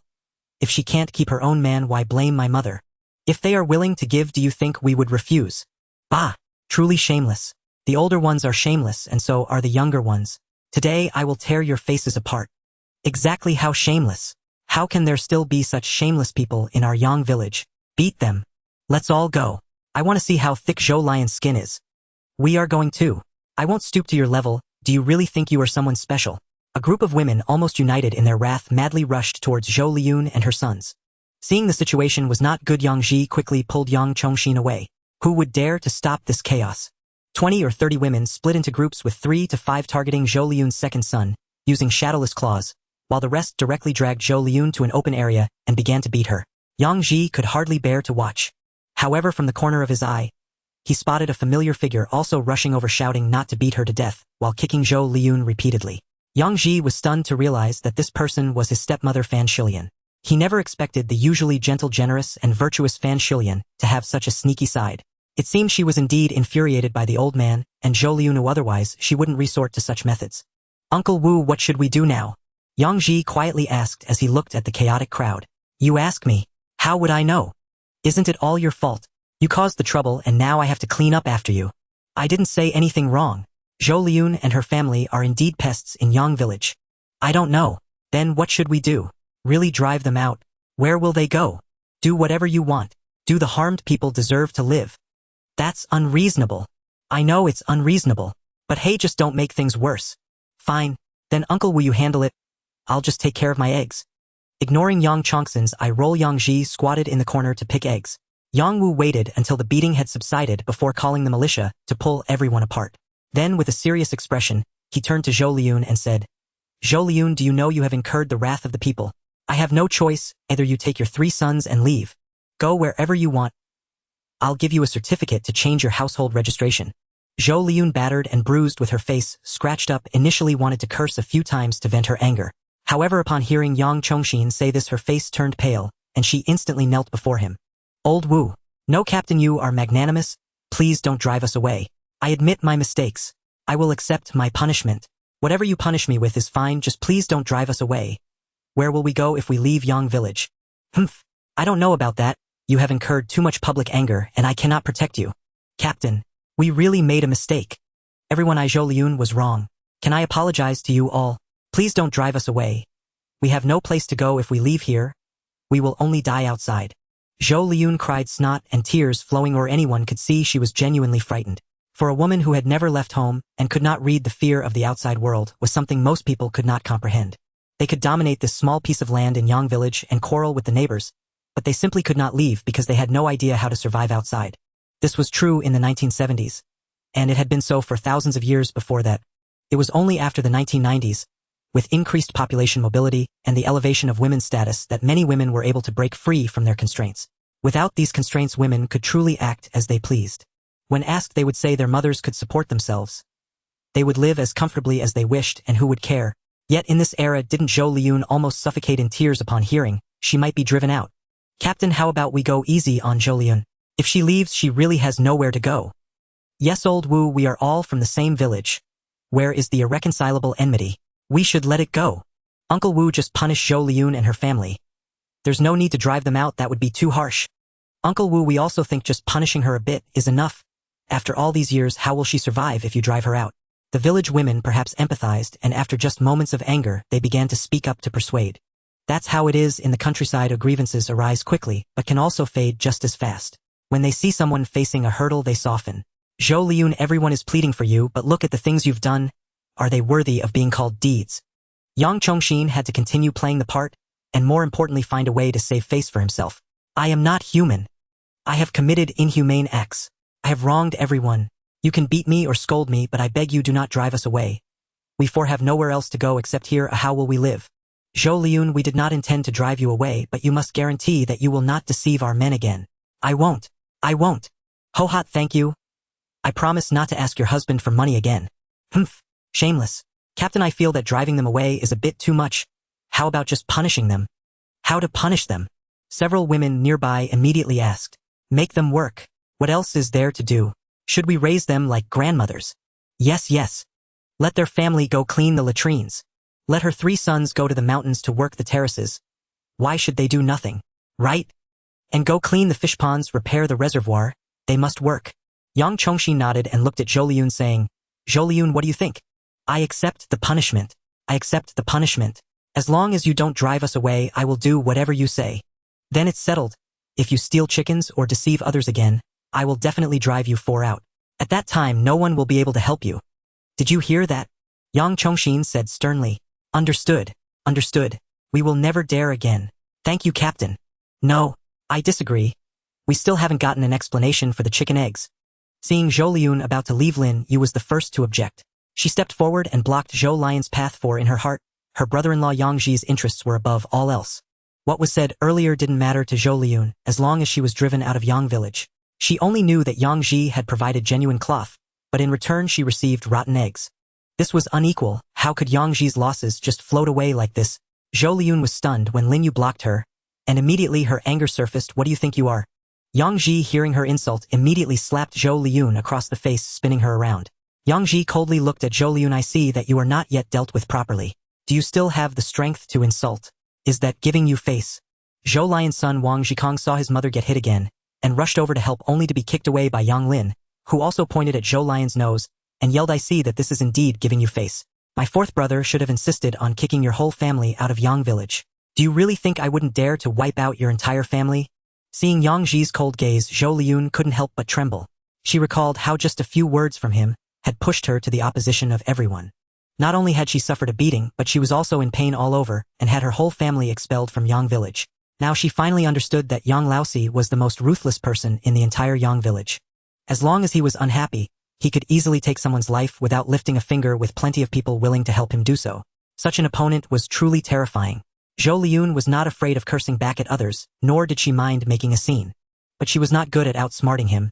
Becoming an enemy of someone so cunning and ruthless made her increasingly fearful, feeling a chill creeping up her spine. She tried hard to force a smile, but what came out was even uglier than crying. Laosi, I was wrong. They'll go home right now and bring you fresh eggs. I promise they will all be fresh. They are all eggs laid in the past half-month. If I deceive you again, I won't be human. I wouldn't even have a hole to give birth. Yang Ji frowned in disgust. Zhou Liyun, at your age, you can't have children anymore. I don't care about anything else, just exchange the eggs for me, and we will settle this. Otherwise, I have all kinds of ways to deal with you. Alright? Alright, I'll go get the eggs right now. But please tell your fifth brother to stop hitting our Zhikong, okay? Fifth brother, stop hitting. Yang Ji shouted to Yang Lin, who finally stopped his relentless kicks at Wang Zhikong. Seeing Zhou Liyun and Wang Zhikong leave together, Yang Ji's cold gaze swept over the women in the village. Let me make it clear to everyone, Lin Yu is my relative. From now on, anyone who dares to bully her Yang Laosi is not someone without temper. I'm making this clear today so that when Yang Laosi takes serious action one day, no one can say I didn't warn them. Lin Yu was completely taken aback by Yang Ji's words, never expecting him to defend her so publicly and even make a threat. For a moment she felt like crying. She had experienced the feeling of being cared for and protected when she was a child. Back then Yang Ji would always stand up for her. Anyone who dared to bully her would face his wrath. But as she grew older, she no longer felt that way. Lin Yu was so excited that her whole body trembled, wanting to throw herself into Yang Ji's arms and cry loudly. But she didn't dare because there were so many people around. If she did that, it would spread to the nearby villages by tomorrow. Who knows what kinds of stories might be made up suggesting that someone had an affair with their sister-in-law, and even the deceased Lin Fang's reputation could be affected, creating a dramatic scene of two women competing for a man. Fan Shilian noticed Lin Yu's unusual behavior and walked over with a smile, taking Lin Yu's hand. Yeah, control yourself. There are so many people here. Let's not give Laosi too much gossip. Let's go check those eggs together. Okay. Lin Yu held back her tears, but wore a happy smile which made Fan Shilian momentarily lost in thought. If only she and that person had the courage to have these two children back then, they wouldn't have ended up apart. Not long after, Zhou Liyun had not returned, but Zhang Jinhui came first, carrying a basket of eggs and placing it in front of Yang Ji with a smile. Oh, Laosi, I'm sorry. I've been busy these past few days and forgot that the eggs at home were a bit old, so I brought them here to exchange. As soon as I remembered, I hurried to borrow some eggs. With our relationship, I can't use bad eggs to fool you. Yang Ji was taken aback by Zhang Jinhui's enthusiasm, not recalling how well they got along in the past. Zhang Jinhui was known in Yang village for her rough demeanor. She was the type who would dare to throw her pants at someone if provoked. She was notorious for being domineering and unreasonable, so why was she so amiable today, actively coming to exchange for good eggs? Not only Yang Ji was puzzled, but other women in the village were also confused, wondering what trick Zhang Jinhui was playing. Seeing that Yang Ji seemed skeptical, Zhang Jinhui patted her thigh and swayed her hips as she explained, Laosi, why don't you trust your sister-in-law? These are all good eggs, each one fresh. If you find any that are not fresh, I will exchange them immediately. I absolutely won't let you suffer any loss. Haha, it's fine, sister-in-law. Everyone makes mistakes. As long as the eggs are fresh, that's all that matters. They are definitely fresh. Then you get busy. I have other matters to attend to, so I will take my leave. Zhang Jinhui placed the eggs in front of Yang Ji and wobbled her ample hips as she walked out. As soon as she left the village office, the women in the village began to discuss whether Zhang Jinhui had been possessed. Zhang Jinhui leaned against the wall outside the village office, patted her chest, and exhaled, thank goodness. I saw Zhou Liyun letting Yang Laosi handle her. Otherwise, if things escalated, I wouldn't know how Yang Laosi would deal with me. A few eggs can be exchanged for peace. This Yang Laosi was ruthless. When I get home, I must warn my children to never provoke Yang Laosi. I also need to have a good talk with Liang Liang. That little girl Lin Yu clearly has her sights set on Yang Laosi, and now Yang Laosi is publicly defending her. Liang Liang probably has no chance left. Tisk brother-in-law and sister-in-law, aren't you afraid of others laughing? Zhang Jinhui glanced at Yang Laosi, who was busy inside the village office, and snorted in disdain, turning to head home, while muttering, Li Chaoji, you really wasted your efforts. You should take a good look at yourself in the mirror. There are young and beautiful ones out there. How could anyone possibly be interested in your old elastic band? You still think you can manipulate Yang Laosi and have him raise your son with your limited intellect? Haha, Yang Laosi could easily outsmart you and wipe out your entire family. Yang Ji had no idea what was going on, but it was a good thing that Zhang Jinhui actively exchanged the eggs. He thought to himself that Zhang Jinhui and Zhou Liun were on the same level of trouble. If she truly set her mind on causing chaos, it would be quite troublesome. Unlike Zhou Liun, Zhang Jinhui had fewer weaknesses. Although she was also known for her petty thefts and taking small advantages for rural women, these things were not considered major issues. Which rural woman doesn't love to take a small advantage? They would carry back manure after working in the fields. Why do that? Aren't home plots supposed to be fertilized? Thus dealing with Zhou Liun was simple. She was dirty all over. But dealing with Zhang Jinhui would not be easy, as there was no way to find a common ground for everyone to unite against her. Now that Zhang Jinhui had actively backed down, Yang Ji felt it was a good thing, saving him the trouble of coming up with ideas. Only Li Chaoji and Li Cuihua were left, and he wondered if Lu Wenyul could handle those two. Both of them were Liu's daughters-in-law, so Lu Wenyul would probably have a hard time. They were not easy to deal with. Sure enough, not long after Lu Wenyul returned with an angry face, fifth uncle, I can't handle Li Chaoji anymore. Whoever can deal with her can go ahead. I don't have that capability. Lu Wenyul, you come out. If you don't let my family live, I will stay at your place today. Li Chaoji stormed in fiercely, with her simpleton son, Lu Monsong, dragging a cart behind her. Alas, I can't go on living. Lu Wan, you has bullied us to death. Upon entering the team headquarters, Li Chaoji immediately sat on the ground with her legs crossed, wailing. Yang Ji couldn't help but twitch his face at the sight. Why do rural women all resort to the same tactic? They pull up their pants, sit on the ground, spread their legs, and then start wailing while slapping their thighs. The wailing was still rhythmic and sonorous. Even professional singers would have to bow down in admiration. Then she began to share her grievances, detailing how her family had been bullied and how someone was oppressing them. Not seeking sympathy, she first raised the stakes to full intensity. With this tactic, at least the men would have to retreat. What else could they do? It's impossible to reason with someone like that. The only option is to bring out the women of the household to battle. The verbal sparring among women can be even more fierce, often involving finger-pointing and accusations. If tempers flare, they might even drag each other's ancestors into the fight. If one side gets furious, a physical altercation ensues with hair pulling and fierce curses, resulting in a truly brutal battle. Often after a fight there would be hardly any clothes left on their bodies, and several handfuls of hair would be torn out. If many people join the fray, the defeated party is usually left with nothing. Certain areas might even be left barren. As a representative of the rural shrews, Li Chaoji was naturally adept at these tactics. She wailed upon entering, immediately drawing everyone's attention. Sure enough, her cries instantly attracted everyone around. Li Chaoji began to pound her thigh and said, "That damned Lu Wenyu. He's a close relative of my family's farming husband, yet he bullies us like this. I've only managed to save a few eggs, thinking of exchanging them for discounted cloth to make a few diaper covers for my husband. Who knew he would claim I was bringing him rotten eggs? I see that his heart and guts are rotten. Lu Wenyu, you're trying to make our family unable to survive. When my husband had an accident back then, I went to your house to borrow 2 coins, but you wouldn't lend me anything. Not only that, but you even came to our house to collect debts, trying to take away our pickled cabbage jar. My husband lies on the Kong, and he has been lying there for all these years.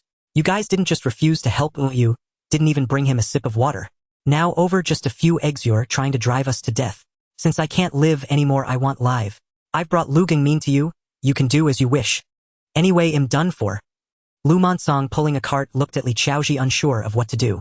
Upon hearing Li Chaoji say she would bring Lu Gingmin to Lu Wenyu, Lu Monsong was not hesitant, grabbing Lu Gingmin and running towards Lu Wenyu. "Sir, here he is."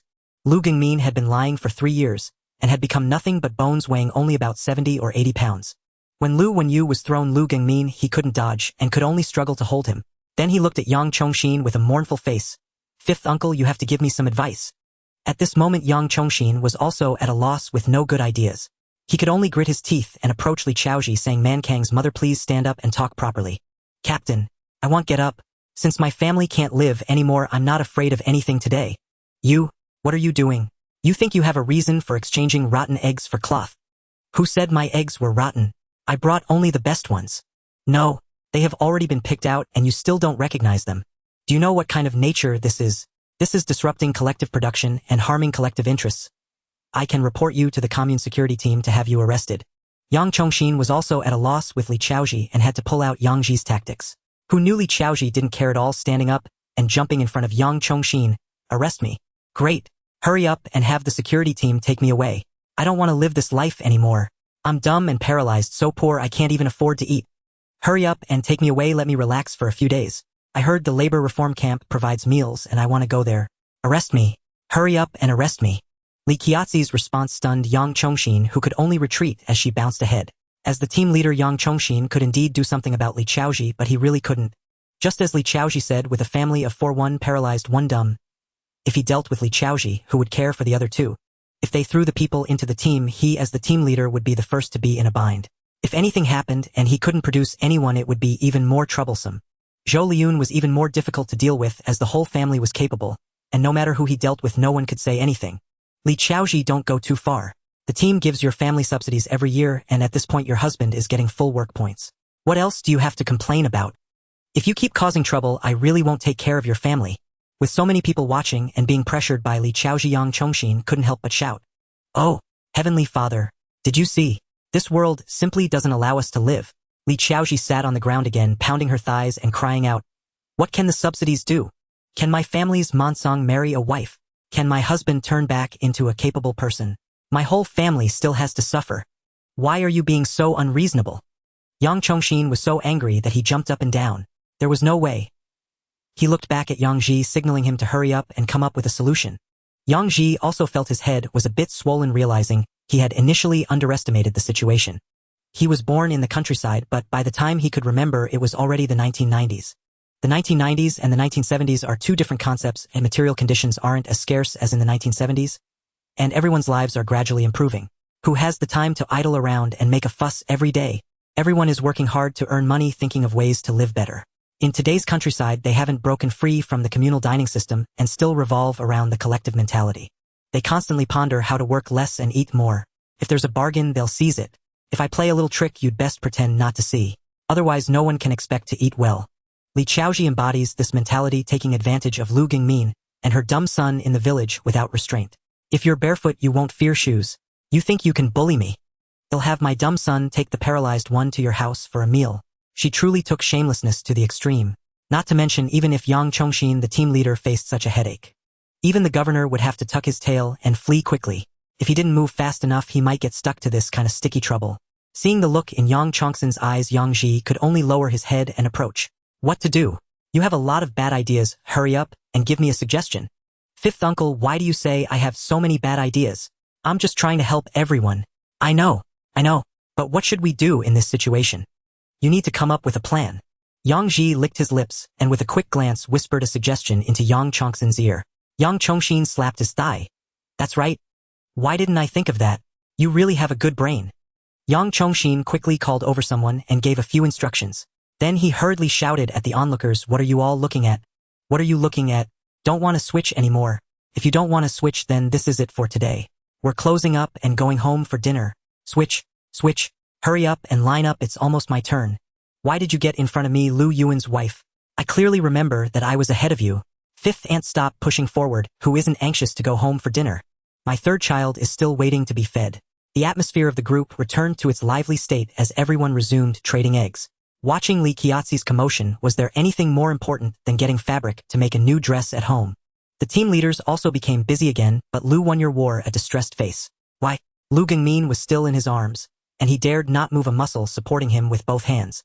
If I accidentally drop Lu Gingmin, Li Chaoji would really dare to bring her whole family to my house for dinner. Cough, cough, cough. Third brother, I'm sorry.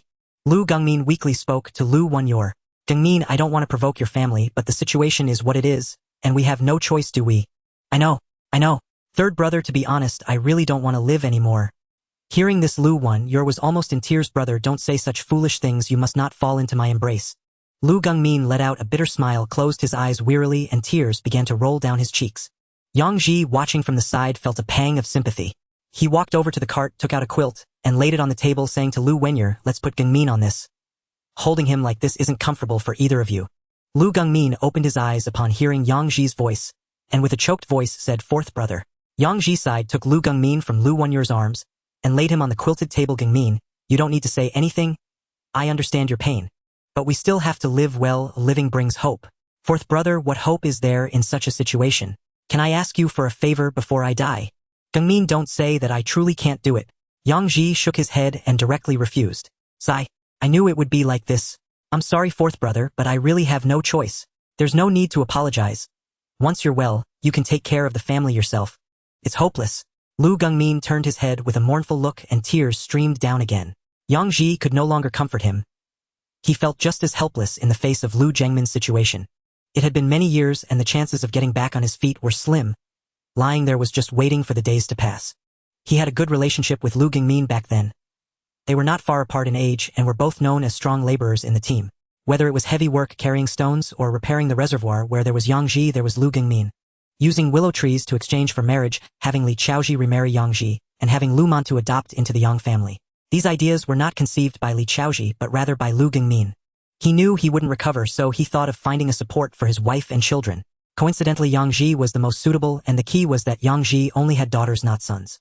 Sacrificing a son not only provided the family with a free meal ticket, but also allowed his foolish son to marry a wife. This arrangement seemed profitable, and Lu Gengmin therefore invited Yang Ji over, getting Li Chaoji to keep pouring him drinks. Thinking that it would be a done deal, Yang Ji would have no way to refuse. Normally, Lu Gengmin's plan was indeed quite perfect. He had accurately gauged the original personality of Yang Ji. If it really became a done deal, the original owner would definitely agree, even if he was unwilling in his heart. But Lu Gengmin overlooked one step, which was the original owner's alcohol tolerance. The original owner, Yang Ji, didn't like drinking, but that didn't mean he couldn't hold his liquor. Even if he didn't have a good tolerance, the original owner could still manage to hold his own for a moment of joy, so after 2 bottles of liquor, he completely disrupted their intentions. Lu Gengmin had no choice but to play the victim, crying and pleading with the original owner to agree. The original owner, kind-hearted, couldn't refuse and had to agree. Thus it led to the original owner being knocked out by his sister-in-law, and now Yang Ji borrowing a corpse to return to life from over 40 years later, subsequently becoming the father of 9 daughters. Lu Gengmin still didn't know that the current Yang Ji had already changed souls. He hoped Yang Ji could agree to that matter, but who knew Yang Ji rejected it without hesitation. Yang Ji had at least lived half a life. He had encountered many people in the marketplace and seen quite a few intrigues and schemes. Although he still maintained his original intentions, he was not a naive fool. Naturally, he could see through Lu Gengmin's low-end scheme. If it weren't for the fact that he indeed had few days left to live, Yang Ji wouldn't even bother with Lu Gengmin. Li Chaoji howled for a while, and seeing no one paying attention, she found it boring and opened her eyes. When she saw Yang Ji standing beside Lu Gengmin, she was so frightened that she rushed over and pushed Yang Ji away. Yang Laosi, what are you trying to do? I warn you, if you dare to touch my Gengmin, I'll fight you. Lu Gengmin hurriedly held back the furious Li Chaoji. Mama, fourth brother. Hasn't done anything to me, don't lose your temper with him. Humph, he's not a good person either. Li Chaoji glared at Yang Ji, angrily, then reached out to tuck Lu Gengmin's quilt corner, properly saying, husband, we won't ask him for help. Even if our family starves to death, we won't go looking for Yang Laosi. Mama. Lu Gengmin, feeling disappointed, turned his head to the other side. Yang Ji gently sighed. He actually had a genuine admiration for Li Chaoji. It said that couples are like birds of the same forest, flying apart in times of disaster. Li Chaoji had a bad reputation in the village, but she had always been good to Lu Gengmin. Not to mention love, such sentiments were not popular among rural folks. But at least Li Chaoji had been devoted to Lu Gengmin. She had cared for him for as many years as he had been paralyzed. Just this alone was enough to earn people's respect for Li Chaoji. As for that previous incident, it was all Lu Gengmin's scheme. Such matters aren't unusual in rural areas. The most important thing is to survive. If one can't even survive, all morals are just meaningless talk. Seeing Li Chaoji's hostility towards him, Yang Ji had no intention of forcing a smile. He directly returned to inspecting the eggs. It was better to check on site. If any issues arose, they could be pointed out immediately. Generally, people wouldn't shamelessly play tricks in front of him. Li Chaoji, Zhou Liun, and others used such low-level tactics precisely because they didn't check on site. After all, if they couldn't catch me in the act, what could they do? Moreover, there's a paralyzed person here to protect him. After Yang Ji left, Li Chaoji snorted again, sitting on the ground and starting to wail once more. Oh, they are bullying the dead. No one is upholding justice. I really can't live anymore. Humph, what are you wailing about? Aren't you embarrassed enough? Hurry up and get up. Upon hearing this voice, Yang Chongsun's expression immediately relaxed. After all, it's good that the fourth brother is clever. If he hadn't come today, it would have been troublesome. Yang Chongshin hurriedly took out a cigarette and handed it over. Uncle Da, today, there was really no other way we had to bring you out. Li Xingda glanced at Yang Chongshin, and after a while he took the cigarette and lit it, saying, Lao Wu, this wasn't your idea, was it? Yang Chongshin's expression turned serious. I apologize, Uncle Da, but we had no choice but to move you here. In the future, stop playing these schemes. Just speak plainly. If she truly is in the wrong, wouldn't I take care of her? Li Chaoji saw the old man and immediately got up from the ground, wiped her tears, and stood there not daring to move. Dad, why are you here? Why am I here? What do you think? If I didn't come, you'd have completely disgraced your father. Li Xingda scolded with irritation. The members also stopped their tasks and began to whisper among themselves. That person must be Li Qiaozi's father, Li Xingda, right? I can't believe Uncle Wu actually invited him here. What else could be done? Li Chaoji put Lu Gingmin in this position. Who would dare to touch her? Li Xingda is indeed an upright person, but how could he raise a daughter like Li Chaoji? Sigh. Li Chaoji wasn't like this when she first got married. Wasn't she forced into this by circumstances? Who can argue with that? This old man must be nearly 80 years old now, right? About that. He was my grandfather's teacher when he was younger. My father-in-law mentioned him a few days ago, saying how fierce he was when he taught my father-in-law. A strict teacher produces outstanding students. He must have taught countless students in his lifetime. He is truly an extraordinary figure. Yes, my family has 3 generations as his students. At this point, my father is so old standing next to him that he looks like a child. My family and my in-laws are the same. I married over here because my father and my father-in-law were classmates back then. Oh, this old man is truly impressive. I bet even the commune director speaks to him politely. Of course, back then that Li Guzi was so domineering. He could do whatever he wanted without a care, but he didn't dare make a sound after being scolded by him. If he hadn't gone to the city dozens of miles away to bring down Li Guzi, we in Xishan would have suffered greatly. This old man is a good person. Sigh, it's just that his children aren't very promising. Yang Ji didn't step forward. He had already completed his task, and there was no need to be scolded by Li Xingda. Mainly, it would be pointless since scolding him wouldn't change anything. The old man is already of such an advanced age, and his prestige in the Xishan commune is so high. Even though he is almost 40 years old in front of him, he is nothing. He wouldn't dare speak back. Even Yang Chongshin could scold him to death without the old man saying a word. Li Xingda, by calculation, is already over 80 years old, born during the late Qing dynasty, and was a scholar at that time.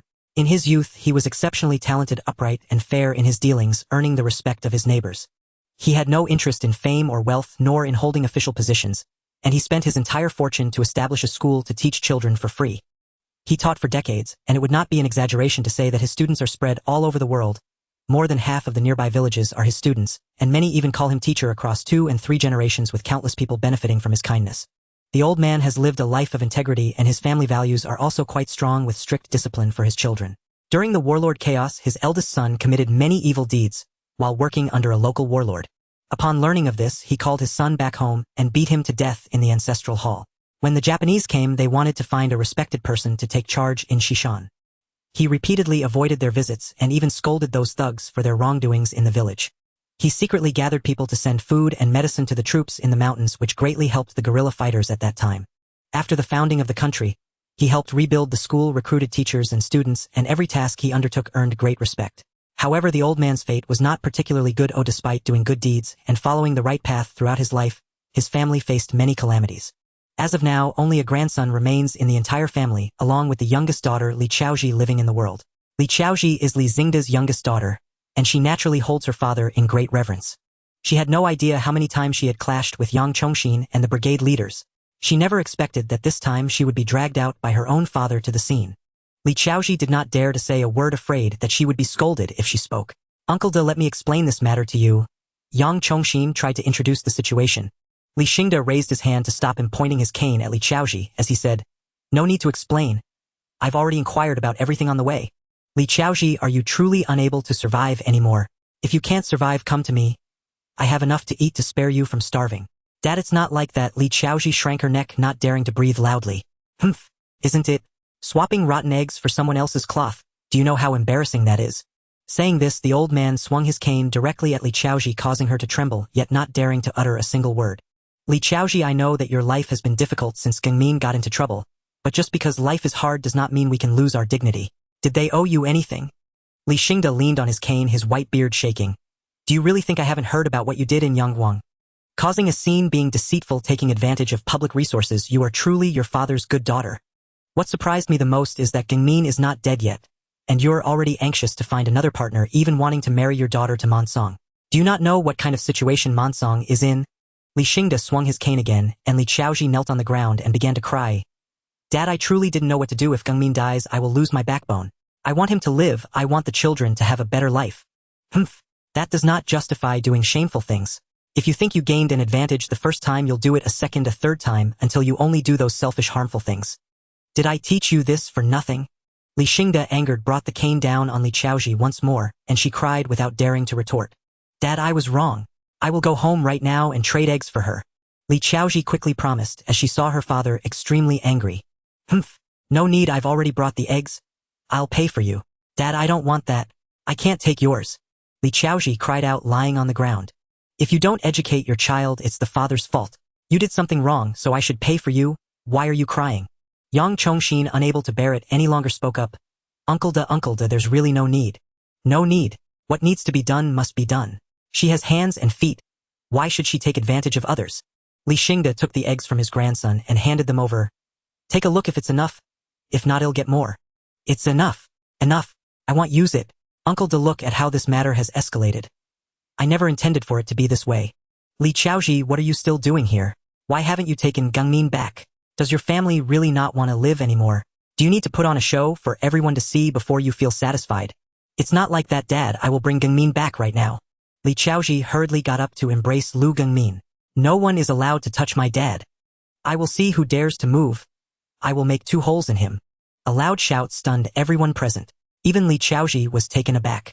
Yang Ji squinted his eyes and gazed over, his focus sharpening. Lu Manton, the one who nearly became Yang Ji's adopted son back then.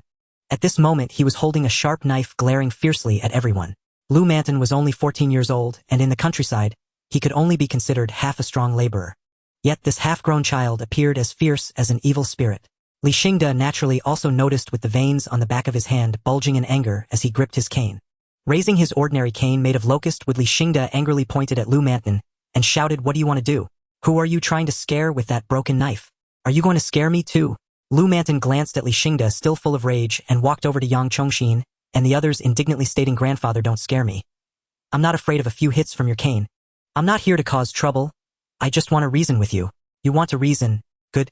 Then I want to see what reasoning you have. Li Xingde, furious, questioned, with his beard trembling. I just want to reason. Yang Chongxin, is it true that my father became like this because of his public work? Yang Chongxin displayed a hint of surprise on his face. Being directly called by name by a half-grown child at nearly 60 years old was unacceptable to anyone, but he didn't argue with Lu Manton, and instead nodded, saying, Yes, your father was injured while working for the public. As long as you admit it. Lu Manton continued to act like a hot-headed youth, brandishing the sharp knife, and shouting, since he was injured while working for the public, shouldn't the public take care of him? Of course they should take care of him. When your father had an accident, the public covered the expenses for his medical treatment, and when he returned they even repaired your house. Even if your father lay on the Kong, he was still counted as working full days, and as long as everyone had something to eat, your family was never hungry, right? You went to school and never paid a dime in tuition, right? Not enough. This is not enough. Why is everyone else's father fine, while mine lies on the Kong and cannot move? If my father hadn't become paralyzed, our family would have been doing well long ago. Why does my mother have to grovel for some benefits? You even chased us home for a bit of cloth, saying we took rotten eggs. What's wrong with rotten eggs? Aren't they still eggs? You owe my family. We deserve good things sent to us and not to be making a fuss over a few eggs. You are disrespecting my father and my family. What nonsense! What nonsense! Li Qiaoji, this is the good son you raised. Li Xingde was so furious that his whole body shook, raising his cane to hit Lu Manton. Who would have thought? Lu Manton directly grabbed the cane and snatched it away from him. Then he forcefully threw it outside the village committee's courtyard wall. Manton, what are you doing? You? Dad, don't be angry, don't be angry. Li Qiaoji did not have time to react. By the time she did, the cane had already been thrown out by Lu Manton. Li Xingde, furious, stumbled to the side, but was supported by his grandson and the rushing Li Qiaoji. Li Qiaoji said to her furious nephew Qianghua, Don't be angry, support your grandfather. I will talk to Manton, and if grandfather gets angry and something happens, I will not let Lu Manton go. Don't blame me for not warning you in advance. Li Xingde's grandson Li Qianghua quickly helped his grandfather calm down, while Yang Chongxin hurriedly brought a stool for Li Xingde to sit down. Li Qiaoji, also furious, rushed up to Lu Manton and slapped him. Lu Manton, are you crazy? He is your grandfather. Are you trying to kill him with anger? I didn't mean to make him angry. He brought it on himself. Lu Manton retorted defiantly, what did I say wrong? They owe our family. Why can't I ask for it? I want more. I want to join the brigade as a cadre. Yang Chongshin, you must help me. If you don't help me, then just return my father to me as he was, otherwise I will not let this go. At worst, let's just fight. Humph. You little brat think you can be a cadre. Do you think too highly of yourself? Yang Chongshin was also getting anxious. After all, he was a military man, and could not allow a half-grown child to keep provoking him. Why can't I be a cadre? Just because you can be one doesn't mean I can't. Is there a label on your face that says cadre? What can you do? You can't even recognize all the characters, you don't even go to work, you sleep until noon every day, and you have a long list of petty crimes. Do you still want to be a cadre? If you become a cadre, the entire xuanhuan brigade will suffer. You can say whatever you want, I don't care. I just know my father became like this for the public and I must become a cadre. I'm telling you it's impossible. You should give up on that idea. With the things you've done, you'd be sent to a labor camp. Do you dare say it won't work again? I swear I will make you regret today. Old man, you don't want to keep your face.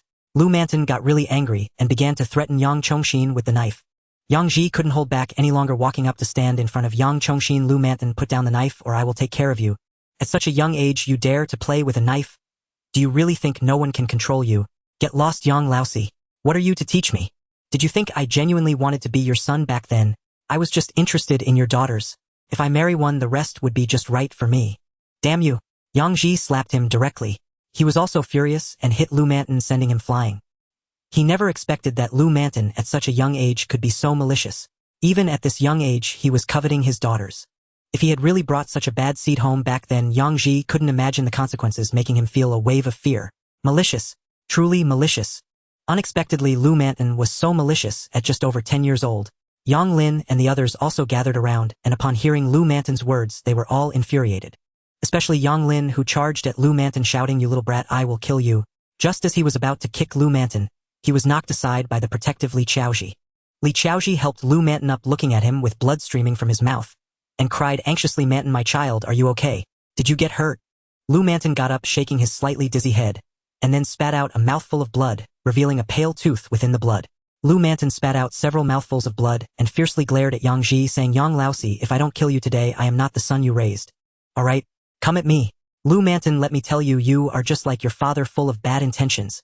Didn't you say your father became like this for public work? Then go ask him if he was crippled for public work. Laosi, stop talking. Yang Chongshin hurriedly intervened to prevent Yang Ji from continuing. Uncle Wu, the truth is the truth, everyone knows it. Today Lu Manton has completely touched Yang Ji's reverse scale. Although he has only crossed over not long ago, he has been busy making money every day. However, he truly has feelings for his 9 daughters. Despite the shortcomings of each of these daughters, they are nonetheless his beloved family in this life. Moreover, and more importantly, these 9 daughters are very well behaved and understanding, allowing him to genuinely experience the warmth of family across 2 lifetimes. Today, Lu Manton actually spoke shamelessly about his ulterior motives toward them. How could Yang Ji possibly endure this? If it weren't for the remaining rationality reminding Yang Ji that they were in public, he would have killed Lu Manton on the spot. Even so, Yang Ji's gaze towards Lu Manton remained icy, his bones cracking uncontrollably as he laughed in anger and said, Do you think your father is a hero? Then you should ask how that hero came about. If I weren't afraid of embarrassing him by revealing his sordid past, I would definitely tell everyone about those things he did. And you dare say the whole village owes your family. Without us, you would have starved to death long ago. Li Chaoji's face turned pale, her body trembling, and with fearful eyes she knelt before Yang Ji. Yang Ji, I beg you, please stop talking, okay? You and Gung Min are brothers. Please leave him a way out. I never intended to speak, you forced me. Besides, who in this village doesn't know about your family's sordid affairs? Was it only your family, Lu Gung Min, who repaired the reservoir? Everyone felt pity for him and covered for him, even elevating him to a hero status, yet you act as if you are the real heroes. Heartless scoundrels. I tell you, Lu Manton, if any of my daughters suffers even a bit of harm, I will definitely wipe out your entire family. At this moment, Lu Manton also wore a confused expression, turning to the kneeling and crying Li Chaoji and asking, Mother, tell me this isn't true. My father is a hero, right? They owe our family, right? These people are bullying us. Shameful. So shameful. Li Xingde, just recovering from his shock, couldn't help but shed tears upon hearing this. He had heard some things before, but he always chose not to believe it, thinking that Lu Gungmin wouldn't do such a thing. But he also knew that the people from Yang Village wouldn't lie. They just chose to keep it quiet out of kindness at the time. Lu Gungmin was injured by a falling rock while stealing at night, not while reporting for emergency supplies. It was just that while everyone was asleep, he took the opportunity to steal, and coincidentally a falling rock crushed his spine. Many people on the construction site knew about this incident. Not only the people from Yang village but also people from other villages were aware of what happened. However, everyone thought that since he was disabled it was better to report him as a hero than to let a whole family suffer because of it. In the presence of Lu Gungmin's request, everyone agreed to report him as a hero for emergency supplies. Years passed and no one revealed the truth, thinking that Lu Gungmin's family was pitiful. They never expected that their kindness would lead to such a result. Lu Manton actually blamed his father's injury on others. He even believed that everyone owed their family, using this to demand power and benefits from the village. Even more unexpectedly, the young Lu Manton maliciously set his sights on Yang Ji's daughters, completely angering Yang Ji, who brought this matter to light again, tearing off the shameful mask of Lu Gungmin's family, allowing everyone to see what kind of people they truly are. Since Yang Ji planned to tear the facade, he decided to do it thoroughly. What could Lu Gungmin do? Ah, this is a sin. Ah, no face to live. No face to live. Lu Gungmin cried out, covering his face while lying on the table. Yang Ji glanced at him and coldly snorted, "Lu Gungmin, you brought this upon yourself. It was your own son who exposed your disgrace. Who can you blame? Blame yourself for not educating your son well, blame your family's greed. This is what you call bringing it upon yourself. Alright, fourth uncle, that's enough. It's not good for everyone if this gets out. Lu Manton, do you have anything to say?" Yang Chongxin stopped Yang Ji, coldly addressing Lu Manton. "If you have nothing to say, hurry up and take your father home. We have shown your family enough kindness. There is nothing to feel guilty about. Don't create trouble without reason. Give your grandfather, your father, and your mother some dignity. You all, I will remember you." Lu Manton glared fiercely at everyone, then shouted, "Lu Monsong, where have you gone? Go and bring our father back." Hearing this, Lu Monsong, who was playing with stones under the eaves, immediately ran over, picked up Lu Gungmin, and threw him onto the cart along with the bedding. Let's go, I still want to find Ergo and play." Lu Gungmin lay on the cart and shouted again, "So shameful. Can't live anymore." Yang Ji coldly snorted. He knew what kind of person Lu Gungmin was. He wouldn't be willing to die as long as he could live another day. Shouting such words was merely a ploy to gain sympathy. This was his usual tactic. Just like in the past, if it weren't for his persistent pleading, no one would have elevated such a person to the status of a hero. Li Qiaoji also couldn't bear to stay any longer, covering her face as she ran out of the village committee. Lu Manton, however, kept glaring at Yang Ji with malice. "Yang Laosi, I will remember this grudge. One day I will repay you in full. I can't believe it. You dare threaten my fourth brother? I will not let you live." Yang Lin kicked at Lu Manton. Lu Manton rolled on the ground twice and got up to run outside. "Yang Lin, you're the same. One day I will kill you. You dare talk back to me? If you have the guts, don't stay in the village, otherwise let's see who will kill whom." Lu Manton glared viciously at Yang Ji once more, and then disappeared outside the village committee. Yang Lin wanted to chase after him but was pulled back by Yang Ji. "Old Five, well, deal with him later." Yang Chongxin glared at the two of them, sighed, and walked to Li Xingde. "Uncle De, please don't be angry. Alas, who would have thought?" Li Xingde sighed with a gray face. "Alas, an unfortunate family. An unfortunate family, full of unfilial descendants. I'm sorry for making you all laugh. I'm old and can't manage this anymore. Old Five, I'm leaving, or don't bother with me, I can't bear to stay any longer." Li Qianghua hurriedly supported his grandfather and whispered, "Grandpa, it's not your fault. It's all because of the little uncle's poor teaching. Alas, it's my blindness. If I hadn't thought Lu Gungmin was clever, your little aunt wouldn't have ended up this way," Li Xingde said as he walked out, and Li Qianghua quickly supported him with Yang Chongxin and others accompanying him to the door. Let's go back. Let's go back. I'm sorry for making everyone laugh, or I'm old and have no ability to manage this." Looking at Li Xingde's back, Yang Ji felt a bit bad. He never expected things to turn out this way today. "Uncle Five, I was also driven mad by that Lu Manton. I actually didn't want to bring that matter up. Alas, whether said early or late, it doesn't matter." Yang Chongxin sighed again. Over the years, Lu Gungmin's family has become increasingly outrageous. Today they dared to come and demand to be village leaders. Tomorrow, they might go to the commune for officials, and the day after, who knows what kind of trouble they will stir up. It's better to let their family give up this idea sooner. Otherwise, if they keep lying for too long, they might even believe it themselves, thinking that we owe them. Uncle Five is right. We shouldn't have interfered with them back then. They turned their shameful actions into glory. Exactly. It's better to expose it early. Otherwise, they might really think we owe them. Pa, what kind of people are they? They even say that good things should be given to their family first. Do they have any shame? A family with a crooked foundation. Lu Gungmin is not a good person, and his son is the same. Dami is right. Look at what Lu Manton said today. What a wicked child. Indeed. Fortunately, the fourth didn't get entangled with them. Otherwise, the children would be in big trouble. A family of heartless scoundrels. In the future, everyone should be cautious around them to avoid being harmed. Just their old Lu family, how many of them are decent? By the way, has the eggs from Li Zuihua of the old Lu family been given yet? Lu Wenyul's face changed and he quickly slipped away to the corner muttering to himself, "No one can see me." Literary friend. Lu Wenyul almost burst into tears. Yet facing Yang Chongqing, he found it hard to refuse. After all, he was just a deputy captain, wasn't he? Being second in command is quite difficult. Uncle Wu, I think I have a bit of a stomach ache. I want to hold it in. Yang Chongqing's words immediately silenced Lu Wenyul. You go to Mantang's house and have him exchange the eggs otherwise. Yang Chongqing's expression turned cold, a long-lost aura of dominance enveloping him. You can just have the militia take him down. Just mention last year's incident when he stole the team's grain. That matter hasn't been forgotten. He should think twice about whether he wants to go to the labor camp or exchange eggs. Lu Wenyul's expression changed as he heard Yang Chongqing's words. He straightened his chest and patted it twice, answering firmly, Uncle Wu, you can rest assured. If I don't bring back the eggs, I won't be the deputy captain anymore tomorrow. How embarrassing would that be? Go ahead. Yang Chongqing smirked, letting Lu Wenyul unleash his potential. Yang Chongqing was relatively satisfied with his partner Lu Wenyul. Although he had a plethora of shortcomings, he could indeed be quite useful at times. Just like these matters of stepping up, Lu Wenyul could always charge ahead. It's tough to fool someone who is too clever and adaptable. The egg for cloth exchange was still ongoing and they had already traded for about 400 to 500 pounds. With each family contributing about 10 pounds of eggs, there could easily be over 1,000 pounds from the hundreds of households in Yangzhuang. Moreover, it wasn't necessarily just 10 pounds. Families that raised more chickens could even contribute 20 pounds. After all, opportunities to exchange for cloth were rare, so bringing out more eggs to get new clothes for the whole family was worth it. By the afternoon, it wasn't just members from Yangzhuang anymore. Even people from nearby Songzhuang, Guizhuang, and even the commune center Pengzhuang came with eggs.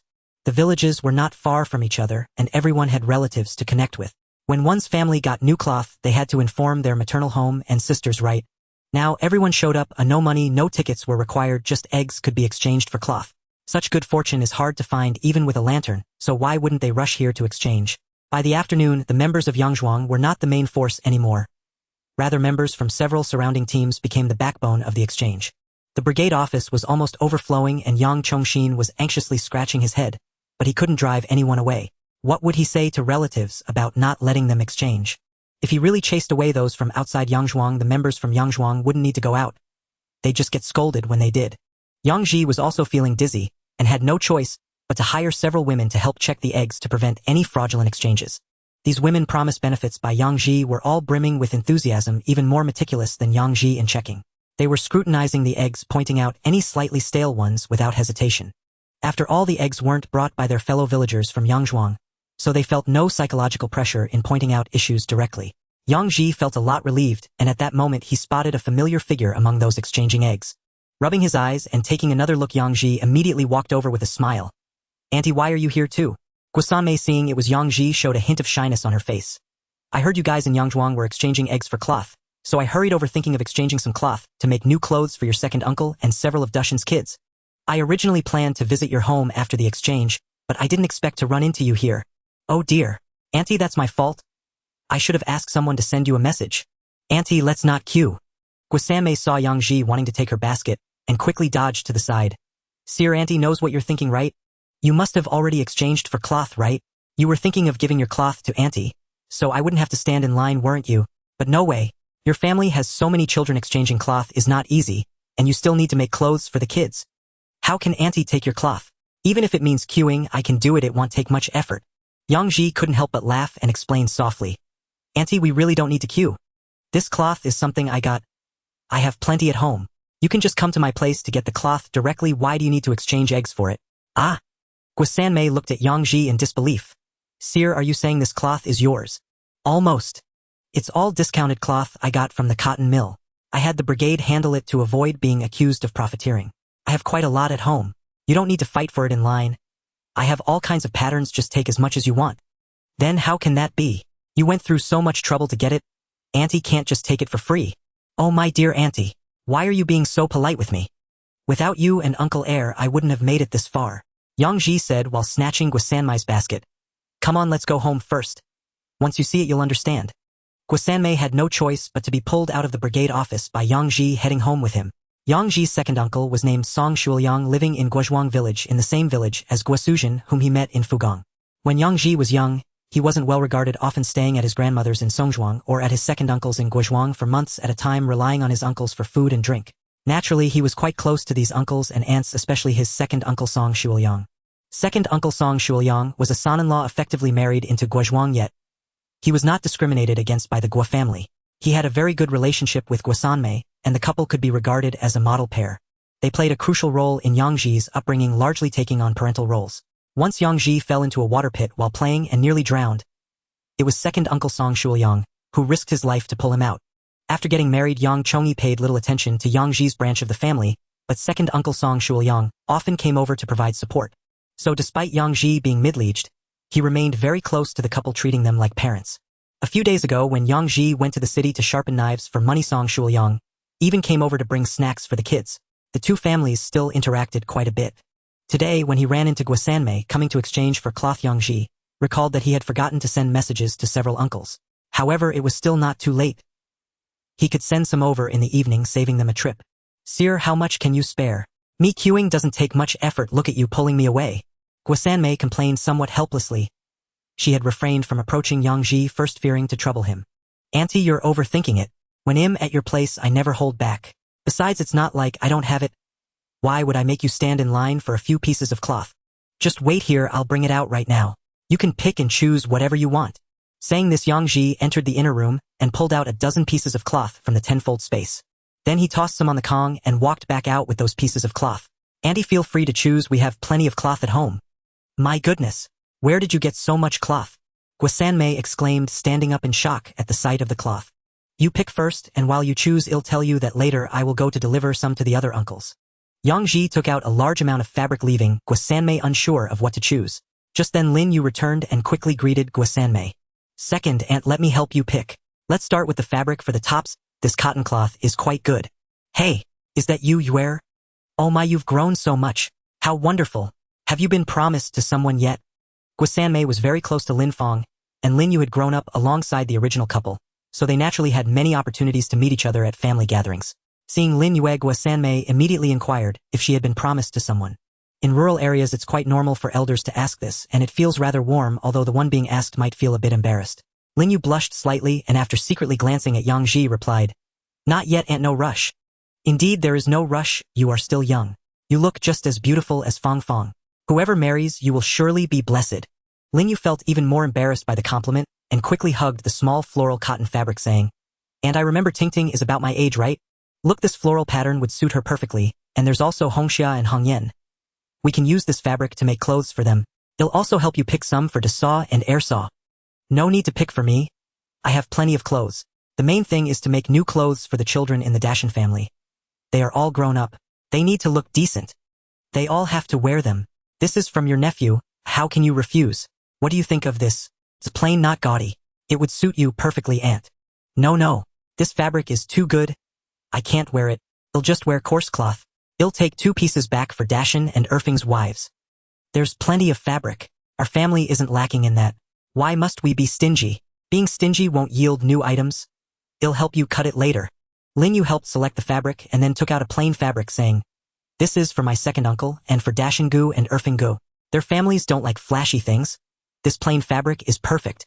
We'll use this gray one for pants. Does that work?" "This is too much. No way, how can I take so much?" Yang Ji, sitting nearby, interjected with a smile. "Aunt, why are you still being stingy with so much fabric? This was also bought with money. How can I take so much? Alright then, I'll take some for Dashan's family, Erfing's family, and for Tingting, Hongxia, and Hongyan." "Hey, Yuer, why are you starting to cut already?" "Don't cut yet. Oh no, I'm wasting good things." "Not wasting." Yang Ji shot Lin Yu a grateful glance. "Yuer, cut more, prepare 2 sets for each person." "Okay, aunt, don't insist. If I keep cutting like this, my scissors might slip and I might waste fabric. Look at you guys." Guo Sanmei, standing aside, kept slapping her thigh. "If I had known it was Seer who got the fabric, I wouldn't have come to be the target of complaints." "Aunt, I can't take that. Isn't that slapping your nephew's face? Are you complaining that I didn't bring it to you sooner?" Yang Ji joked. "What are you saying? How could aunt choose for you? This fabric is good, you could secretly sell some for money. There's plenty. If you don't believe me, go have a look at the Kong in the room. I can make money now, so just wear it boldly." Lin Yu looked at Yang Ji in surprise, thinking his boast was a bit exaggerated. When did the family have so much fabric? It wasn't Lin Yu's fault. Yang Ji had directly unloaded the fabric at the community center and hadn't allowed it into the house at all. Lin Yu thought he had secretly obtained the fabric from there. She glanced at the Kong in the room and indeed found a considerable amount of fabric lying around. She immediately felt puzzled, wondering when her brother-in-law had moved all this back. Whatever you have is yours. Your family must know how to use things. Xuanhuan scolded, reminding Lin Yu not to cut too much, but she couldn't stop it. In the end, she could only watch as all the family's fabric was cut into pieces, with each person receiving 2 sets. Xuanhuan knew it was too late to say anything, so she could only fussily collect the fabric, and then went to find a basket for the eggs, intending to leave those eggs for Yang Ji. Yang Ji certainly couldn't take them. He had already received over 1,000 eggs, so he didn't need this little bit more. The two of them pushed back and forth for a while, and Xuanhuan finally dropped the eggs and walked out, saying, "If you don't keep them, Aunt won't take anything today. You can give those fabrics to someone else." Yang Ji had no choice but to leave the eggs behind, putting the fabric into Xuanhuan's basket for her to take. He had initially wanted to invite her to stay for a meal, but Xuanhuan firmly refused and left with her basket. He was afraid that if he stayed any longer, Yang Ji would keep stuffing things into her hands, so it was better to leave quickly to avoid causing Yang Ji any trouble. "Brother-in-law, what should we do with these eggs? Should we keep them, or will you find a time to return them?" "Later. I'll go to xuanhuan later. I'll just drop the eggs off at my second uncle's house." Our family isn't lacking in eggs right now. We collected so many today. Right? After a while we won't lack anything. I also want to build a big house, aiming to bring you back home as soon as possible." "Oh my." Lin Yu felt so shy upon hearing this that she immediately covered her face, forgetting to ask about the fabric. Stealing a glance at Yang Ji, she found him chuckling, which made her stomp her feet in embarrassment, saying, "Why do you suddenly start acting like a rogue? I won't talk to you anymore. I'm going to check those eggs with Aunt Lien." "Ha ha ha." Yang Ji couldn't help but burst into laughter as Lin Yu hurriedly ran out. "This girl, usually so chatty, gets embarrassed when I say a few heartwarming words." With Lao Wu Yanglin watching from the side, and with Fan Shilian and Lin Yu checking the eggs, Yang Ji felt he had no work at the community center, so he tidied up the fabric at home. After roughly counting the number of people, he tied 7 or 8 pieces of fabric onto the big phoenix cart, hung the basket of eggs in the cart, and rode out of the village towards Songzhuang. However, he hadn't even gotten out the door when he saw Lu Wenyul, who was cheerfully carrying a basket of eggs. Upon seeing Yang Ji, he quickly asked, "Old, for what are you up to?" "I got these eggs from Lu Mantang. Should I leave them at your house or at the community center?" "You can leave them at the community center. It'll be easier to count later. I'm heading to Songzhuang." "Right? Relatives should keep in touch. Otherwise people will complain that you are hoarding everything. By the way, I heard your father cursing you in the street just now." Yang Ji was taken aback. "My father? What does that old man want again? I heard he hasn't eaten lunch and is holding a grudge. He should be starved for a couple of meals. He always finds trouble instead of doing proper work. Don't let him hear that, otherwise he'll find trouble for you again. By the way, when I was at Lu Mantang's house, I overheard that Li Zuihua said your father promised her 2 pieces of fabric. That's not how it is. I didn't get these eggs easily either." "What? When did that old man start messing around with Li Zuihua again? Just be careful. You know how your father is. If there's something in the house, he'll leave someone behind." "Got it. Thank you, Wenyul." Yang Ji expressed his gratitude to Lu Wenyul, feeling helpless. Who would have thought that after crossing over, he would encounter a father who was a total burden? Cannot be said that he only exploits his son. The old man has no relatives who are not exploited. Whether it is father, mother, brother, younger brother, son, or daughter, there is no one that Yang Chongyi cannot exploit. It is said that the old man was quite dashing in his youth, just barely worthy of being called a gem among stones. Back in the early 20th century, he followed his father, who is also Yang Ji's grandfather in this life, to the county town to apprentice at a pharmacy. By then, Yang Ji's grandfather had worked in that pharmacy for over 20 years, and was considered a person of authority, only to be exploited by the old man, nearly wasting half his life's efforts. What happened? Back then, the owner of the pharmacy had a beloved daughter who was very much favored by her father, and was promised to a family friend's son at an early age. After the old man became an apprentice at the pharmacy, upon seeing the young lattice beauty, he was naturally consumed with desire, and won her heart before her wedding. There was even a dramatic incident that shocked the heavens and moved the spirits, which was their elopement on the eve of the wedding, but they were caught before they could even leave the county. Such disgrace naturally spread like wildfire, leading to both the old man and Yang Ji's grandfather being expelled from the pharmacy, causing Yang Ji's grandfather's lifelong struggles to come to naught. The key point is that the pharmacy owner's daughter had feelings for the old man, and had already pleaded with her father to marry him. But the old man, being the archetype of a scoundrel, refused, claiming he did not wish to ruin the young lattice life, which naturally infuriated the pharmacy owner. It is said that the pharmacy owner's daughter wept day and night and eventually married a middle-aged man who soon passed away, leaving her a pitiable figure. After the old man returned, he quickly married Yang Ji's biological mother, never mentioning that woman again. The death of this body's grandmother, the old man's mother, was also partly due to him. Uncle Yang Chongren was conscripted into the army, and years later news came that he had died in battle. This was during the time when this body's grandmother was seriously ill, deeply missing her eldest son, and waiting for his return. Everyone agreed to keep the old lady in the dark about Yang Chongren's death. Yet the old man, after drinking, went to show filial piety and directly revealed the news. That very night, the old lady was heartbroken and bled, and the next day she passed away. The old man claimed it was not his fault, as he never expected to let it slip. The crucial point is that Uncle Yang Chongren was not dead. Soon after, a letter arrived stating he was injured and recuperating, and would soon return to the battlefield to drive out the Japanese invaders and restore China. The blunder caused by the old man enraged the then-living uncles, including the third uncle, fourth uncle, and the now-alive fifth uncle Yang Chongxin, who nearly beat him to death. Exploiting his younger siblings was even worse, especially for the fifth uncle Yang Chongxin, whose life was left desolate due to the old man's exploitation. This all ties back to the current stepmother Fan Shilian, who was actually close to the fifth uncle Yang Chongxin. Back in the 1940s, when the fifth uncle was full of youthful vigor, he often executed secret missions as part of the guerrilla forces. One time in the city, which had already been occupied by the Japanese Fan Shilian, was a reputable young lady in the city. She was spotted by Chun Fakwai, a local Japanese thug, who intended to abduct her and make her a concubine despite her being just a teenager. Naturally, Fan Shilian vowed to resist to the death, initially planning to kill Chun Fakwai and then take her own life, but she was unexpectedly rescued by the fifth uncle. They devised a plan to kill Chun Fakwai and escape the city, though Chun was injured but not killed. The fifth uncle had no choice but to bring Fan Shilian to safety. At that time she was gravely wounded, and to protect her the fifth uncle took her to the old man Yang Chongyi, who was working in the city, hoping he would protect her and help her escape. Yang Chongxin led away their pursuers while sustaining serious injuries, recuperating in the mountains for over 3 months, only to find upon his return that Fan Shilian had become his sister-in-law. Everything happened because after the fifth uncle escaped, the old man, seeing Fan Ziyulian's beauty, brought her back to the village and developed ulterior motives. At that time, Yang Ji's biological mother had just passed away, and the old man wanted to find a wife. Once Fan Shilian recovered somewhat, he proposed the idea of her repaying his kindness. Fan Ziyulian's heart belonged to the fifth uncle Yang Chongxin, but the old man claimed that the fifth uncle had been killed by the thugs, while protecting her, saying that without him, she would have no chance of survival. How could she prove her sincerity without offering herself? Under such circumstances, Fan Shilian married the old man out of gratitude, and by the time the fifth uncle Yang Chongxin returned, he could only lament his fate, unable to reclaim her. Having married and completed all formalities, she had already become a sister-in-law. Even if Fan Shilian agreed, Yang Chongxin would not dare risk breaking moral codes to take his sister-in-law back as a wife. Though Fan Shilian regretted it, she found herself helpless, and could only accept it, living with the old man for many years. After that, Yang Chongxin devoted himself wholeheartedly to the war of resistance. With the army fighting across the south and north and participating in the Korean War, he returned as a middle-aged man.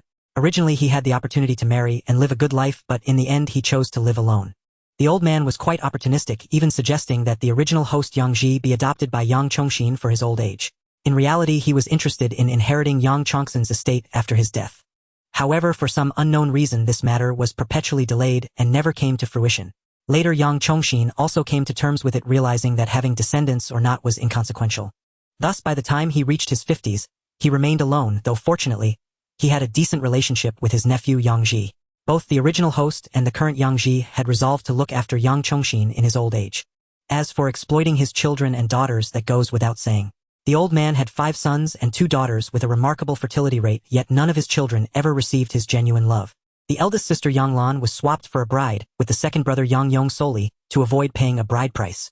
The second sister Yang Mei faced the same fate. Originally, the third brother Yang Kuan could have married, but to save money, the old man decided to swap the second sister as well. The man that the eldest sister Yang Lan married was somewhat disabled, and also a typical mama's boy, so her life couldn't be described as happy, yet she had no choice but to endure.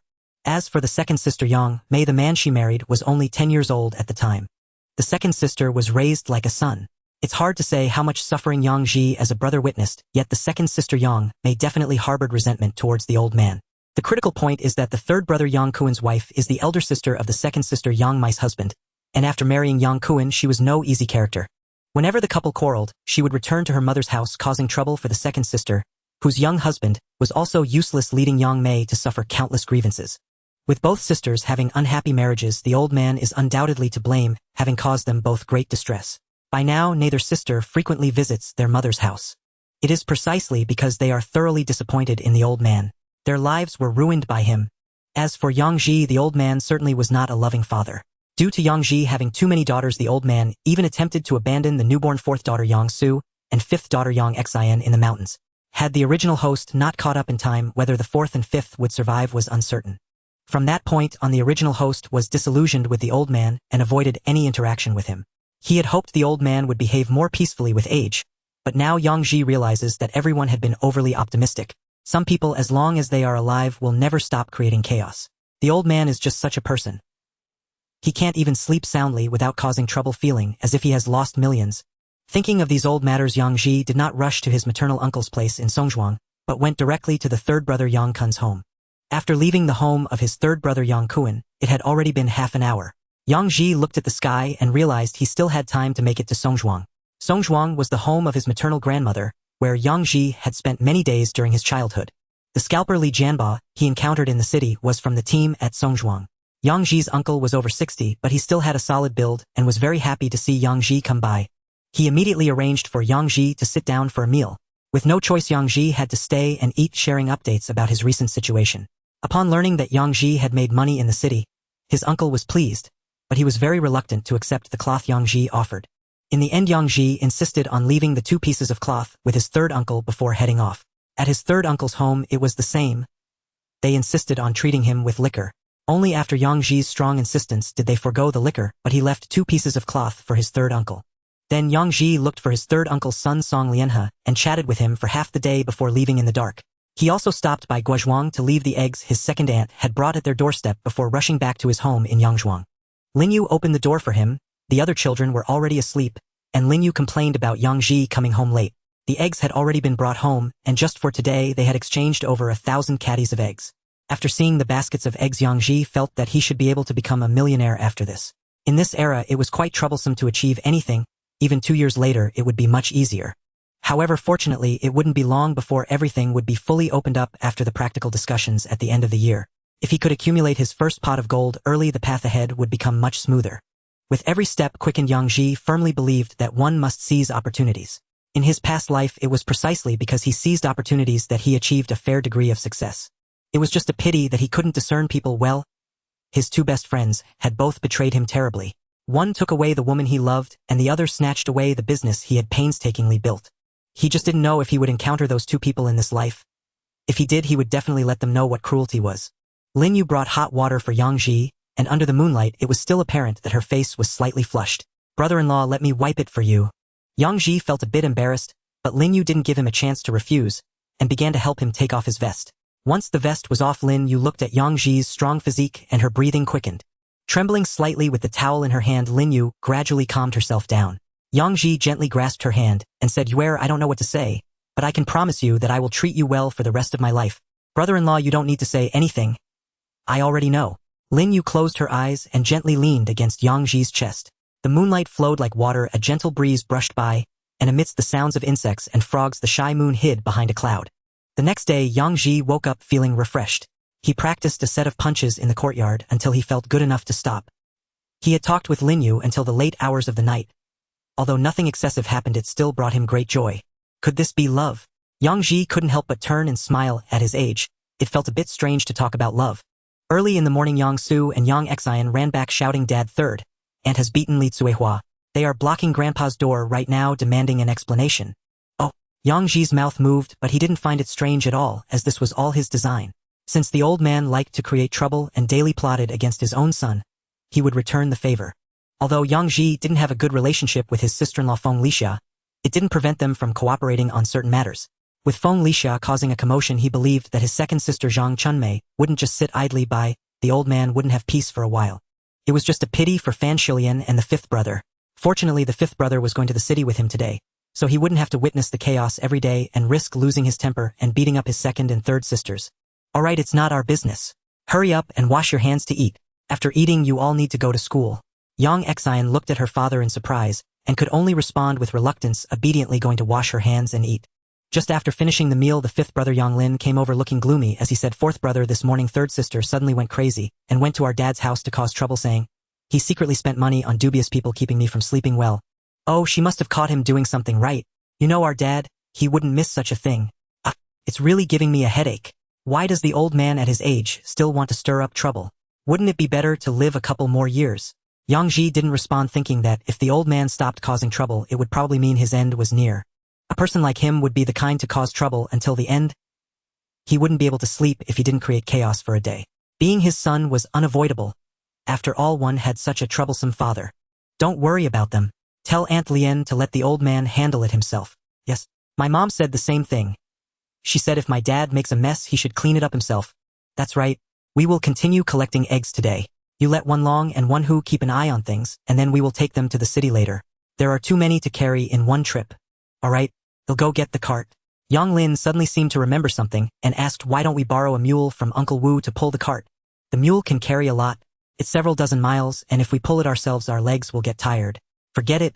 This period we need that mule for fertilizing the fields, so we can't overwork it. We are already attracting attention in the village. If we borrow the mule, who knows how many will be watching us enviously, so let's just take the cart. Oh, then that's fine. Yang Lin answered somewhat dejectedly. After preparing 2 carts, they covered them with some bean stalks. Yang Ji set off for the city with Yang Lin each pulling a cart. The weather was neither cold nor hot, around 20 degrees, quite comfortable, and it was mostly downhill, saving them a lot of effort. Even so, Yang Lin had to rest several times on the way before they reached the city. Upon arriving at the housing complex of Fugong, Yang Ji first sought out Li Dashan and Liang Jinxing. When they saw the items Yang Ji brought, they couldn't help but scratch their heads. That small warehouse definitely couldn't hold so many eggs, not to mention this was only part of it. Yang Ji took a puff of his cigarette and pondered for a moment before asking Uncle Brother Liang, are there any small yards for rent nearby? I want to rent a yard, preferably a single-family one, which would also solve my accommodation and meal problems. Rent a yard? Li Dashan scratched his head in thought. I haven't heard of any available for rent. But Liang Jinxing slapped his thigh and said, I actually know of one, which is... Brother Liang, what is it? Yang Ji quickly asked. Liang Jinxing replied with a smile, that courtyard is quite nice, just a bit large. It's located not far from the Fugong family compound at the eastern end of Baijia village, and is divided into 2 sections. The front section has a main house and auxiliary rooms totaling 7 rooms, while the back section has a main house, auxiliary rooms, and side rooms, almost 10 in total. I was just worried you might find it too big. Hearing this, Yang Ji felt relieved and pondered for a moment before smiling. A larger space isn't an issue. It can hold more things. Brother Liang, where is this place? I want to take a look. Wait a moment, I'll arrange to take you there. I have a relative in Baijia village, and I just heard that house is up for rent. Otherwise, I wouldn't know where to find one for you. Li Dashan also realized and quickly asked Xiao Liang, you're not talking about the courtyard of Zhao Weichu, are you? If it's not that courtyard, then which one could it be? Zhao Weichu passed away before the new year, and now his family is gone, so it has been taken over by the Baijia village brigade. They say many people in Baijia village want that courtyard, but the brigade feels it's not suitable for anyone, so they decided to rent it out through the brigade and share the rent among everyone. Oh, I see. Li Dashan quickly explained to Yang Ji, Xiao Ji, I know about the Zhao family's courtyard. That place is indeed nice. Several decades ago, it even produced a scholar. Zhao Weichu was also a cultured person working at the Fuyang Daily before and after the establishment of the country. A few years ago, there were rumors his family background wasn't great, and he often wrote random things in the newspaper, which led to him being sent for labor reform in the Northwest. After Zhao Weichu went to the Northwest, his family began to encounter troubles. First, his eldest son had an accident while working at the steel mill. He fell into molten steel, and not even his bones could be retrieved. Then Zhao Weichu's youngest son drowned in a river during a heavy rain in the early 1970s. Moreover, Zhao Weichu's wife didn't last a year and also passed away. Last year, when Zhao Weichu returned, the once large courtyard was already empty, and he didn't last long either before he passed away. After Zhao Weichu's death, some of his relatives tried to claim the courtyard, but later it was rumored that the place was cursed, so no one wanted to touch it, fearing they would end up like Zhao Weichu. What Xiao Liang said about the brigade not wanting to give it to anyone seems like nonsense. No one dares to take it. I'll go with you. If you really strike a deal, I know the secretary of the brigade in Baijia village, so I can help negotiate the price. Upon hearing Li Dashan's introduction, Yang Ji understood the past and present of that courtyard. All right then, sir, you come with us to help me keep an eye on things. This is a small matter. I don't see any major issues with the Zhao family's courtyard, Li Dashan said with a smile. With 2 sections and over 10 rooms, several generations have lived there. Decades ago, it was considered a big household. Although the courtyard is empty now, what could possibly go wrong with storing things and living there? It might even save some money. Brother Liang, I really didn't know that courtyard had such a history. If I had known, I would have definitely informed you. My relative is quite distant, and they just mentioned it casually when they visited last time. It's fine, Brother Liang. That courtyard is fine, wherever. It's not like I'm gonna rent it, right? That's true. Just by looking at the door of that courtyard, I can tell. I'm even thinking of buying it. Li Dashan chimed in, and the three of them left the Fugong family compound walking for about 20 minutes until they reached Baijia village. Baijia village has quite a history dating back to the early Ming dynasty. Back then Baijia village was a gathering point for artisans in the Ming dynasty, providing support services for the military camp stationed near the Xishan. Later the descendants of those artisans settled here forming a village. Since there were various surnames among the artisans they simply named it Baijia village for convenience. When Fugong was established the location was chosen near Baijia village, forming a large industrial area making Baijia village similar to a village within a city. If nothing unexpected happens in 20 or 30 years Baijia village will definitely become part of the city. This is basically the model for urban villages across the country. The Zhao family courtyard is easy to find with blue bricks and blue tiles, a two-section house covering a decent area located at the eastern end of Baijia village easily visible. Li Dashan led Yang Ji around the courtyard giving Yang Ji an idea of the place, so he would know how to negotiate with the people of Baijia village. After circling around, Li Dashan took Yang Ji to the brigade office of Baijia village, where they found the brigade secretary Yan Jikai. Yan Jikai was about 60 years old and looked only slightly younger than Li Dashan. The two were somewhat acquainted, but it was more Yan Jikai trying to curry favor with Li Dashan. After all, Li Dashan's son Li Fuan is now the deputy director of the Fuyang steel plant. Since they were nearby, the steel plant would recruit some workers from Baijia village every year. This matter fell under Li Fuan's purview, so how could Yan Jikai not curry favor with Li Dashan? Even if Li Dashan slightly raised his eyebrows, it wouldn't necessarily have much effect. But if he were to speak a few bad words about Baijia village, that would be very easy. If the 20 recruitment slots were reduced to only 10, wouldn't Yan Jikai be criticized by the villagers? That's how being a village cadre is. If you do good things, no one remembers you, but if you make a mistake, you become the target of public criticism. Upon hearing Li Dashan explain the purpose, he was eager to show Yang Ji and the others around. He actively led them through the door for a tour. The Zhao family courtyard is quite nice. Although the houses are a bit old, the quality is definitely fine. Only 2 auxiliary rooms have slight leaks, but with a bit of repair they will be perfectly fine. Secretary Yen, how do you plan to rent out this courtyard? If it's suitable, I'll rent it. Yang Ji was quite satisfied with the Zhao family courtyard. He had been considering renting a small courtyard in the city. 1. It's more convenient to do things unlike the crowded Fugong compound. 2. I'll have a place to stay in the city, as I will likely be visiting frequently in the coming years. Xiao Yang, your old Li's nephew, I can't lie to you. The brigade members discussed a rent of 10 yuan per month, considering how large this courtyard is. But since old Li came personally today, I can't charge you that price. How about 8 yuan per month? Just as Yang Ji was about to speak, Li Dashan interjected loudly, old Yen, this person is not being straightforward. What do you mean by that, old Li? I'm giving you face here. Is 8 yuan too much for such a large courtyard? If it were a proper courtyard, 8 yuan would definitely not be too much. But does old Yen have any idea what's going on with this courtyard? It's not worth that much money. Li Dashan quietly asked Yan Jikai, while tapping on the 10-centimeter wooden door. Zhao Weichu's family was wiped out. This courtyard can't be without some curse, right? Old Li, that kind of talk is a bit superstitious. We are both part of the organization. What's the point of bringing up those hearsay things? Yan Jikai, feeling embarrassed, quickly explained the Zhao Weichu family just happened to encounter misfortune. It has little to do with this house. However, considering old Li's face, I can do 7 yuan. That's the lowest price. Old Yen, you can even spin death into a living tale. But I can't make the final decision, it's up to Xiao Ji. Xiao Ji, what do you think? If you find it unsettling, I'll take you to see other places. Li Dashan said while giving Yang Ji a wink. Yang Ji naturally understood that Li Dashan meant for him to press for a lower price. However, Yang Ji was quite satisfied with this courtyard, and the price was indeed within his budget. Secretary Yen, I have no issues with the price, but I don't want to rent it for now. I want to buy this yard. What? You want to buy it? Li Dashan exclaimed, first pulling Yang Ji aside and whispering, Xiao Ji, you need to think this through. Buying this yard isn't appropriate. Sir, I think it's quite suitable. The yard is nice and the location is also good. Since I'll be in the city recently, having my own yard would be great. I understand your point, but this yard has a certain sinister quality. If you rent, you're not considered the owner of this yard, and it won't be much of a hindrance. But if you buy it... Yang Ji knew what Li Dashan meant, but he truly didn't care about those trivial matters. Old sir, I don't care about those things. I Yang Ji act with integrity and never do anything unethical. What do I have to fear? Even if there's something here, it should be afraid of me. You have a point. However, if you want to buy it, I'll compete with Yan Jikai for it. Yan Jikai also just regained his senses. He didn't expect Yang Ji to actually want to buy this yard. When Li Dashan and Yang Ji came over, Yan Jikai quickly asked, Xiao Yang, are you sure you want to buy it? Yes. Secretary Yen, I often stay in the city and want a place to settle. If the price is right, I'll buy it. Li Dashan quickly added, Old Yen, since my nephew wants to buy, you must give a fair price. If it's not suitable, don't blame me for not giving you face. People from Baija village go to the steel factory every year and I oldly can still say a few words there. Yan Jikai's expression changed, showing a somewhat awkward smile as he pointed at Li Dashin. Oldly, we've known each other for 30 years, why are you still so unreasonable? Alright, I'll give you some face. If Xiao Yang sincerely wants to buy this yard, it will be 380 yuan for such a large yard. No way. Everyone knows how valuable this yard is. If Xiao Ji wants to rent it for a few days, I'll definitely not interfere.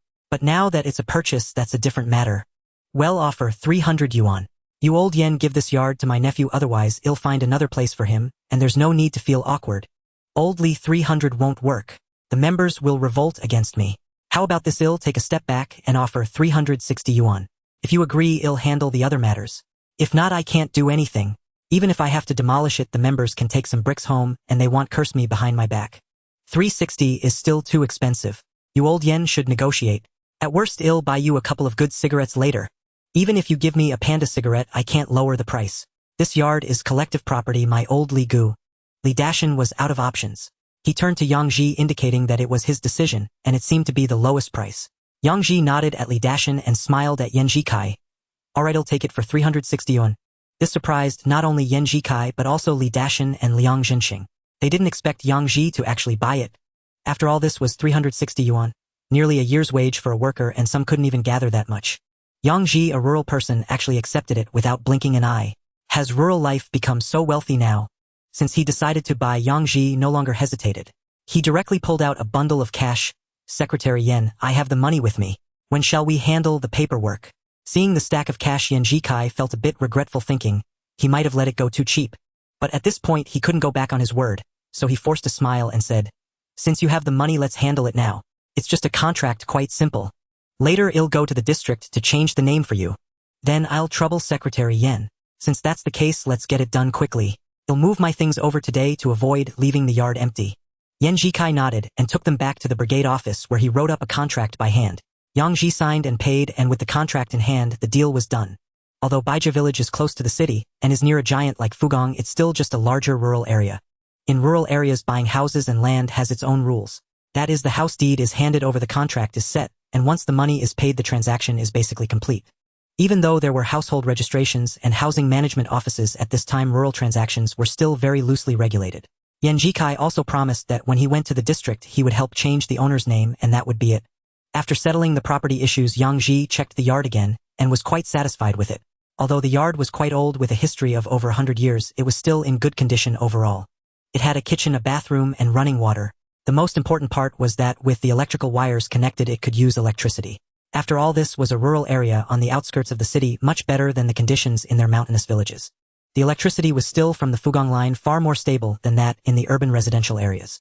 It perfectly met all of Yang Ji's requirements. Securing it for 360 yuan was truly not expensive at all. Back at Fugong, Li Dashin and Liang Jinxing helped move the eggs here. After settling in, Yang Ji invited Li Dashin and Liang Jinxing to the Fugong guest house for a meal. It was Yang Lin's first time eating at the guest house, and he enjoyed the meal greatly. After eating and drinking enough, Yang Ji took Yang Lin back to the village. He brought back the remaining eggs and prepared some cold dishes and marinated food for dinner, inviting Li Dashin, Liang Jinxing, and Sun Jian for another drink. Being close to Fugong, it was inevitable to rely on Li Dashin and the others. Building a good relationship was very important, and Yang Ji was not stingy in spending some money on them. After a while of drinking, Yang Ji asked Li Dashin, "Old sir, are you familiar with the third industry factory that sells kitchen knives?" "The kitchen knife factory? Of course. Why wouldn't I be? My third son is the manager there. Just tell me what you need and I will ensure you get it. I want to order a batch of kitchen knives and scissors from the kitchen knife factory, the proper ones that you pay for." Buying knives? Li Dashin was taken aback, looking at Yang Ji with a mix of amusement and disbelief. "If you buy them, they'll be thrilled. They would love to have someone buy from them to clear out their inventory and provide some benefits to employees. How many do you want? I'll have my third son get you a factory price. Let's start with 200 kitchen knives and 200 scissors. I'll see how the market goes for future orders. 400 in total, right? No problem. I'll tell my third son when I get back and he'll deliver them here tomorrow." "Thank you, old sir. You've been a great help to me in the city. Let me toast you again. We'll have a long-lasting relationship. We really hit it off. I feel close to you at first glance. I wouldn't care to talk to anyone else." After finishing his drink, Li Dashin burped and asked, "Xiao Ji, what do you need so many knives for? Trade a kitchen knife for something?" Yang Ji did not hide his thoughts. A few people were stunned upon hearing this. Liang Jinxing hesitantly asked, Brother, do you plan to trade a kitchen knife, scissors, or eggs for those broken radios, electric fans, and TVs? That's quite a hefty price, isn't it? Those items are all broken and not worth much. If you trade these, wouldn't they just give them to you? Isn't that even better? I was worried they wouldn't want to trade with me. Yang Ji joked. They are all broken, completely useless. Why wouldn't they trade them? I'm just afraid you might turn this into a junkyard. No worries about that. The more I can get, the better. I can dismantle what's unfixable and repair what I can. That's all money. That's why I say Xiao Ji has talent, Li Dashan exclaimed. So many people, even if they thought of doing this, wouldn't have Xiao Ji's repair skills. Even if they did, they might not have his courage. I'm already buried in the yellow earth, and there are few who catch my eye. Xiao Ji, you are definitely one of them. That's why we have such a connection. Go ahead and do it boldly. If anything happens, just find the old man. He will back you up. Thanks, old man. Yang Ji quickly handed Li Dashan a cigarette and lit it for him with a match. Sun Jian also praised, Uncle Li is right. Xiao Ji, if you don't get rich, it would be against the natural order. Sun Gu, you're making me feel embarrassed. I only have this little ability, doing some simple work to earn some pocket money. This is not simple work. Looking across the whole of Fuyang City, how many people can match your vision and courage? Sun Jian raised his glass. Let's not talk about anything else. If there's anything I can help with, just say the word. It's also good to build a kind connection with you in advance. Sun Gu, you flatter me. With my relationship with Sister Suzhun, we will never lose touch. Come on, let's have another drink. That night, the few of them stayed in this courtyard with bedding brought by Sun Jian and Li Dashan, and Liang Jinxing carried 2 thermoses of hot water. The next morning, Yang Ji asked Yang Lin to go back and bring eggs while he went to the supply and marketing cooperative to get things for daily use. As he came out of the steel factory courtyard, he happened to run into Li Jianba, remembering that he had asked Li Jianba to come to the steel factory today to get eggs. Bringing Li Jianba back home, seeing the house full of eggs, Li Jianba spoke with a slight tremor. Ji Gu, this. How many eggs are there? Not many. There are just under 2,000 Jin. How about it? Are you ready? If you feel you can do it, then you can start. Li Jianba swallowed hard at the sight of the full house of eggs and quickly replied seriously, Don't worry, Ji Gu, I can definitely do it. Alright, I'm glad you have this confidence. They'll sell you the eggs at 0.9 yuan per Jin. Whatever you sell beyond that is your profit. I only need the capital back. Great. Then it'll take 200 Jin, first sell them at our cotton 3, and come back tonight for tomorrow's batch. There won't be anyone paying attention at night. Alright, then just move it directly. The eggs are already weighed. If you're not sure, weigh them again before selling, so you have an idea. Okay, then it'll take 200 Jin back first. If they sell quickly, I might come back before nightfall. Yang Ji helped Li Jianba load the eggs onto the truck, and then returned to the house to continue repairing the radio. Selling eggs is just a temporary business. The radio will soon become Yang Ji's main project. With a 10-fold profit margin and his skills, he was confident he could live well. When Yang Lin delivered the eggs for the 3rd time, Li Jianba almost walked in right behind him. Seeing so many eggs delivered again, Li Jianba's face flushed with excitement. Ji Gu, the eggs sold really quickly. I sold all 200 Jin in less than half a day, Li Jianba said while pulling out the money from his pocket. He erased the money from the sale as 0.9 yuan per Jin, a total of 180 yuan. Yang Ji took the money, quickly counted it, and put it in his pocket. In fact, the money went directly into the 10-fold space. 180 yuan directly turned into 1,800 yuan. The speed of making money would shock many even 40 years later. Sanpai, this is my 5th brother Yang Lin. He will help me take care of the egg business from now on. You guys should get acquainted. It was about to get dark soon. I asked the 5th to buy some vegetables and we will have dinner here tonight. After eating, you can take the eggs back. Alright? Then I will trouble Ji Gu and Wu Gu. Li Jianba quickly agreed. Instead, Yang Lin felt a bit embarrassed being called Wu Gu, patting Li Jianba on the shoulder and saying, Brother, wait for me. Let's have a good drink tonight. That night, while drinking and chatting, Yang Ji learned about Li Jianba's current situation. As a returning educated youth, Li Jianba's circumstances weren't very good. Mainly due to his family situation, his father passed away early and his mother was old and frail. His elder brother took over the job at the textile factory, and by the time it got to him, it was hard for him to contribute much. His elder brother was also not very filial. After taking over, he hardly cared for their old mother. Now Li Jianba had to take care of his mother, while also finding ways to make money. He had no choice but to become a ticket scalper, relying on reselling tickets near the department store to make a living. Fortunately, he met Yang Ji, who provided him with a way to earn money. Selling 200 Jin of eggs today yielded him a net income of over 40 yuan. This was about the same as an ordinary worker's monthly salary. How could he not be happy? While drinking, Yang Ji took the opportunity to bring up the idea of trading eggs for old radios, electric fans, and TVs, suggesting that Li Jianba could give it a try. If he could trade for one, Yang Ji would cover the cost of the eggs and additionally give Li Jianba a labor fee of 0.5 5 to 1 yuan, exciting Li Jianba, who pounded his chest in assurance to bring back the items. There was money to be made on both sides. Only a fool wouldn't agree, especially since it wouldn't interfere with selling eggs. Why not do it and earn extra money? After sending Li Jianba off, Yang Ji closed the door with Yang Lin and handed him 20 yuan. This is your salary for the past 2 days. Yang Lin was shocked to see 20 yuan and quickly declined. Fourth brother, I haven't done much, why are you giving me so much? It's not a lot. Take it and buy something if you want. He'll be busy repairing radios later, and you'll have to help run errands. I'm your brother, isn't it normal for me to help you run errands? When you give me so much money at once, I can't help but feel uneasy. If you feel uneasy, take it back and give it to Aunt Lien to help you save up for a wife. You work and I pay you, that's only fair. Let's not talk about that. Tomorrow morning get up early and take the fabric from the west wing to my cousin Song Lianhe in Songzhuang. You know him, he'll help me collect more eggs. Fourth brother, can we really sell so many eggs all at once? What if they all go bad? They won't. I have plenty of ways to sell them. I'm even worried that the exchanges won't be enough. Fuyang City is currently one of the notable industrial cities in the country. With over 200,000 workers, plus their families, the population reaches 4 to 500,000, thus qualifying Fuyang as a large city. In such a large city, the daily consumption of eggs can be described as astronomical. 2,000 gene of eggs is merely a drop in the ocean, insufficient for the daily needs of the entire population. The next day around 4 in the morning, Yang Lin set off with the fabric, not daring to delay his fourth brother's profitable business. In one day, his fourth brother earned 180 yuan, significantly more than the monthly salary of an 8th-level worker at some state-owned factories. How could he afford to let his fourth brother miss out on making money? The more his fourth brother earns, the more he benefits, right? Although Yang Lin was not keen on thinking, he was certainly aware of the tangible money. Calculating in his mind, earning over 100 a day amounts to over 1,000 in 10 days, making it half a tenth xuanhuan household in a month. His spirits soared, and pulling the cart uphill felt less tiring. He knew his fourth brother was a good man, and he would never let him suffer losses in earning money. His mother was right. If he wanted to broaden his horizons, he needed to go out and see the world. Seeing the speed at which his fourth brother was making money, he felt that the previous 20 years of his life were in vain.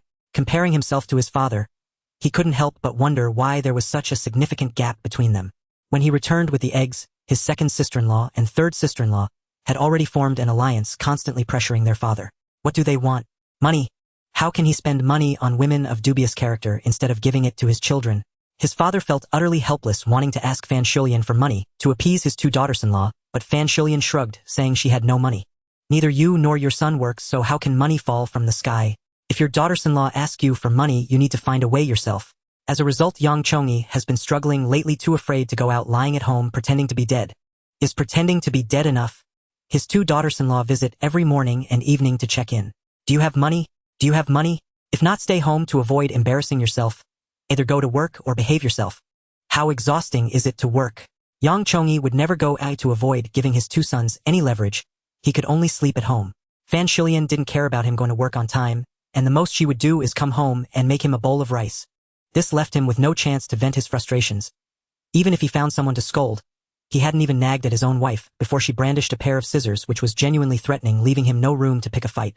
However, the youngest brother has been thriving lately. He buys meat and trades fabric for eggs. Just thinking about the meat he brought makes his mouth water. He wanted to visit his youngest brother's home and sneak out a piece of fabric, but his youngest brother's sister-in-law always guarded him as if he were a thief. Damn it! This youngest brother is not a good man. After being single for only a few years, his sister-in-law readily came to him. He is much better off, while his own wife at home has become a fierce tiger. She brandishes scissors at the slightest provocation. It's been days. Does she want to suffocate him? Yang Chongyi. Thinking of this, he could only sigh and curse the bunch of ingrates. Not only do they not offer him respect, but they also keep a close watch on his little stash of savings. But what can be done? Once sons marry, they bring a traitor into the house. Yang Ji was still busy fixing things. The eggs for the Fugong family compound had already been delivered. Li Dashan was in full charge of the Fugong family compound, where the eggs for tens of thousands of families would sell easily. Liang Jinxing was also busy. He had his brother-in-law take 200 gene of eggs from Yang Ji. He couldn't dream of going to the Fugong family compound.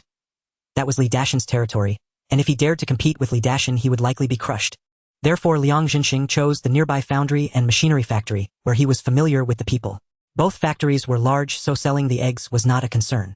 As for Sun Jian, he didn't dare to engage in such activities, but Guo Suzhen was unafraid and joined forces with several women to take away 200 gene. They would go to the hardware factory, boiler factory, and pharmaceutical factory where selling the eggs was equally assured, and they had acquaintances there to help. By the time Yang Lin returned in the evening, having brought back over 400 gene of eggs, he discovered that the initial 2,000 gene of eggs had nearly halved, leaving him astonished. Fourth brother, are our eggs selling this fast? At this rate, we won't have any eggs left to sell in a few days. It's not that fast. Someone will be coming to collect eggs later. You should buy some vegetables and let them stay for dinner. Yang Lin looked at his fourth brother's calm demeanor, licked his lips, and took the money to buy vegetables and prepare dinner. Around 7 in the evening, there was a knock at the door. Yang Lin opened it to find 2 girls standing outside. Is this Yang Ji's home? We are here to find Yang Gu. Oh, you're looking for my fourth brother. He's home, please come in. Yang Lin quickly welcomed them inside. The 2 girls were none other than Li Quzh and Wang Xinling, apprentices of Yang Ji. Upon seeing Yang Ji, both girls were delighted. Master, we didn't arrive too late, did we? Not late. Haven't eaten yet. I have the 5th one cooking right now. We'll eat here in a bit.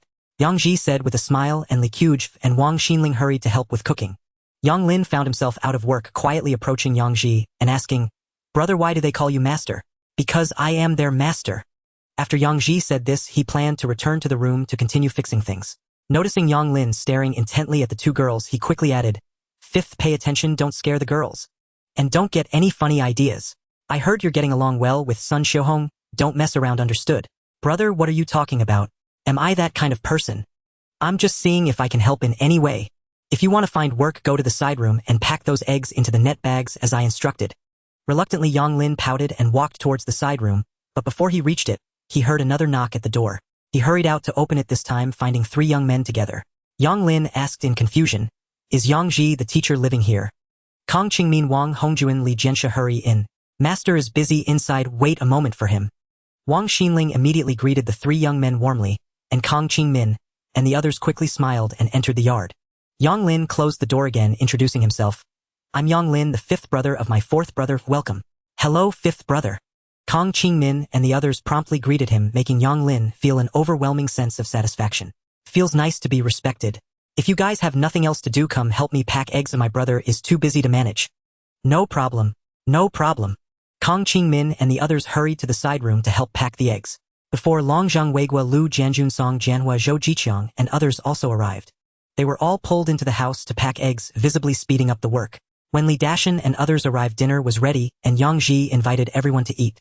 We just moved in, it's still quite simple, so let's make do with it and consider it warming the house. Kong Qingmin and others hurriedly waved their hands, saying they didn't mind regretting not bringing something for Yang Ji. Yang Ji didn't care about those details and introduced everyone. Guo Suzhen was amazed to learn they were all Yang Ji's apprentices, her mouth agape in surprise. I didn't expect you to have apprentices and so many at once. If they were in our factory, they would be considered masters. Sister, don't make fun of me. What skills do I have to teach? Qingmin, how have you all been doing these days? Not bad. Kong Qingmin spoke with gratitude. Over the past few days, we've all been working in the designated areas. I'm at the wind turbine factory while others are at the cotton spinning factory, some at the tractor factory, and others at the radio factory and dyeing factory. Qiu and Xianling are rotating through different places, but wherever they go we have our people there. In these days each of us can earn $2 to $3 on average per day, and some can even earn $4 to $5. Qiu and Xianling are impressive. They can earn over $10 each day, which is equivalent to what 2 or 3 of us make. Li Qiu and Wang Xianling felt embarrassed by the praise, and quickly said it's all thanks to brother Qingmin and the others. With them around, we don't have to worry about safety. Recently our families aren't pushing us to get engaged or married, and we owe it all to the skills master taught us. It's only right, I teach you all for a reward. If you truly want to thank someone, you should thank factory director he is the one who genuinely wants to help you. Kong Qingmin quickly responded, we visited factory director, who together after work yesterday. He told us to work hard and not bring shame to our teacher. It's your own hard work that matters. It has little to do with me. After all, the master leads you to the door, but the cultivation is up to you. Work hard for a while and I'll teach you some other things later. Kong Qingmin and the others quickly expressed their thanks, taking turns to toast Yang Ji, and before long Yang Ji's face was flushed from the drinks. His body could handle alcohol reasonably well, but he couldn't withstand the relentless toasting from over a dozen people. How could he avoid getting drunk in that situation? When Kong Qingmin was about to start the second round, Yang Ji quickly waved his hand in refusal. Hold on. I have something serious to discuss with you. Have Yang Lin bring out a few bags of the packed eggs along with a few knives and scissors that Li Dashan had delivered from the 3rd production factory. Yang Ji shook his slightly dizzy head and said, "These are the eggs I brought from the village, and these knives and scissors were bought from the Fugong tool factory. I'd like you to take some with you every time you go out to work. If anyone asks, just say they're for bartering. I hope to trade 5 pounds of eggs or a set of knives and scissors for a broken radio, electric fan, television, etc. Even an old bicycle would be fine. You can bring them to me. For each item you can trade for, I will pay you between 50 cents to $1 as a reward." This is Li Jianba, who lives in Miansan. Today was his first attempt at trading like this, and he managed to exchange 12 old radios and 2 old fans with me. I also paid him for it. Also, Old Li has already traded around 60 to 70 old radios and fans for me. Lianggu, Sister Suzhen, and the others will also try trading in some of the family compounds to see if they can bring back anything. I hope that if anyone is willing to trade, you can help with that. Of course, if you can't trade, that's fine too. Kong Qingmin and the others exchanged glances, and Kong Qingmin, as the representative, spoke up. "Teacher, this is just a side task. How can we take your money? We need to go out and work anyway. Placing the items nearby won't affect anything. Whoever comes to trade, we just give them what they want. Receiving money from us is unnecessary." Yang Ji quickly interjected, "That won't do. You are helping me with work. How can I let you do it for free?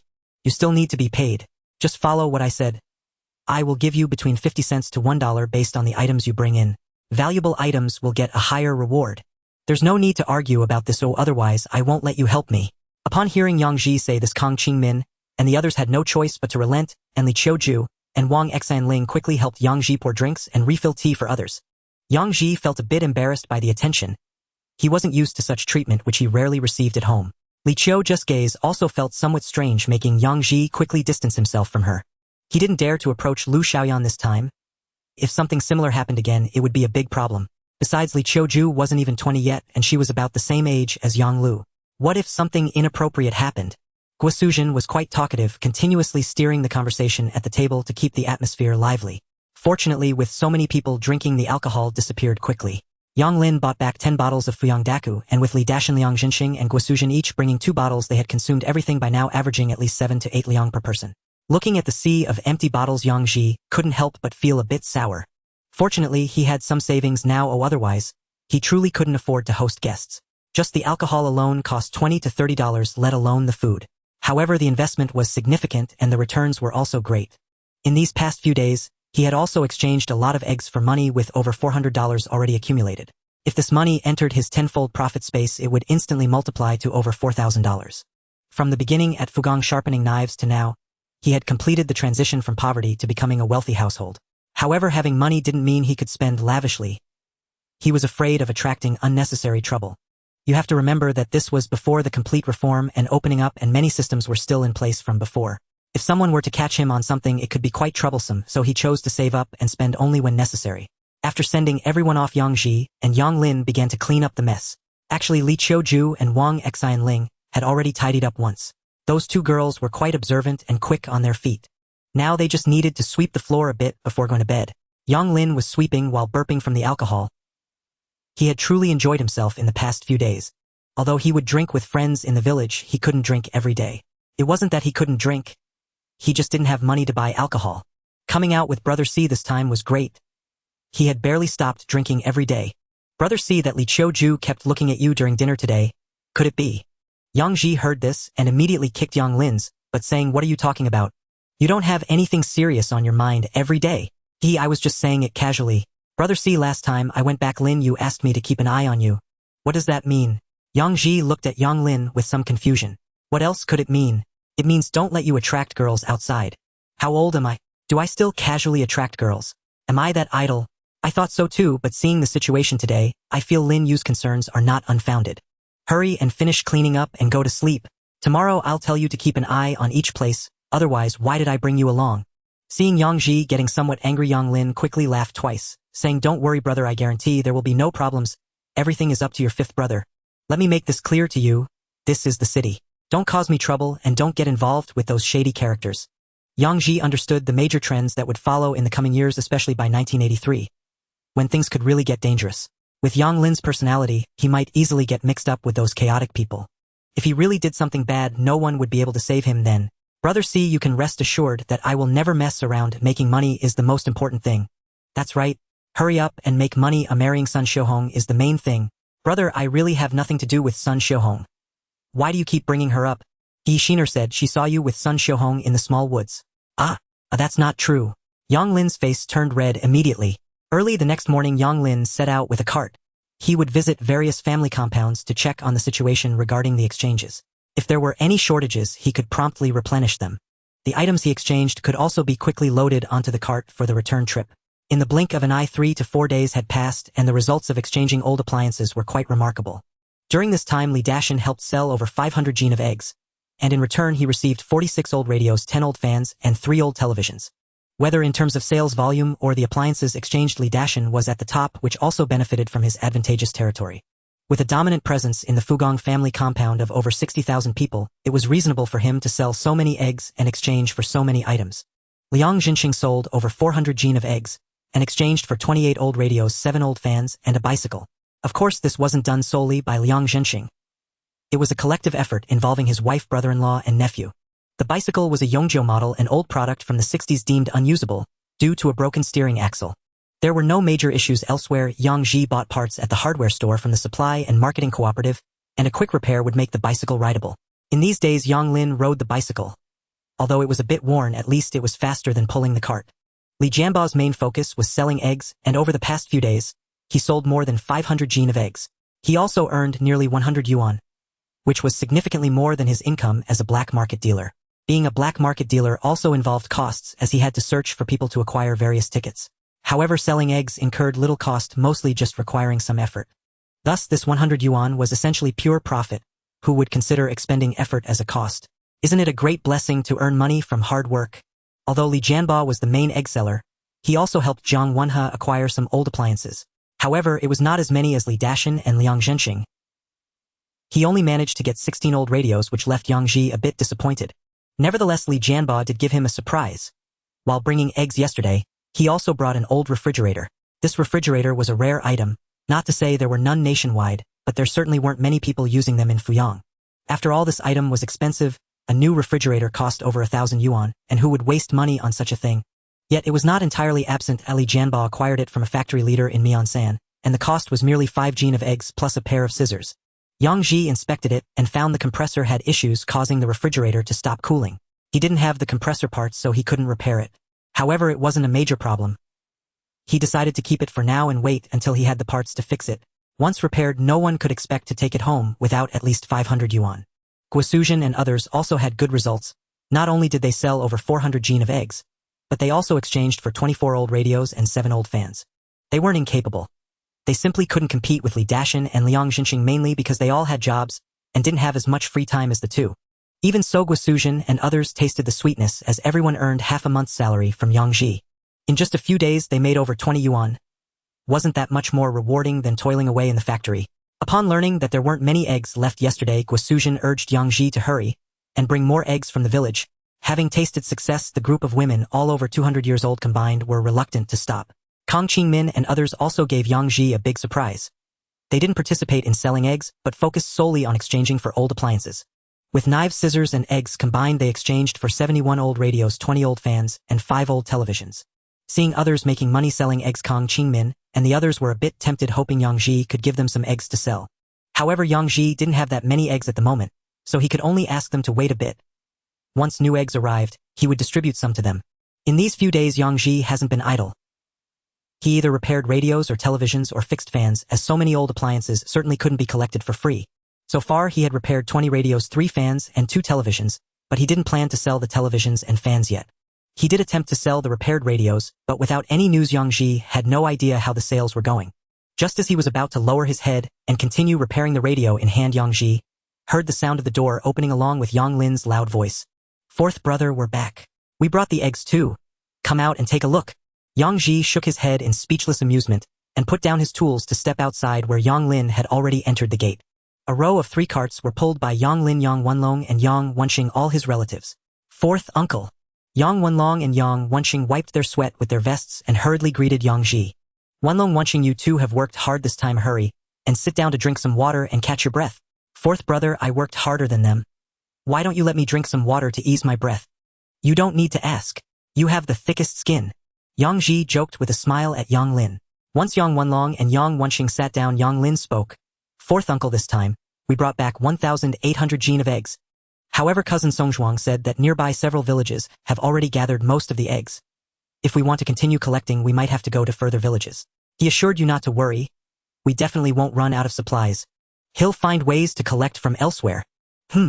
Yang Ji nodded, not paying much attention to the egg situation, and asked, how did the radios I asked you to bring back fare? Ah, don't mention it. I brought them back, but they were all taken. They were almost fighting over them. Quickly tell me the specifics. I need to assess the current purchasing power in the countryside. It was really good. Out of 20 radios, I gave one to fifth uncle, one to my mother, and one each to Uncle Gua from Guozhuang, Uncle Song from Songzhuang, and third uncle. That's 5 radios in total. The rest I just gathered a few people from our brigade, and in no time we sold 7 radios, all for 40 yuan each. My cousin Chongda bought 2 radios, saying the second son is getting married and needs to buy one, and to avoid upsetting the eldest son, he bought one for him too. Uncle Chonghui also took 2, and Uncle Chongyan took 2, and the last one was taken by Chao Erxi, who even asked if we had a big watch or something, saying he wanted to buy one. I was puzzled as to how this welfare recipient had so much money. The remaining 8 radios cousin Songzhuang helped ask around 5 were sold in Songzhuang 3, at 40 yuan each and 2 at 30 yuan each. The other 3 radios were taken by Lin Yu to Xishan, and that very night she returned with the money. They sold for a total of 100 yuan. Here's a total of 600 yuan. Among them, there's 20 yuan from fifth uncle, 10 yuan from my mother, and 10 yuan forcibly given by Uncle Gua from Guozhuang. Originally Uncle Gua wanted to give 40 yuan. But I only took 10 in the end. If it's alright, fourth brother, you can return it next time. I'll exchange things for them next time I go to Guozhuang. Yang Ji took the money, counted it, and put it in his pocket. With 600 yuan entering a 10-fold return space, it instantly transformed into 6,000 yuan, bringing his total assets to the equivalent of 2 households with over 10,000 yuan. After thinking for a moment, he took out another 100 yuan, threw 60 yuan to Yang Lin, and tossed 20 yuan each to his nephews, one Long and one Xing. Before the 3 could refuse, Yang Ji said, take it. From now on, whatever I give you, take. If you think it's too little, then don't follow me. Now none of Yang Lin's 3 dared to speak happily, accepting the money, especially Yang Lin, whose grin stretched from ear to ear. In just under a week, he had earned over 100 yuan from Yang Ji. This feeling was simply delightful. Of course, fourth brother earned more, but he wasn't envious. After all, he didn't have fourth brother's ability and courage. It's getting dark. Soon you all need to deliver another cart of eggs to the Fugong family compound. Sure. Yang Lin quickly agreed, as he was already quite familiar with the task. Just then there was a knock on the door, and Yang Lin hurriedly ran over to open it. Then he had a ghostly expression. Fourth brother, you come quickly. Yang Ji stood up in confusion and quickly walked to the door. Then narrowing his eyes, he looked out in disbelief. At the door stood a young man with a simple appearance, looking around 24 or 25. With a dark complexion and an honest face, he was just an exceptionally ordinary person. Seeing Yang Ji smile broadly, he said, Sorry, Master Yang, I hope I'm not being too forward. My name is Li Zheng. Yang Ji's mind calmed down as he glanced at the cart behind Li Zheng, and he curiously asked, Li Zheng, do you have business with these things? It was no wonder Yang Ji was surprised, as there were simply too many items on the cart. Behind the young man, 2 broken bicycles, 4 or 5 old fans, and a pile of old radios. Someone not in the know might think he was collecting scrap, but Yang Ji understood that Li Zheng must have a purpose for coming over. He just wasn't sure what that was yet. Master Yang, can I come in first? These things are quite eye-catching at the door. Li Zheng whispered to Yang Ji as he looked around. Come in. Yang Ji signaled to Yang Lin, who helped Li Zheng pull the cart into the yard. The yard was not too large, but also not small. 4 carts could fit comfortably. Li Zheng similarly lifted his vest to wipe the sweat, and feeling a bit embarrassed said, Master Yang, please don't take offense. Let me introduce myself. My name is Li Zheng, and I am also a sent-down youth. I am a cousin of Kong Qingmin, but he grew up in the cotton mills residential area, while I grew up in the fan factories residential area.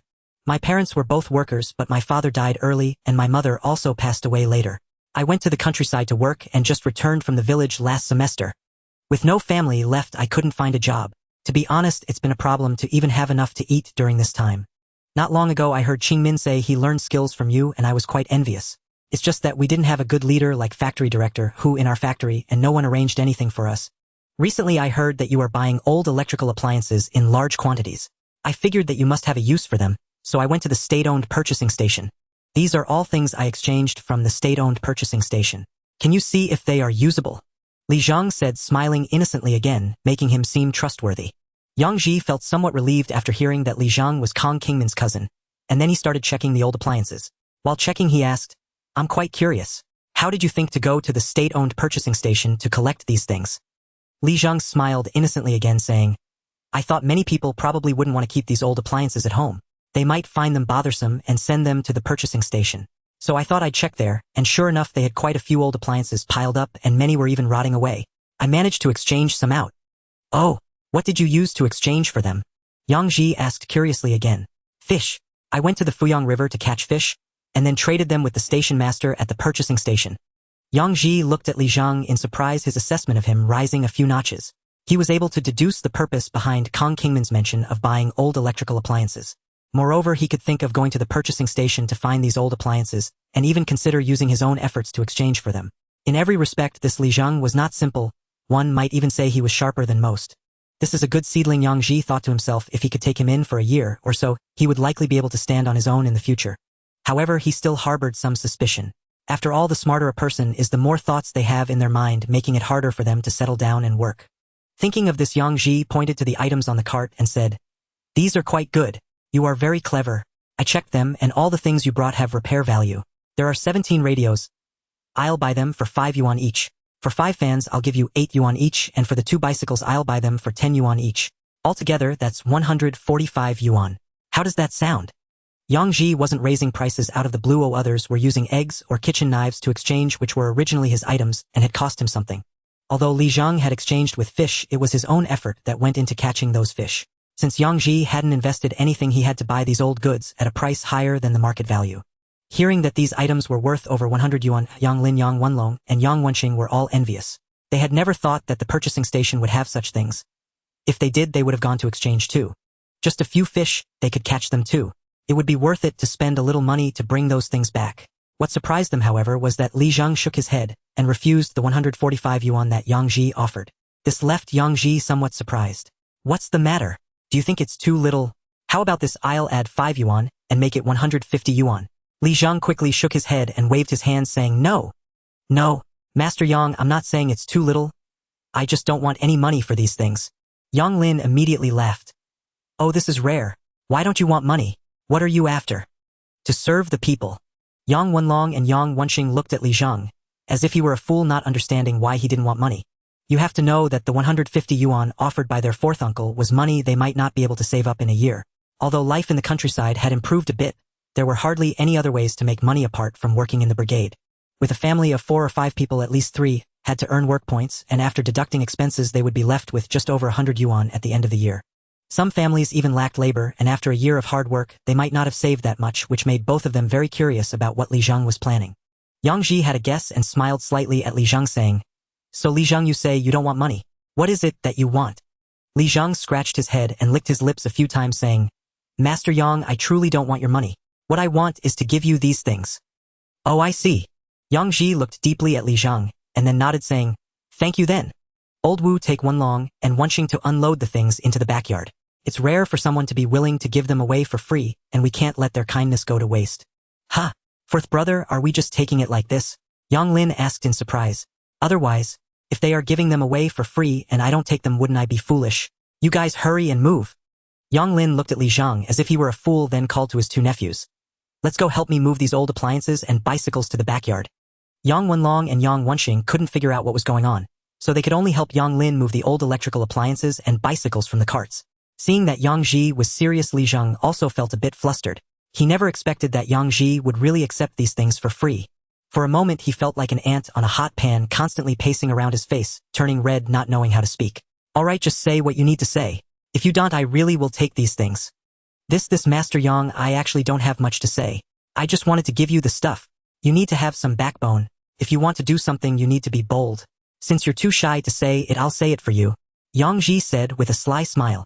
"Do you want to learn the craft of repairing old appliances from me?" As soon as Yang Ji finished speaking, he saw Li Zhang standing there in a daze. After stuttering for a while, Li Zhang seemed to finally make up his mind. "Master Yang, after Changmin mentioned it, I guess that you could fix old appliances, so I really want to learn from you. Why go through all that? Just say you want to learn. If you want to do great things, you can't be too timid." Yang Ji smiled and shook his head. Upon hearing Yang Ji's words, Li Zhang's eyes immediately lit up, excitedly asking, "Master Yang, do you agree to take me on?" "It's not exactly taking you on, it's more like hiring you to assist me. How about 30 yuan a month for your wages?" Li Zhang quickly shook his head. "No wages, no wages. I'm just very happy to learn a few skills from you." "That's not acceptable. If you work for me, I must pay you. If you agree, then stay. If you don't, then forget it." Li Zhang was anxious, scratching his head. Master, I can't take money for learning skills. Factory apprentices only make a few yuan in their first year. That's a factory and this isn't. You're smart but you're a bit too slow. I've never seen someone refuse money before. You just said you'd go hungry. Do you really want to starve while working for me? Hurry up and be decisive. Are you learning or not? I will. Then let's get to it. Go help them move things. All right. Li Zhang immediately answered loudly. Li Zhang hurriedly ran to the cart to help move items. Yang Ji watched from the side, nodding in satisfaction, thinking that having a disciple wasn't a bad idea. He had observed Li Zhang for quite a while and found that Li Zhang indeed had the potential for this line of work. His fingers were long and looked quite nimble. He wasn't slow-witted, so learning wouldn't be a problem. In this era, appliances didn't have chips mostly consisting of circuit boards and components. As long as he mastered the circuit diagrams and knew the layout of the components, he could manage to repair them. With an increasing number of radios and other old appliances, it was quite tiring for him to repair them alone. Having someone to help was nice. Even if Li Zhang didn't come, he planned to find 2 assistants. Once everything was put away, Li Zhang stood somewhat awkwardly in front of Yang Ji, making Yang Ji feel a bit uncomfortable, so he had to say, "No need to act all formal. I don't hit or scold people. I might scold a bit while you learn, but don't take it to heart. Sit down and have a drink. I have something to ask you." Li Zhang relaxed a bit, but still felt somewhat restrained. He proactively poured Yang Ji a cup of water and asked, "Master, what do you want to ask? Where is the collection station for these items? What else valuable do they have besides these?" "Master, the collection station isn't far from here. It's at the west end of Gongnong Road. As for the items, there's plenty. What do they have? Can you give me a rough idea?" At this moment, Yang Ji was very interested in that state-run collection station. Old furniture, old appliances, old meters, old bicycles, old clothes, as well as old books, old pens, old newspapers, and lots of scrap, iron scrap, copper scrap, aluminum. Oh, and old generators, old diesel engines, and electric motors. Basically anything you can see outside you can find inside. Wow, that truly is a good place. Yang Ji couldn't help but exclaim after hearing Li Zhang's introduction. "Are you quite familiar with the station master there? Can you invite him out for a meal?" Li Zhang blushed slightly upon hearing this request, stammering, "Actually, I don't know the station master. To get into the collection station, I observed the station master for 2 days. He has a son over 4 years old, and I really like that kid. So I dug a pit on the road beforehand, made the kid fall in, and then pretended to pass by and saved him. That's how the station master allowed me to trade fish for things inside." Yang Ji listened to Li Zhang's account, feeling a bit exasperated, thinking this kid is quite shameless. To get close to the station master, he first put the kid in a pit and then played the hero to present himself as a benefactor. Wow, this kid's shamelessness rivals his previous life. He also used similar means to get close to an important figure. But a man should be allowed to use a few tricks, right? After all, it's really difficult for those at the bottom to succeed. Seeing Yang Ji's expression change, Li Zhang thought he might be a bit dissatisfied with his actions, so he hurriedly lowered his head to admit his mistake. "I'm sorry, master. I won't do such things again. I just really wanted to learn a skill from you."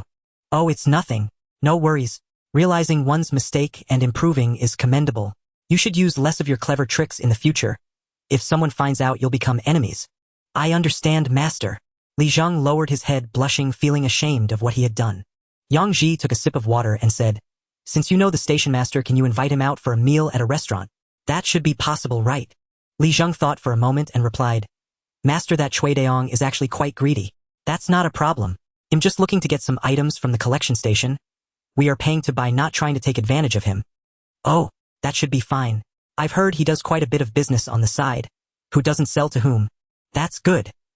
I really don't like being too principled. You should go and see that Chui Deong. The station master of that collection station is named Chui Deong. Right? Tell that Chui Deong that I'm inviting him to dinner at the state-run restaurant on Gongnong Road tonight." "Okay, I'll go find him now to prevent him from leaving early." "All right, I'll wait for you at the state-run restaurant. You just bring the people over." Li Zhang agreed and went to find Chui Deong at the state-run collection station on Gongnong Road. Yang Ji instructed Yang Lin to load a cart full of eggs, and the two went to the Fugong family compound together. They hoped that Li Dashan and Liang Jinxing could come help him out. Li Dashan and Liang Jinxing naturally had no objections. The three of them arranged the eggs before heading to Gongnong Road. In the urban area of Fuyang, the train tracks pass through the city. To the east of the railway is considered the main urban area, commonly referred to as the city center. To the west of the railway, most people call it the suburbs, which is also the industrial concentration area of this industrial city. Gongnong Road is a major east-west thoroughfare in Fuyang's urban area, crossing over the railway and ending at Chongjing Street in the west. The state-run collection station is located at the intersection of Gongnong Road and Chongjing Street. Situated on the west side of Chongjing Street, covering an area of about 10 acres. The state-run restaurant Yangji chose is not far from the intersection of the two roads located on Gongnong Road. And there aren't many people dining at the moment. In this era, very few people dine out. Even those who do usually have to be in decent financial conditions or are there for official business. The three found a seat, lit cigarettes, and began waiting for Li Zhang to bring Cui Daong over. Li Dashan was still a bit puzzled. Xiaoji, isn't he just the station master of a collection station? Though he has a bit of rank, it's not worth inviting him to dinner, right? He's just a scrap collector. Old man, don't underestimate this scrap collector. Can you believe that in a few years a scrap collector could become a millionaire? Impossible. A scrap collector becoming a millionaire. Then I could still become the mayor of Fuyang. That might be a bit difficult, my friend, you're past the age limit. Yang Ji joked with Li Dashan as the three sat around casually chatting. Li Dashan was indeed somewhat arrogant due to his son being the deputy factory director of Fugong. However, to put it bluntly, he had never held any official position in his life and retired as an ordinary worker. Naturally, he was unaware of many things, and someone like Yang Ji did not look down on anyone. Cui Daong was indeed just the station master of a purchasing station, and in Fuyang he didn't even rank. But he had the final say over that small piece of land at the purchasing station, which was Cui Daong's advantage. He subtly reminded Li Dashan not to embarrass himself later, something Li Dashan, having lived so long, certainly understood. He was here today to support Yang Ji, and he certainly couldn't let Yang Ji's affairs go awry. Liang Zhenxing, on the other hand, didn't need any instructions. He was much more skilled in this area than Li Dashan. After about half an hour, Li Zhang walked in with a balding middle-aged man into the restaurant. Yang Ji thought that the balding man would most likely be Cui Daong. He quickly got up to greet him, extending his hand to shake Cui Daong's hand. Station Master Cui, thank you for taking the time out of your busy schedule for this. Please sit here. Cui Daong initially had a bit of an attitude, but feeling Yang Ji's warmth, he hurriedly returned the courtesy and followed Yang Ji to the table. Upon seeing Li Dashan and Liang Zhenxing, Cui Daong looked a little puzzled, prompting Yang Ji to actively introduce them. Station Master Cui, I brought two friends along today to share a few drinks with you. I heard your alcohol tolerance is great, and am worried I can't keep up. Not at all. I usually don't drink much. Since we're all friends, let's just chat casually. Cui Daong was indeed quite down to earth. Let me introduce this gentleman first. This is Li Dashan, an elder of mine, an old worker from Fugong who has made significant contributions to the country's industrialization. Station Master Cui, you must have heard of Director Li Fuan, right? He is the son of this elder. Cui Daong initially didn't pay much attention, as Li Dashan looked like just an ordinary old man in good spirits. But upon hearing Yang Ji mention he was Li Fuan's father, Cui Daong excitedly stood up and shook Li Dashan's hands. So it's Uncle Li. Hello, hello. I admire Director Li greatly. I never expected to meet you today. It truly validates the saying, a tiger's father does not rear a dog. Just looking at you, Uncle Li, I can see why Director Li is so impressive. Oh, young Cui, you're being too polite. I'm just an ordinary retired worker, and I don't have anything to do with Li Fuan. Please sit down, sit down. Li Dashan smiled and exchanged pleasantries, but the pride on his face was impossible to hide, although he didn't like the respect he received because of Li Fuan. Yet being able to raise such a son also proved his success in education. Cui Daong was indeed a bit excited. After all, Li Fuan's rank was too high. Fugong is a key state-owned industrial enterprise directly subordinate to the National Industrial Commission. The factory director of Fugong is on par with the top leaders in Fuyang. As the deputy factory director, Li Fuan's rank can be imagined as being among the elite in Fuyang. How could Cui Daong, a mere station master, dare to offend him? Moreover, this man was Li Fuan's biological father. If he merely frowned, Cui Daong would find himself in trouble. This is Liang Zhenxing, the director, and also my good friend. He is currently the head of security at the Fugong living area, and also serves as the deputy director of the Fugong Security Department. Yang Ji introduced Liang Zhenxing to Cui Daong. Cui Daong quickly extended his hand. Hello, Director Liang. I hope you take care of me in the future. Meeting each other makes us friends. Perhaps you will have to look after Station Master Cui more. Director Liang, just give me orders if you have anything. There's no need for you to be polite with me, Cui Daong. At this moment, the atmosphere was exceptionally harmonious, leaving Li Zhang standing there feeling somewhat confused. He couldn't help but sigh. In front of these people, he truly felt like a child. Observing the way they spoke and interacted was an immense learning experience. Yang Ji noticed that Li Zhang seemed a bit reserved and hurriedly waved for him to sit down, introducing him to everyone. This is Li Zhang, my new apprentice. I hope you all take good care of him. Station Master Cui, I ordered a few dishes just now. Please add a couple more, so we can have a good chat and drink a bit today. Cui Daong quickly declined, but Yang Ji casually added 2 more dishes, and everyone began to chat and drink. In this era, drinking was not uncommon. Not drinking in a restaurant would seem odd. After 3 rounds of drinks, Cui Daong was flushed, mainly because the others were truly giving him face. Li Dashan was out of the question, his age was there, and he had an impressive son.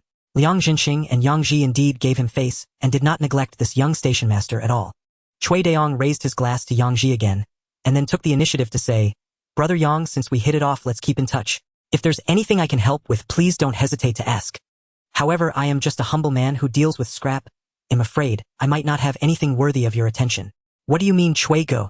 What do you mean by dealing with scrap? Everything you have is good stuff. I often wish I could get some of it." Yang Ji quickly laughed and said Cui Daong was also beaming, "Little brother, just say what you need. I definitely won't let you down. Since you put it that way, it would be inappropriate for me to be overly polite. Little Zhang just got some things from you. I think they're all quite good. Recently I've been trying to repair some old appliances and machines, and I want to buy some old goods from you, Cui Gu, to practice my skills. Saying you want to buy makes it sound distant. Come by tomorrow and take a look, just take whatever you like." "That won't do. That won't do. Even if all your goods are used, they were still purchased with money and it's a state-owned unit. If I don't pay, it would put you in a difficult position, and then how can we continue to be brothers? Whatever the price is, I definitely won't let you be in a difficult position. Ah, indeed a true brother. Come, ill drink to you. We must keep in touch as brothers." Everyone felt quite pleased after the drinking session. When Yang Ji returned, Li Zhang supported him several times, wanting to say something but hesitating. Once they entered the courtyard, Yang Ji sat down for a drink of water and finally asked, "I noticed you wanted to say something. Now that there's no one else, just ask." "Master, I just wanted to ask, since that Cui fellow said we could take things freely, why do you still insist on giving him money?" Yang Ji chuckled, took a sip of water and set the cup down before speaking. "You see, you're still too young. There are some things you still don't quite understand. Today, Master will give you your first lesson. Don't take small advantages. Taking small advantages can lead to great losses. Cui Daong indeed manages the purchasing station and could allow me to discreetly take things out. But if I truly didn't pay, do you think Cui Daong would feel comfortable? In other words, if I took the goods, wouldn't Cui Daong have to find a way to cover those losses? Wouldn't that just add unnecessary trouble for him? Once is fine, but if it happens too many times, Cui Daong will definitely not want to have any further contact with me. Then I would lose both Cui Daong and his purchasing station. Wouldn't that be a greater loss? What's more, I'm not short on money. Why should I take this advantage? After all, those things are not Cui Daong's personal belongings. If I take them for free, it would be at the expense of public interests. If Cui Daong suffers a loss because of it, wouldn't I be harming someone? We aim to make money, but it's best not to earn money that goes against one's conscience. If you can get something for free once, you might think you can do it a second, third, or even countless times, but what if nothing goes wrong the first time or the second time? Can you guarantee that nothing will go wrong for a lifetime? In the end, you might find yourself in a predicament, regretting it too late. So if you want to achieve great things, always remember not to be greedy for small benefits. Do not lose your conscience, and do not harm others or yourself. Only focusing on little advantages will not allow you to go far. As he spoke, Yang Ji suddenly thought of that person from his previous life, the one who had personally sent him into this world, his closest friend. Indeed, some people will never have a conscience in their lifetime. The night was as cool as water, and Li Zhang tossed and turned. Lying on the bed that Yang Ji had personally prepared for him, Li Zhang felt as if today was just a dream. Ever since his parents passed away, he had lived like a dog. His elder brother disliked him, and his sister-in-law looked down on him, forcing him to go to the countryside to work. After finally enduring to return to the city, his brother and sister-in-law wished they could eat him alive. They didn't even give him an actual room, just that filthy woodshed. In order to be able to eat a meal, Li Zhang signed an unequal agreement under his sister-in-law's pressure. He promised that the house left by his parents would belong to his brother, and he voluntarily gave up any inheritance rights. In truth, he didn't want to do this at all. But how could he survive in the city otherwise? Every day was a blur with no sign of hope, and his future lacked direction. At that moment, he heard his cousin Kang Qingmin talking about Yang Ji. He said that their group had learned the craft of sharpening knives from Yang Ji. Although they couldn't earn much money now, at least they wouldn't starve, and they wouldn't face the disdain of their neighbors being seen as dependents on others. Li Zhang also wanted to learn, but after realizing the price that Kang Qingmin and the others had to pay to learn the craft, he dismissed the thought. Kang Qingmin and his friends could learn skills because that director who from the cotton spinning factory had paid a hefty price. As an ordinary person with nothing, why would anyone teach him their skills? However, when he heard his cousin say that Yang Ji was collecting old appliances everywhere, he felt tempted again. He recalled a time when he went to the recycling station to sell old books and saw many old appliances there. He began to ponder how he could get those things out of the recycling station. Stealing. This was the first method that came to his mind. But after thinking it over, he didn't have the courage. If caught, Li Zhang's life would be utterly ruined, and he could never turn it around. With no other choice, he devised another plan to stage a play. Pretend to save Cui Daong's son, and then go fishing in the Fuyang River to exchange with Cui Daong. Just like what Master Yang Ji said today, at least it wouldn't be simply taking from others. In fact, he knew well that he couldn't trade those fish for the items. It would be a return from Cui Daiyong, after which Cui Daiyong would likely not pay him any more attention. Luckily his master took pity on him and took him under his wing, allowing him to witness his master's remarkable skills. He had actually made a brother out of a complete stranger, and the other party was even willing to help his master with something. When he returned, his master's words left him excited, a feeling that was still hard to calm. Taking small advantages leads to great losses. Having a long-term vision, reciprocity is true friendship, and the advice not to be greedy for small benefits or lose one's conscience constantly impacted his soul. If he could have heard these things earlier, perhaps he wouldn't have ended up in his current situation. During the time he was sent to the countryside, the villagers were very kind to him and liked to help these educated youth. However, they always felt that they were not in the same class as the farmers, leading to many sorrowful actions. As a result, those who had once treated them well no longer paid them any attention and even became disgusted with them. Had he known the social etiquette his master spoke of, he could have lived freely in the countryside. Li Zheng thought of this and smiled self-deprecatingly. He had overly esteemed himself, and being proud was not as good as being humble and working hard. After tossing and turning a few more times, Li Zheng finally fell asleep with boundless expectations for the future, and he slept until dawn. Breakfast was made by Yang Ji, who was quite speechless about the lazy Yang Lin, and the two big nephews who all acted like masters. Having learned nothing at home, they were completely expecting others to wait on them. It can be said that most rural men of that era, especially those who had families, were like this.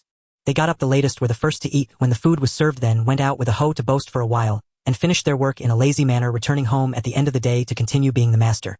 They would only drink water if their wife or child brought it to them, and after drinking they would complain about why the food wasn't ready yet. Every day they acted as if they were the ones suffering, but in reality they had no idea when water needed to be fetched, when laundry needed to be done, how much water to put in the food, how much the pigs ate in a meal, or when to feed the chickens. Those household chores were not their concern. What they would do is be the so-called head of the family. The original Yang Ji also had a similar style, but the current Yang Ji was no longer the same Yang Ji. He looked down on such a head of the family approach. He could earn money, cook, and was also concerned about daily necessities. He could still enjoy the pleasures of life, like facing the sea with spring blossoms. Of course he didn't like cooking, but there was no choice. With a group of rough men, if he didn't cook they would all starve. They could also go out to eat, but eating out every day wasn't really living, was it? Porridge, steamed buns, pickled vegetables, and 2 small cucumbers could be considered breakfast.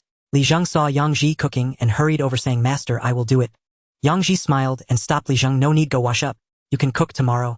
Li Zheng saw how organized Yang Ji was, and could only thoughtfully go wash his face and brush his teeth. He roughly understood that if a person wanted to mature they needed to plan everything well. Just like how his master cooked, it was effortless and smooth without a hint of impatience.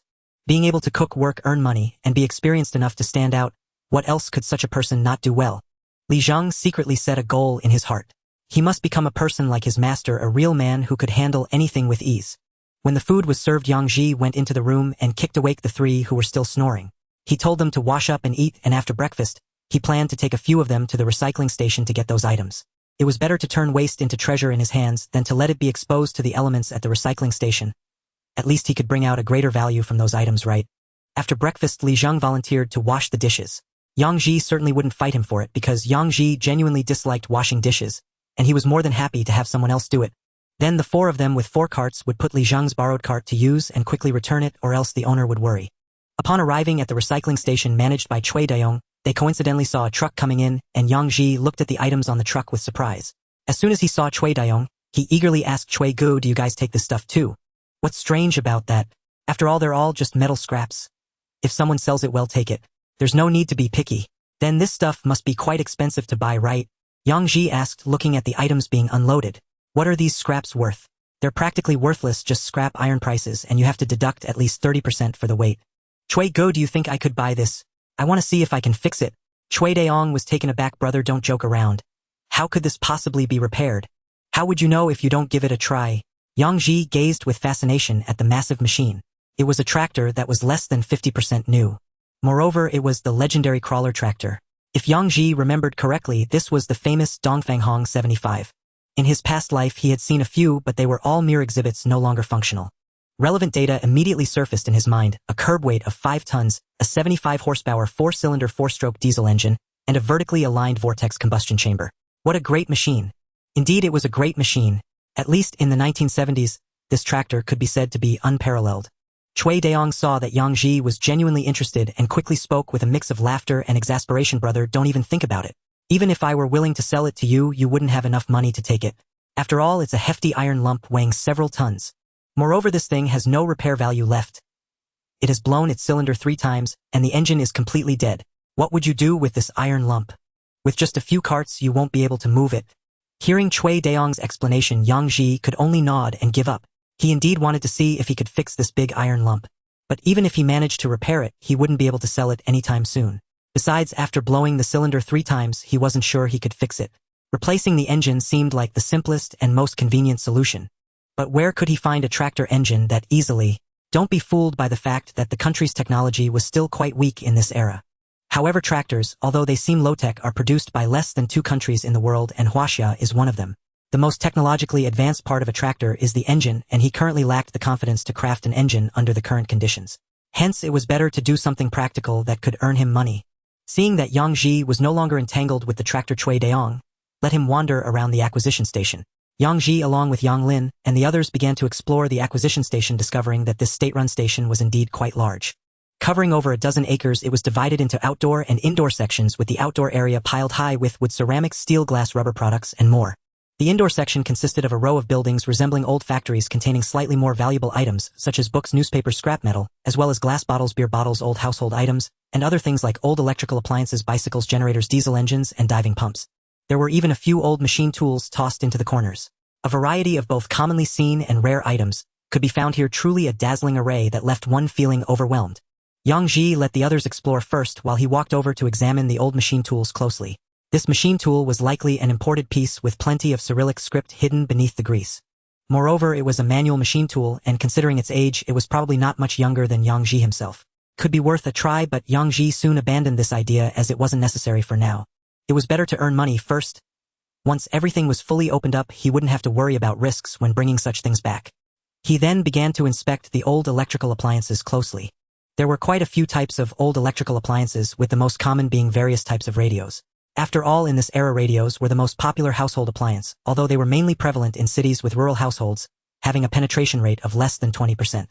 In addition to radios, there were electric fans, which had a decent penetration rate in cities, so they also accounted for a significant portion at the state-run acquisition station. Then there were televisions and refrigerators.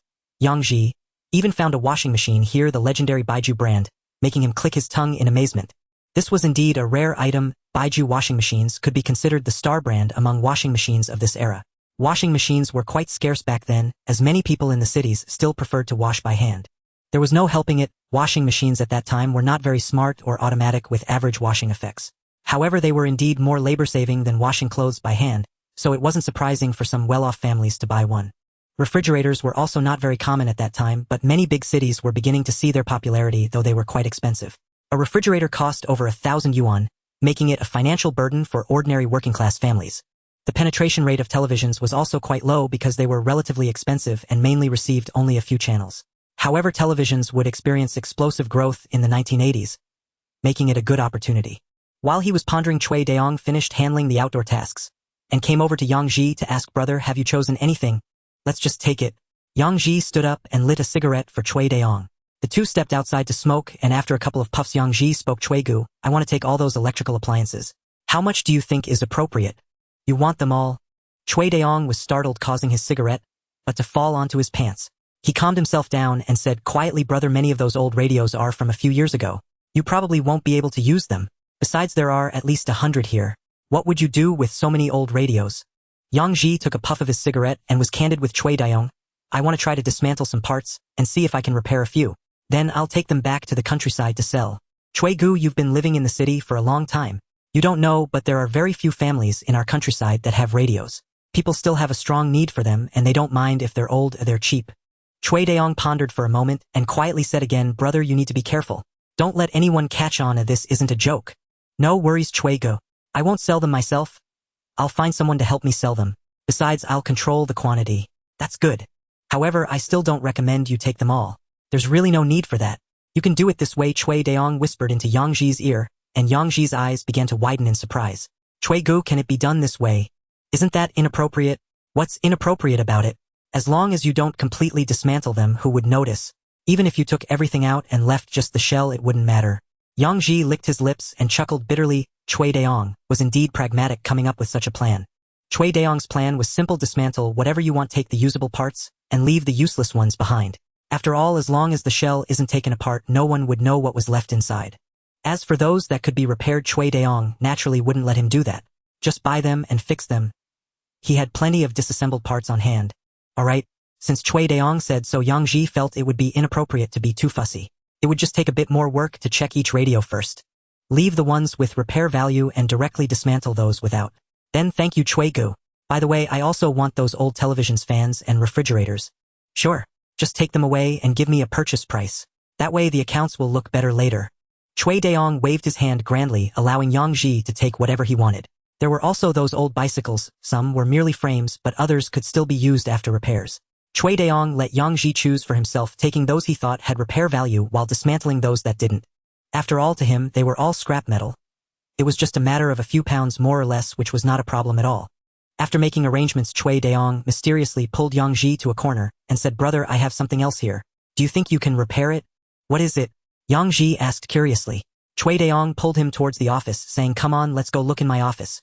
Upon reaching the office, Chui Daong closed the door and pulled out a large item from the cabinet.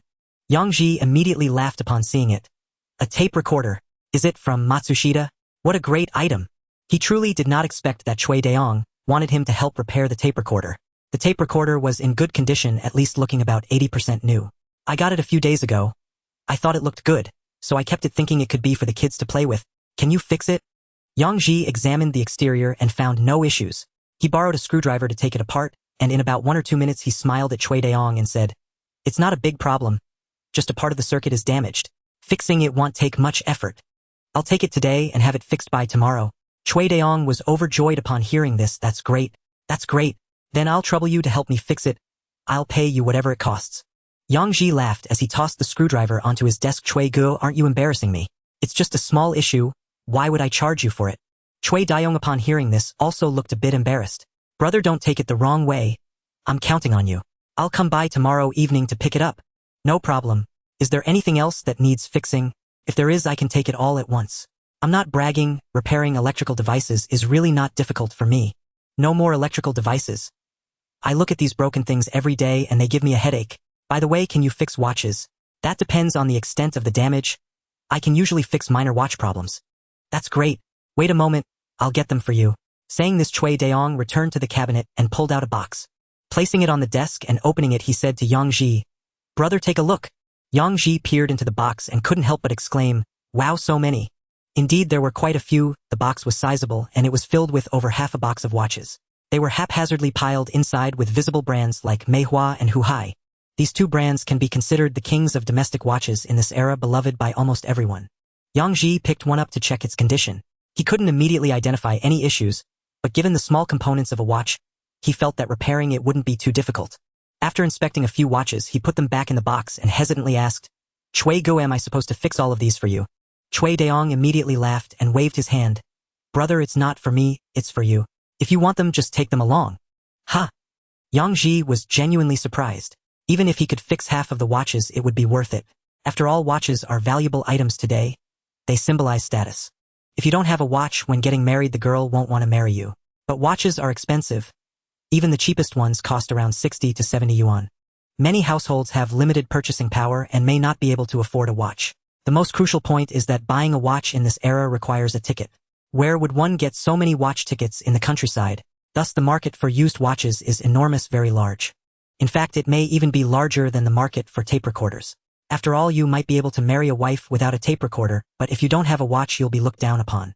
As long as Yang Ji can repair the watches and it doesn't require tickets, there will be plenty of people willing to pay for them. What do you think?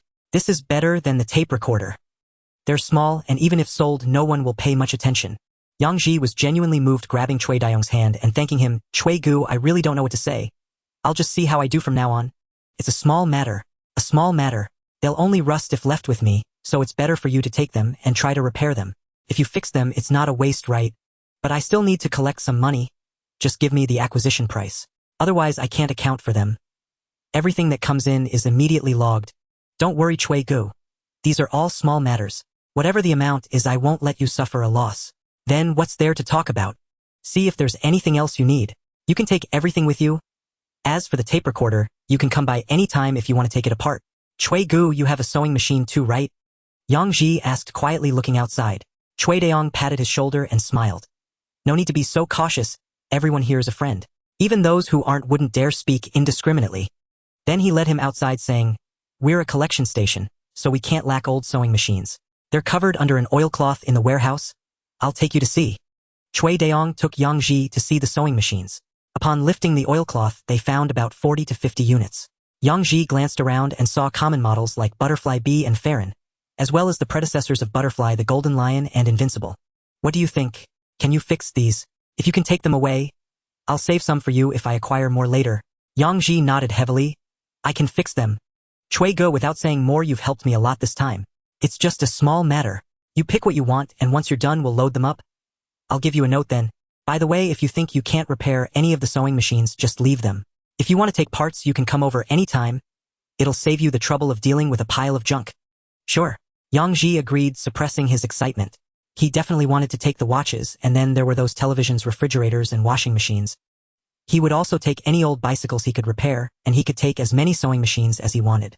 As for the tape recorders, those were a bit more troublesome and needed to be taken apart one by one. Yang Ji selected some items with reputable brands and good conditions, instructing a few people to load them up. Checking each one would be too cumbersome. It was better to take them home first and deal with them later. Even if he couldn't repair them, at least he wouldn't suffer a loss. These items in good condition could still be reassembled even if the casing was removed. Checking each one was too much trouble. It was better to pack them up and take them home to sort through, and he could come back later if he needed parts. For carts were filled to the brim, and even Yang Lin along with Yang Wenlong and Yang Wenxing had already made a trip back. The total cost was calculated, and Yang Ji spent 850 on the items. He selected all at the acquisition price set by Cui Daong. Yang Ji quickly began to pay, and Cui Daong escorted him out. At the door, Yang Ji glanced at the old furniture and porcelain vases and bowls, saying, "Cui Gu, if you have the time, you should have someone knowledgeable check out those old pieces of furniture and porcelain. They might be old materials or antiques. Don't let good things be ruined in that pile exposed to the elements." Cui Daong took this seriously and nodded thoughtfully. "All right, I'll find someone knowledgeable to help check them out in the next few days." Yang Ji also wanted to take those items back. Even if there was just one antique among them, it wouldn't be a loss, but he really didn't understand those things. It was better to wait until later. After all, many people nowadays have no concept of antiques, and leaving them at the collection station wouldn't make them run away. On the way back, Yang Lin kept lamenting, "Fourth brother, over 800. Over 800. With that money, you could buy several houses or marry multiple wives. We just brought back this pile of junk." Yang Ji smiled nonchalantly. "What's over 800? I can turn this into over 8,000. In the following days, Yang Ji hardly ventured outside. He had Li Zhang take money to the department store to buy several sets of tools, including specialized tools for repairing watches and tools for fixing electrical appliances. Then he focused on his work, hardly stepping out of the front or back doors with Li Zhang. Yang Lin took Yang Wenlong and Yang Wenxing around, sometimes returning to the village to deliver fabric and collect eggs, and other times hauling back the old electrical appliances that were exchanged from various households or delivering needed items like eggs and kitchen knives. The three were busily occupied. Yang Ji also sent a message with Yang Lin stating that in addition to old electrical appliances, they would also collect old watches, sewing machines, and bicycles. This kept everyone busier, but the daily profits were steadily increasing, which could be said to be a painful yet joyful experience. One by one, items flowed into the courtyard while baskets of eggs flowed out. The villagers of Baijia village finally began to take notice, curious about who these people were. Some went to ask Yan Jikai, who merely warned the members of the cooperative not to meddle. After all, these were relatives of Li Dashan, and if anything went wrong in his territory, it would not be easy to explain. Yet some were too curious and came to inquire about what Yang Ji and his group were doing. Yang Ji knew that hiding would not work, so he simply invited the villagers to the courtyard for tea, and then had Yang Lin deliberately showcase the repaired radio. When the villagers saw the radio, they were naturally astonished, and Yang Ji began his sales pitch. "You say this is an old radio? My heavens, it looks brand new." Hirui, who lived next door to Yang Ji, exclaimed while holding the radio. "Sister-in-law, this is indeed old. It had a small issue that I fixed. As for why it looks like new, I cleaned both inside and out, and it works just like new. It will last you at least 5 years without any problems." Yang Ji smiled as he poured tea for Hirui and the others. "Oh my, you really are talented. Just as my husband wanted to buy a radio, why should I go buy one from the supply and marketing cooperative when I have you here? How much is it? If the price is reasonable, I'll buy one." Hirui looked at the radio in her hand with affection. "Sister-in-law, this one you have is in great condition, and it's a 3-band model, only 40 yuan. "What? Only 40 yuan? And no receipt?" Hirui exclaimed in disbelief. "Yes, just 40 yuan, no receipt. If it breaks after a few days, bring it back, and I'll exchange it for you." Heavens! Is there really such a good deal? Hirui thought it was simply unbelievable that she could buy a radio for 40 yuan without a receipt. it was too cheap. Thinking of this, she carefully placed the radio on the table and ran home saying, "Wait, I'll go get the money right now and no one touch mine." Yang Ji smiled and looked at the other women. "Sisters, do you also want to buy one? Besides radios, I have watches, sewing machines, and bicycles, all at reasonable prices and no receipts. If you're interested, make a decision quickly, otherwise I'll have to send them off once I finish repairing them." Li Cuihong immediately clapped her thigh. "Yes, why wouldn't I want such a good deal? Are there really watches? What brands? We have Meihua, Huhai, Jingxing, and Radar. Just tell me which one you want, and I guarantee it won't break for 10 years. Huhai. Of course I want Huhai. How much is it? By the way, do you have women's ones? Of course. We have both men's and women's models. Huhai for you is priced at 45 yuan. Yang Ji had Li Zhang bring out a few watches, all looking as good as new. Li Cuihong took one look and immediately liked it, quickly getting up to run outside while not forgetting to call back. "I'll go get the money, hold this for me. I want the watch and the radio. I'll come back to check the bicycles. We want some too. Wait for us. We're going right now to get the money." Seeing several women rushing home to get money, Yang Ji secretly smiled to himself. He knew that with people coming and going every day and items flowing in and out, it would be impossible to hide from the villagers of Baijia. So he decided not to keep it a secret. When you can't solve the enemy, the best way is to turn them into your own. In this era, buying and selling were hardly different in terms of guilt. Since they bought Yang Ji's items, it was equivalent to being on his ship. They were all in the same boat now. Oh, how could they report him? That would mean reporting themselves, right? So Yang Ji planned to let the villagers of Baijia know and have them come to buy it. After all, earning anyone's money is still earning money. Hirui was the first to return. Seeing the watches on the table, her eyes widened again as she asked, "You have watches too?" "Yes, not only watches but also televisions, bicycles, and sewing machines.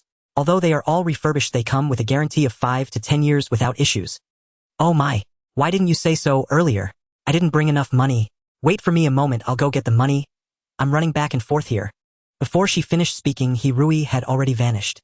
The last part of her sentence echoed from her house next door, showing just how hurriedly she ran. In the end, Hirui bought a radio, 2 watches, and a sewing machine. Her family didn't lack a sewing machine, having just bought a new one last year, but this year her son was getting married. Hirui thought to give that one to her son for the wedding, and buy an old one for herself since Yang Ji's sewing machines were so cheap. A new sewing machine at the supply and marketing cooperative costs at least 130,150 yuan, while Yang Ji's was only 70 yuan. And the best ones were just 90 yuan plus no receipt. Where could she find such a good deal? The radio was 40 yuan, and the 2 watches totaled 90 yuan. And the sewing machine was 70 yuan, meaning Hirui contributed 200 yuan to Yang Ji in one go. Of course, what everyone knew was that it was 200 yuan. But what really reached Yang Ji's hands would immediately multiply tenfold to become 2,000 yuan. Li Cuihong bought even more, 2 radios, planning to keep one for herself and send the other to her parents.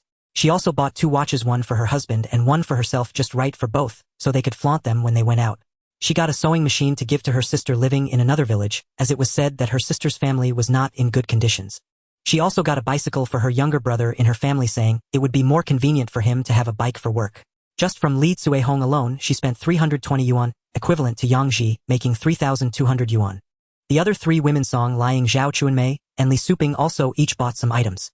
The 3 of them together spent 460 yuan, making Yang Ji another wealthy household.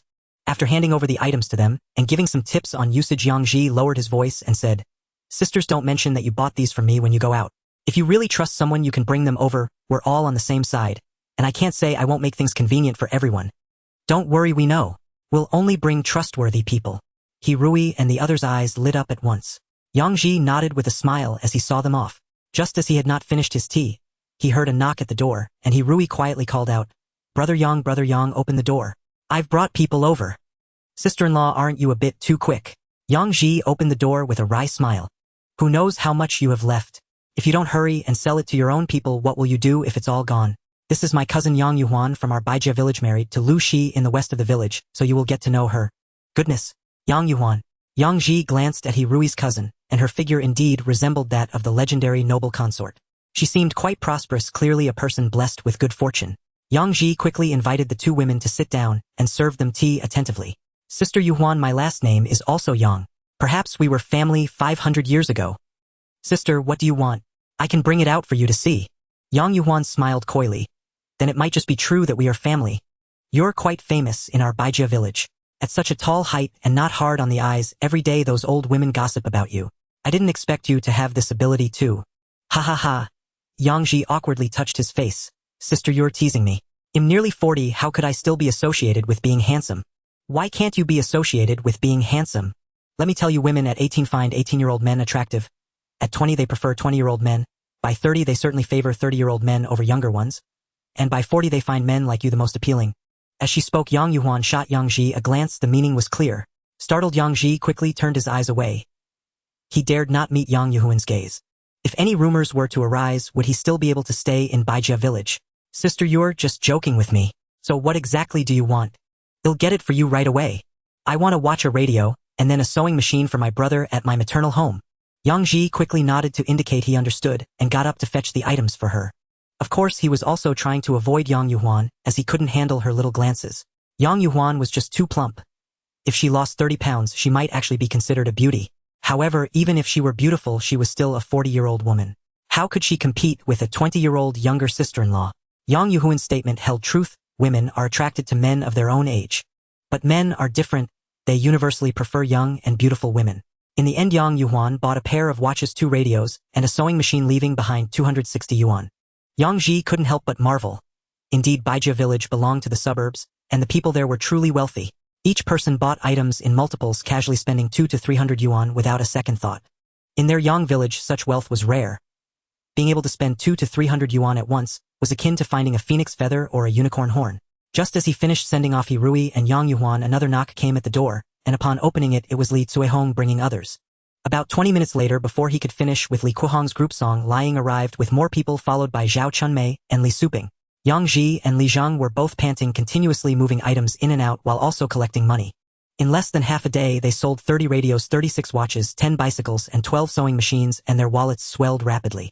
The cash in the space was heading straight for the 100,000 yuan mark. During this time, the items that had been repaired consumed more than half, leading Yang Ji to continually marvel at the wealth of the people in Baijia village, who spent money without a blink. However, what shocked Yang Ji the most was in the evening, when a crowd of 30 to 40 people from Baijia village came all at once. Brought by Xuanhuan, she even shot Yang Ji a glance, signaling him to see. Sister is definitely looking out for your business.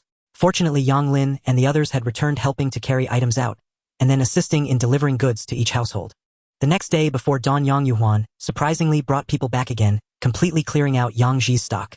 The items repaired over the past few days, which had basically not been sent to Shishan, were all consumed by Baijia village. Yang Ji once again raised his estimation of Baijia village's purchasing power. This village was quite wealthy and had considerable buying capacity. Yet there were still people unhappy because they couldn't buy anything. Yang Ji could only ask them to wait a few days. As soon as he repaired them, he would deliver immediately. Yan Jikai heard the news and rushed over, warning Yang Ji to be careful, and not to create too much of a stir, or otherwise, he wouldn't be able to help Yang Ji. Before Yang Ji could express his gratitude, Yan Jikai smiled, and asked if there were any watches left. Others might not have any, but there had to be some for him. Yang Ji directly took out a pair of Meihua watches for Yan Jikai. These were the best quality with the fewest flaws. Originally, Yang Ji had intended to keep them as gifts, but since Yan Jikai inquired, he decided to give them to him first. When Yan Jikai wanted to pay, Yang Ji absolutely refused to let him. In the end, Yan Jikai left very satisfied, leaving behind a remark. If anything happens in Baijia village, I will take care of it for you. Yang Ji finally felt relieved. With Yan Jikai's assurance, he didn't need to worry too much in Baijia village. Even if something really happened, Yan Jikai could cover for him. In the remaining time, Yang Ji kept on repairing items, feeling dizzy from the work, yet he still couldn't satisfy the purchasing power that had been activated in Baijia village. Even the 2 televisions and the refrigerator that had been repaired were sold off, and just these 2 items alone allowed Yang Ji to reach the status of a 10th Sandyuan household. However, with the crazy buying spree in Baijia village, Yang Ji's inventory was rapidly depleting. Radios were still manageable with about 100 left unrepaired. But the watches were already gone, and there were only a few bicycles and sewing machines left. He had to find Cui Daong to restock, or otherwise, he wouldn't be able to keep up. Yang Lin, Yang Wenlong, Yang Wenxing, and Li Zheng. The 4 of them had been completely stunned during this time. They had never seen such crazy people buying items without blinking, desperately handing money to Yang Ji. Every day their conversation revolved around how much they had sold, how rich the people of Baijia village were, and then a round of envy and jealousy. In fact, Yang Ji knew that the people in Baijia village were indeed crazy buyers, but many weren't buying for themselves. Who doesn't have a few relatives? Wouldn't it be unreasonable not to think about their relatives when such a good opportunity arose? Most of the things bought ended up at relatives' homes. As for whether the people of Baijia village made any profit from the price differences, Yang Ji really couldn't tell. Presumably in this era that wouldn't be the case, and the sense of human connection was still quite strong. Upon reaching the purchasing station Cui Daong, took Yang Ji into the office for tea, and Yang Ji directly stated his intention to restock. Hearing that he wanted another batch of watches, Cui Daong found it difficult, saying, "Brother, I've only received 4 or 5 watches during this time. If you want, just take those." "That's not enough, Cui Gu. Can you think of a way to get me around 100 more?" Cui Daong, who had just taken a sip of tea, sprayed it out in shock, exclaiming, "What? Around 100? Brother, are you out of your mind?" "I can't help it." Yang Ji replied with a pained expression. "I had no idea watches would be this popular. I've run out of the ones I've repaired." "My goodness, you really are something." Cui Daong gave Yang Ji a thumbs up, and then began to ponder. Watches, let me think. How about this? Give me half a day to find some elsewhere." Xuanhuan sat in the office as Cui Daong began making phone calls. Indeed, Cui Daong's state-run acquisition station had a telephone. Although it was still an old-fashioned rotary dial phone, at least it was a phone. In this era, telephones were not easy to obtain, and the lines were limited. Countless large organizations had hundreds of people guarding a single telephone, and even to make a call one had to wait in line. Larger factories were slightly better, as places like Fugong had more phones. The main factory, and its branches added up to over a dozen. However, in the Xishan commune, where Yang Ji had crossed over, there was only one phone in the commune, and among the tens of thousands of residents, few had seen what a telephone looked like. The Yangzhuang brigade still didn't have one. Thinking about this, Yang Ji felt that the reform and opening up was truly necessary, as it changed the perspective and fate of over 1 billion ordinary citizens. Without the reform, how could there be elevators and telephones? Without the reform, how could it be possible for everyone to have a smartphone decades later?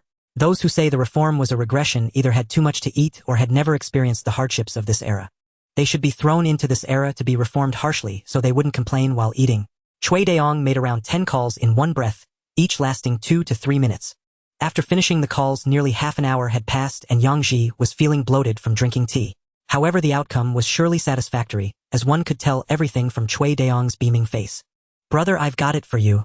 I contacted all the acquisition stations in Fuyang City and Fudong and Fuxi counties in one go. Do you know how many old watches I've managed to get for you? You definitely can't guess." "Ha ha ha," Cui Daong said proudly as he raised his teacup and gulped down the tea. This time I'm really grateful to Brother Cui. It's all thanks to Brother Siu's connections, or otherwise I would have been lost." "Brother Cui, how many are there?" Yang Ji naturally knew when to flatter, quickly complimenting Cui Daong. "This number." Cui Daong gestured with his thumb and little finger. Yang Ji immediately exclaimed in surprise, 6,000 pieces. "Brother Cui, you're amazing." Cui Daong was so startled that he nearly collapsed under the table. After moving his lips several times, he managed to prop himself up and stand. "Brother, do you see how much my body is worth? You could chop it up and sell it. How many people do we have in Fuyang? How many can afford a watch? You're talking about 6,000 pieces. It could be 60,000. It's more like 600. If you want it, take it. If not, I'll call and stop them." Yang Ji hurriedly filled Cui Daong's cup with tea. "Brother, don't worry. Later, I'll contact other counties and acquisition stations in other regions. They must have some too, as long as the price we offer is right. Who wouldn't sell? At that time, we'll have the transport team bring them over." Yang Ji felt a bit moved and handed Cui Daong a cigarette, lighting it before saying, "Brother, meeting you is truly my blessing." Cui Daong was a bit embarrassed and quickly waved his hand, saying, "What is there to it? This is what we do. If we can't even handle broken goods, what else can we do? By the way, I have a good thing to show you. Wait a moment, I'll go get it." Saying this, Cui Daong ran to the cabinet and carefully carried out a large box. After opening the box, there were layers of fine cotton cloth. Cui Daong began to unwrap the cotton, revealing the items inside. "Hiss. This is..." Yang Ji immediately stood up, bending his back and squinting his eyes to closely examine several pieces of porcelain placed in the large box. Indeed, the box contained porcelain, and at a glance it was clear that it was of some age. The craftsmanship was exquisite, and the clay quality was delicate, unmistakably not ordinary. However, Yang Ji had no idea what kind of porcelain it was. He was entirely a novice in the antique trade. But seeing Cui Daong's careful demeanor, these pieces of porcelain were definitely extraordinary. The largest piece was a porcelain pillow, but it was only about 20 centimeters long. Yang Ji guessed it probably wasn't for adults. It looked more like a child's pillow. The porcelain pillow was quite low, about half the height of those he had seen in the countryside. Then there were 2 plates, 2 bowls, and a thinnicked porcelain bottle. "Brother Cui, from what era is this porcelain? It looks quite nice." Yang Ji curiously asked as he examined the 6 pieces of porcelain in the box. "Ha ha ha, could the official kiln porcelain be anything less attractive? Do you know about the Northern Song dynasty?" Yang Ji couldn't help but roll his eyes. He had at least been an undergraduate in his past life. Even as a survivor of the 9-year compulsory education, he shouldn't be unaware of the Northern Song dynasty. Cui Daong didn't notice Yang Ji's expression but lowered his voice to introduce. From the Northern Song Dynasty Ding Kiln Porcelain. Hiss. Yang Ji immediately gasped in surprise. Wow, Brother Chui, are you about to get rich? Chui Deong quickly waved his hand, urging him to speak quietly, then said in a hushed voice, rich or not, I don't care. This thing can be passed down through generations. I secretly called a comrade in the capital to ask, and they said these items could at least sell for a few thousand, but I think I won't sell them just yet. They'll keep them to pass down to my son. Brother Chui, you're right. Yang Ji immediately gave a thumbs up and praised. You mustn't sell them. A few thousand is too little. I believe that in 20 or 30 years, they could be worth several million. Keeping them for the family is great. In case the kids encounter any difficulties, there's still room for maneuver. Absolutely. I thought the same, but too bad out of that huge pile of broken porcelain I just found these few ding kills. That's plenty, Brother Chui. It's been nearly 1,000 years since the Northern Song Dynasty. How much do you expect to find? If they were everywhere, they wouldn't be worth anything. You're right. Chui Deong quickly nodded and said, thanks to you reminding me. Otherwise, I wouldn't have paid attention to those broken porcelain pieces. Chui Deong proactively poured him some tea and said, after you mentioned it that day, I started asking if anyone knew about these things. I didn't expect that my wife's old uncle just happened to be from a museum, so I brought him over to take a look. Otherwise, with this pile of items in front of me, I'd never know what they were. That's lucky. Brother Chui, you're fortunate. You should keep your eyes open for these things. You might find something good. Indeed. After this lesson, I'll definitely pay more attention. Now I have people mainly collecting these porcelain pieces. I used to not let them collect thinking it was useless and just took up space, but now they can collect freely. It doesn't cost much, and if they find something good, it's all worth it. Chui Deong proudly finished speaking, and then smiled mysteriously at Yang Ji, saying, wait, I have one more thing prepared for you. I'll go get it. Still the same cabinet, but this time there was no box. Chui Deong directly came over holding a fancy little bowl. He placed it on the table and said, brother, my wife's old uncle said this thing is from the Ming Dynasty, just for you to play with. Yang Ji examined it back and forth for a while, before cautiously saying, Brother Chui, let's not joke around, are you really giving me this? What are you talking about? I've already brought it out, am I trying to fool you? Chui Deong pushed a small bowl towards Yang Ji, adding, what kind of expression is that for such a little broken bowl? Yang Ji swallowed hard, staring at the small porcelain bowl, before him, his voice a bit hoarse as he said, Brother Chui, you mentioned this thing is from the Ming Dynasty, so it counts as an antique. Why are you giving it to me? Isn't it better to keep it as a family heirloom? Chui Deong waved his hand dismissively, saying, my old uncle said that although this porcelain bowl is from the Ming Dynasty, and seems to be from an official kiln, it's only worth about 100 or 200 yuan at most. I think it would be a pity to sell it, and it doesn't match with my collection of ding kiln wares. Considering our relationship, and since you reminded me about it, I'll just give you this small bowl to play with. There's nothing valuable here, don't be polite about a broken bowl. If you look closely, the rooster on it actually looks quite nice. Brother Chui, I think this might not just be a small bowl. It could very well be the legendary Ming Dynasty chicken cup. It will probably be worth a lot in a few years, so let's forget it. This thing is too precious, I can't take it. Yang Ji honestly shared his speculation with Chui Deong. Just take it.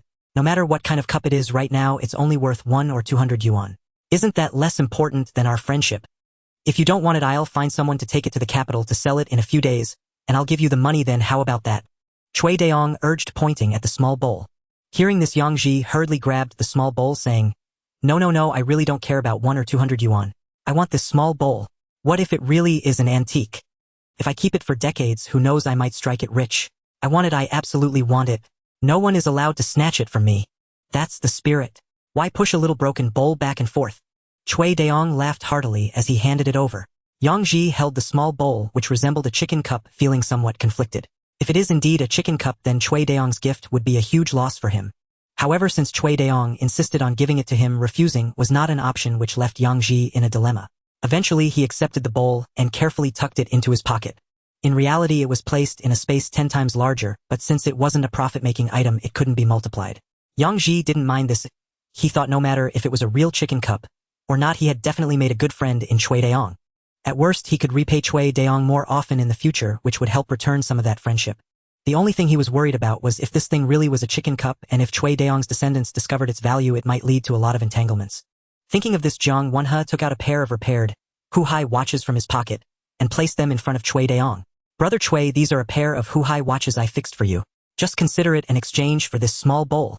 Worried that Chui Deong would refuse, Yang Ji quickly explained, Brother Chui, don't rush to reject them.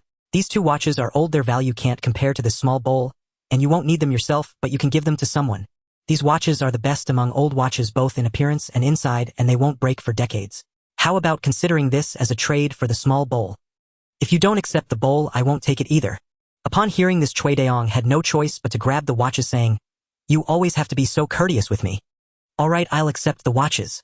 Let's consider it a trade and don't mention that small bowl again, okay? I Chui Daong acknowledge you as my brother, so let's not be so calculative between us." Chui Daong looked at Yang Ji seriously. Yang Ji was also moved and quickly replied, "Brother Chui, no need to say anything more. From now on I definitely won't be courteous with you. The main reason is that I feel this small bowl is too precious and I feel embarrassed to take it. From now on, whatever you give me, I'll take. No matter how precious it is, it's just a piece of porcelain. If it falls to the ground, it will only make a sound. Can it be more important than a person? Can it be more important than our bond?" Chui Daong pointed at the box of Ding Kiln porcelain and said, "If I weren't planning to keep these as family heirlooms, you could pick any of these. I Chui Daong love money, but I've never been stingy with my friends. Since I consider you a brother, I don't care about these." Yang Ji laughed and waved his hand. No, definitely don't give those to me. You should save this set for your children. They're all good things, don't just give them away. Brother Chui, I will definitely remember this bond. We'll see how it goes in the future. Then I believe you. Things are just objects. I don't really care about them. As long as I have food and drink, why do I need so much money? When I retire, I will have my pension, which will be enough for a lifetime. No matter how valuable they are, just external possessions. Keeping them is just a precaution for future generations, otherwise I wouldn't really care about these broken items. Yang Ji smacked his lips a few times and could only respond with a smile. He wasn't as open-minded. He wanted anything of value. After chatting for a few more minutes, a person rode a bicycle over carrying a woven bag to deliver to Chui Daong's office. "Brother Chui, this is from Station Master Wang, a total of 73 old watches. He said he would send more next time. Thank you to Station Master Wang. Please tell him I'll treat him to drinks later. Brother, take 365 yuan back for him." The old watches were priced at 5 yuan each, slightly higher than the purchase price at the recycling station, but not by much. Yang Ji immediately took out 365 yuan and handed it to the young man. The young man greeted Chui Daong and rode away. That was the recycling station on Xuanhuan Road. That's all they had, and they brought it all. "Thanks, Brother Chui, that's already quite a lot. I took a quick look and many of them can be repaired." "That's great." Chui Daong looked out the window and added with a smile, "Here comes another one, this time it's from the Construction Street recycling station." Sure enough, another young man came in, also carrying a woven bag, delivering 87 old watches of different brands from the Construction Street recycling station. After paying before Yang Ji could check, someone else came in with watches from the Yucai Street recycling station, delivering 58 pieces. Yang Ji hurriedly took out the money. Next came Fengshou Road, Waterworks Road, Laodong Road, and Pinggan Street. Finally, Fudong County and Fuxi County also sent people over. Since these places were far away, Yang Ji gave each person an extra 2 yuan to buy a bottle of soda, making the two young men very grateful. In the end, Yang Ji counted and found there were actually 632 watches, including Huhai Meihua, Jingqing Yingnaga, and radar watches. He even found 2 citizen watches, which were Japanese watches that weren't particularly recognized in the country, but should fetch a good price by the 1980s. After rummaging through a bit more, Yang Ji's gaze suddenly fixed as he exclaimed, "Good heavens, a 1960s Omega. Good things are good, but finding parts for them is a hassle." In the end, Yang Ji found another Omega from the pile of watches, along with a Rolex and a blank pane with years ranging from the 1920s to the 1950s. They were all good things, but unfortunately he didn't have enough parts for the time being. At most he could try to see if he could piece together 2 Omega watches. However, there was no need to rush. Keeping them for now was fine. Once he found the right parts later, the value of these old watches would likely skyrocket. Seeing Yang Ji rummaging, Chui Daong also got interested and started searching through the pile of watches. Before long, he pulled out a watch and said, "This watch looks nice. Brother, do you know what watch this is? Is the case made of gold? Let me take a look." Yang Ji took the watch. Upon seeing the small circle on it, he immediately realized that this was not a wristwatch. Instead, it was a pocket watch. That small circle was meant for attaching the chain, which was now missing. Overall, it appeared dark yellow, and after wiping it a few times, Yang Ji could basically confirm that this watch was likely made of gold. He observed the pocket watch with a serious expression for a moment before exhaling, and saying to Chui Daong, "Brother Chui, this pocket watch is from Breguet, a very famous watchmaking company from the Europa continent. I can't tell the exact era of this watch, but it's certainly older than both of us combined. If nothing goes wrong, the case is made of gold. The case alone can be worth 200 to 300. If you like it, I'll give it to you, Brother Chui." Upon hearing it was gold, Chui Daong took it, examined it for a moment, and then casually tossed it back into the pile of watches. "What do I need this for? Even if it's made of gold, what does it matter? A watch is meant to be worn, and a watch that doesn't keep time is useless, even if it is made of gold. You can take it back. This old watch is hard to repair. If it can't be fixed, you can keep it as a plaything, and if worse comes to worse, sell it. it should fetch some money to cover expenses. Yang Ji was touched by this. Chui Deong truly exhibited high moral integrity. As for the chicken cup, that was another matter. Yang Ji couldn't tell if it was real or fake. But this gold pocket watch, after a few glances, failed to pique his interest. One couldn't help but admire him. After all, this was something made of gold. At this time, although the locals weren't very knowledgeable, everyone young and old knew that gold was valuable. In 1978, the bank's listed gold price was 10.5 yuan per gram, and this pocket watch weighed at least 200 grams. That calculates to over 2,000 yuan, yet Chui Deong tossed it back without a second thought. Who else could possess such character? In that moment, Yang Ji decided he must treat Chui Deong well. The over 600-old watches weighed more than 200 jin, which Yang Ji loaded onto the cart to bring back. By the time he reached the door, he was exhausted and thought to himself that he couldn't just sit around. He needed to exercise. If he continued to sit like this every day, he would surely develop health issues within a year or so. The original owner had left him a very strong physique, as he had participated in labor every day. His muscular build was something Yang Ji never dared to imagine in his past life. The original owner practiced martial arts from a young age, making his physical fitness and agility top-notch. He couldn't let such a good body go to waste after inheriting it, could he? Exercise. He must exercise. Starting tomorrow, he would work out an extra half-hour every morning. Yang Ji pushed the cart into the yard, and as soon as he entered, he spotted two familiar figures sitting there. Before he could react, a small figure joyfully leaped into his arms. "Dad, you're back." Yang Ji quickly set down the cart and happily lifted up the small girl in his arms. "Oh, my little Jo is here." After spinning around with Yang Jin several times, Yang Ji finally set her down. He then turned to Lin Yue, who was looking at him with affectionate eyes, and asked, "What brings you here?" Lin Yue smiled at him, playfully scolding. "You've been in the city for over half a month and you haven't even returned home. Little Jo missed you, so I brought her to see you. Look at you. I knew you must be slacking off on washing your clothes. What have you done to your outfit?" As she spoke, Lin Yue took out a set of clean clothes from the basket she brought. "Go wash up and change into these clean clothes. It'll help you get cleaned up." Yang Ji raised his arm and sniffed his shirt.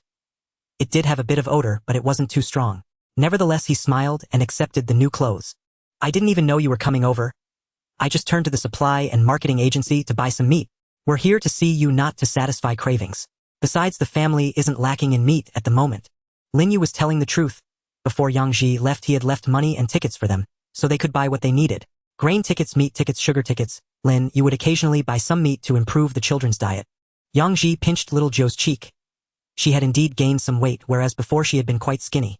"Thank you for your hard work." Yang Ji quickly expressed his gratitude to Lin Yue, acknowledging how difficult it was for her to take care of the children. The key issue was the 9 children. 1 or 2 were easy to manage, but 9 children each had something to say which could be quite annoying. Lin Yue playfully rolled her eyes at him. "Do you really need to be so polite with me? I'm their beloved aunt. Dad, Auntie treats me the best. When will you let Auntie come into the family? Many people say you're deceiving Auntie." "What nonsense are you talking?" Lin Yue quickly pulled Yang Jin closer to her, looking at Yang Ji, and somewhat flustered. "Don't misunderstand. It's just Lin Jiao running her mouth. Just take what she says as nonsense." Yang Ji looked at Lin Yue apologetically. "I'm sorry. In a few days, I'll go home and talk to our parents about finding a matchmaker to settle the matter." Lin Yue immediately blushed and lowered her head to her chest, still insisting. "I don't care. Let them say whatever they want, it doesn't affect us." Yang Ji chuckled awkwardly. "It still needs to be settled eventually, better sooner than later. I'll go take a shower and change clothes, then head to the supply and marketing agency to buy some tasty food." After Yang Ji finished his shower and came out, he found a few more people in the yard, including neighbors He Rui, Xuanhuan, and Song Choping. Not only had they come, but they also brought some vegetables. He Rui even took out 2 small fish from her basket and was trying to hand them to Lin Yue. "Sister Rui, when did you all come over?" Yang Ji buttoned his shirt and hurried out to greet them. "Just arrived. We heard your wife and children came and worried you might not have vegetables, so we brought some over." "Oh, thank you, sisters." Yang Ji quickly thanked He Rui and the others. However, Lin Yue was quite shy. It was the first time being referred to as Yang Ji's wife. "Big brother, you really are lucky. Your child is so well behaved and your wife is so young and beautiful. How did you get so lucky?" Yang Ji felt a bit awkward hearing He Rui's compliment, as it sounded like he was a bull eating tender grass. But it wasn't far from the truth. After all, he was 17 years older than Lin Yue, which was nearly a generation apart. What else could be said other than that? He just felt a bit embarrassed being pointed out. Auntie, look. These 2 fish are still moving. They look so fun." Yang Jin shouted excitedly, while looking at the 2 fish still flopping in Lin Yue's arms. Upon hearing this, He Rui and the others immediately understood they had misjudged the situation. Yang Yuhuan quickly clapped her legs and said, "Oh, look at us misunderstanding. Oh, turns out she is the child's aunt." Yang Ji then smiled and explained, "Not entirely wrong. She will soon be my wife." Ah, a single sentence left Rui and the others at a loss for words, awkwardly sitting there not knowing how to respond. Yet in their hearts they thought to themselves that Yang Ji with his thick eyebrows and bright eyes was not a good person after all. How can there be any justice when he even targets his own sister-in-law? This is simply beastly. Lin Yu immediately realized that Rui and the others had misunderstood and hurried to explain, "Ladies, please don't misunderstand. My sister passed away unexpectedly 3 years ago.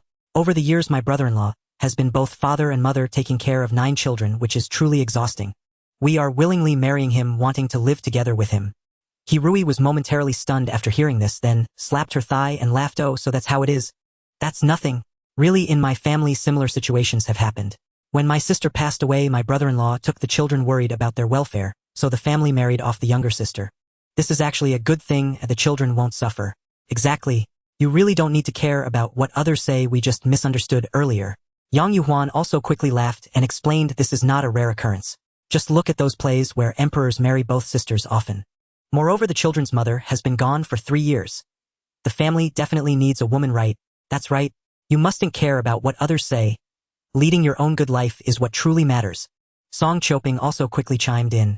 Originally Yang Ji didn't feel awkward, but after the 3 of them explained, he indeed felt a bit embarrassed and had no choice but to retreat back to the backyard to work. On the contrary, Lin Yu relaxed. She had a good impression of the 3 straightforward sisters-in-law and started chatting warmly with them. When Yang Lin and the others returned in the evening, they naturally enjoyed the first proper meal since arriving in the city. Yang Lin was so excited, he almost shed tears, constantly trying to persuade Lin Yu to stay. Lin Yu countered with, "You should go back and take care of the kids." Just then Li Dashan and his wife Liang Jinxing and Guosuzhen also arrived. Upon learning about the situation with Yang Ji and Lin Yue, they offered their blessings. However, Guosuzhen felt a bit frustrated, as she was still contemplating matchmaking Yang Ji with Guolisha.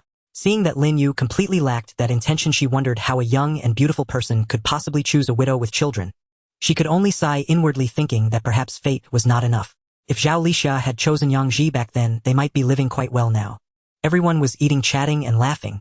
Lin Yu was also quite happy to meet Yang Ji's friends in the city, as these individuals had greatly assisted her brother-in-law. In a rare occurrence, Lin Yu proposed a toast which made Li Dashan and Liang Jinxing feel a bit embarrassed, patting their chests and declaring that they were brothers with Yang Ji. It was one thing for Liang Jinxing to call him brother, but Li Dashan, having drunk too much, directly lowered his rank. Of course, such words were just casual talk at the table. Yang Ji certainly couldn't take them seriously. If Li Dashan called him brother, he wouldn't be able to do it. At that moment, a person walked into the yard, and upon seeing so many people, they were momentarily stunned. Once they saw Yang Ji sitting there, they immediately exclaimed joyfully, "Brother Ji, you're here." Yang Ji turned to look and was also surprised, stammering, "Yener, what brings you here?" Lu Xiaoyan stood charmingly in the yard, first greeting those present. "Hello, everyone, I am Lu Xiaoyan, Brother Ji's younger sister." Then she answered, "Yang Ji, I found out about Li Jianba and that you rented a courtyard here. I searched for a long time before I found it." Yang Ji secretly glanced at Lin Yu and noticed that Lin Yu's hand gripping the chopsticks had become deformed, as if she wanted to snap them in half. He could only awkwardly give her a wry smile, and then stood up to greet Lu Xiaoyan. "You haven't eaten yet, right? Come sit down and have something to eat." "Sure." Lu Xiaoyan unceremoniously moved a stool to sit down, leaving Yang Ji unsure of how to respond. He had just been being polite. Why did she actually move a stool and sit down? Is a love triangle about to unfold? Lu Xiaoyan surveyed the people at the table, and upon seeing Lin Yue, she immediately brightened up. "Yue, you're here too. I haven't seen you for years. I almost missed you to death." Without even sitting down, she rushed over and hugged Lin Yu. Lin Yu could only return the hug, saying, "Yes, it's been over 3 years. You haven't changed much." "No way. I've aged. You still look as beautiful as before. This must be little Ju, right?" "Yes, little Ju, this is your Aunt Xiaoyan, who was very close with your mother and used to play with you when you were little." "Oh, Aunt Xiaoyan, hello. You're really beautiful." Little Jo grinned, holding her chopsticks to greet Lu Xiaoyan.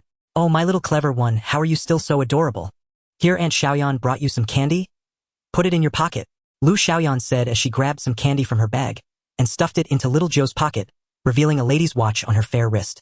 Lin Yu was momentarily taken aback upon seeing the watch, then smiled and took Lu Xiaoyan's hand. "Sister Yen, your watch is really beautiful."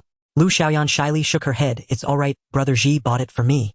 Guosuzhen's chopsticks slipped from her grip and fell onto the table, causing the entire table to fall silent. Everyone looked at Yang Ji with astonished expressions, meaning what exactly is going on here. Just after introducing his sister-in-law, saying he was marrying her as a second wife, another young and beautiful girl arrives wearing the watch you gave her. Guosuzhen felt her head spinning. This complex relationship was simply too confusing. Suddenly a thought crossed her mind, how could there be such a brazen person in the world? Even Yang Lin and the two nephews stared wide-eyed at Yang Ji in disbelief, wondering if their fourth brother-uncle was actually this kind of person. They had always thought he was an honest and kind-hearted handsome man. Lin Yu secretly felt like she was going to grind her teeth to dust, casting several furtive glares at Yang Ji. Then with a forced smile she rolled up her sleeve to show Lu Xiaoyan the watch on her wrist. What a coincidence, Sister Yen, look at mine. It's also bought by my brother-in-law. Is it from the same purchase? Lu Xiaoyan looked at the watch on Lin Yu's wrist and filled with curiosity turned to Yang Ji. The two watches really are the same, right, Brother Ji? Yang Ji, feeling awkward, kept scratching his toes on the ground. Yet facing the question he couldn't remain silent and could only force a smile as he replied, that's right, they were bought together. I felt bad for using your watch, so I bought a watch ticket and got you a watch as well. Lin Yu's was also bought together at the department store. Lu Xiaoyan felt a bit disappointed inside as she knew that Yang Ji had bought two women's watches, but didn't expect that he had given one to Lin Yu. A myriad of thoughts surged through her mind. Did Yang Ji want to marry Lin Yu since Lin Feng had passed away? But after all, she had spent over 3 years in the department store and had matured a bit more than when she was a young educated youth. Quickly adjusting her emotions, she still held on to Lin Yu, smiling and saying, what a coincidence.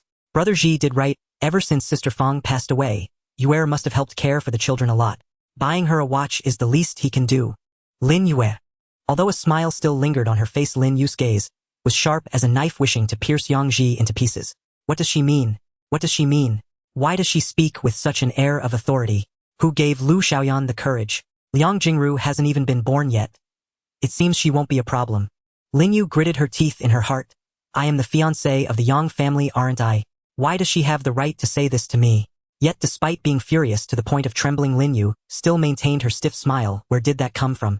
Isn't it natural for me to help take care of the children? After all, I am their aunt and my care should be better than anyone else's. Lu Xiaoyan felt that Lin Yu's mood was off today, but couldn't determine what was wrong with her. She had no choice but to hold Lin Yu's hand and smile. That is true. But Luer and the others have grown up, so they don't need as much care. How can they not be taken care of? My brother-in-law has sent Luer to high school. Someone at home needs to look after their meals and clothing, right? Plus my brother-in-law is an adult and won't take care of himself. Someone has to keep an eye on him. So today we came specifically to see him, taking this opportunity to wash his clothes, clean his shoes, and air out the bedding. These chores need to be done by someone. That's right. Lu Xiaoyan replied with a smile. Jigu is a big man. It's normal for him not to do much. After dinner, I'll help you with the laundry. Lin Yu shot Yang Ji another glare, wishing she could pounce on him and bite him, but still kept her smile. All right. Let's eat first. Finally it ended. All the guests except for little Zhou Yangjin breathed a sigh of relief, fearing that the two might suddenly start arguing. Yang Lin nudged Yang Ji with his foot and leaned closer to whisper, fourth brother, who is actually going to be my future sister-in-law. Yang Ji, infuriated, kicked him back, squeezing out his words through gritted teeth. Eat your food. If you don't speak, no one will think you're a mute. Lu Xiaoyan and Lin Yu sat on either side of little Zhou, chatting about family matters while constantly feeding him. Little Zhou Yangjin sensed something was off, finished his meal, and ran to Yang Ji's side. Dad, I'm done eating, or I'm gonna play at the door. Yang Ji nodded and instructed, all right, go play, just stay at the door and don't wander far. Yang Jin agreed and ran off, giving everyone the chance to exchange secret glances. Li Dashan quickly stood up with a smile. Little Ji, it's getting late. We should be heading back. Guo Suzhen also quickly chimed in, yes. We're not helping you clean up today. I have things to do with your cousin. Liang Jinxing had almost made it to the door, and Yang Ji could only smile wryly. All right then, take care. Li Dashan patted Yang Ji on the shoulder, gave him a thumbs up, and hurriedly left with the others. This scene was too explosive. It was better to leave quickly to avoid getting blood on themselves later. Fourth brother, we are full too. Let's sort out the goods that Grandpa Li and the others brought today. Yang Lin said, kicking Yang Wenlong, who quickly stood up and followed Yang Lin to the backyard. Only the three of them remained at the table. Yang Ji felt awkward. Oh, how did this turn into such a situation? He quietly left the table and sat under the corridor at the main entrance, ostensibly to watch little Zhou, but in reality he was pondering what to do, lacking experience. Meanwhile, Lin Yu and Lu Xiaoyan continued to eat and chat leisurely. To an outsider, it was hard to detect any tension between the two. However, Yang Ji, who knew Lin Yu well, could tell that the foot she was tapping under the table was nearly digging into the ground. If it weren't for maintaining a semblance of peace, she might have already lunged at him, grabbing his neck to interrogate him. When Lu Xiaoyan finished eating and Lin Yu was about to clean up the dishes, Lu Xiaoyan quickly snatched them away. Where you rest? I'll handle it. No way. You are a guest. I should clean up. How can I let a guest do the work? What guest? I never considered myself an outsider here at G Guess. Even so, you shouldn't be cleaning up. By the way, Yan Jie, are you married yet? Not yet. I still haven't found the right one. Oh, you should hurry. I remember you're almost 26, right? Yes, but that's my age in Chinese years. That's still not young. My sister married my brother-in-law at 18, and by your age, they already have 5 kids. Yes, I'm hurrying. By the way, you're 21 too, right? Have you talked about marriage yet? Not yet. I don't have the time. I'm busy taking care of my brother-in-law's family every day. You can't delay. You're not young anymore, and living at G-Guess will lead to gossip. Don't worry about the kids here. I'll watch over them.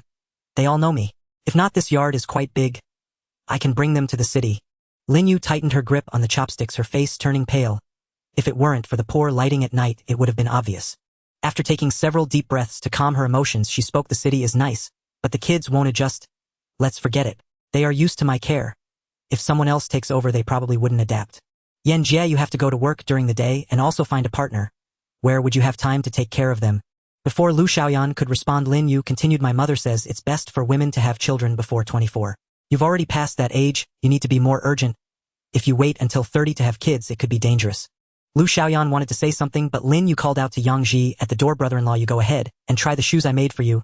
See if they fit. Little Jo can play by herself. We will watch her. Okay. Yang Ji quickly bowed his head and walked into the backyard. Lu Xiaoyan saw him go to the backyard and hurriedly followed. She took out a pair of new cloth shoes from the bag. Jigo, I made you another pair of shoes. Try them on and see if they fit. Yang Ji looked at the shoes Lu Xiaoyan handed him and felt confused about whether to accept them. While he hesitated, Lin Yu reached over and grabbed the shoes. Wow, Yan Jie, you can make shoes too. Yes. It was taught to me by Sister Fong. Last time I saw that your shoes were worn out. Since I have a model of your shoes, I thought to make you a couple of pairs. Thank you for your trouble. Brother-in-law, Yan Jie's intentions are sincere. You should quickly take them and try them on inside. Yan Jie, his feet have gotten bigger since before. Lu Xiaoyan chuckled awkwardly, seeming to understand something, and followed Lin Yu back to the front yard. Yang Ji held the shoes and hesitated for a moment, scratching his head before returning to his workshop. While washing the dishes, Lu Xiaoyan remained silent until she placed the last dish down and spoke. Where do you want to marry him? Lin Yu glanced at little Zhou Yangjin, playing at the door, smiling, as she stared at Lu Xiaoyan. What about you, Yan Jie? But he is not suitable for me. Why do you say that? Lu Xiaoyan maintained her calm demeanor on the surface. Yet within her an infinite battle spirit was ignited. Even if her opponent was once a good friend, what did it matter? Some things can be given up, but some things absolutely cannot. A man is something that cannot be given up, who encounters a good man easily. Lin Yu observed Lu Xiaoyan's increasingly resolute gaze, and a powerful fighting spirit gradually surged within her. After exchanging glances for a moment, she smiled again and pointed to a seat. Sister Yan, how about we sit down and talk? Sure. Where you've grown up since then. Everyone has to grow up, haven't you, Sister Yan? I remember when you were sent to work in Yangzhuang, you were especially prone to crying. Even if you heard someone say something behind your back while walking, you would hide and cry for half a day. Lin Yu retorted with a cheerful smile. Who told you to say I was young? If you say I'm young, I'll expose your embarrassing moments. Lu Xiaoyan secretly clenched her fists yet maintained a calm facade, smiling, as if discussing trivial matters. Your tongue is quite sharp now. Of course, I've grown up too, no longer that little girl who used to cry. Where do you know? Back then I was quite envious of you. Oh, why? Lin Yu truly couldn't understand Lu Xiaoyan's envy. I envied you for having someone who cares for you and loves you. Lu Xiaoyan reached out to grasp Lin Yu's hand and said softly, unlike me, I had 2 older brothers and my parents favored boys over girls, leaving all the work to them at a young age. When it came to going up the mountains or going down to the countryside, my mother was the first to think of sending me, saying that girls should learn to endure hardship. My second brother does nothing, either sleeping in or playing outside every day. They never said he should go down to the countryside to reform himself. Back then I was so prone to crying, feeling like I was superfluous in this world. Until I met Sister Fong, she was so gentle and caring. Listening to her speak felt like basking in the sun during winter or enjoying watermelon in summer. Do you know what I thought at that time? I wished I had an older sister like that. Lin Yu's eyes also grew misty as she recalled her sister Lin Fong squeezing Lu Xiaoyan's hand. My older sister truly is the best woman in the world. Indeed, Sister Fong is so wonderful. Good to you, good to the children, good to everyone around her. Even someone like Zhige's father couldn't find a single fault with her. She and Zhigu are truly well matched. How wonderful would it be if they could grow old together? Lu Xiaoyan revealed a look of envy, patting Lin Yu's hand as she spoke. I remember when I first met you. It was when Sister Fong brought me to your home for a meal. Back then you were just a little girl of 10 or so, and Zhigu spoiled you like a daughter. Sometimes I felt that Lu Er was not as favored as you. At that time I was really envious of you. You had parents who were not so biased towards sons, such a great older sister, and a Zhigu who spoiled you, while I could only go alone to the countryside with endless work, carrying endless burdens and enduring endless hardships. I really wished to trade places with you back then.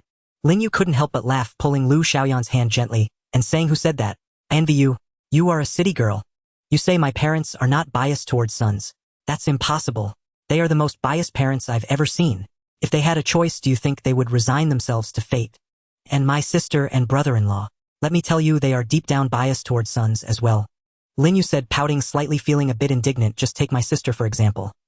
You have no idea how much pressure she felt after giving birth to 9 daughters. I've seen her crying while cooking several times. Fortunately, my brother-in-law understands her and always comforts her. Alas, it's a pity that heaven wasn't willing to let her be happy and took her away early." Lin Yu cradled her chin in both hands, speaking with sorrow. "Just like you said, how wonderful it would have been if my sister could grow old with her husband. It's just that my sister's fate is too thin. She has no luck to keep such a good man. So I want to help my sister fulfill her wishes. I want to take care of my brother-in-law and the children and hopefully give my brother-in-law a son." Lin Yu finished speaking and stared intently at Lu Xiaoyan, thinking, "I've laid my cards on the table, so let's see how you'll continue to dance around this. You think I don't know? Just give up on that thought completely. No one can outmatch me, Lin Yue, in this world." Lu Xiaoyan caught on looking at Lin Yu with a mix of laughter and tears. After a long time, she finally said, "Yue, I admit I underestimated you. Look at what you're saying. I may be young, but I'm not as clear about things as you, Sister Yen." Lu Xiaoyan forced a smile and shook her head. "If only I had your personality, how wonderful it would be. But Yue, I don't understand why you say I'm not suitable for Ji Gu. Just because you like him, you think we aren't a match. That wouldn't please me. I think I fit quite well in every aspect."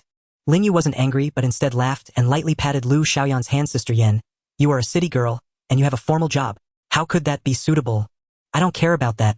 Lu Xiaoyan immediately beamed. "Besides, do you think Ji Gu would stay in the countryside for a lifetime? He is so talented and hardworking. As someone like him will soar to great heights as soon as he gets an opportunity. Speaking of which, hasn't Ji Gu already entered the city? And now he has such a large yard. Sister Yen, why deceive yourself? Even if my brother-in-law has entered the city and settled down, he is still a farmer. You are different. You were born and raised in the city, and now you're a saleswoman at the department store, one of the 8 prominent professions. Even if you want to be with my brother-in-law, will your family agree?" Lu Xiaoyan's expression grew hesitant as she knew that was the biggest issue she faced. Her family would never allow her to marry a farmer. Lin Yu saw Lu Xiaoyan's expression and couldn't help but feel delighted, but still maintained her composure and continued, "You know your family won't agree, right? If I were in your shoes, I wouldn't agree either. Let's not even mention the age gap between you and my brother-in-law. Just the fact that he has 9 children means your family would never approve. Being a stepmother to 9 children, oh my. As long as you have a sound mind, who would know how to choose that? Moreover, since my brother-in-law is a farmer, even if Sister Yen, you have strong confidence, even if you break your head in front of your parents, I doubt it would yield good results. Why make things hard for yourself? There are plenty of good men in the city." Lu Xiaoyan felt her mind in turmoil from Lin Yu's words, but still stubbornly retorted, "So you are suitable then? You are several years younger than me. Would your parents agree to let you become a stepmother to 9 children at such a young age?" "Of course. My parents have already agreed." How is that possible?" Lu Xiaoyan's face was filled with disbelief, her heart in a state of chaos. If Lin Yu were to gain her parents' support, how could it not be possible? Lin Yu chuckled, watching the flustered Lu Xiaoyan intensify her assault. "My parents really like my brother-in-law. For these years they've treated him like their own son. To be honest, my father has already laid it out to my brother-in-law, saying I should marry him, and my brother-in-law agreed." Lu Xiaoyan's complexion darkened further, yet she bit her lip, tightly clenching her fists to hold on. "Do you know what my father said when I asked him? He truly does not want to see my brother-in-law marry another woman, fearing that all his affection would be given to someone else, resulting in him losing a good son-in-law. My father even said that me marrying my brother-in-law is a good match for a second marriage. Look at us. I've lived with him since childhood. My understanding of him, even if not surpassing my sister's, is hardly lacking. We are both from the countryside, so there's no issue of who looks down on whom. I am also the children's beloved aunt, so I don't have to worry about being unkind to them. Most importantly, I am young. I can give birth. If I have 1 child and it's not a son, I'll have 2. If 2 won't do, then 3. Even if I have 9, I won't care. So you see, I have the time, the place, and the people on my side. The key is that my brother-in-law does not oppose it. Before he came to the city last time, he held me for half the night." Lu Xiaoyan was struck by this series of attacks, trembling all over her heart in a whirlwind. She had no idea how many times she had clenched and released her fists. "Sister Yen, it's precisely because we are close that I'm telling you all this. Otherwise, I wouldn't waste so much breath. Even if there are many who like my brother-in-law in this world, which of them do you think is my rival? They are not as close to my brother-in-law as I am, nor do they have the children's support. I just need to watch them fail, and I won't even need to explain anything. My brother-in-law cannot escape my grasp. I do not wish to see you waste time on a relationship that is fated to yield no results. After all, you don't have much time to waste, do you? Lin Yu seized Lu Xiaoyan's hand again, delivering her final blow. Sister Yen, give up. This way my brother-in-law will have it easier too. Lu Xiaoyan lowered her head, gripping her fists tightly, her teeth biting into her lip, maintaining this for nearly a quarter of an hour. When she finally raised her head, Lu Xiaoyan let out a faint sigh. Yue, I admit that what you said makes a lot of sense. I indeed have no advantages. Lin Yu revealed her pearly teeth, knowing she had triumphed. Trying to compete for a man with her was absolutely impossible. Lu Xiaoyan's emotions slowly stabilized as she looked at Lin Yu, seriously speaking again. But I do not want to give up. Ah! Lin Yu immediately furrowed her brows, struggling to understand Lu Xiaoyan's decision. Why persist when everything was so clear? Yue, despite our age difference, I have experienced things in these few years that you have not. Do you know how rare good men are in this world? This time Lin Yu's expression turned sour, and she retorted in defiance. Sister Yen, my brother-in-law is indeed a good man, but he is not yours. I never said Jigu was mine.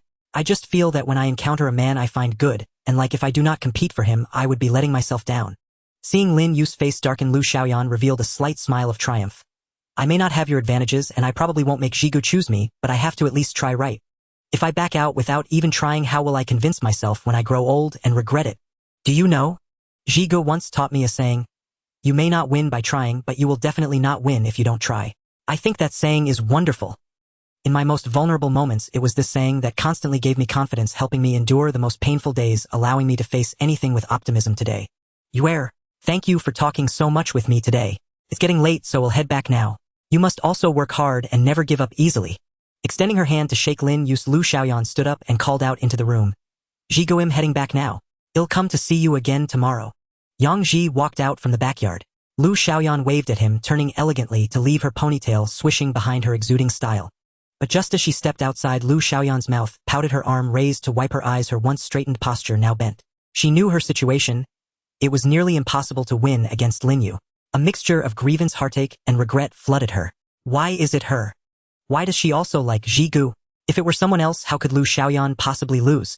Yang Ji watched Lu Xiaoyan leave, and then glanced at Lin Yue, who was gritting her teeth at the table. Not knowing what was going on between the two, he could only walk over and close the door. What happened?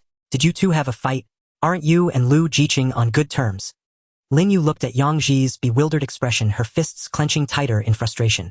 She particularly wanted to grab Yang Ji by the collar and yell at him, wasn't it all because you were too outstanding? But Lin Yu knew that doing so would be no different from throwing a childish tantrum. She could not afford to lose in this regard. After all, the time, the place, and the people were all on her side, and even Yang Ji had agreed to marry her. She could not believe she would still lose to Lu Xiaoyan in such a strong position. If anything went wrong, it would only be due to her own foolishness.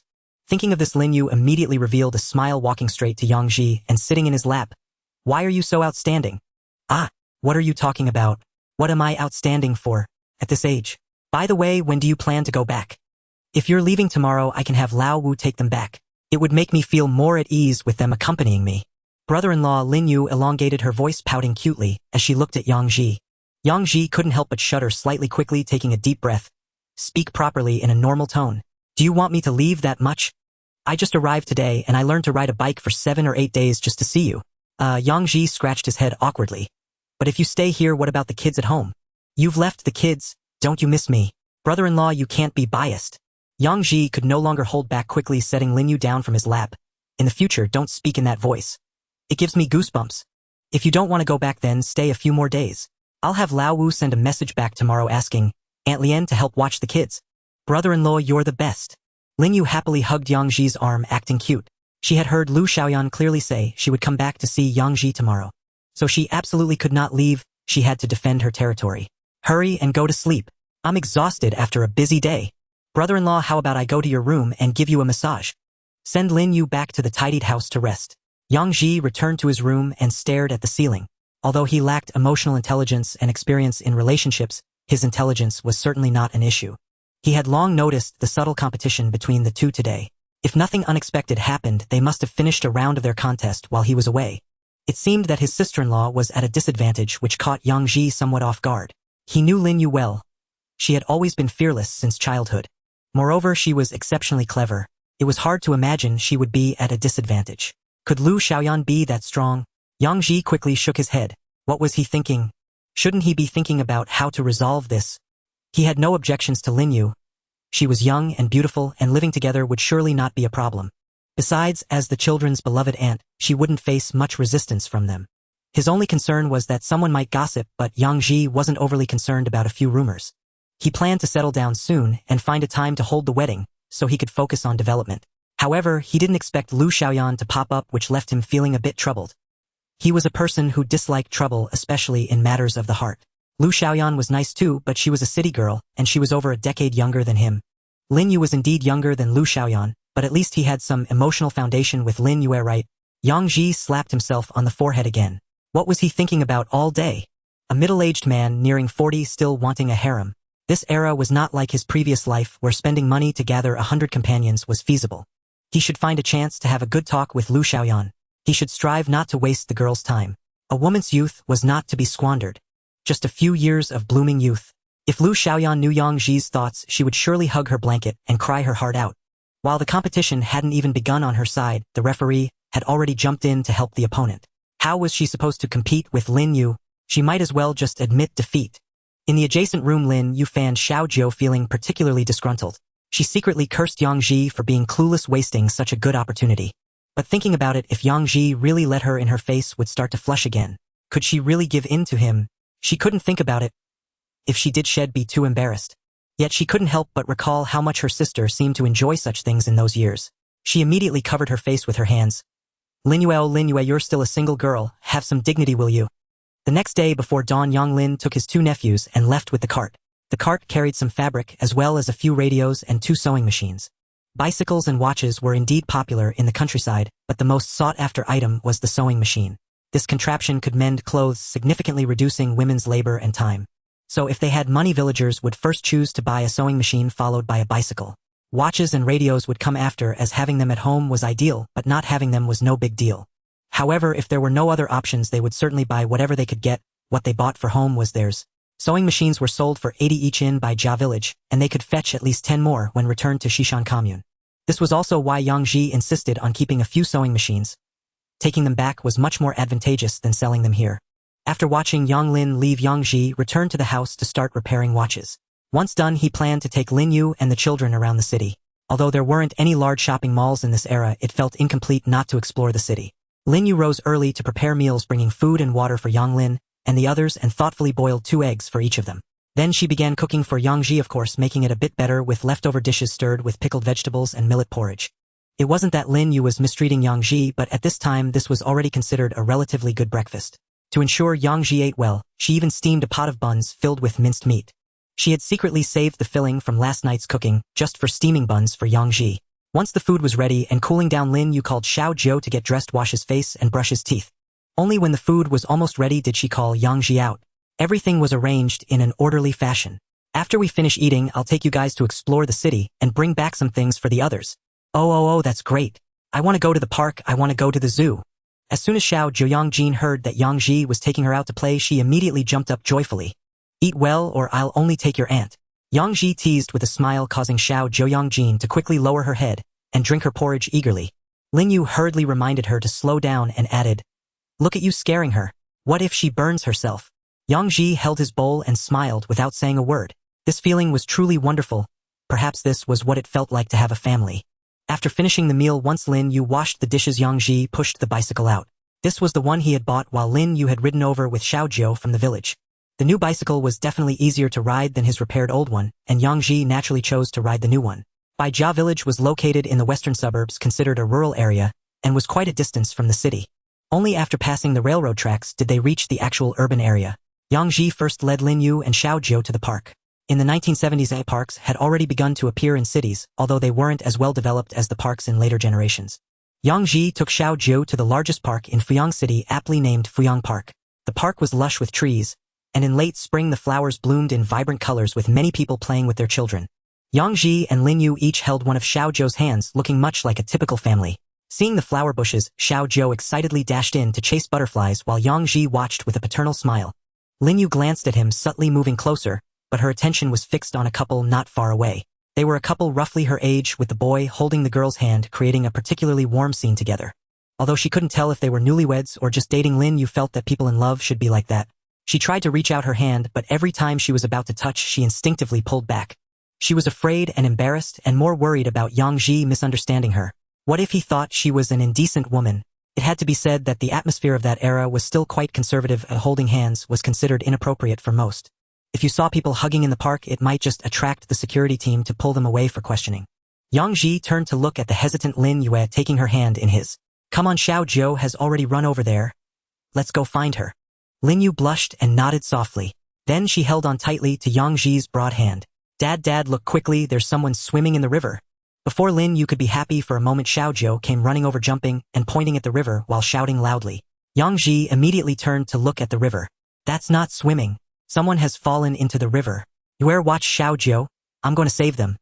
In a sprint, Yang Ji stripped off his shirt. At the riverside, some people had noticed the drowning victim and were shouting for help. Just then, Yang Ji leaped into the river. He could swim. In his past life, his skills were average, otherwise he wouldn't have crossed over. However, this body inherited the original owner's decent swimming abilities. It was also because of the original owner's good swimming skills that he felt immense guilt after Lin Fang's passing. Had he been with Lin Fang when she visited her family, she might not have drowned and the 9 children would not have lost their mother. Unfortunately, there are no what-ifs. Things that happen must be endured.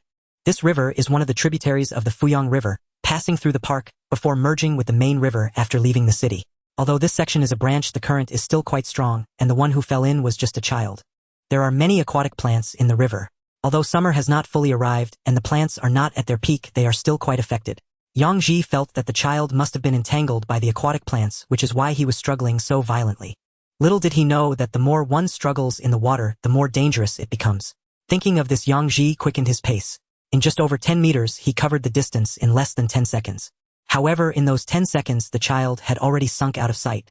Yang Ji could only dive into the water, searching the spot where the child had fallen. A few more people jumped down from the shore and swam towards Yang Ji. By the time they arrived, Yang Ji had already brought the drowning child to the surface.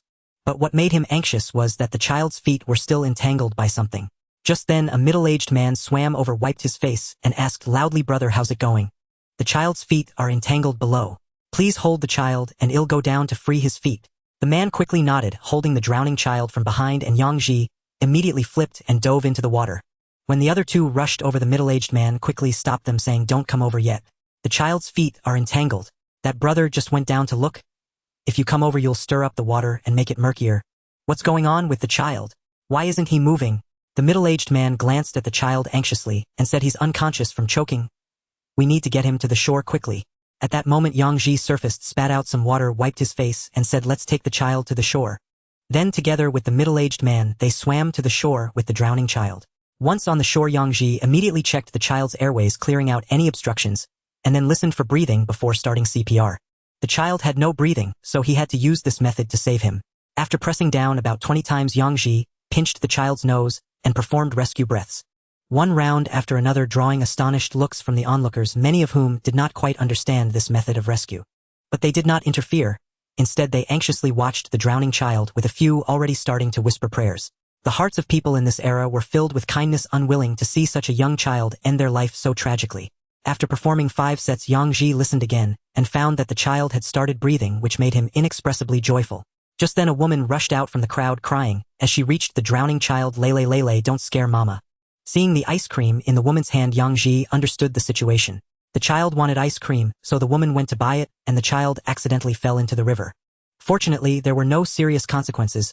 Otherwise, a family would have been destroyed, leaving scars for a lifetime. Indeed, the child slowly opened his eyes and looked at his mother, asking, "Mama, where's my ice cream?" Yang Ji couldn't help but chuckle, and the middle-aged man helping nearby also laughed. He's still thinking about food. Well, he is a child. "Big brother, I'll take my leave now. The child is still waiting over there." Yang Ji nodded to the middle-aged man and left. He had already seen Lin Yu coming from afar, with Xiao Jiu carrying the clothes he had discarded. Seeing Yang Ji, Lin Yu hurriedly asked, "Are you okay? Are you okay? What will we do if something happens to you?" As she spoke, she pouted and lightly slapped Yang Ji's sturdy chest twice, then quietly asked, "How's that child?" "It's fine now. He's awake. Let's go. I need to find a public restroom to wash up and change clothes." Lin Yu obediently followed behind, with Xiao Jiu glancing back to see that the child was already being carried to the hospital. She knew going to the hospital was necessary, as many microorganisms and bacteria would enter the lungs after drowning. It was best to get treatment and antibiotics at the hospital, or otherwise pneumonia and other diseases could easily develop. After putting on his clothes, His pants were still a bit damp, but it didn't affect their continued fun. The park had slides and swings, and Yang Ji and Lin Yu played happily with Xiaojiu. Xiaojiu even made friends with two little girls, and the three girls played joyfully. The pants dried up, and just around noon Yang Ji took them out for a meal. Their next stop was the zoo. The Fuyang Zoo is not particularly large. The number of animals is not many, just common birds and beasts. Among the birds, Xiaojiu particularly liked the peacock, and squealed with joy when she saw it spreading its tail. She also liked tigers circling around the tiger enclosure and calling out, "Big cat, big cat." Yang Ji had to stay close to protect her, fearing she might accidentally fall in, as back in this era, the zoo was simply enclosed by iron bars. With the little meat on Xiaojiu's body, if safety was not observed, it wouldn't be enough for the big cat's meal. After spending several hours at the zoo, they looked at all the animals multiple times. Only then did Yang Ji take Lin Yu and Xiaojiu to the department store. It was indeed the department store where Lu Xiaoyan worked. It was not that Yang Ji wanted to come to this store to buy something, but since this was the only department store in the entire Fuyang area, the department store was like a large supply and marketing cooperative, but had much more variety than the cooperative. Lin Yu said a few children wanted fountain pens, and Yang Ji naturally wanted to fulfill their wishes. Each got a hero fountain pen, and after buying a few bottles of ink, Yang Ji intended to buy clothes for the children. Lin Yu had been saying she made clothes for the children, but Yang Ji always felt that purchased clothing was better than handmade. Perhaps it was a sense of loss after all the children's clothes hadn't been changed in years. The second and third children wore clothes left over from Yang Lu, which looked like crop tops on them due to their height. Even if new clothes were made, Yang Ji still wanted to buy each of them a nice cotton shirt. All the kids in the city wore these. Now that he had money, why not let the children wear them too? But just as they reached the second floor, Yang Ji spotted someone quickly running towards them. His heart sank. This was bad. He had forgotten about this, as the fabric and clothing were on the first floor. Lin Yu naturally saw it too, and although she was unwilling in her heart, she still put on a smile. "Jigu, I guessed you would take Xiaojiu to the department store today." Yang Ji appeared somewhat awkward, managing only a dry laugh. Lin Yu immediately pulled Lu Xiaoyan, saying, "Sister Yan, you really know my brother-in-law. I was thinking of buying clothes for the kids. If you're familiar with this place, could you take us to have a look?" "No problem. Come on, I'll take you to see the clothes." Lu Xiaoyan, as if nothing were wrong, led Lin Yu towards a nearby clothing counter. Yang Ji could only follow behind, puzzled, thinking they seemed to be doing just fine. Could it be that he was overthinking? Perhaps he was. Lu Xiaoyan might not have any ulterior motives at all. With Lu Xiaoyan as the salesperson, Lin Yu could choose freely.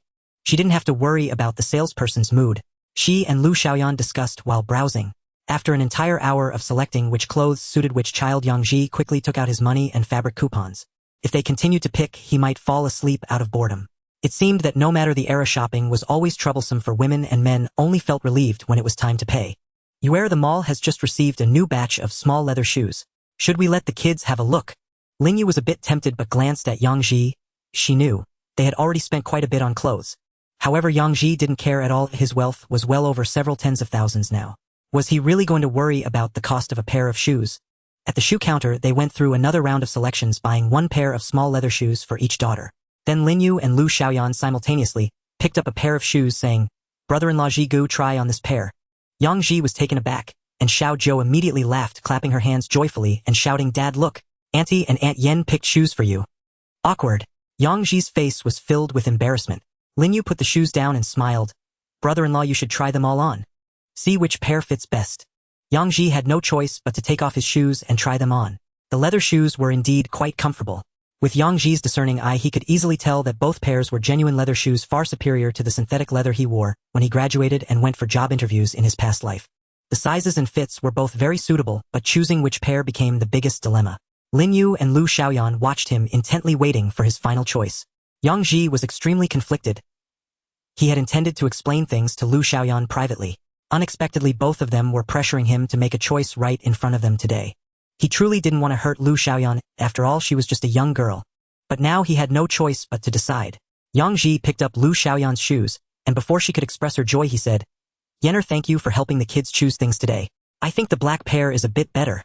Lu Xiaoyan had chosen the brown pair, and the black pair was Lin Yu's selection, so Yang Ji could only give such an answer. Lin Yu immediately showed joy, but seeing Lu Xiaoyan on the verge of tears made her feel guilty. She quickly interjected to smooth things over, saying, "Brother-in-law, it's just a pair of shoes. Why don't we buy both?" Yang Ji shook his head. "For shoes, one suitable pair is enough." "Yenner, I'm sorry." "No, it's fine."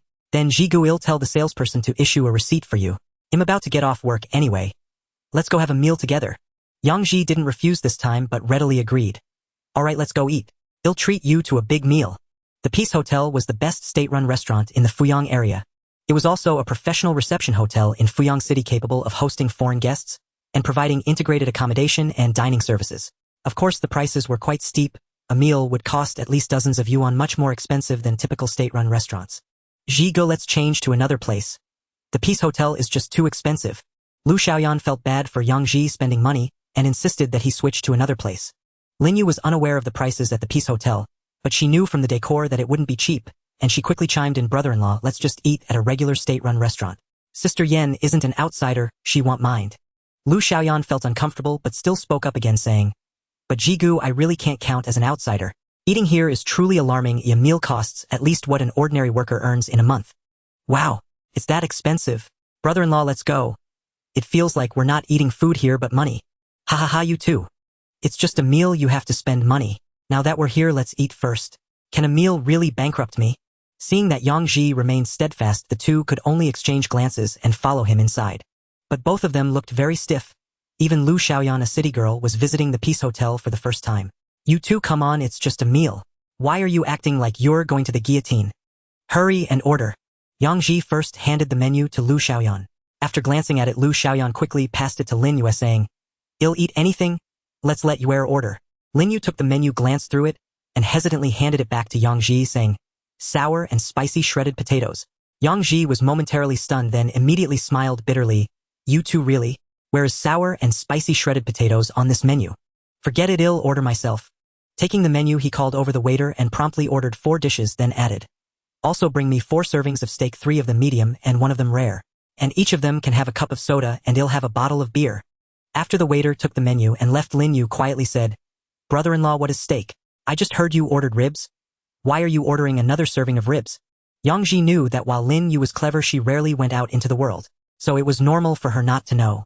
In this era, many people were unaware. Steak isn't ribs, it's beef. You'll understand when it comes. Since they were eating, it was only natural to try something new, so each person ordered a steak to taste. When the food arrived, Yang Ji secretly marveled at the Peace Hotel's reputation. The dishes were excellent and the flavors were great. Indeed, there was a reason for the high prices. At first, Lin Yu and Lu Xiaoyan were a bit nervous, but soon they began to eat heartily. Xiao Zhou got sauce all over her face, and Yang Ji had to wipe her clean countless times during the meal. When the steak was served, Yang Ji taught them how to use knives and forks. Lin Yu curiously asked, "Brother-in-law, how do you know how to use these Western utensils?" Yang Ji could only vaguely reply, "I've seen others use them. Actually, these are not as convenient as chopsticks." "Indeed." Lin Yu picked up a piece of cut beef with her chopsticks and immediately brightened up, saying, "Wow, this is delicious. Jigu, I've never had steak before, but it's really good. Why do you like it rare? It's not raw or 3/4 cooked is just right." Of course, not everyone likes steak cooked this way. They chatted and laughed while eating and time flew by. Suddenly, Yang Ji turned and saw someone who looked somewhat familiar. He wondered how that person was here, then chuckled self-deprecatingly. Why shouldn't they be here? When they finished eating and stepped outside, Yang Ji saw the person again, but they looked troubled. "Elder brother, what troubles have you encountered?" Yang Ji thought that since they had met, he should greet him. The person he was referring to was the middle-aged man he had met in the park earlier that morning who helped him save someone. They just didn't know each other's names. The man recognized Yang Ji and immediately exclaimed with delight, "Ah, it's you, brother." The two quickly shook hands and the man warmly asked, "Are you dining here?" "Yes, we just finished eating. I saw you earlier but didn't want to disturb you since you were with a guest." The man glanced disdainfully at the distance and said, "What guest?" "A few bratty kids, they were quite arrogant." "Oh, so that's how it is." Yang Ji didn't continue the deep conversation as they weren't very familiar with each other, but he did ask for the man's name. "Elder brother, meeting twice in one day is quite fateful. I am Yang Ji, may I know your name?" "I am Li Fuan, working at the steel factory." "Your name sounds somewhat familiar, as if I've heard it from someone." Yang Ji couldn't help but burst into laughter. "So it's Brother Fuan. I often interact with Li Dashan, Uncle Li." Li Fuan suddenly slapped his forehead. "Ah, so it's you. My father mentions you every time we meet. I wondered why your name sounded so familiar. Today we finally meet. Come on, let's find a place to have a drink together. I was almost driven mad by those bratty kids." Yang Ji glanced at the 3 people beside him and hesitated. "Elder brother, I have a lady with me. How about we go another day?" Lin Yu quickly spoke up. "Brother-in-law, you and Brother Li can go sit. We can go back by ourselves. Sister Yen said she would come over today and the 3 of us can keep each other company." "Alright then, you 3 be careful on the way. Stick to the main roads and avoid the alleys." "Got it, brother-in-law. You go chat with Brother Li, it's not far from our home." Lin Yu and Lu Xiaoyan each took hold of Xiaojiu and started heading back. Yang Ji watched them leave and then said, "Let's go, Brother Li. Today just the two of us should have a good drink together. I've heard Uncle Li mention you so often this is our first meeting. Indeed, I have long wanted to meet you but I've been too busy lately." The two found a small state-run restaurant not much different in standard from the Peace Hotel. But it was more relaxed and they ordered 2 side dishes and a bottle of liquor to start drinking. During casual conversation, Yang Ji revealed that he had 9 daughters, which genuinely impressed Li Fuan. "Brother, you are truly something. I have never seen a family that could have 9 children. Li Fuan gave Yang Ji a thumbs up, his face filled with envy. "Brother Fuan, don't make fun of me. Having many children means I have to support them, and that's why I came out to earn money since there isn't enough at home." Li Fuan nodded. "Yes, in the countryside we rely on those few labor points. It truly isn't enough to support so many children. But fortunately I heard from my father that you are doing quite well. He is always thinking about how to sell the eggs." Yang Ji felt a bit embarrassed and quickly explained, "I'm sorry. Originally Uncle Li should be enjoying his golden years, yet I have him running around everywhere. I truly feel bad for Uncle Li." "Oh, don't say that. I know my father. Thankfully you found him a job, or he would be causing trouble in the staff quarters every few days, making my mother worry. What you're doing right now is not exactly within regulations. It's not a big deal here in Fugong, but you should be a bit more careful elsewhere." "Yes. Thank you for the reminder, Brother Fuan. I will be cautious. I should probably stop working in about half a month." Li Fuan nodded. His impression of Yang Ji was very good, especially since Yang Ji was the first one to jump in to save someone today. The two drank a few more cups and Li Fuan sighed. "Damn it, those bratty kids almost drove me to death today." Yang Ji had been wanting to ask but didn't dare to. "Brother Fuan, how did you end up entertaining those bratty kids? Is the steel factory collaborating with those bratty kids?" After saying it, Yang Ji felt it was inappropriate and quickly added, "Brother Fuan, if it involves confidential matters you don't need to say anything." "I understand." Li Fuan waved his hand and said, "It's not a secret. The higher-ups issued a plan for each steel factory to try producing food-grade stainless steel. We in Fugong have been trying for nearly a year and still haven't completed it, so the factory plans to buy the formula from those bratty kids. Who knew these constructs would be asking for $1 million for the formula? Food-grade stainless steel, is it 304? Yang Ji asked, puzzled. At the same time, he began to search his past memories to see when the country started producing food-grade stainless steel. Unfortunately, he couldn't recall clearly, just knowing it was in the 1980s. But he didn't remember the exact year. "You know about 304? "That's right, it's the 304 stainless steel that meets international standards. Our country currently needs a large amount of food-grade stainless steel to supply the domestic market, but this thing is currently being choked by foreigners, and they sell it to us at a steep price. That's why the higher-ups plan to self-research and produce it to give those foreigners a good slap in the face, but we in Fugong have been assigned this task for so long and still haven't produced anything." Sighed. "How embarrassing." Li Fuan slammed his fist on the table. "Enough talk, enough talk. Come on, let's have another drink." Yang Ji clinked glasses with Li Fuan and began to ponder whether he should help Li Fuan. Li Fuan, Fugong, and even the entire country were not very clear about the formula for 304 steel, but Yang Ji knew it well. In his past life, he majored in mechanical engineering and minored in electronics, and he was quite familiar with conventional materials. This naturally included 304 stainless steel, and even 316 stainless steel and 430 stainless steel. He knew all these formulas as they were common knowledge before he crossed over. A high school student with a bit of knowledge in science could probably list out the production process and chemical changes of 304 stainless steel. But how could he say it? Should he directly tell Li Fuan that he knew how to produce 304 stainless steel? Li Fuan would probably be shocked and fall under the table. After all, the thousands of workers in Fugong had been working hard for a year without success. Could he just pull someone off the street to do it? They would need to believe him too. Thinking of this, Yang Ji suppressed the excitement in his heart and continued to drink with Li Fuan. While drinking, he discussed various topics with Li Fuan, and to Yang Ji's surprise, Li Fuan had quite good technical knowledge in metallurgy. After asking, he learned that he was a university student from the 1950s, majoring in metallurgy, and was a technical leader. Yang Ji began to guide the conversation towards food-grade stainless steel. The more they talked, the happier Li Fuan became. He had not expected that Yang Ji understood steelmaking. They found many common topics to discuss, and the improvement suggestions Yang Ji casually brought up were all very reasonable. When they had almost finished drinking, Yang Ji finally spoke. "Brother Fuan, I believe we might have some issues with the material ratios for food-grade 304 steel. Why don't you go back and have someone increase the chromium content to 18 and the nickel to over 8? I think that should work." Li Fuan looked at Yang Ji in astonishment and finally asked, "Brother, do you really know the formula for 304 steel?" Yang Ji was taken aback, thinking that Li Fuan must have discovered something, but he certainly could not admit it. He could only laugh awkwardly and raise his wine glass, saying, "Brother Fuan, you've had too much to drink. How could a mere farmer sharpening kitchen knives possibly know the formula for 304 steel?" I just feel that it's worth a try. There must be some gain, right? However, Li Fuan did not believe him, his gaze showing no signs of inebriation. After staring at Yang Ji for a while, he spoke, brother, from our earlier conversation, I can tell you're no novice in metallurgy. Tell me the truth, do you really know the process for 304 steel? If you do, just tell me directly. This favor will be remembered by me, Li Fuan, and the Fu Steel Company. Yang Ji felt somewhat conflicted. However, seeing the eager look in Li Fuan's eyes, he swallowed the words of refusal that were on the tip of his tongue. After a long pause, he nodded and said, Brother Fuan, I haven't practiced it, so I don't know if it will work, but I suggest you try my method. As we discussed earlier, the ratio should be controlled to about 70 iron, 18 chromium, 8 nickel, and the carbon content should not exceed 0.08.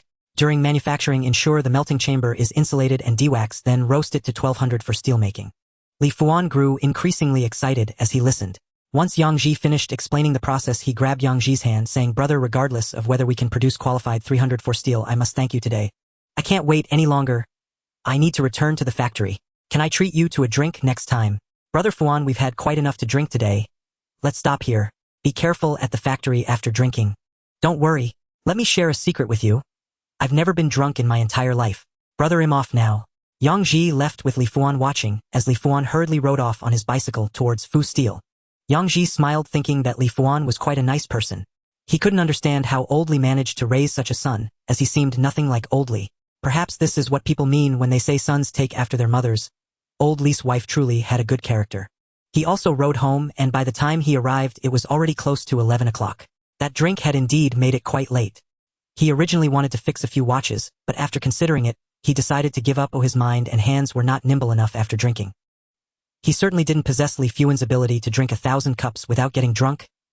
It was better to lie down and sleep to avoid unnecessary trouble. Meanwhile, at Fu Steel's second plant, Li Fuan gathered the food-grade stainless steel task force overnight. Li Fuan took out the formula and process provided by Yang Ji and demanded that they immediately refine a batch of steel to test it.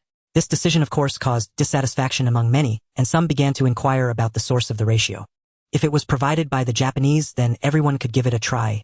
But if it wasn't, everyone advised Li Fuan to be cautious. After all, the materials at the steel plant could not be wasted lightly. Li Fuan slammed the table in response, saying, What? Is everything the Japanese provide authentic? Just because I got something from another source means it's a waste of materials. I tell you, you all think that the moon abroad is rounder than ours.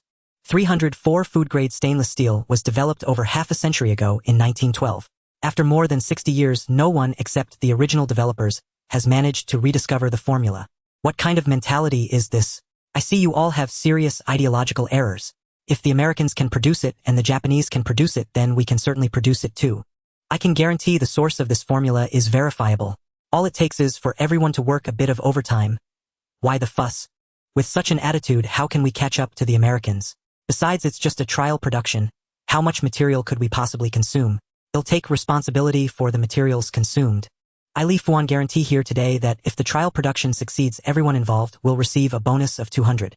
Even if it doesn't succeed, we will have accumulated experience. So what do you have to fear? Seeing Li Fuan so fired up, no one in the task force dared to voice any objections. Each group began their work, and the workers entered their posts to prepare for steelmaking. Li Fuan stood on site, his eyes slowly turning bloodshot, gripping the railing tightly, silently praying it must succeed. It must succeed. If it does, I'll throw those 2 Japanese into the Pacific Ocean tomorrow and make them swim back to their little island. As time passed from night to day, all members of the food-grade stainless steel task force at the second plant gathered together. Even the chief engineer Wang Jinhai heard the news and rushed over, standing alongside Li Fuan to await the results. It's out. It's out. The quality inspector waved the inspection report in excitement as he rushed over. Wang Jinhai and Li Fuan almost simultaneously asked, How is it? What are the inspection results? The inspector ran too fast and was panting. Li Fuan could not wait and snatched the inspection report. After glancing at it for about 30 seconds, he suddenly slapped his chest and burst into laughter. Wang Jinhai hurriedly took the report, and after reading it, he clenched his fists and shouted, Comrades, comrades. The inspection report shows that the batch of 304 food-grade stainless steel we produced completely meets international standards. We did it. Li Fuan laughed until tears streamed down his face. We succeeded. Haha, we finally succeeded. He and Wang Jinhai tightly clasped hands, both able to see the tears in each other's eyes. The others in the task force were stunned for half a minute after Wang Jinhai announced the results. Then they all erupted in wild cheers, many unable to contain their emotions, and embraced each other. After more than a year, over 300 days and nights, they had finally refined food-grade stainless steel. In this moment, no one complained any longer. They were all immersed in the joy of success. Old Wang, I think we should report this good news to the Industrial Commission immediately. Moreover, according to the trial formula and process, we should refine another batch of steel. If we confirm it's problem-free, then we will have truly succeeded. Good. Old Liu, arrange for the steelmaking and I'll report to the Industrial Commission right away. I don't know how you feel, but I have immense confidence in the results of this trial. I believe our testing will absolutely be flawless. I have confidence too. Old Wang, feel free to report. I'll stay here guarding the refining. The workers who had been busy all night no longer felt tired and immediately began preparing for steelmaking. Even if other workers came to take their place, these people remained at the furnace unwilling to leave. They hoped to witness the molten steel once again being refined from the furnace, witnessing the molten steel transform into sheets of shaped steel. They knew that what was being refined here was not just food-grade stainless steel. It was also the dignity of every steelworker and every Chinese person. They wanted to witness firsthand how they, the people of Fu Steel, would slap the faces of those unfriendly nations towards China. Meanwhile, Yang Ji had just gotten out of bed, having slept in later than usual due to last night's drinking. Just as he took out his toothbrush to brush his teeth, he saw Lin Yu proactively handing him a basin and a towel. This immediately made Yang Ji shiver. Did the sister-in-law have some scheme waiting for him? Yue, just say what you have to say. Yang Ji admitted defeat straightforwardly to avoid trouble. Don't be fooled by how obedient his sister-in-law appears in front of him. Yet he knew how fierce Lin Yu's true nature was. Especially when she got angry, even the Heavenly King would have to retreat. Otherwise, she wouldn't have brought him here in 2025 with a single swing of the shovel. If you say the original owner died a bit unjustly, he probably never expected to die in such a suffocating manner. There were plenty of fights over water in the countryside, but rarely did anyone get killed by a shovel. And that shovel that the original owner took lightly ended up swapping his body with another soul. If given another chance, Yang Ji believed the original owner would have definitely run away upon seeing his sister-in-law wielding a shovel. After all, in the original owner's memories, Yang Ji had no clue about the original owner's feelings. At most, he just wanted a wife. But then again, it wasn't intentional, and Lin Yu couldn't be blamed for it either. The original owner had angered her. Perhaps this is what everyone calls fate. It was meant to be that he should bear the burdens of the original owner, and that he should experience this life in 1978. Brother-in-law, look at what you're saying. Isn't it natural for me to treat you well? Brother-in-law, let me wipe your face. Lin Yu picked up a towel and carefully wiped the droplets of water off Yang Ji's face. Yang Ji swallowed hard and quickly raised his hand to assure Yue, I swear I have nothing to do with Lu Xiaoyan. Lin Yu looked at him curiously, then giggled. What do you want to say? Or do you have something in mind? Yang Ji stuttered again. What was his sister-in-law really trying to say? Why wasn't she following the usual script? Shouldn't she be covering his mouth and saying affectionately, no, I will always believe you. Alright, let's hurry up and eat. Drink less alcohol in the future. Look at the smell of alcohol on you. You usually wake up early, but today you slept in. By the way, Yan Jie saw you still asleep and went to work. She said she would come over after work today. Look at your good fortune. Yang Ji glanced around to ensure no one was paying attention, then quickly reached out to grab Lin Yu's hand. I really have nothing with Lu Xiaoyan. Lin Yu's face flushed when he grabbed her hand, but she quickly regained her composure. I know, with your abilities it's impossible for you to have anything. Holding Yang Ji's hand, she adjusted his clothes and whispered, it's fine. I really don't mind. Even if I'm petty, how can I stop others from liking you? It's her business if she likes you as long as you like me. Besides, we agreed. Are you going to go back on your word? That won't happen. Yang Ji quickly shook his head. Whether it was the original owner or himself, they both had a steadfast nature. Then isn't that fine? Yan Jie told me a lot yesterday, or her liking you isn't her fault, it's because you're too outstanding. Outstanding? Yang Ji said with a bitter face, if I were outstanding, I wouldn't have been in a position where I nearly couldn't support a child. Stop thinking about that. Aren't you doing well now? I've lived for 20 years and haven't seen a better man than you. Yang Ji felt a bit embarrassed. He really wanted to tell Lin Yu that she simply hadn't met enough people. There were plenty of good men, but he didn't say it out loud. Why would he demean himself? The original owner could indeed be considered a good man. However, he wasn't quite there. At most, he was half of one. The things he did in his past life were far from what a good man would do. Without a wife, without love, and without a home, he had naturally been a bit carefree in his past life. He spent money extravagantly and dated girls who loved money. Such things were not rare. The only principle he adhered to was not to ruin other people's families. By that standard, he could still be considered a decent person. Unlike his partner, whom he thought of as a brother, that guy loved to drag good families down. It was as if he had been blinded by greed. He should have realized that guy was no good long ago and should have faced that trial. Just after receiving 200 million in investment, the other party had already targeted him, and he didn't know what state the company was in now. Yang Ji shook his head, shaking off all the rotten matters from his former life. Now that he was here, why dwell on those past troubles? Although he felt a lingering discontent in his heart, The life he led now was indeed what he desired, a woman who loved him, a daughter with 9 distinctive traits and a chance to start anew. Perhaps this is what they call the blessing in disguise.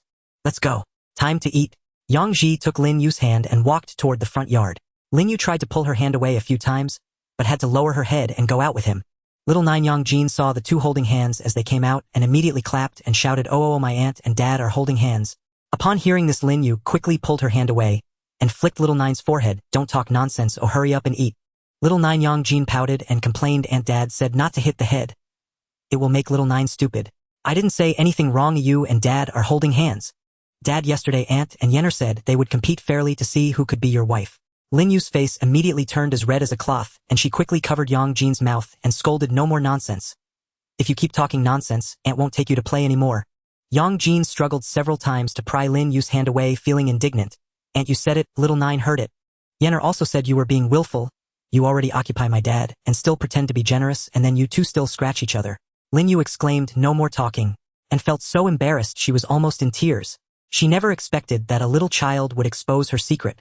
Yang Ji rubbed his nose and chuckled a few times, serving little 9 Yang Jin some food, then picked up his chopsticks to serve Lin Yu some as well, and said, all right, let's not cause a ruckus early in the morning, let's eat.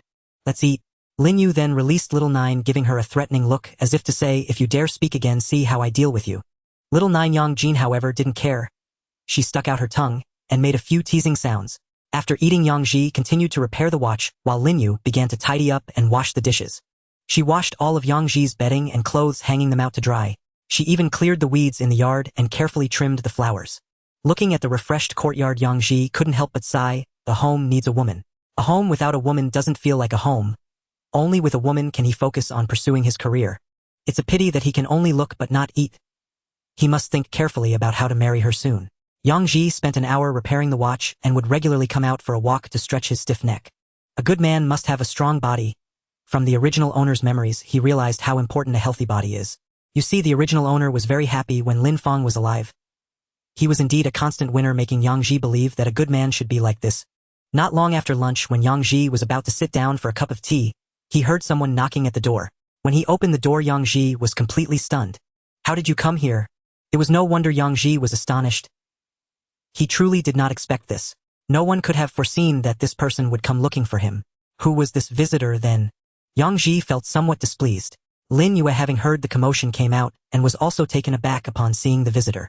She quickly tugged at Yang Ji and smiled at the person outside the door, saying, "Guangping, why have you come here? Come in quickly. Come in quickly." Chun Guangping, looking embarrassed, carried his luggage inside. Just as Yang Ji was about to say something, Lin Yu pulled at his clothes and whispered, "What are you doing? Can you just do this for Luer's sake?" "I won't. I'm the father here. I decide who deserves respect. If she dares to refuse, let her try."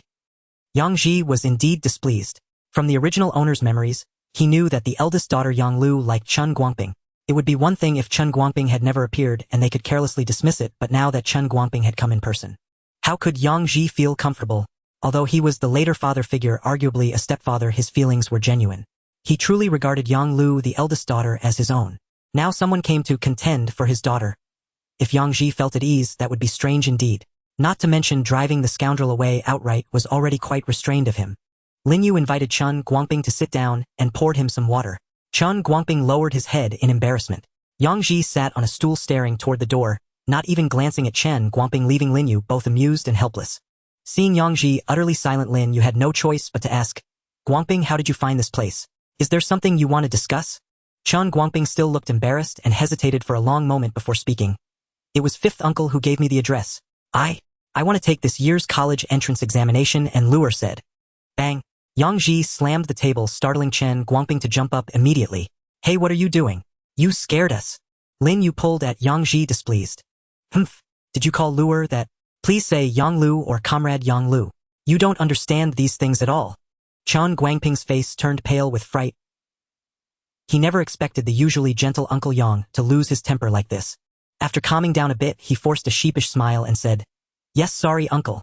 It was Comrade Yang Lu who said that I was not doing well studying in the village and that you happen to have a courtyard here, so she said I could come to live with you, Uncle. Otherwise, I can go back and study while earning some work credits." As he spoke, Chun Guangping was about to pick up his luggage to leave, but Yang Ji slammed the table again, scaring him into staying frozen. "Humph, since you're here, stay here. Luer still has to attend school, and worrying about you would only distract her. You better prepare a room for him. Just the corner room in the backyard will do. 2 yuan a month rent. When you get into university and start earning, remember to pay me. Yang Ji said with a sullen face before returning to work in the backyard, leaving Lin Yu and Chen Guangping exchanging glances. Chen Guangping's voice trembled slightly. Aunt Yue, do you think Uncle Yang really dislikes me? Don't talk nonsense. You know what kind of person your Uncle Yang is. When you went to the countryside for those years, he took good care of you. Then, Chen Guangping hesitated. Why is Uncle Yang so angry today? Lin Yu sighed and looked at Chen Guangping. Don't you know why he's so upset? I really don't, Chen Guangping answered uncertainly. Lin Yu chuckled. It's okay not to know. When you have children, especially a daughter, you'll understand. Ah! Chen Guangping finally caught on his face, flushing red down to his neck. Aunt Yue, I and Lure. Have you thought it through? Do you really think no one knows what's going on between you two? Kids like you can't fool anyone. But don't worry, your Uncle Yang didn't throw you out, did he? Since he let you stay here, you better live well. Once you get into university, just don't become a villain like Chun Shimi in those operas. Seeing Chen Guangping's embarrassed expression, Lin Yu dared not tease him further lest the boy fail to take the hint and start running around. Entering the backyard and into Yang Ji's room, Yang Ji sat on a chair sulking. Lin Yu, half amused and half exasperated, approached and rubbed his shoulders, saying, What are you doing? There's nothing serious between those two, yet you're this worked up. I thought you liked Chen Guangping. I respect Chen Guangping because he's hardworking and sensible, but I never intended him to be my son-in-law. Lin Yu couldn't help but cover her mouth to giggle. Looking at you, you're exactly like my father back then. Nonsense. When I married your sister, you were only 2 years old. What could you remember? Besides, our father liked me a lot. Oh, you're quite confident. I didn't see you marry my eldest sister, but before her there were my second, third, fourth sisters and Lin Jiao. When their suitors came, my father's face was no better than yours. Are all you men like this? When your own daughters grow up and marry, do you lose your wits over the men who marry them? It's not like a daughter is no longer your daughter just because she marries out. Is it necessary to wear a sour face? Besides, these two haven't even started anything yet. Even if he marries your daughter, there's still time. Why bother making a fuss? Humph. What's wrong with me? Why can't I be angry? My daughter whom I raised, why should I let her go to him so easily? Look at you. It's too soon. Getting angry with a child, is that any fun? Besides, it's not even certain that Chen Guangping will marry Yang Lu. His parents are gone, and his brothers haven't left him any place in the family. Maybe you could even take him in yourself. Lin Yu gently patted Yang Ji's back to comfort him. Yang Ji immediately interrupted. What nonsense are you talking about? I'm only 37. Do I need to take in a son-in-law to support in old age? Exactly. Why are you shouting? We're just talking. Maybe by the time they get married, your own son will have been born. Yang Ji gave Lin Yu a strange look. Are you anxious? How about I go back tomorrow and settle this with our father? What are you saying? Lin Yu shyly punched Yang Ji's back. We're talking about Chen Guangping and Lure. How did it turn to me? You said it yourself, by the time Yang Lu marries, my own son might have been born. How could I marry you before having a child? Who cares how you have children? Yang Fourth, I never realized you had a knack for being a rogue. I'm not talking to you anymore. I'm going to tidy the room. Lin Yu said and started to leave, but at the door she returned quietly. Having him stay here is perfect. You can watch him every day. If he were in the village and you often weren't around. Hearing this, Yang Ji's expression softened slightly. That's what I was thinking too. Otherwise, I would have thrown him out earlier. You go tidy up. Lin Yu covered her mouth and went to prepare Chen Guangping's room. Yang Ji sat alone for a while, then pulled out paper and pen from his desk. Boy, you brought this on yourself. Don't blame me for being ruthless.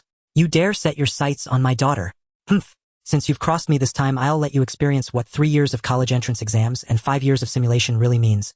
I'll make you feel like you're flying high every day. After finishing the meal, Yang Ji finally came out of the room, his face dark, as if someone owed him 200 million. Chen Guangping felt incredibly awkward, not knowing where to put his hands upon seeing Yang Ji. He regretted listening to Yang Lu and coming here to borrow a place to study. Had he known the other party already knew about his affair with Yang Lu, he would have kept his distance. Now he had foolishly delivered himself to be dealt with. Master Uncle. Chen Guangping nervously greeted. What Master Uncle? You can't even speak clearly and you still want to go to college. Chen Guangping became even more anxious, his legs starting to tremble. Yang Ji grew increasingly displeased, took his hands from behind his back, and threw a few sheets of paper to Chen Guangping. Why are you trembling? This is the exercise I prepared for you. Finish it tonight, and if you don't score above 80, you won't be allowed to eat breakfast tomorrow. Chen Guangping took the exercises and was stunned by the questions on them. Consider the sequence LG100, LG100 sin pi 4, LG100 sin superscript 2 pi 4. LG100 sin n 1 pi 4, What is the maximum value of the sum of the first several terms? The log base 2 here is taken as 0. 301. Chen Guangping looked at Yang Ji, as if he were an alien wondering if Yang Liu's information was incorrect. Was his father not a middle school graduate? Could he have graduated as a junior researcher? How could someone who didn't even finish middle school come up with such questions? That's simply unscientific. What are you looking at? Not hungry, huh? Hurry up and finish your meal and go do the questions. If you don't get at least 80 tomorrow, don't even think about breakfast. Brother-in-law, didn't you just say if I don't score 80, I won't be allowed to eat breakfast tomorrow? Did it change to a whole day now? Did I say it was in the morning? If I misspoke, then I misspoke. Now it's if you don't score 80, you won't be allowed to eat for the whole day. Lin Yu couldn't help but roll her eyes, casting an I can't help you look at Chen Guangping. Come on, hurry up and eat. You don't expect someone who didn't even finish middle school to give out profound questions, right? Finish dinner and go do it. You might just finish it quickly. Chen Guangping wanted to tell Lin Yu that he seemed to not know how to solve these problems. Yet he didn't dare to say it, fearing that Yang Ji would become even angrier.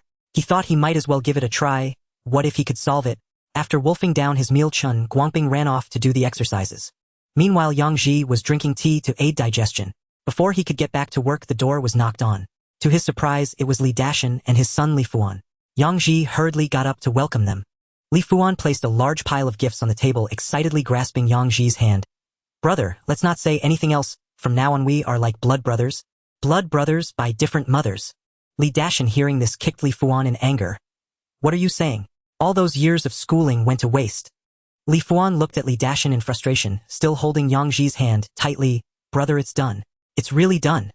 From today, our country has its very own food-grade stainless steel. Thanks to you. Have you verified it?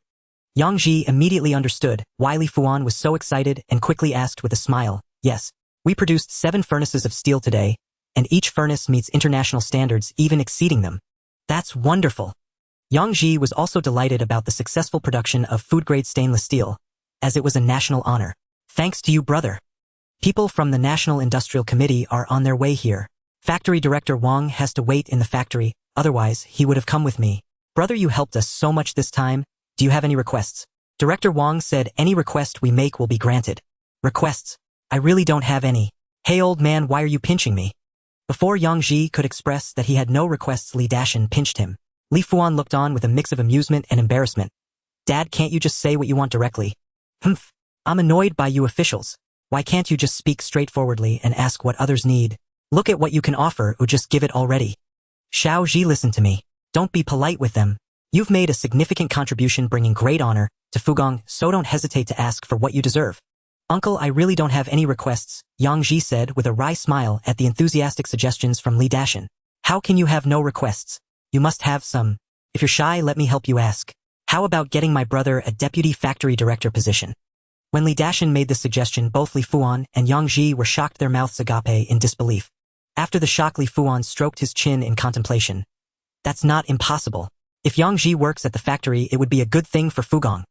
By the way, Dad, what did you just say? You called me brother? I'm already over 40. Please don't lower my status. You call it your way and I'll call it my way. Don't think about being my brother. If you dare to say it, I'll break your legs. Li Fuan felt annoyed and could only turn to Yang Ji. Brother, what do you think? I can't guarantee the position of deputy factory director at the main factory, but if you agree to join Fugong, I will definitely fight for a deputy factory director position for you. At the very least, you will be a workshop director. You can choose between blast furnace rolling steel or coiling steel. No. I have never dealt with steelmaking. How can I be a deputy factory director? Fuan, uncle is joking, please don't take it seriously. How can I not take it seriously?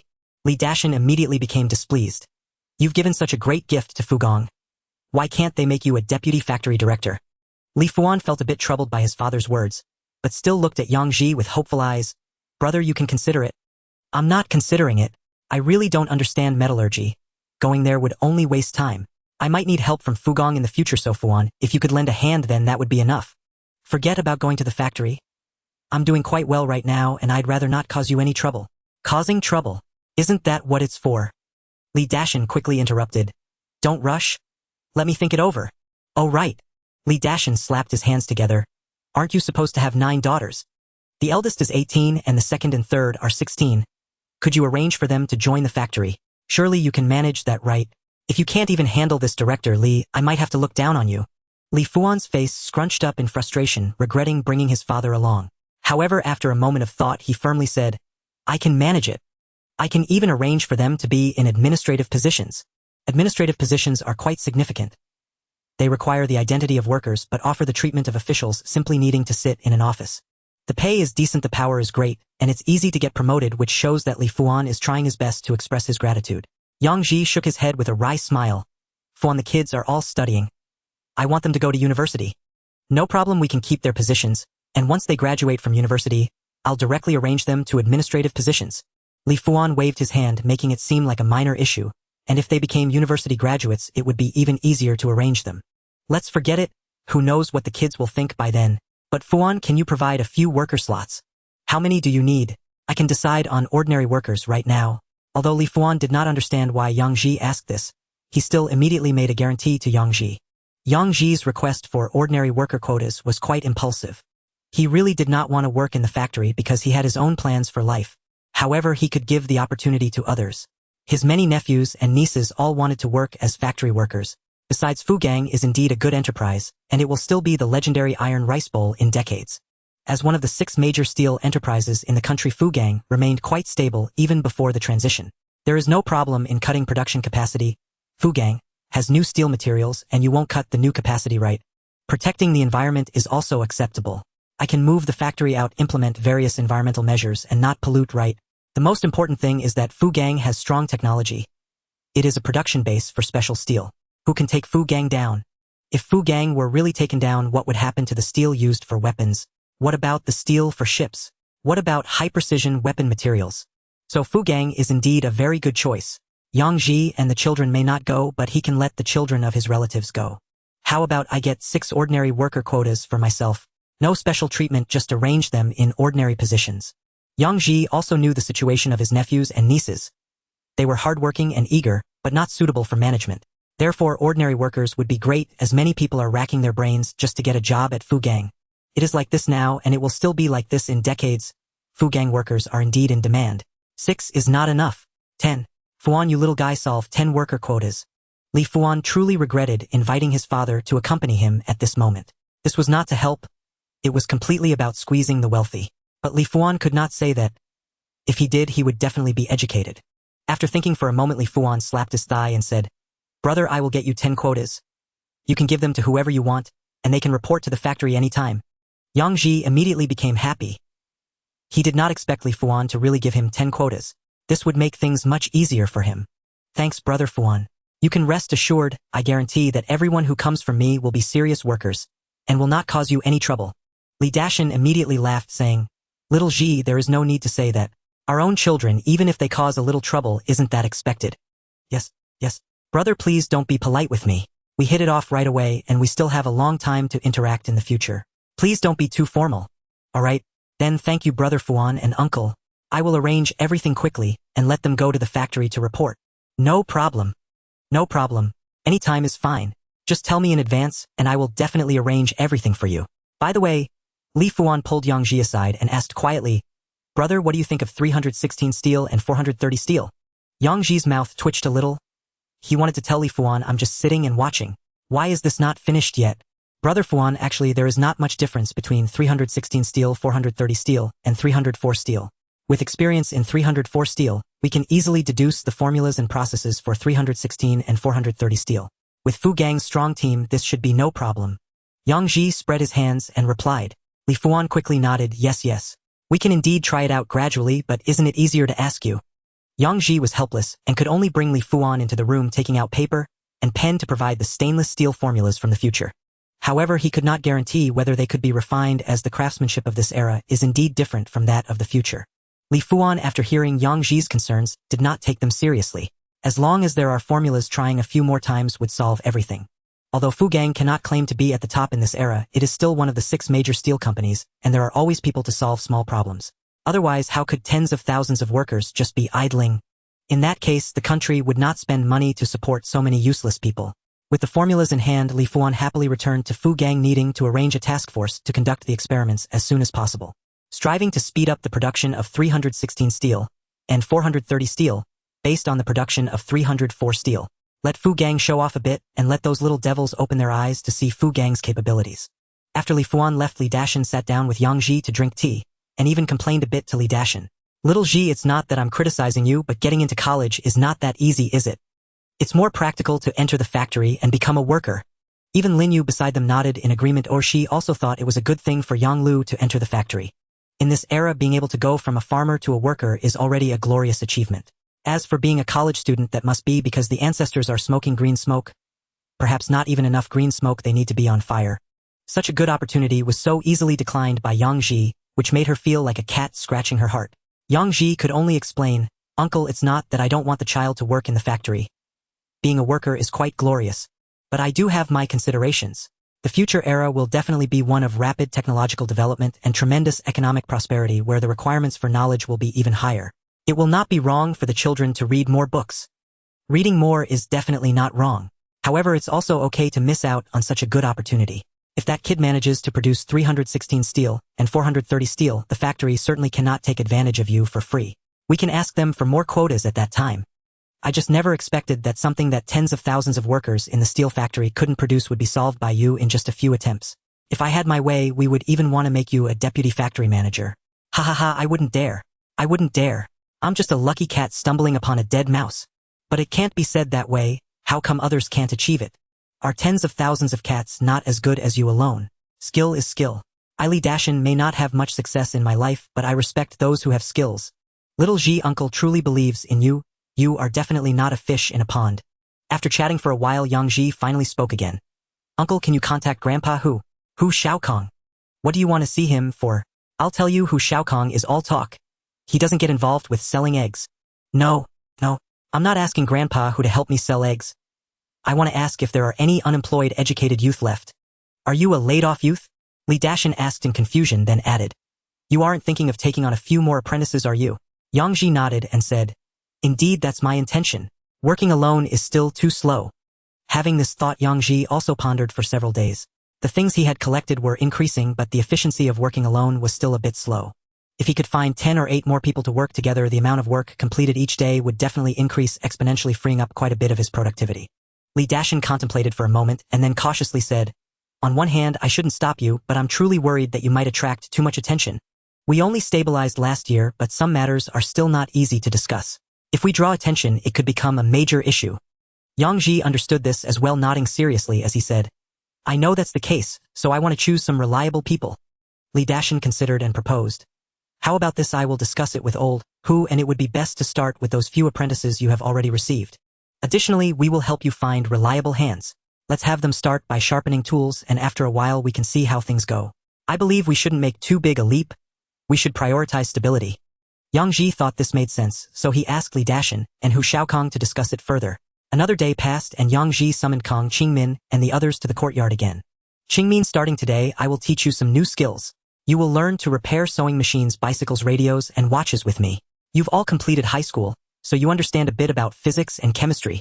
Once you master these skills, whether you work for me or venture out on your own, I assure you won't go hungry. However, I need to state one condition up front: keep this matter confidential. Don't let it spread everywhere, or otherwise it could bring us trouble. Kong Qingmin and the others, upon hearing this, immediately showed excitement in their eyes. Don't worry, master, we won't tell anyone. Good. Then starting tomorrow you won't go out to sharpen tools. Instead, gather in this courtyard where I will teach you as I work. Kong Qingmin, Wang Hongjuan, Zhang Weigua, Li Jianxia, Lu Jianjun, Song Jianhua, Zhou Jiqiang, Fang Guohua, Zhu Qingjuan, and Gao Weiman. These were the 10 individuals Yang Ji had carefully selected, all of whom had practical personalities, and were quite insightful, thus becoming Yang Ji's first batch of apprentices.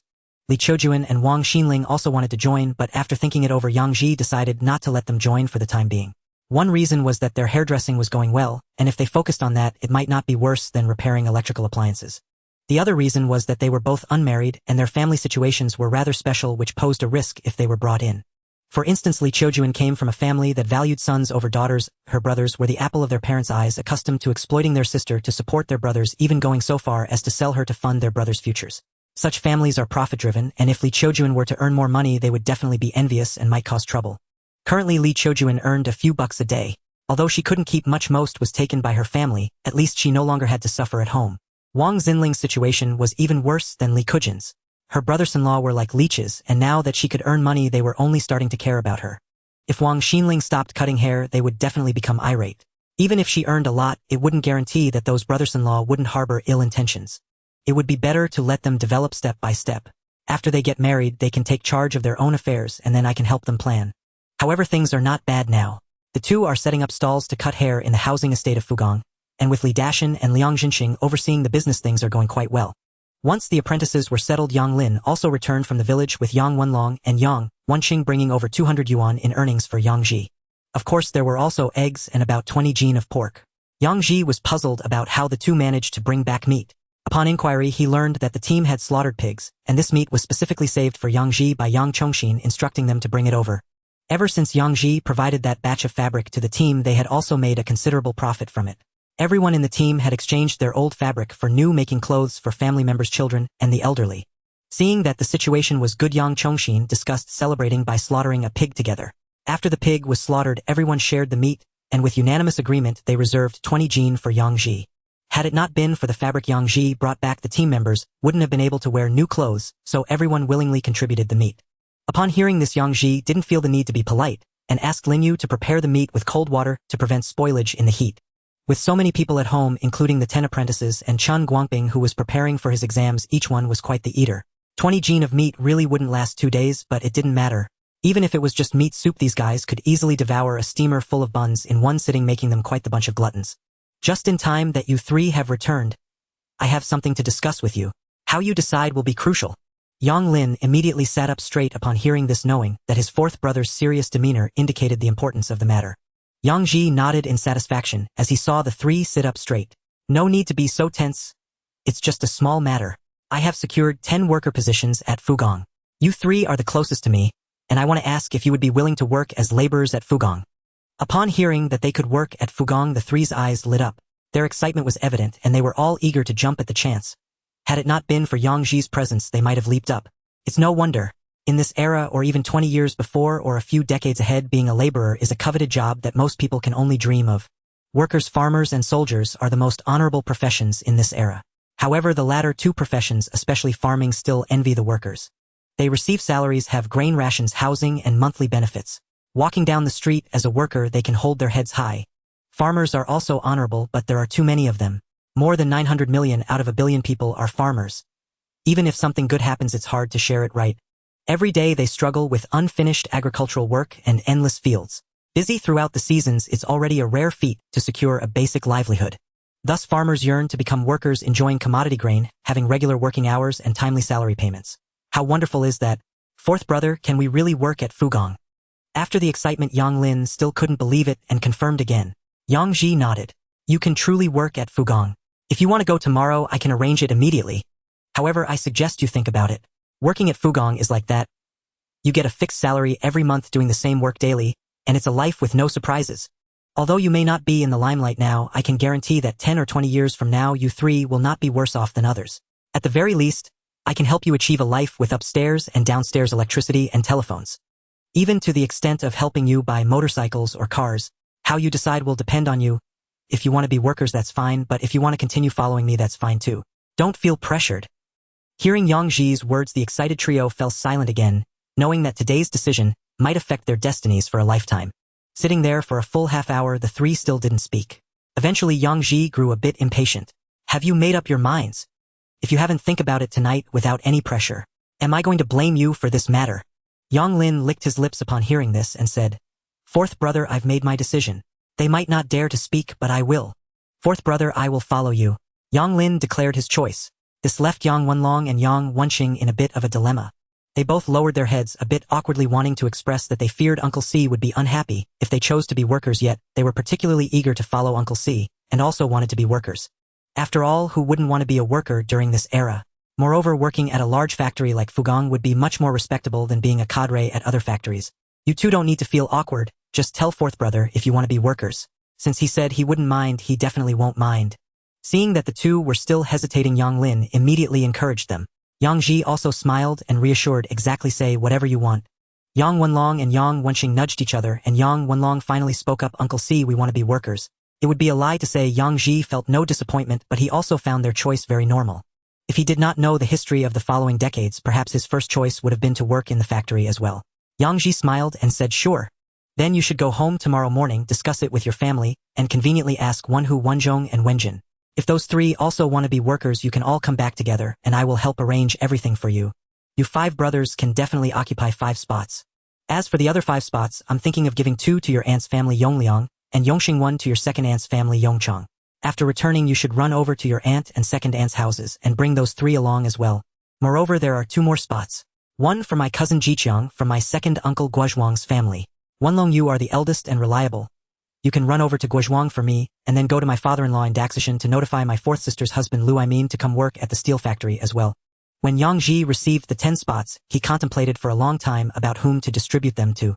His own nephews were definitely going to be included.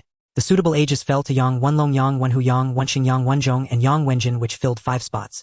He naturally wanted to give the remaining 5 spots to his relatives. His elder sister Yang Lan and second sister Yang Mei's families were both in average situations, so he arranged for their children to enter the factory. As for the last 2, they were given to Guozhuang's second uncle's grandson Guo Jiqiang, who was very close to Yang Ji, and his own 4th sister's husband Lu Aimin. There was no need to mention the second uncle's family. They treated him sincerely, and his second aunt was also very good to him. Those cousins were all quite close, so giving the eldest grandson Guo Jiqiang could be seen as returning a favor to the second uncle. As for 4th sister's husband Lu Aimin, he was Lin Li, the 4th aunt's husband, only 25 this year, a simple and honest man with a slightly difficult family situation. However, even if Lu Aimin lived poorly during those years after Lin Fang passed away, he often helped Yang Ji's family. This 4th sister's husband was definitely a loyal person. Yang Ji was also willing to lend him a hand. Being able to work in the factory would significantly improve the living conditions of the 4th sister's family. Initially, Yang Ji wanted Lu Aimin to follow him, but he worried that Lu Aimin's character might not be suitable. Now that there was an opportunity to enter Fugong, it would be a great path for him to work there. Yang Wenlong and Yang Wenxing immediately nodded in agreement, feeling that Yang Ji's distribution was completely fine. The spots were obtained by Uncle C, so he could allocate them as he wished. Now that their cousins occupied half of the spots, what was there to be dissatisfied about? As for giving spots to the children of the aunt and second aunt, that was even less of an issue. They were all cousins bound together like sinews, and they could look after each other in the factory. Lastly, giving spots to Uncle C's second uncle's grandson and 4th uncle's brother-in-law posed no problem at all. Why shouldn't he distribute to his own relatives? Moreover, there were only 2 spots. 5th brother, why did you choose to follow me? So many people want to enter Fugong but can't. Yang Ji asked with a smile after arranging the spots. 4th brother, I didn't think that much. I just feel that following you is definitely the right choice. We are brothers who fight tigers together. Goodness, when did I say I wanted to fight a tiger? If the 2 of us really encountered a tiger, wouldn't it just be enough for the tiger to have a meal? Then let the tiger eat me first. At that time, 4th brother, you just run away. Among us brothers, whoever survives is fine. Stop rambling. I don't believe you just think so simply. Are you not being truthful with your 4th brother? Yang Lin looked at Yang Ji with an innocent smile and scratched the back of his head. 4th brother, I'm not very clever, so I don't know if my thoughts are right. If you got a spot to enter Fugong, that proves you can definitely enter yourself, right? Correct? I can indeed enter, and I'll be a cadre. Yang Lin slapped his thigh. Then that's settled. If they make you a cadre and you don't go, it proves you must have a better way out. Plus, with 10 spots, you didn't give any to Luer and the others, which suggests what? You must have better arrangements for Luer and the others. Since you have a better path, why should I go work in the factory? Isn't it better to follow you, 4th brother, and enjoy delicious food? You wouldn't treat your own brother poorly, would you? Yang Ji was taken aback for a moment, then smiled bitterly, and shook his head. 5th brother, from now on, if anyone dares to say you lack brains, I will make sure to crush them. You really hide it well. Even I've been fooled by you. Indeed, I have a better path here. Following me, you definitely won't suffer losses. Still, let me say this, I can't say for the others, but within 10 years, I'll have you living in a building with electricity, a phone, sitting in a car, wearing a gold chain and a gold watch, and enjoying barbecues 3 times a day. You can definitely count on me to arrange that. Ha ha ha, that sounds delightful. 4th brother, I'm serious. When the time comes, even if you want to drive me away, I won't leave. Why would I want to drive you away? Didn't you say, brothers who fight tigers together will always follow? 4th brother. We will build a great career together. Alright then, from now on I'll stick with 4th brother. By the way, this time I went back and failed to beat Lu Manton. What a pity. Huh? Why did you want to beat Lu Manton? Yang Ji asked, a bit puzzled. That guy wants to kill us both. If I don't beat him, who should I beat? I want to beat him to death. Yang Lin said matter-of-factly, every time I went back recently I brought people to beat him up. This time I returned to the village but couldn't find that guy. They said he ran away a few days ago. I don't know where he went. When I return next time I will go find him and make sure to beat him until he's convinced. Yang Ji smiled indifferently. What's the point of arguing with a half-grown child? Don't go too hard on him. You can't keep an eye on him every day. He's no match for me. Yang Lin said disdainfully. I don't believe I can't handle him. At worst, I'll beat him into a state like Lu Monsong. Alright, but don't be reckless. Hitting someone is against the law. By the way, you should follow me back to the village tomorrow, find a few trustworthy people. I have something to arrange. No problem. My brothers are all trustworthy. They've been envious of me making money recently. Tomorrow I will go back to the village and call them all over. You don't need to call everyone, you don't have to come back too quickly tomorrow. Just stay in each village and do it like this. Fourth brother, I realize you're making it bigger and bigger. Is that okay? Just don't get into trouble. Are you a pig? How could you get something so simple wrong? It's just a function. What nonsense have you solved? Kong Qingmin and the others cautiously glanced outside, all shrinking their necks again. Living in the back courtyard, this guy was really unfortunate, being scolded daily. Morning scolding, noon scolding, and evening scolding. They were so terrified by the constant berating. Their master usually had a good temper. Why was he so fierce towards that guy Chen Guangping? He even specifically devised a 3-year college entrance examination 5-year simulation. By the way, didn't the college entrance examination just resume last winter? Fortunately, they hadn't planned on taking the college entrance examination. Otherwise, they wouldn't be any better than that brother who was being scolded into a daze. Lin Yu felt a bit anxious for Chen Guangping. Would this constant scolding turn him into a fool? It wouldn't be good to let Yang Lu marry a fool, but she didn't dare to advise him, knowing it would be futile. Their brother-in-law had such a good temper usually, but he was completely unreasonable when it came to someone trying to take his daughter. Lin Yu couldn't help but feel apprehensive, thinking it was better not to have a daughter, otherwise finding a son-in-law would be difficult. It would be best to have her brother-in-law a few sons who could grow up to trouble other families' daughters. Yang Lin was also grinning, while Yang Wenlong and Yang Wenxing didn't dare to enter the back courtyard. Approaching Lin Yue, Yang Lin whispered, "What did Chen Jiqing do to anger my fourth brother?" Yang Wenlong and Yang Wenxing hurriedly leaned in. They had never seen their fourth uncle so fierce. Lin Yu rolled her eyes and sighed, "Can't you tell? That Chen Jiqing wants to be my fourth brother's son-in-law, and then my fourth brother starts dealing with him, making him do that 3-year college entrance examination 5-year simulation. I don't know how my fourth brother, who didn't even graduate from middle school, can come up with so many questions that even a high school student like Chen Guangping struggles with.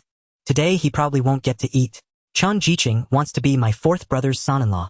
Yang Lin gritted his teeth, looking at the dazed Chen Guangping, revealing a row of small white teeth. "He deserves it. My fourth brother should suppress him with physics. Let's see if he dares to provoke the daughters of the Yang family again." Lin Yu rolled her eyes at Yang Lin. "What? Your Yang family's daughter must be raised as an old girl to be satisfied. That can't be. But at least to marry a daughter from our Yang family, my fourth brother has to be satisfied, right? Chen Guangping clearly hasn't done that." "Ha!" Lin Yu chuckled in disbelief. "In my fourth brother's eyes, no kind of son-in-law can pass. So how did my fourth brother get through your family's old man's approval before marrying my fourth sister-in-law? How would I know? I had just been born. But my father indeed favored my brother-in-law a lot.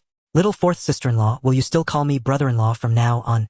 Lin Yu glanced at Yang Lin, smiled, and then suddenly kicked him in the waist. Yang Lin jumped back several steps before stopping Lin Yue. "If you hit me again, I might get angry. You dare? Still calling me little fourth sister-in-law? I think you just ask for a beating. Take this chance and shout again." Yang Lin's mouth twisted for a long time before he managed a flattering smile and shouted, "Fourth sister-in-law." Yang Wenlong and Yang Wenxing exchanged glances and quickly followed suit, shouting, "Fourth aunt." Lin Yu was satisfied this time, smiling at them. "Once you're all set, well, set off soon. All right, fourth aunt, I'll help you push the bicycle." Yang Wenxing hurriedly flattered her by going to push the bicycle.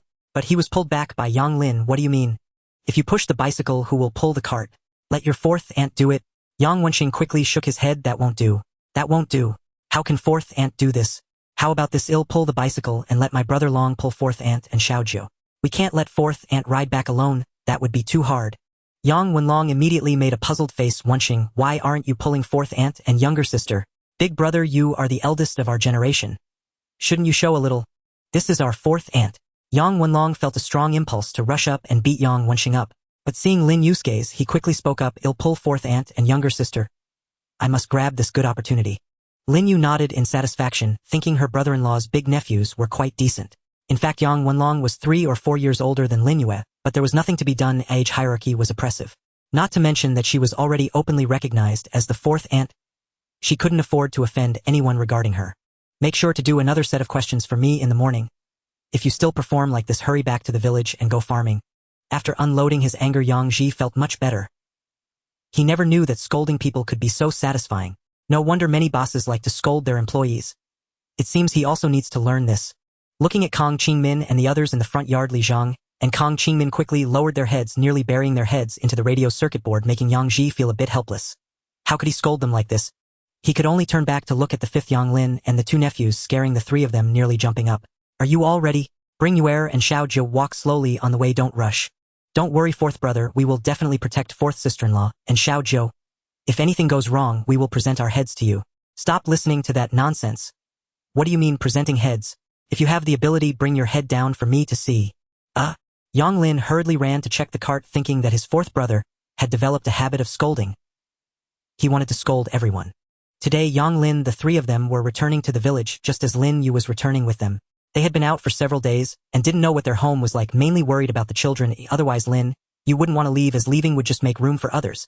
Although she had a gentleman's agreement with Lu Xiaoyan, that kind of thing couldn't possibly control a woman, could it? Lin Yu was almost certain that, as soon as she left, Lu Xiaoyan would come over here right after work. If it weren't for her worries about the 8 children at home, she wouldn't want to give her competitor a chance. Fortunately, her position was already quite stable, and she also trusted Yang Ji's integrity. Otherwise, she wouldn't return no matter what. At the state-run acquisition station in Cui Daong's office, Yang Ji and Cui Daong were sitting there drinking tea. Cui Daong sipped his tea while Yang Ji felt like laughing. This fellow didn't know anything about tea, treating it just like plain water. Yet he fancied himself cultured, insisting on brewing tea every time Yang Ji visited. It was only because Yang Ji once praised him for having taste and enjoying life. However, the tea he brewed truly lacked quality, almost entirely disconnected from the word flavor. It could only quench thirst and failed to convey the essence of the tea leaves. A packet of Monkey King jasmine tea remained unchanged, still the same Monkey King jasmine tea. Cui Go, you mentioned a new channel that could help me get more items. What is this channel? Cui Daong, however, showed no urgency, leisurely pouring more tea as he replied, Don't rush, we'll talk about that soon. First, let me show you something. Saying this, he dashed to a cabinet resembling a treasure chest, pulled out a box, and opened it to reveal 2 small vases. See this? Help me take a look. Cui Daong presented the 2 vases like treasures for Yang Ji to examine. Yang Ji stared for quite a while, but couldn't discern their significance, as he wasn't well versed in antique porcelain. These vases are quite beautiful. After a long pause, Yang Ji finally mustered that compliment. Of course, this pair of vases was found after I searched high and low throughout our Fuyang acquisition station. Cui Daong gazed at the 2 small vases with the same affection as someone seeing their first love at a foot massage parlor. Cui Gu, you value these vases so highly. Are they truly remarkable treasures? Indeed. Come, let me show you something that will explain it all. Cui Daong carefully picked up one vase, turned the bottom toward Yang Ji, and asked, Do you see that seal? Yang Ji squinted, examining it closely, and softly read, Made in the 36th year of the Kangxi reign of the Great Qing. Isn't this from the Qing dynasty? Cui Daong immediately set the vase down with a look of disbelief, saying, What's wrong with the Qing dynasty? It may be just 200 years old, but this piece came from the palace, you know. Anything that has been in the palace is not simple. These 2 vases are even more precious than my set of Ding Kiln ware. Yang Ji, not understanding much, could only reply vaguely. Then Cui Daong, with a bright smile, said, Brother, I didn't know much about these things before, but after getting involved, I realized there's a vast knowledge in this field. I plan to study it thoroughly and aim to acquire more antiques. Perhaps I can leave some inheritance for my descendants. That's a great idea. Yang Ji immediately praised him, genuinely finding Cui Daong's thoughts commendable. If he understood this world better, he too would want to collect some pots and jars in this era. After all, he knew that in just over a decade, the antique trade would experience explosive growth, and a nationwide craze for collecting would emerge.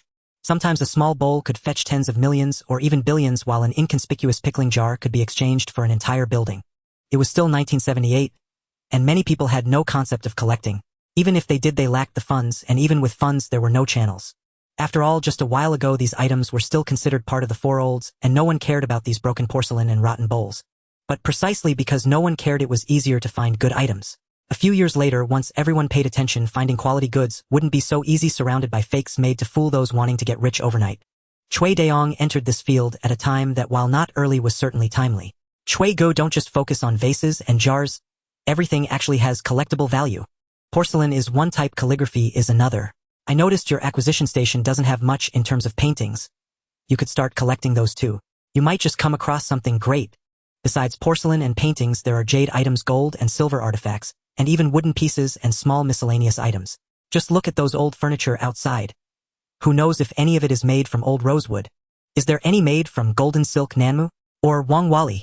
If you find even one piece, it might be enough for your nephew to trade for a new apartment when he gets married. These may be hard to find, but there are easier items like currency that has been withdrawn from circulation, such as the first set of currency in our country. If you keep a few sets, they will also have collectible value in a few years. Moreover, this may sound a bit disrespectful, but you see the badges everyone wears, the porcelain figurines at home, and the little red books people carry. As long as they are in good condition, you could collect a batch.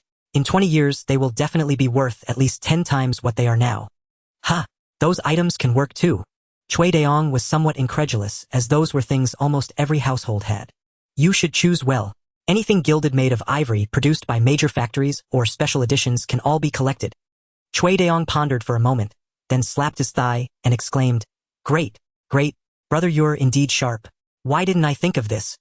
Chui Gu, you've seen too much and didn't think along those lines. Not to mention, just look at this teacup we are using to drink tea. Who knows if it will be considered an antique thousands of years from now. Though that seems a bit far-fetched, I truly believe you should give badges a serious thought. Your current position makes it convenient to explore. Alright, I will definitely think it over, including the calligraphy jade items, wooden pieces, and so on. I need to study hard, who knows? Exactly. If we come across something valuable, then it will all pay off. The antique trade is like that. Sometimes a single good item can sustain you for generations. Seeing Chui Deong excitedly stamping his feet, Yang Ji began to steer the conversation back to serious matters. They couldn't just keep talking about antiques. Chui Gu, you mentioned a new channel. What's it all about? I'm waiting to work here. Ah, look at you, so anxious. It's like this. I often visit various acquisition stations and chat with those station heads. They have a large batch of items like sewing machines, radios, bicycles, and even generators and diesel engines. If you want, I can have them delivered to you. Otherwise, they will just pile up at the acquisition stations, and someone has to watch over them. These state-run acquisition stations were established during difficult times, hoping to utilize waste as much as possible. However, after many years, a lot of items were collected, yet no organization was willing to take them. Even when they did, they only preferred easy-to-recycle scrap metal. So since they are just piling up, everyone thought it would be nice to exchange them for some money, at least to provide some benefits for the employees, and buy a few bars of soap. Great. That's wonderful. I was just planning to find some time to discuss this idea with you, and here you are ahead of me. As long as it's these old items, I'm willing to pay for them. Whatever you have, bring it on, as long as the price is right. Yang Ji immediately responded with excitement. That makes it easy. Over the next few days, I'll contact the other station heads and have them deliver the items right to your door. They'll deliver to my door. Yang Ji was thrilled. If they could deliver, it would save a lot of trouble. That's a small matter. Anyway, the employees at the acquisition station are just sitting idle, so it's a good chance to get them moving. Chui Deong didn't take the delivery matter seriously. After taking a sip of tea, he asked, Brother, just how much old goods are you planning to acquire? If it's a large quantity, can you handle it? Chui Gu, when you say a large quantity, how large are we talking about?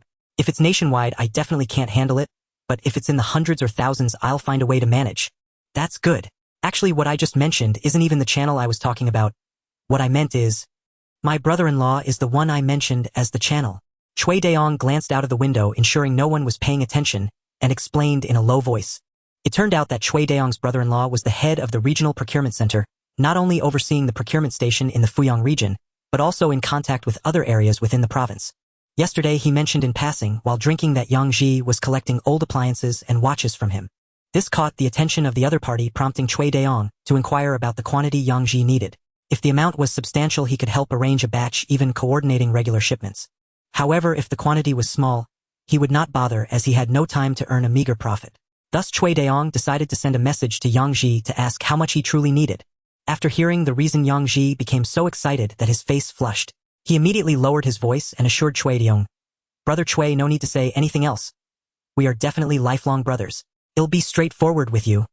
I will take whatever you have regardless of quantity, and I will pay cash upon delivery. As for how much my brother-in-law gives to others, that's none of my concern. I will ensure you don't suffer any loss. Chui Deong was taken aback by Yang Ji's grand gesture, unable to suppress a gasp. Brother, if my brother-in-law mobilizes the entire province, that's no small sum. Brother Chui, it's still the same. I want whatever you have. If the money isn't enough, I will figure it out myself. Wow, you really have guts. Compared to you, I realize my life has been lived in vain. Don't say that. It's because I was forced by poverty. Who would want to live a hard life if they could do better? That's true. Since you've given your word, I will go find my brother-in-law later. Chui Deong immediately agreed to the arrangement, smiling as he explained. Actually, you don't need to worry about the money. After all, transferring goods isn't something that can be done with just a few words. It takes time to transport them. Even if there isn't enough money, I can guarantee you can take what you need first, and you can settle the payment later when you have the funds. Brother Chui, you're truly like a real brother to me. No need for formality. Let's toast with tea instead of wine. Yang Ji, seeing Cui Daong's support, immediately raised his teacup in a toast.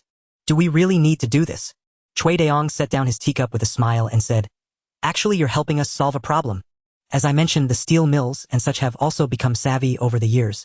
They only request the easy-to-process scrap copper and iron from us, while the harder-to-process materials are neglected. But since there are quotas and tasks, we can't refuse anyone who comes to sell, leading to various procurement stations being burdened with excess materials. These items take up space and require management. They need to be covered when it rains and moved when it's windy. By the time they become worthless, we still have to find ways to clear them out, which is a burden for everyone. Your ability to collect is beneficial for everyone. Who wouldn't want that? As for the returns you mentioned, I certainly don't mind my brother-in-law's side. He knows what's what and doesn't need to think too hard about it. You can earn whatever you deserve. Cui Daong's last words were spoken in a lowered voice. Yang Ji immediately understood, exchanging a knowing smile with Cui Daong.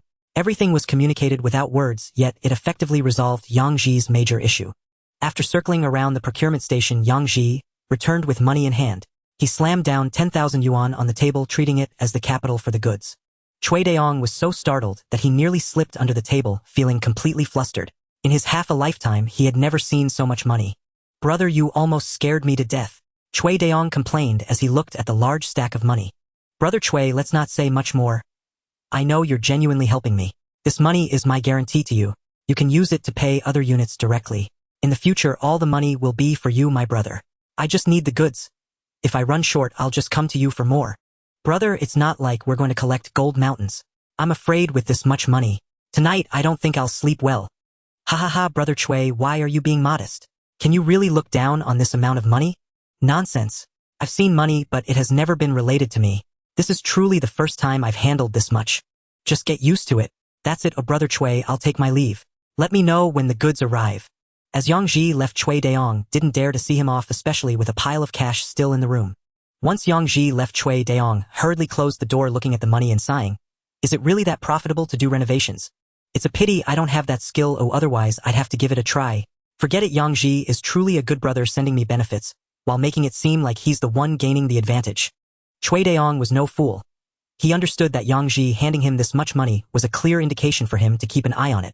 Moreover, it also implied that he should use it to demonstrate his capabilities to his brother-in-law, showing him that he had the strength to handle those goods. Having figured this out, Cui Daong found a bag to put the money in, locked the door, and rode his bike towards the city. He had to handle Yang Ji's matter well, or otherwise, he would feel guilty for betraying Yang Ji's trust in him. Meanwhile, Yang Ji returned to the courtyard in Baijia village to continue teaching his disciples, while Lin Lin and the others pulled their cart back home. Lin Yu hurriedly set down her things and rushed to help. Aunt Lien, sorry to trouble you these past few days. Child, am I an outsider? They are all my granddaughters. There's affection even without blood relations. Aunt Lien smiled and asked, have you seen the fourth? How is he doing? He must be having a tough time. He's busy from dawn till dusk and sometimes doesn't sleep at night, all for the sake of this family. Aunt Lien nodded. The fourth has always been sensible. He can't rely on his father, he works hard and is a good man. Now with 9 children in the family, he's really been put through a lot. If only his father could be dependable. Sai, let's not talk about him. It just makes me angry. Lin Yu smiled, not daring to interject. Some words Aunt Lien could say, but as a younger person he shouldn't follow suit, that would be rude. Aunt Lien, my brother-in-law took us shopping yesterday, and specifically picked out a piece of clothing for you. Let me take it out, so you can try it on. Lin Yu hurriedly opened her package. She pulled out a brightly colored shirt and shook it in front of Aunt Lien. Aunt Lien immediately smiled, her eyes squinting, but she muttered, oh dear, why did you buy me clothes? I don't want it. I have plenty of clothes. Take it back for your mother. We're about the same size, and she can definitely wear it. This was bought by my brother-in-law. It's his heartfelt gesture. Please wear it. Moreover, this outfit is quite new and my mother at her age won't have the opportunity to wear it outside. It'll suit you perfectly, so quickly change and let us see. Oh dear, you 2 kids are just wasting money. At my age this is too youthful. Not at all. It will definitely suit you. Come on Xiao Jiu, take grandma inside with you. After changing, the 3 of them came back out and Aunt Lien kept looking at her new clothes. Indeed, my brother-in-law has good taste. Aunt Lien, you look beautiful in that outfit. You look like you're 20. Don't say such things. People will think I'm ridiculous. Aunt Lien was so satisfied that she couldn't stop smiling. She then took Lin Yu's hand and said, you're such a good girl. I see everything you do. If the fourth can marry you, I won't have to worry about him for the rest of my life. Did you do what I asked you to do this time? Lin Yu shyly covered her face. Fan Shulian beside her burst into silent laughter, pulling Lin Yu to sit down in the courtyard. It's obvious you were too shy to do anything. Aunt Lien. Lin Yu coquettishly grabbed Fan Xiulian's hand and shook it. He never gave me a chance. What chance do you need for this? You have to take the initiative to have a chance. Do you really think he would take the initiative like that? Fan Shulian chuckled and then continued. Old C is not as good as his father. That old man would create opportunities even without any. Where no one else is advising you, but old C is not blind. He knows who is suitable for a life together. Aunt Lien just wants you two to get together sooner. Lin Yu replied with her head down. Actually, my brother-in-law said this year, he aims to settle our matters. Fan Shulian immediately burst into laughter. That's great. That's great. I'm just waiting to drink your wedding wine. By the way, this house needs to be rebuilt. When you see old C, mention it casually and say to treat this matter seriously. If the money is not enough, I will add some for him. Anyway, old Wu's marriage has no date yet. Lin Yu nodded, saying he said he would build the house after the harvest this summer. You don't need to worry about the money for the house. My brother-in-law has earned money and has funds. In such a short time, how much money can one really earn? Just listen to me. I'll find someone to take a look in the next few days. Fan Shulian seemed somewhat skeptical. All right, then I will trouble Aunt Lien. I will remind my brother-in-law too. With so many children, this house really cannot accommodate us. Isn't that the truth? In our village, we don't care much about food and clothing, but repairing houses is a big deal. It must be done with care. After chatting with Lin Yu for a while, Fan Shulian happily returned to her old house in her new clothes. Lin Yu hurriedly cooked for the children who were about to finish school, lest they come back complaining of hunger. At that moment, Yang Lin also returned home, and Yang Chongyi was reclining on the kong listening to him. Upon hearing that the quota for the steel plant was pushed away by Yang Lin, Yang Chongyi angrily got up from the kong and scolded, "Are you lacking a brain? That's a steel plant. What a good place. Are you stupid? You should be a worker, not a gopher for old C. Dad, my fourth brother said that following him has a better future. In a few years, I will get to live in a small villa with upstairs and downstairs and electric lights and phones. Blowing smoke. Just listen to him brag. When did old C learn to boast? Upstairs and downstairs, electric lights and phones. Why doesn't he just fly up to the sky?" Yang Chongyi walked back and forth barefoot on the kong several times, saying, "No, being a worker is still better. You should go back to the city and tell your fourth brother you want to be a worker. Let him allocate a quota to you. If that doesn't work, let one less person go from your eldest sister's family. No, tell that brother-in-law of yours not to go first." "Dad, I won't go. I've already agreed with my fourth brother. He also needs someone to help. If I leave, who will help him? How important is it that you need to run back and forth every day? Is he busier than the premier? Stop talking so much. You must be a worker. Being a worker is good. I won't go anyway. Oh, my temperament is not suited for the factory. Within 3 days they will have to fire me." "You, how did I give birth to such stubborn kids? Don't you know what is good? If you beat me to death, I still won't go." Yang Lin stubbornly raised his neck, putting on a defiant expression. You can't manage old C, but you can manage me. Look, I'm going to hit you." Yang Chongyi jumped down barefoot and lifted his shoe to strike Yang Lin. Yang Lin tilted his head to the side, feigning indifference, which enraged Yang Chongyi enough that he really swung at him. Just before the shoe reached Yang Lin's door, a voice called out, "Yang Lao Er, what are you doing? If you dare to hit my son, see if I won't send you to meet the king of hell while you're asleep." Fan Shulian walked in and yanked the shoe from his hand, tossing it directly outside, making Yang Chongyi tremble with anger. "Fan Shulian, have you lost your mind? You're just spoiling your foolish son. Ask him what foolish thing he did. Why would he want to be a gopher for old C instead of being a perfectly good worker? Is being a gopher glorious or what? Steel plant. That's a steel plant. What a good place. Why not go and be a worker? Worker." Fan Shulian was momentarily stunned, and then grabbed Yang Lin, asking what's going on. "Just tell your mother properly. Mom, it's like this. My fourth brother helped the steel plant with some matters and they gave him 10 factory quotas." Yang Lin recounted everything, including why he chose to stay with Yang Ji to continue helping him. Apart from the fact that fourth brother was short on manpower, Yang Lin also believed that following Yang Ji would definitely be better than going to the factory to be a worker. After listening, Fan Shulian pondered for a moment before nodding. "Since you choose to follow your fourth brother, just work well with him." "What do you mean? No way. Absolutely not. Why not go to the factory for such a good opportunity? If he can become a worker, won't his wife have less to worry about? Dad, anyway, I've told my fourth brother that I will follow him in the future. My fourth brother won't let me down, so don't meddle. You're going to drive me mad. No way, I have to find old C. Why should so many quotas benefit others? Even if you don't go, we can sell them. Do you know how much a factory quota is worth? The steel plant can sell for at least 1,000. 1,000. Why should it all be given to others?" While saying this, Yang Chongyi slipped on one shoe, hopping to the door to pick up the other one, but before he could grab it, Fan Shulian kicked it into the yard. "You can't go." Fan Shulian scowled and shouted, "Are you sick? That quota was obtained by old C. He can give it to whoever he wants, it's none of your business. You still want to sell the quota that old C got, huh? Do you know how to write the word shame? No wonder old C said that. You really want to eat off your son's back. Shut your mouth. Yang Chongyi was also furious, pointing at Fan Shilian and yelling, I'm his father. Why would I need to eat off what he has? Everything he has should be given to me. 10 quotas are fine for one Long and the others, but why for Yang Lan and Yang Mai's children? How many times have they visited me in a year? Aren't you supposed to have a little bit of human feelings? Liang and the others are your own nephews. What nephew? Nephews are the dogs of the maternal grandfather's family. When have they ever been close to me? Selling them for money is better than feeding dogs, right? Besides, what about that cousin of his from Guozhuang? What a distant relationship. Why should he get a quota? Don't even mention his burden. No way. I must get that quota back. If I get back 3, I can sell them for 3,000. If I get back half, I can sell them for 5,000. If I get them all back. If you get them all back, do you believe your daughters-in-law will tear you apart? I dare them. This is outrageous. I am still the head of this family. Yang Chongyi stubbornly shouted, but his momentum clearly diminished. He really didn't dare to ask for quotas for several grandsons, otherwise his daughters-in-law would go crazy. Just then 2 familiar figures rushed in through the main door. Oh no. Dad, you have to make a decision for us. Yang Chongyi was startled and quickly climbed onto the Kong barefoot, not forgetting to remind, don't say I'm at home. Aunt Lien, where is my father? Looking at the 2 nominal daughters-in-law in front of her, Fan Shilian couldn't help but rub her brow. She glanced at the cabinet on the Kong and casually told a lie. He's not at home, I don't know where he went.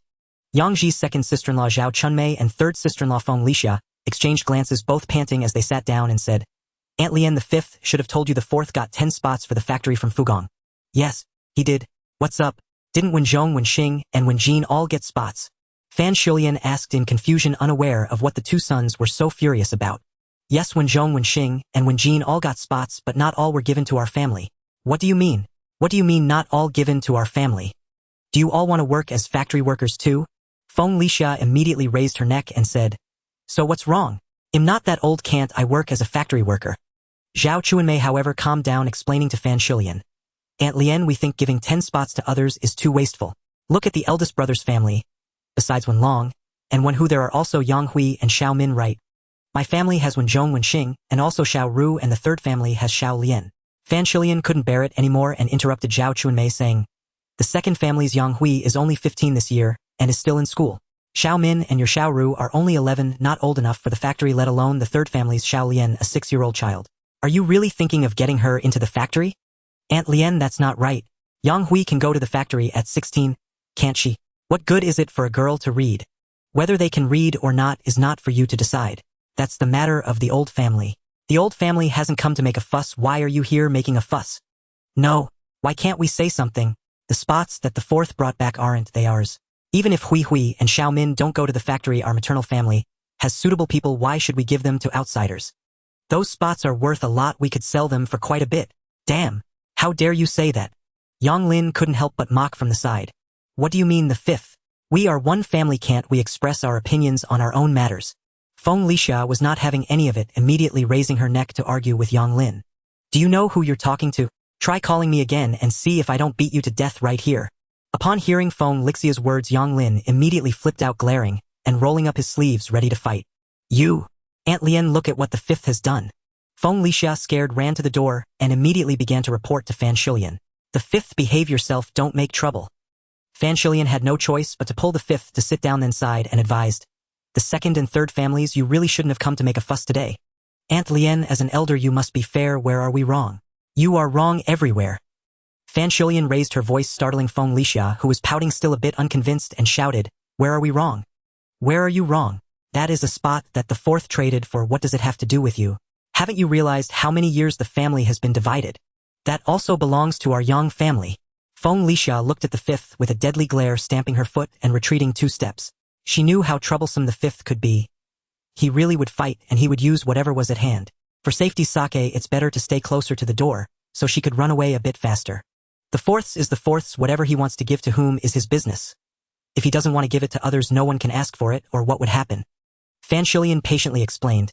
There are 5 younger brothers under him, and the 4th has not left anyone out. Everyone got a spot in the factory. What more are you dissatisfied with? You should know that even the 4th's own children didn't get spots. At 16, Luerhuar and Year, which one is old enough? You two are just ungrateful. If he doesn't give anyone a spot, what can you two do? I'll tell you, you're just causing a scene here. Go and try to make a fuss with the fourth. If he doesn't give a single spot, let's see where you two will go to cry. Fan Shilian was also a bit angry, and her tone became less polite. No, why should he give spots to others? Isn't that ridiculous? Feng Lixia still shouted her illogical reasoning. Whose family is that? Is it Lanzi's or Mises? That's the fourth's own sister, and the ones he gives are the fourth's own nephews, so how do they become outsiders? Shouldn't that be given? You all know the situations of Lanzi and Mises families. Is it really worth arguing over this?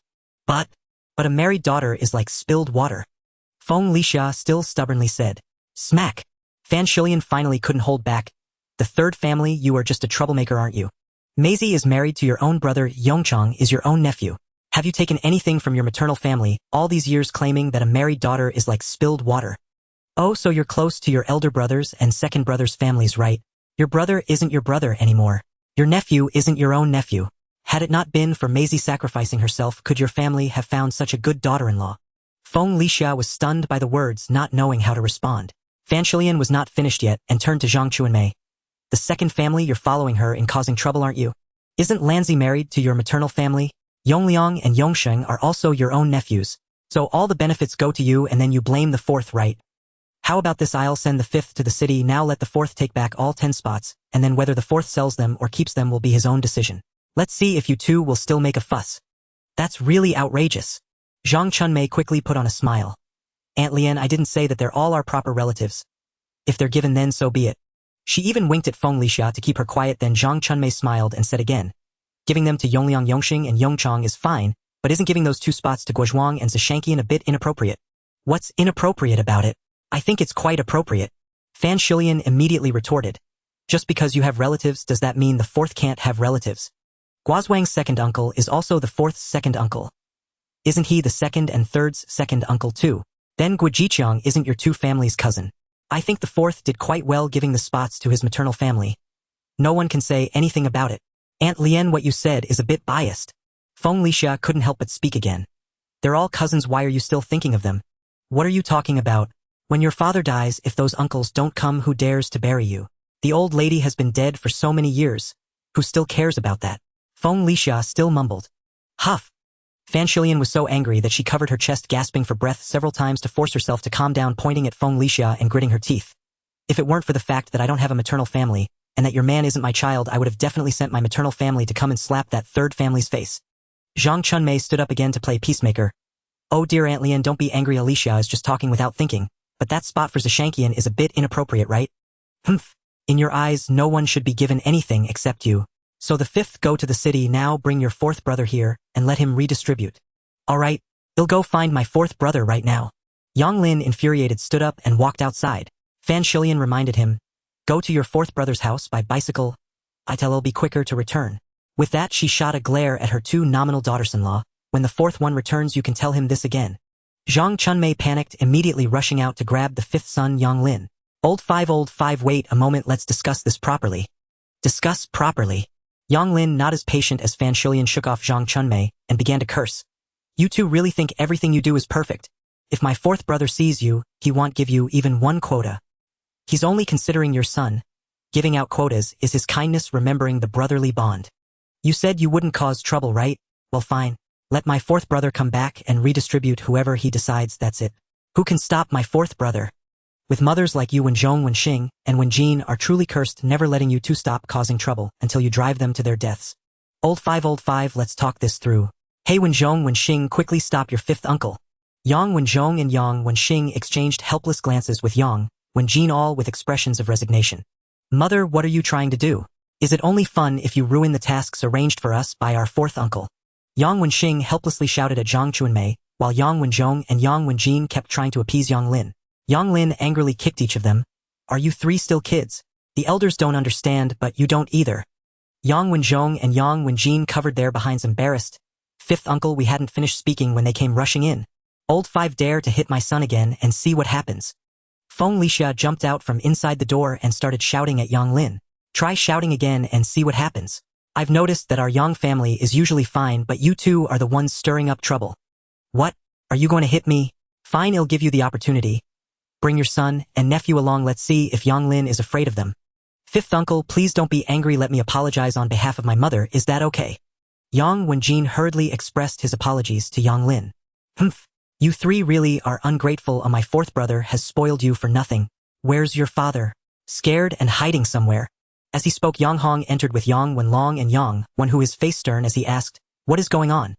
Yang Lin glanced at the eldest in the family and gestured towards Zhang Chunmei and Feng Lixia, asked them.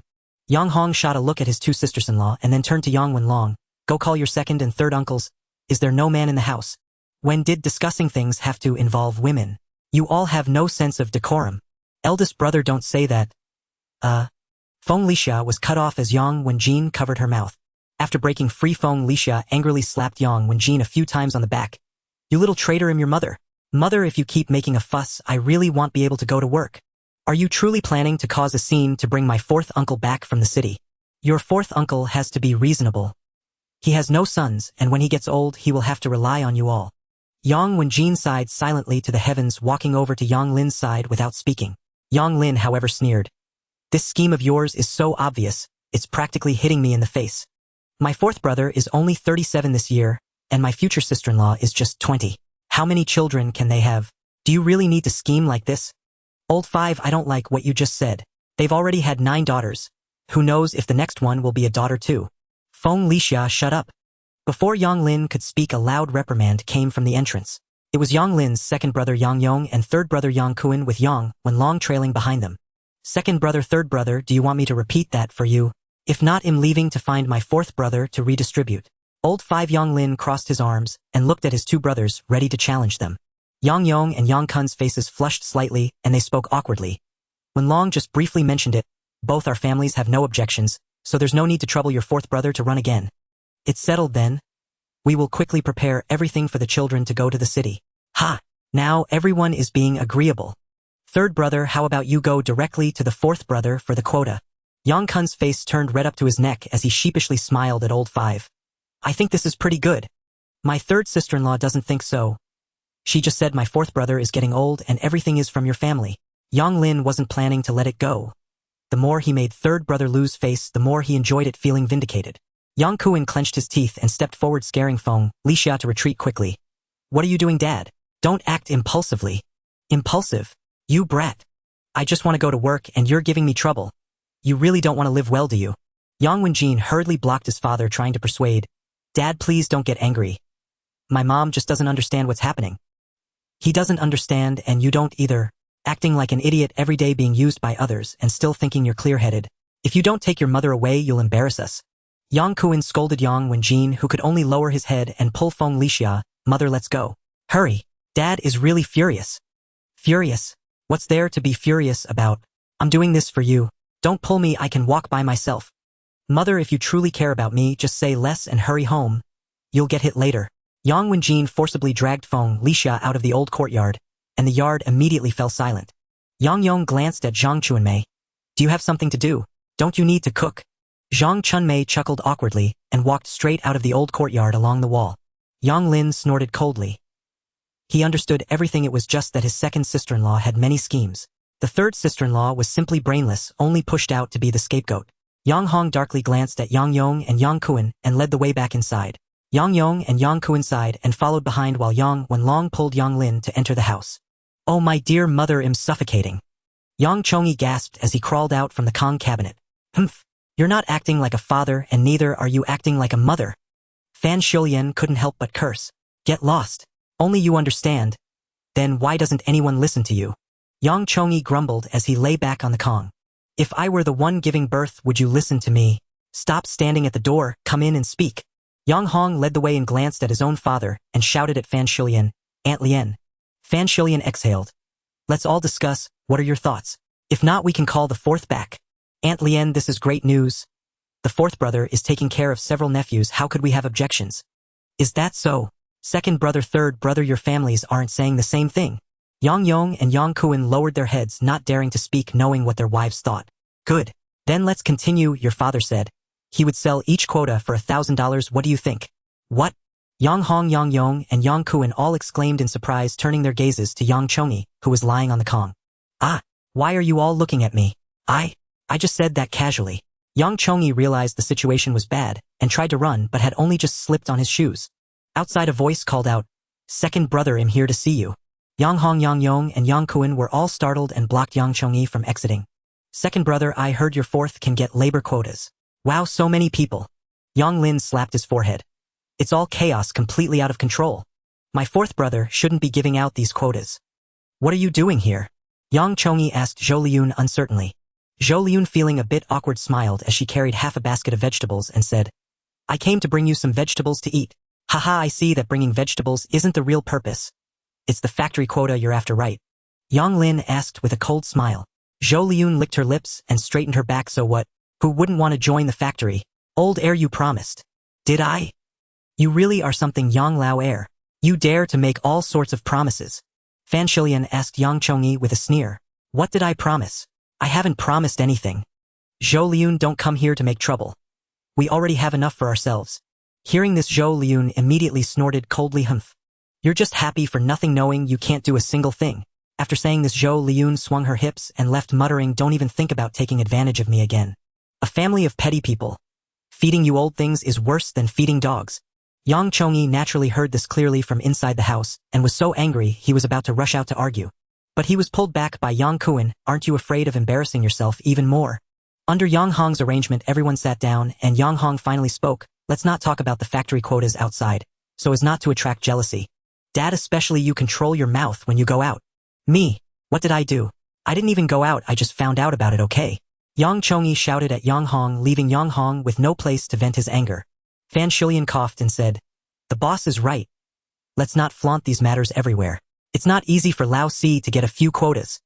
So boss, you and Wenlong should go to each family one by one: Lanzi's family, Maisy's family, your second uncle's family, and the family of Lao Si's porter in front of Shishan to let them prepare. We will go to the city tomorrow to find Lao Si to avoid any more mishaps." "All right."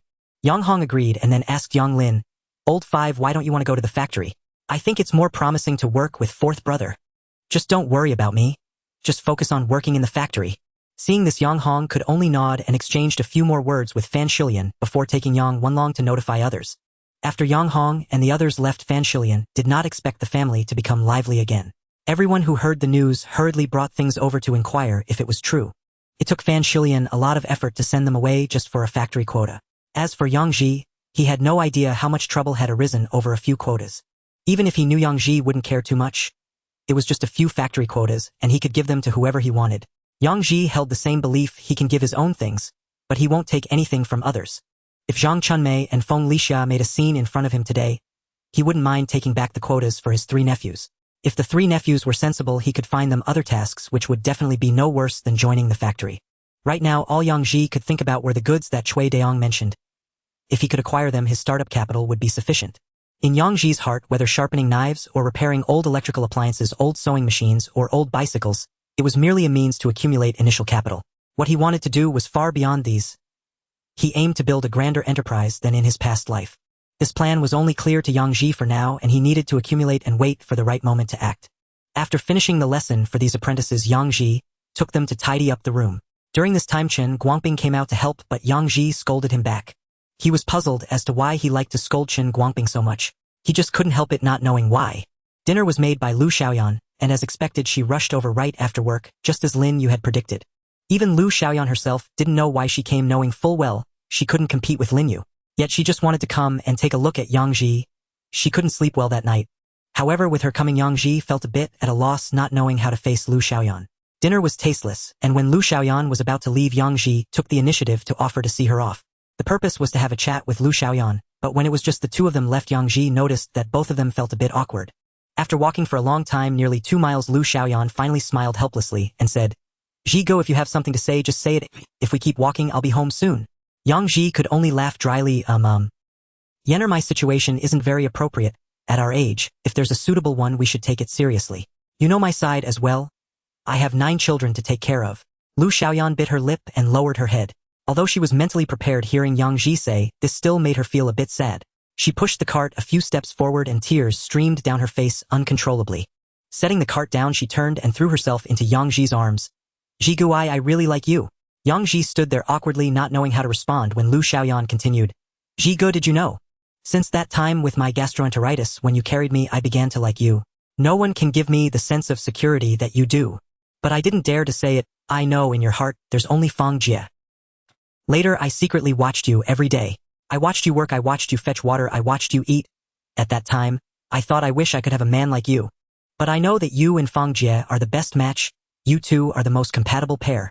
To forget you, whenever I had the chance to return to the city, I chose to go back immediately. I thought that once I returned to the city, I wouldn't see you anymore and perhaps I would gradually forget you, but I still think of you. In these 3 years back, I haven't dared to return because I'm afraid I won't want to leave you. I never expected we would meet again, and I know I shouldn't have such thoughts about Fang Jie, but I just can't help wanting to be with you. When I found out you would choose Lin Yue, I cried all night long. I know Lin Yue is more suitable for you, but what should I do if I just can't forget you? Hearing these words, Yang Ji didn't know how to console her. He stood there like a pole afraid to move, fearing that any movement would make Lu Xiaoyan misunderstand something.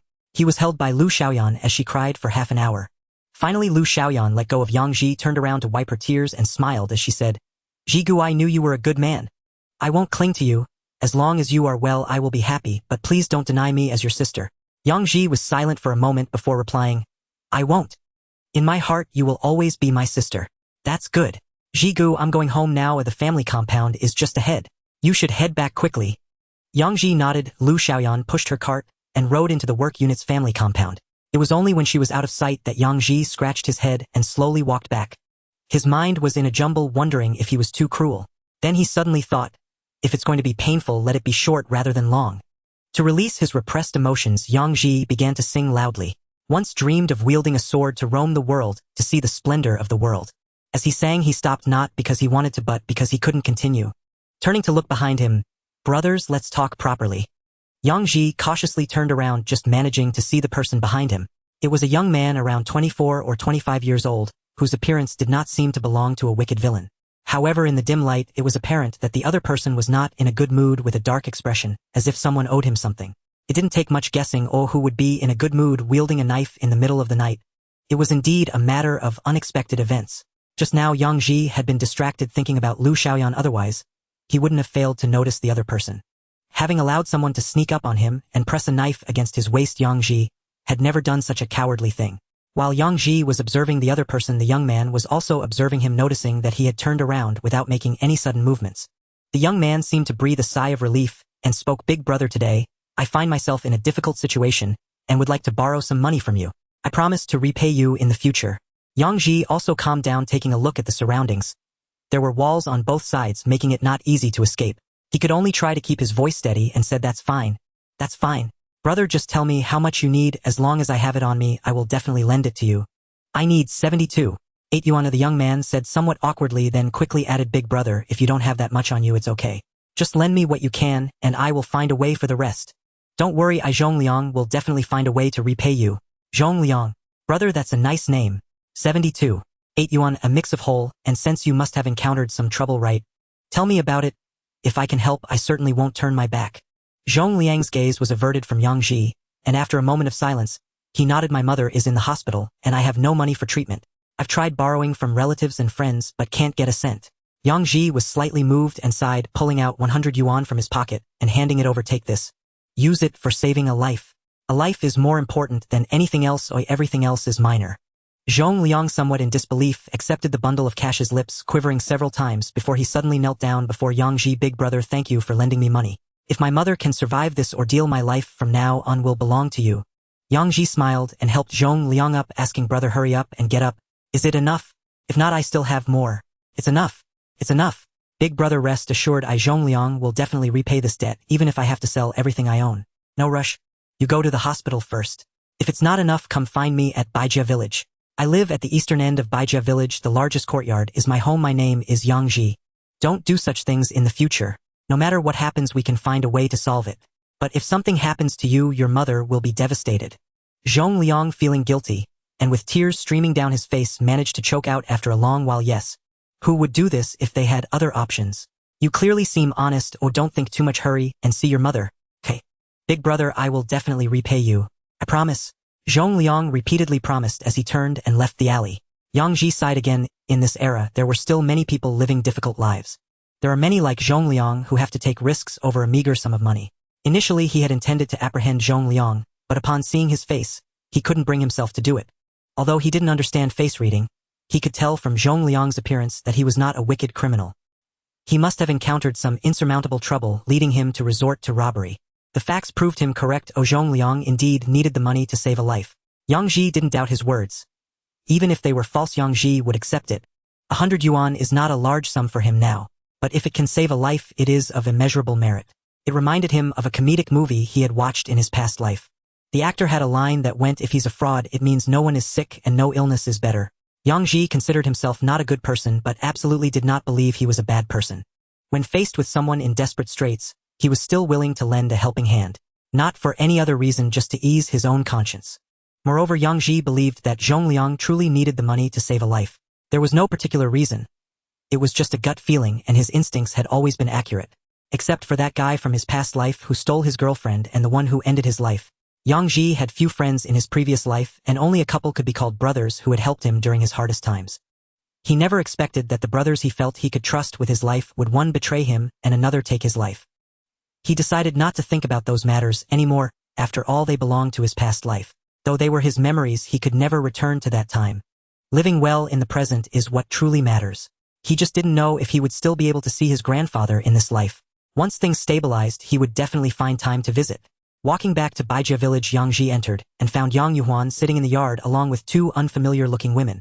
Seeing Yang Ji return, Xuanhuan quickly smiled and stood up saying, "Brother Yang Ji, do you have any watches left? Preferably ones in good condition." Glancing at the two somewhat reserved women, Yang Ji nodded and replied, "Yes. Is there a joyful occasion? Congratulations." "Ha, it's not much. There is indeed a joyful occasion. These are my two cousins who live in Weijia store. Their child is about to have a joyous event, but they really can't spare money and tickets to buy new ones. So I brought them to bother you and find two decent watches to get by." "Alright, that's easy. You all sit for a moment, I'll go get them. By the way, I have radios, sewing machines, and bicycles available too. If you need, you can take a look." Xuanhuan glanced at her cousins and shyly said, "Let's look at the watches first. Their families are not in great conditions, and they can buy new ones when they have more money." "Sure, I was just asking.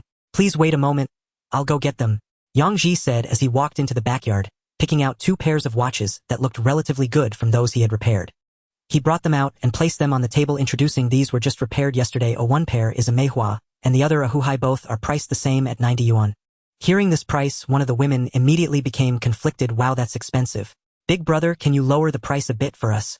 Xuanhuan quickly tugged at her and whispered, "Sister, this price is already very cheap. We're buying at this price too. Moreover, my brother does business honestly. If it breaks within a month, he will replace it for you. If it breaks within a year, he will fix it. What are you worried about?" The woman shyly smiled at Yang Ji and turned to lift her clothing to start pulling out money. Yang Ji smiled and turned his head aside. He could see that Yang Yuhuan's cousins were not wealthy. But there were many people in the world who were not wealthy. How many could Yang Ji help? He couldn't help others while letting his entire family starve. Especially now that he had brought on over 10 disciples like Kang Qingmin. Once he took them in, he had to be responsible for them, ensuring they could support their families. 90 yuan might cause the other party some heartache, but it wouldn't make it impossible for them to live. Yang Ji would definitely not accept bargaining. Fortunately, Xuanhuan helped him out, otherwise Yang Ji would not have been so polite in his refusal. After all, he wasn't worried about selling his goods now. Yang Yuhuan's two cousins each took out a handkerchief pouch, opened it, and began to count the money, taking a long time before placing it on the table. Yang Ji checked the amount of money and, satisfied, stuffed it into his pocket, pointing to his watch, and said, "Sisters, if it breaks within a year, you can repair it for free. If you forget where this is later, you can find Yuhuan. If you need anything else, just come to me. I guarantee the quality." "Alright, thank you, big brother." The two quickly nodded in acknowledgement. Xuanhuan chatted with Yang Ji for a bit before leaving with her two cousins. Qingmin. Yang Ji shouted towards the brightly lit room. "I'm here. Master, what's up?" Kang Qingmin walked out and asked. "Tomorrow morning, buy more meat and some beer. This is a week's living expenses. You decide how to spend it." Yang Ji took out 100 yuan and placed it on the table. He trusted Kang Qingmin very much. This kid was honest and reliable, so he didn't worry about him misplacing the money. Yang Ji had the intention of cultivating Kang Qingmin as a capable assistant, considering the future, and preparing some usable talent in advance. Kang Qingmin glanced at the money on the table and felt a bit flustered. "Master, so much money. This is too much. I'm afraid I'll lose it." "How could you lose it?" Yang Ji chuckled and stood up, walking towards the backyard. "Even if you lose it, it's not a big deal. Just come to me for more. By the way, let everyone rest early. It's getting late. The work won't run away, so let's restore our spirits and tackle it tomorrow." Kang Qingmin hesitated for a moment but still picked up the money from the table and called out to Yang Ji, who had already returned to the backyard. Understood, master. Holding the money close, Kang Qingmin felt touched by Yang Ji's selfless trust. His master not only taught him skills selflessly, but also trusted him so much, igniting a sense of loyalty to repay that trust. Placing the money securely, he glanced at his friends who were engrossed in disassembling parts, and Kang Qingmin felt the need to help his master keep an eye on them. After working for another hour, Kang Qingmin finally let everyone return to their rooms to rest. He counted the amount and organized it before going back to sleep. The next day around 5 o'clock, Kang Qingmin got up early to buy groceries and saw his master scolding Chen Guangping in the backyard. He couldn't help but shrink his neck. Sometimes he truly felt sympathy for Chen Guangping, who seemed to be scolded every day. Managing to endure without being reprimanded every other day was no easy feat. Fortunately, master was still relatively friendly to them. If he scolded them every day like this, Kang Qingmin guessed that half of them might leave. Breakfast was made in shifts by Kang Qingmin and the others. Without women around, it was up to them, the apprentices, to cook. Surely they couldn't let their master do it. Chen Guangping ate with his neck hunched. He couldn't understand why he always failed to score above 80. The questions were getting increasingly difficult and he needed to spend half a day to solve them, yet he still couldn't get above 80. However, after Yang Shu finished scolding him, he would explain and Chen Guangping would feel enlightened. Looking at those questions again, they didn't seem so hard, but he just couldn't understand why he couldn't solve them during the exam. Could it be that he really wasn't cut out for studying? Otherwise, why was Yang Shu, who hadn't even graduated from middle school, much better than him? Yang Ji noticed that Chen Guangping's confidence had been nearly crushed and knew it was time to soften his approach. Otherwise, if this kid became completely lacking in confidence, how could he explain it to his own daughter? After breakfast, Yang Ji called Chen Guangping to his room and took out a few handwritten test papers. You've worked hard these days. Do another set to boost your spirits. Actually, your level is alright. It's just that sometimes you take longer to think. After you complete this set of questions, I believe you will feel much better. Chen Guangping lowered his head and took the handwritten questions, standing still for a long time before finally speaking. Uncle Yang, how about I just give up on the exam? Yang Ji thought, oh no, I might have been too harsh. He cleared his throat and curiously asked why. What do you plan to do if you don't take the exam? Go back to the countryside to farm. I might just not be cut out for studying. How about I learn to repair things with you instead? Chen Guangping hesitated and suggested. You want to learn to repair things? Yang Ji said, helplessly curling his lips.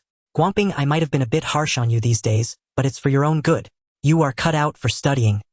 Uncle, I feel like I can't do anything well. Chen Guangping's voice began to choke with emotion. Yang Ji was furious, but he couldn't bear to discourage him further. So he spoke earnestly. Guangping, you're actually quite good. You are honest and sincere, and your temperament is stable. Most importantly, you are kind-hearted. The questions I gave you earlier were indeed a bit difficult, even harder than the college entrance examination. First, finish this set of questions, and I believe you will regain your confidence. Since you plan to take this path, don't give up halfway. No matter how hard it is, you must persevere. That's what a man should do. Otherwise, do you want to stay in the countryside and farm? Seeing Chen Guangping still with his head down, Yang Ji took a deep breath, stood up, and patted his shoulder. Don't always lack confidence. A man should hold his head high and straighten his back. If you look like this, how can I entrust my daughter to you? Do you look like a man whining like that? Chen Guangping immediately raised his head at this, an incredulous expression on his face as he stammered, Uncle. Uncle, do you agree with me and lure? Get lost. What nonsense are you talking about? We'll see how you perform in the future before discussing that. Lure. Did you forget everything I told you? Until I agree, you can only call her Comrade Yang Lu. Oh, alright. Then I'll go do the questions now. Rest assured, I will prepare well for the exam and absolutely won't let you down. Chen Guangping immediately filled with fighting spirit. Humph. You better show your skills, otherwise how can I be at ease with your cowardly demeanor? Hurry up and study, don't mess up everything. I. Chen Guangping turned and ran, unexpectedly bumping his head on the door frame, letting out a grunt as he covered his nose and rushed out. Yang Ji was so angry that he walked around in the room several times before deeply sighing. Children are a burden, the worries never cease. He would have to spend effort educating Chen Guangping, and when Yang Lu had her college entrance examination next year, he surely wouldn't have it easy either. In his previous life, not having children was the right choice. Once there were children, there was no time to rest. Calculating the time, one long, and the others should be coming over today, right? I still have to deal with their matters. Just as Yang Ji was about to sit down to repair a few things, he heard a shout from the front yard. Fourth uncle, we're here. Yang Ji helplessly put down the multimeter and muttered to himself, great, today I won't be able to get anything done. They all come to collect their debts. Upon reaching the front yard, Kang Qingmin was already pouring water for everyone. Seeing Yang Ji come out, the group quickly stood up. Fourth uncle. Yang Ji nodded at them, and then turned to his elder brother Yang Hong. Elder brother, why are you here too? Yang Hong replied somewhat shyly, I'm just worried these kids might not manage on their own, so I came to see them off. They're all in their 20s, and the younger ones are nearly 18 or 19. Can't they handle such a small matter? Sit down and have some water. You all walked here, right? Yes, we set out around, for it was nice walking just the right way to stretch our legs.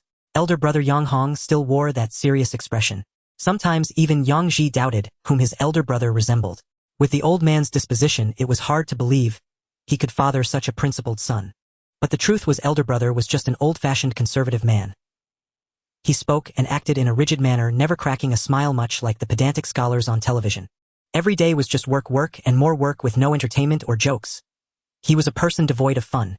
Second brother and third brother were a bit better than him. They occasionally made a joke, but fundamentally they were also traditionalists, quite patriarchal. Perhaps because of this, even after marrying second sister-in-law and third sister-in-law, second brother and third brother could still raise Wen Xing and Wen Jin well. Yang Ji nodded and ignored him, turning instead to his brother-in-law Lu. I mean, how is everything at home? Can the child Lily manage on her own? Lu quickly replied yes. Xiaobao isn't much trouble.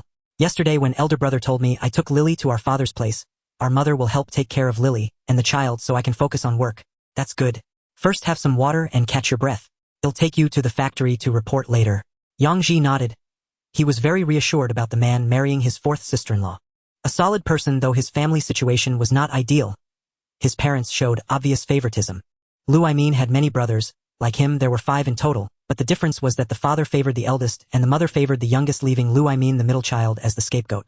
Less than 3 days after marrying Lin Li, he was separated from his parents. As for the separation, they didn't even split a pot, let alone other belongings. If it weren't for his father-in-law's support, the couple might not even have enough to eat. It was simply unheard of. Did they think that was the end?